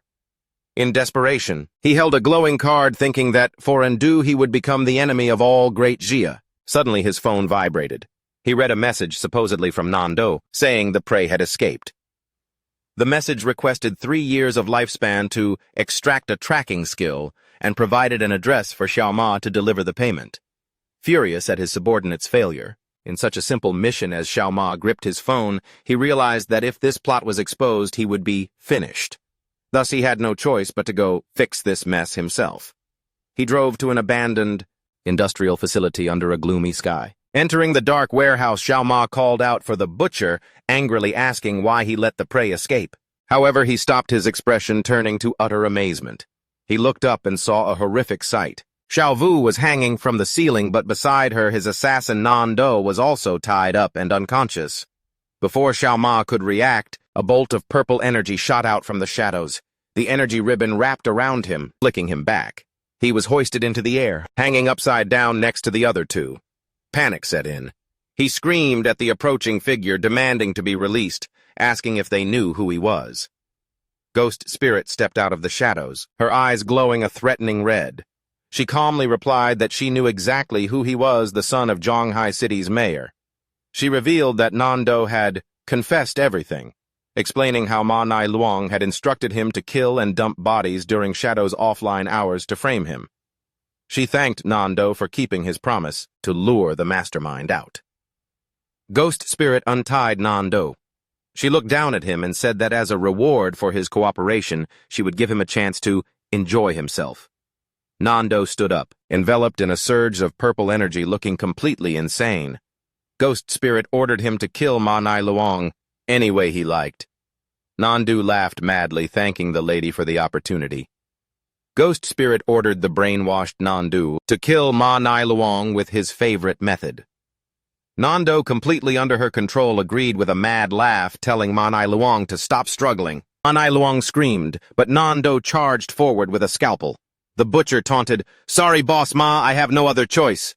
Ma Nai Luong looked up in terror as the blade. As he sat within the circle of magic energy, it was revealed that Theodore also possessed a unique hidden class in the priest system, Prophet. His class allowed him to draw various cards to perform divination buffs, purifications, and teleports, and his cards could be given to others for a single use. On the streets of Zhonghai City, Ghost Spirit was crouching, using the Touch of Yellow Springs skill. A red aura radiated from her fingertips as she sensed a trail.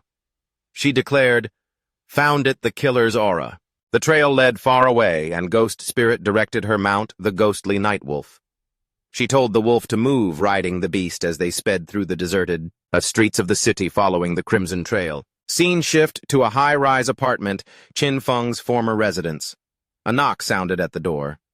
Inside, Xiao Vu opened the door with a radiant smile, expectantly greeting the guest as Mother. Standing at the door were a middle-aged woman in a suit and a tall, white-haired man also in a suit. Xiao Vu excitedly asked if the man was here to buy the house, praising the woman for finding a buyer so quickly. However, the woman looked apologetic and corrected her. She explained this wasn't a home buyer but a soothsayer she had hired to help find Xiao Vu's brother. The white-haired man adjusted his tie and introduced himself as the soothsayer, Nandu. Xiao Vu's expression fell as she asked why they needed to divine her brother's location. The woman sadly revealed that she would be moving away in a few days and couldn't rest easy leaving Xiao Vu alone. Shocked, Xiao Vu asked why she was suddenly moving. The woman explained that Zhonghai City officials had secured a platinum base and had invited the Mong Saha Guild to move there for safety. The woman pointed at Nando, urging Xiao Vu to accept his help, saying his divination was very accurate. Nando stepped forward and agreed. He tried to persuade Xiao Vu, saying Qin Feng was reliable, and if she asked him properly, he would surely help her. Xiao Vu crossed her arms and angrily refused the offer. She thanked the woman for her kindness, but declared she didn't need it. She bitterly said that after 19 years, if he said he didn't need her anymore, then so be it. She wondered what the point of finding him was. However, deep down, Xiao Vu thought she was guarding Shadow's base and meeting him regularly. She was convinced that Shadow would eventually discover her value and let her join his guild. The woman sighed, yielding to Xiao Vu's stubbornness. She advised Xiao Vu to just try the divination anyway, and then asked permission to go pack her things. As she left, Nando remained. He asked Xiao Vu if there were any items that her brother had used for the divination. Xiao Vu snapped, repeating that she didn't need him to divine anything. Nando ignored her and walked into the apartment, looking around. He said he heard the two siblings had lived together and concluded that the house itself was enough of a medium. Xiao Vu followed, demanding to know who let him in. Nando smiled charmingly and said he felt they shared a destiny, so he would divine for free. Without waiting for permission, Nando held up a card glowing with blue magic energy. He told her she could look at the results. If she was satisfied, then good. If not, it wouldn't matter. A three-dimensional tarot card appeared in the air. Nyandu activated the divination card. It displayed an image, a dark figure lying at the bottom of the deep sea. He explained the image to Xiaovu with a regretful expression, announcing that her brother had burned to death and his body has sunk into the ocean. Xiaovu was completely stunned. Ironically, while the real Qin Feng was relaxing on a sofa in his base, Xiaovu flew into a rage. She thought angrily, "Useless trash dying so easily, you should have waited until I was strong enough to trample you." Outside, Nando simply offered condolences. Nandu then changed the subject, mentioning he heard she had interactions with Shadow. He claimed his divination had found Shadow's location and asked if she wanted to go with him. Holding up a gold card, he explained he could teleport her there instantly. He enticed her, suggesting that although her brother was dead, if she took Shadow as her new brother, everyone would be happy. Xiaovu eagerly agreed. Inwardly, she mocked that Qin Feng got off too easy by dying, but decided it didn't matter because Shadow would surely protect her. As she accepted, Nando activated a blue magic circle beneath their feet, and they were teleported away. They reappeared in a dark room that looked like an abandoned laboratory. Xiaovu looked around in confusion, asking where Shadow was. Nando looked menacing as he took off his suit jacket, coldly replying, "That's exactly what I should be asking you." Without any warning, Yandu landed a vicious right hook on Xiaovu's face, causing her to cough up blood. Then he grabbed her by the ankles, hung her upside down, and demanded she tell him everything she knew about Shadow. Terrified and crying, Xiaovu stammered that she really didn't know him. Nando accused her of lying, reminding her that she had claimed to guard the door for him and saw him often. He delivered a brutal punch to her stomach while she hung helplessly, knocking her unconscious.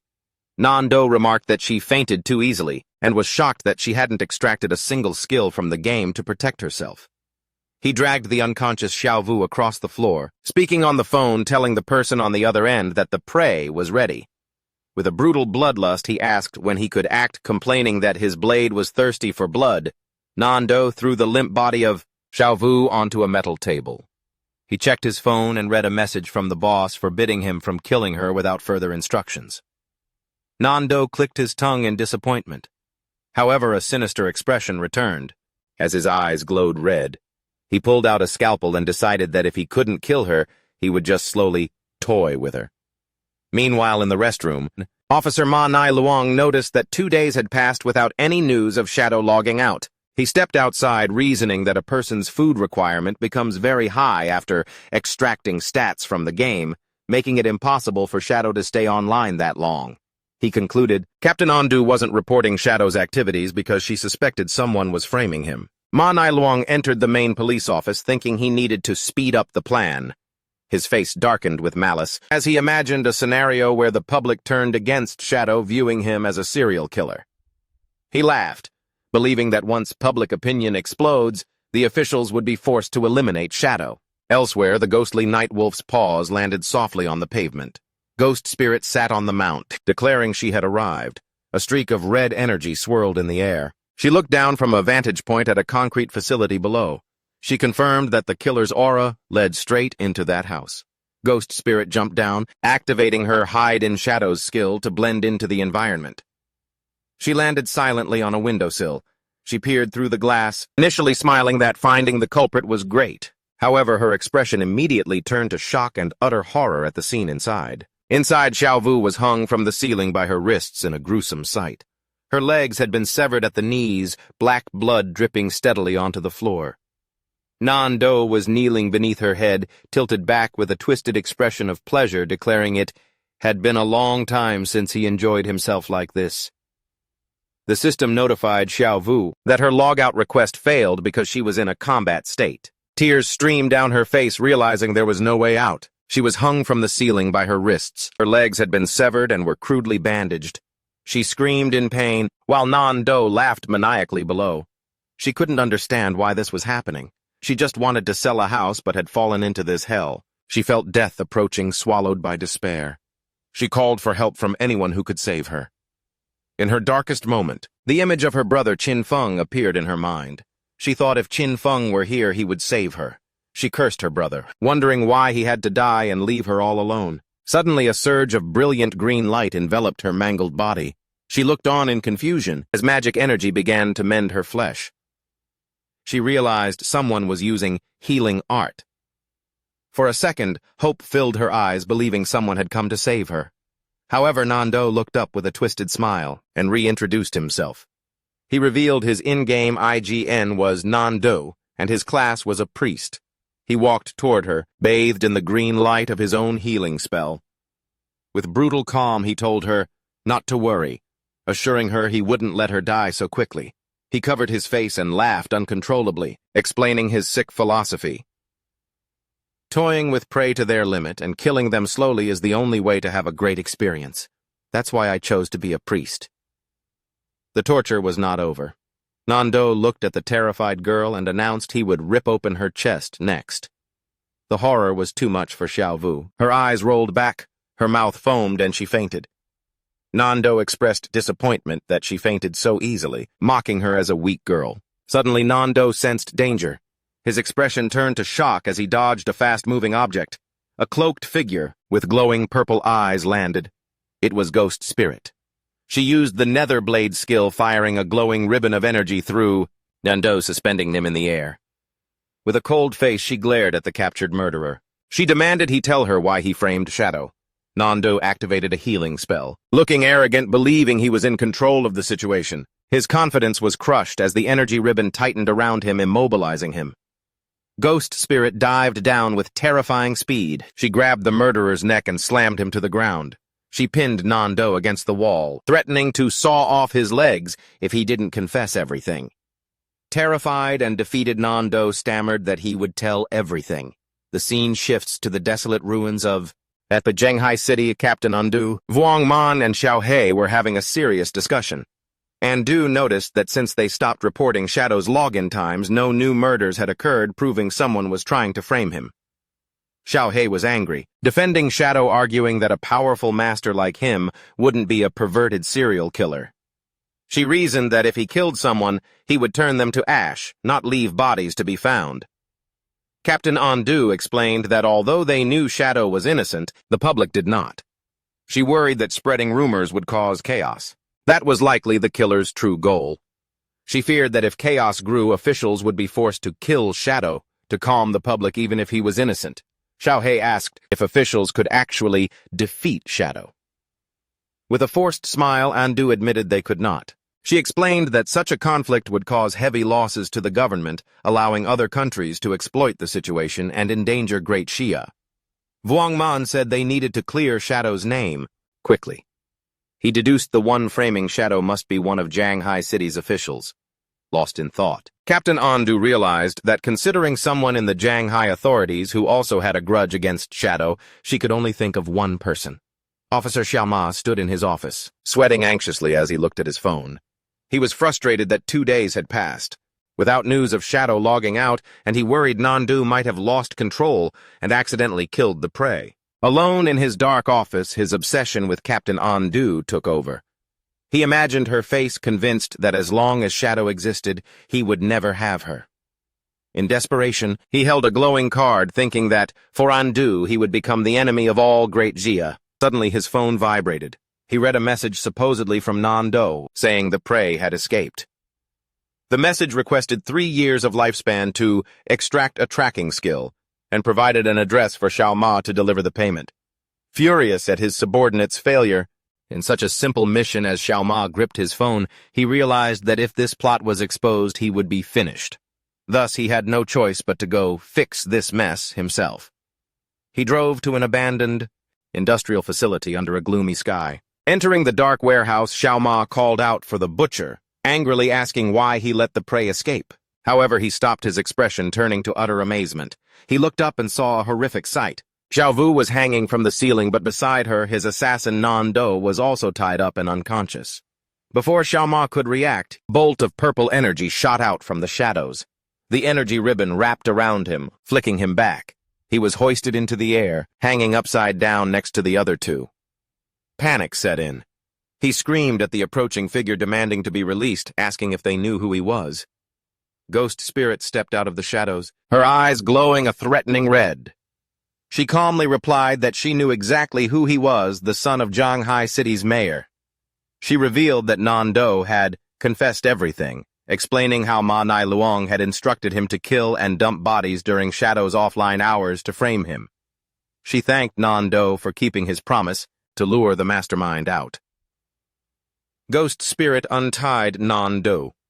She looked down at him and said that as a reward for his cooperation, she would give him a chance to enjoy himself. Nan-do stood up, enveloped in a surge of purple energy, looking completely insane. Ghost Spirit ordered him to kill Ma Nai Luong any way he liked. Nan-do laughed madly, thanking the lady for the opportunity. Ghost Spirit ordered the brainwashed Nan-do to kill Ma Nai Luong with his favorite method.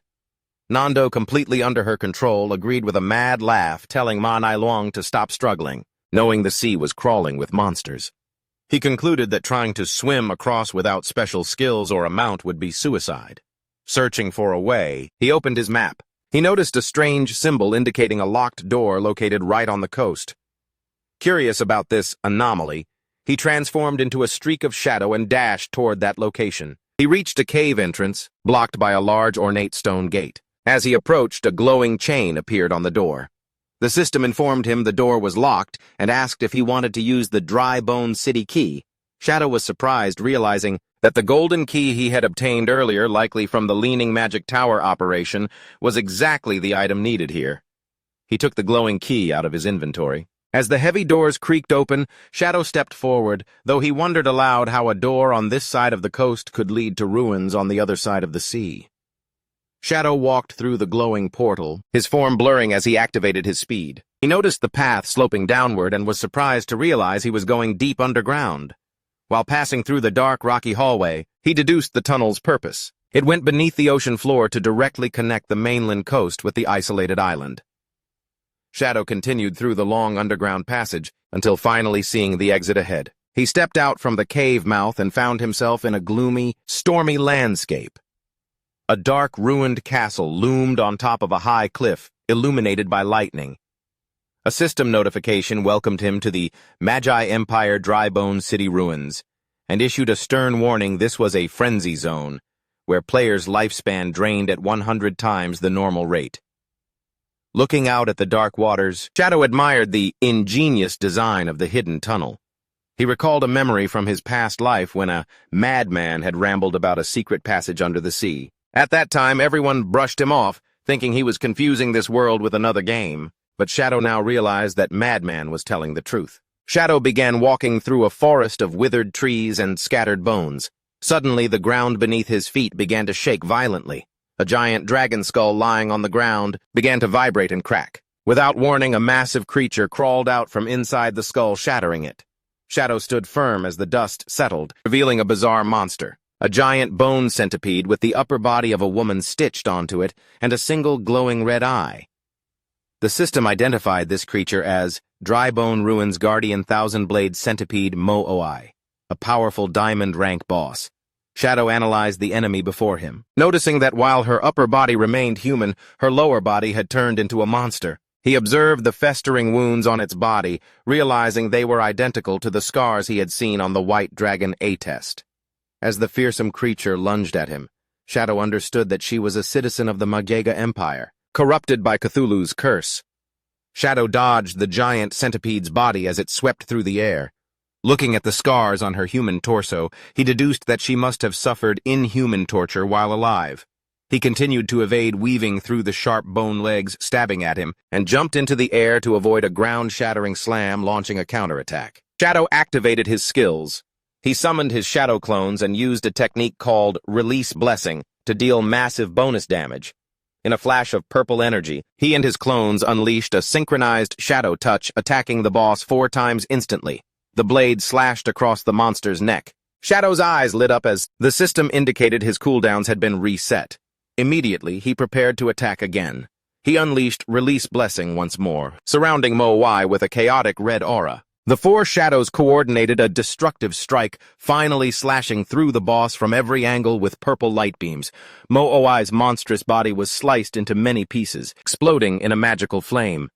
As Shadow landed safely on the ground, a system notification appeared, confirming he had killed the Diamond Rank Guardian. He received a massive amount of experience evolution points over 15 years of tradable lifespan and various items. Shadow looked down solemnly and told her to rest in peace. In death, the monster faded briefly, revealing the soul of the beautiful woman she once was. She smiled serenely, finally freed from the curse, before dissolving into glowing lifespan orbs. Shadow, having just destroyed the Diamond Rank Guardian, ventured deeper into the desolate wasteland. He looked up at the ominous, lightning wreath castle sitting on the cliff top. Shadow unleashed a long-range attack, firing a wave of dark energy from his hand. The attack hit a spider-like monster lurking in the shadows. This creature, a woman's upper torso merged with a spider's body, screamed as it was pierced by dark energy. A system notification appeared confirming Shadow had destroyed the cursed spider Mat Lai, granting him a massive amount of experience evolution points and 15 years of tradable lifespan. Shadow stood amidst the floating loot, observing the cruel reality of this place. He noticed all monsters here had human upper bodies merged with monstrous deformed lower bodies.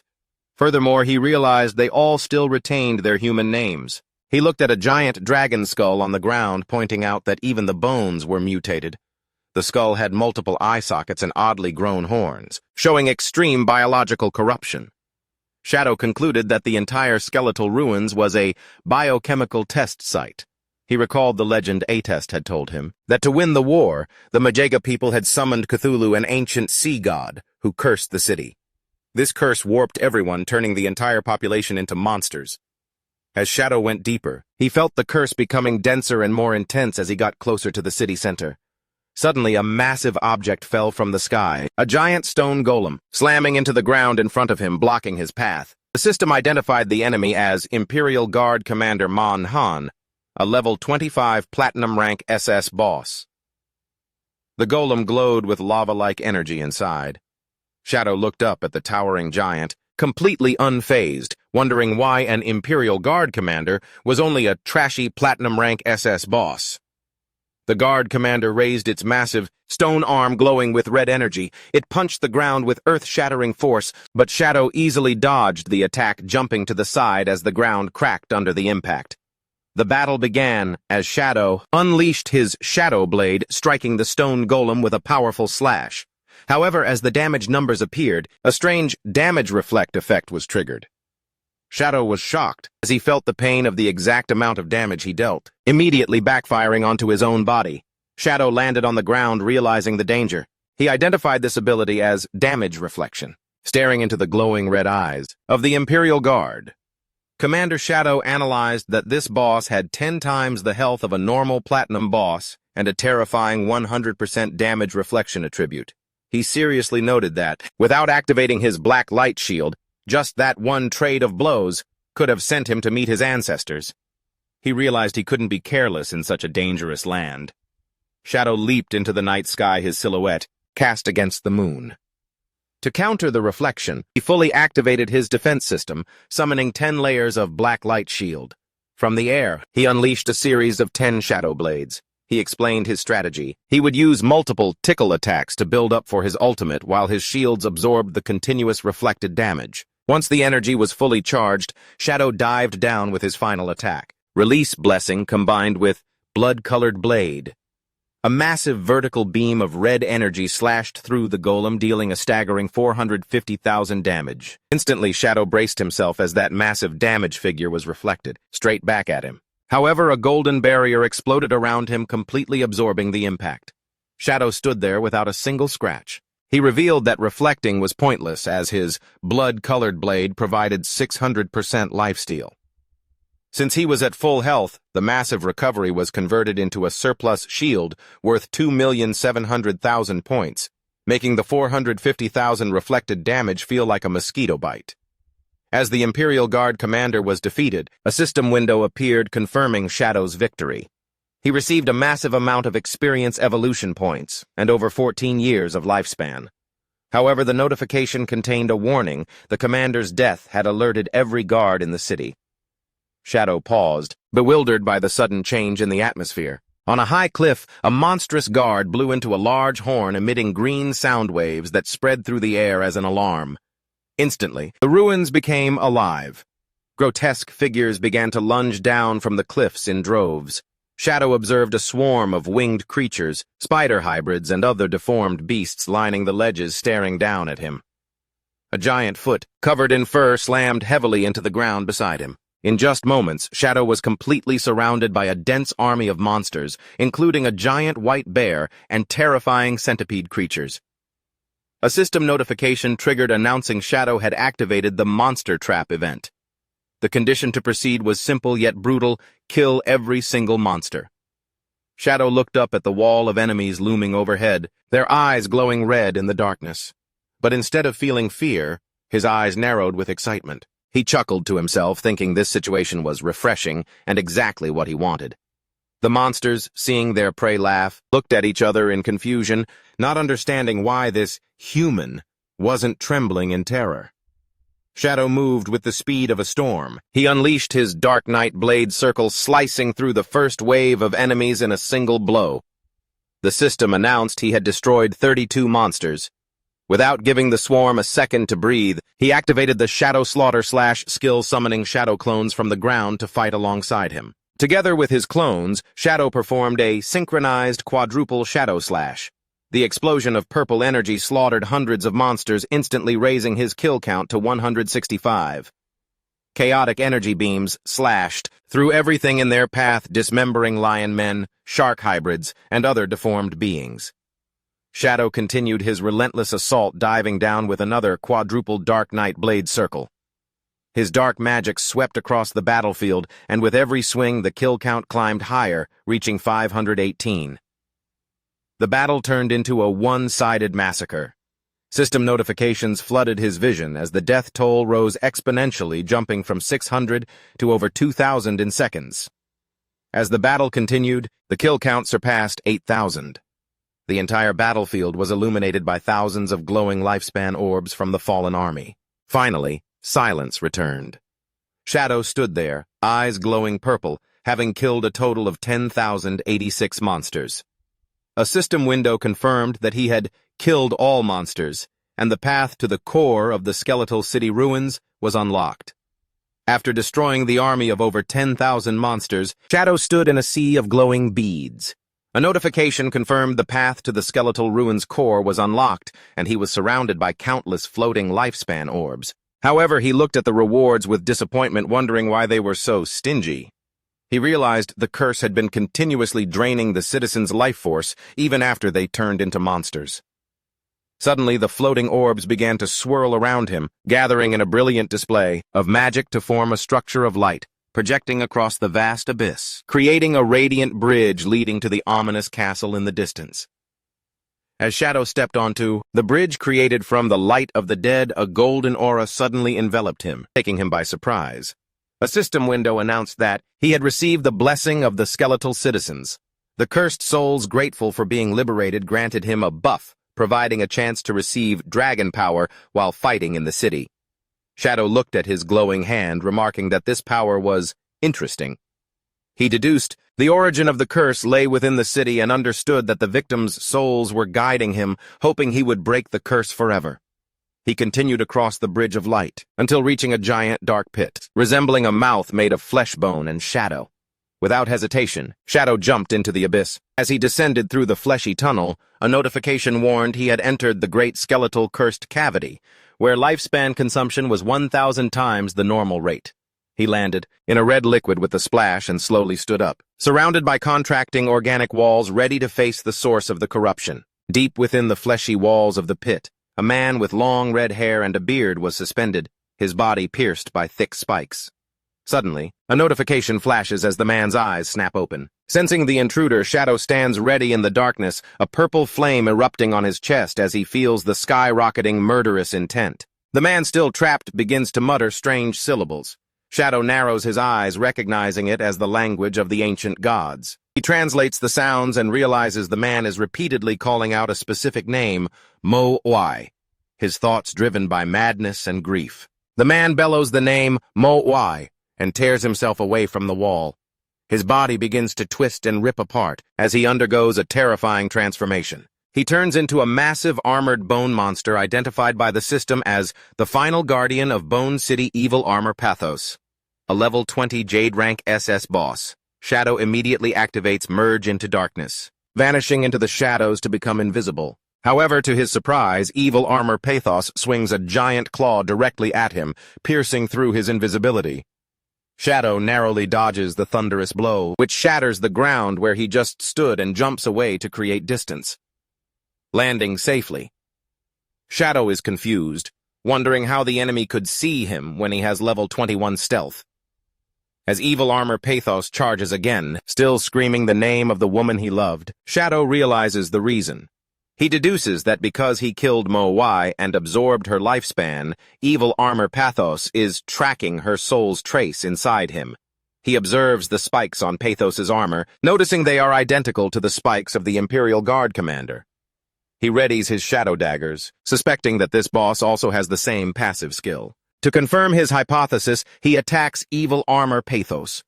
The exact same amount of damage is immediately reflected, but his golden shield absorbs the hit. Shadow confirms the Guardian God also possesses the dangerous damage reflection ability. Evil Armor. Pathos lets out a piercing roar, his body surging with purple energy as he summons reinforcements. The fleshy ground around Shadow explodes, and countless large blue eggs pop out, completely surrounding him. Shadow looks at the eggs with a serious expression, realizing they also have a damage reflection effect. He deduces that if they hatch, they will spawn dangerous elite rank monsters. To test their durability, Shadow throws a shadow dagger at one, dealing over 3,000 damage. The egg shatters, but he quickly calculates the cost. Destroying one egg requires 3 daggers, meaning he would have to sacrifice 3 layers of his black light shield for the reflected damage. Since regenerating 1 layer takes 2 seconds, he concludes he cannot clear all the eggs in time. With no other choice, Shadow decides to let them hatch. He leaps into the air to gain a tactical advantage. He accepts that he will have to face whatever crawls out.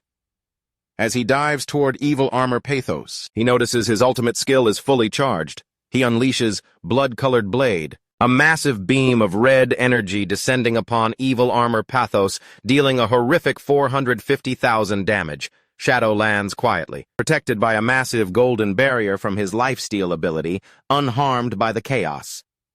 The eggs hatch immediately, and a monstrous claw breaks through each shell.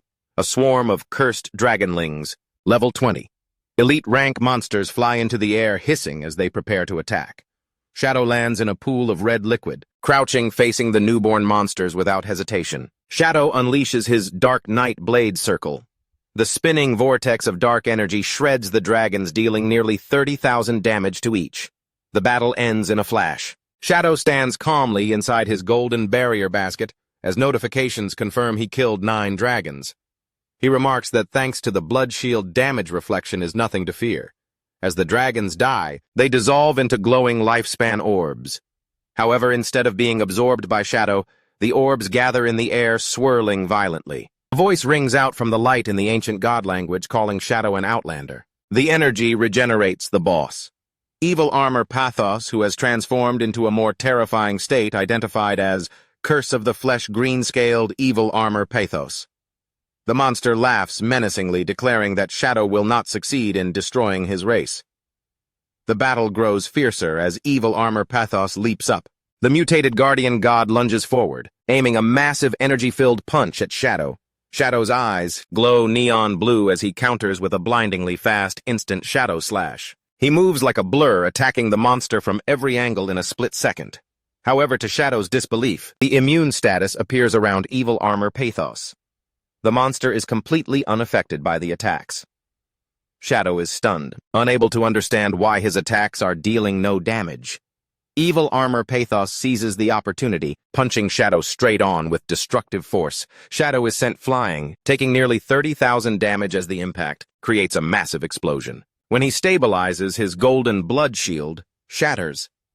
Shadow translates the words from the monster's throat and realizes Evil Armor Pathos is declaring that, as long as his bloodline and soul exist, his homeland will never fall. Evil Armor Pathos. stands amidst purple energy declaring, "Bone City will never be conquered."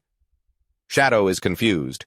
Normally, only epic rank monsters and above can speak and have self-awareness. But this Jade rank boss has retained its consciousness.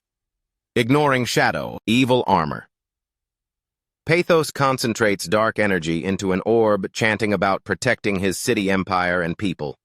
The guardian god unleashes Phantom Dragon Cannon, a destructive vertical energy beam. Shadow reacts immediately, jumping high to dodge the blast. He lands and counters with a Shadow Blade, but once again the attack is ineffective. Evil armor. Pathos walks through it completely immune. Shadow curses, realizing he desperately needs to break the monster's invulnerable shield. Evil armor Pathos unleashes a new technique. A hideous ribcage of raw flesh appears, trapping Shadow inside. The system identifies it as Prison of Flesh, and a countdown begins showing Shadow's lifespan being drained year by year. Shadow breaks into a cold sweat, realizing evil armor Pathos is sucking his life force. He identifies this life draining as an ability of an evil god. The situation is dire. Prison of Flesh is an unavoidable attack that bypasses all defenses. Pathos drains Shadow's life force through a fleshy tube, and Shadow realizes his entire lifespan will soon be depleted. Just as hope seems lost, red energy erupts from Shadow. A notification states he has activated dragon power. The system detects he possesses the Shadow Slaughter Slash skill, which grants Shadow a new buff effect, Atest's Nirvana Flame. The description reveals the key to victory. The white flame bypasses all defenses and directly burns the opponent's soul, dealing massive damage. Shadow's eyes blaze with orange dragon fire as he realizes this is the true power of the dragon race. He counters with an enhanced Dragon Shadow Slaughter. His clones appear enveloped in holy fire and lunge at the monster. He follows up with instant Dragon Shadow Touch, slicing through the air with dizzying speed. Pathos's immune status is shattered. Attacks land, dealing tens of thousands of damage and causing severe burns. Pathos screams as the white flame incinerates him. In his final moments, he begs Cthulhu for power, crying out that he cannot die because he must preserve the dragon race. Shadow stands calmly, Atest's spirit materializing behind him. He tells the dying guardian the truth. Your actions were not protection. By summoning Cthulhu, you pushed your people into an eternal curse. With a cold look, Shadow tells him to feel the Nirvana flame and let it cleanse your sins. Shadow delivers the finishing blow with blood-colored dragon blade, a massive red energy beam dealing nearly 500,000 damage. The Guardian is finally incinerated. A system window confirms the kill, rewarding Shadow with 1,000,000 experience points, 120 evolution points, and nearly 45 years of lifespan. Shadow lands, surrounded by glowing victory notifications. The system rewards him with 60 evolution points, nearly 45 years of lifespan, and a diamond rank item called Bone Spike. As the dragon power effect fades, Shadow analyzes the rewards. 1,000,000 experience points prove the city's monsters pooled resources for Pathos. However, the lifespan reward is suspiciously low at 39.85. Shadow suspects most of the lifespan was stolen by the evil god Cthulhu. Suddenly, a hideous chest rises from the pool of red liquid on the ground. A system message informs Shadow that using dragon power has unlocked a hidden reward. The chest opens to reveal 2 glowing golden items, a dry bone rune and an epic rank Mount Bell.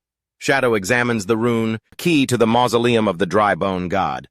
He notes that 3 runes will allow him to enter the next secret ruins. He holds the golden bell, curious about the epic rank Mount item, and decides to see what it summons. Activating the item, a massive winged bone dragon appears. The system identifies it as King of Carrion Eaters Osiris, a level 20 epic entity now soul-bound to Shadow. Osiris was once a guardian, now a flying mount and combat pet that can summon smaller bone dragons. To Shadow's surprise, the dragon speaks intelligently. Osiris looks down, asking in amazement if Shadow is the one who cleansed the city and killed Pathos. Shadow calmly confirms the act and asks the dragon if it knows the truth about this cursed place. Osiris recounts the tragic history of the city. It was an old guardian, long dead but resurrected by necromancy to fight in the war between the Magaga Empire and the continent. As the Empire faced defeat, it reveals that, in a desperate attempt to turn the tide, City Lord Pathos decided to summon the evil god Cthulhu. The dragon explains, the condition to summon Cthulhu was that Pathos had to sacrifice the person he loved most, his daughter, Mo-Oi. However, at the final moment, Pathos hesitated. He saved Mo-Oi and instead sacrificed the entire population of Drybone City, including himself, to the evil god. The consequences were horrific. The citizens were cursed and granted immense power, failing to allow them to defeat the invaders, but they were turned into monsters and lost their humanity. Osiris reveals that Mo-Oi, the only human left, suffered the worst fate. The monstrous citizens hated and tortured her until she too was consumed by the curse and became a monster. As the story ends, Osiris expresses deep gratitude to Shadow for liberating these miserable souls and ending the tragedy. Sensing a powerful aura on Shadow, the dragon bows and vows to follow him forever, asking for the new master's name. With glowing eyes, the protagonist looks up and simply replies, "His name is Shadow." The massive bone dragon, Osiris lands and bows in submission, swearing loyalty to Shadow and declaring him its master from this day forward.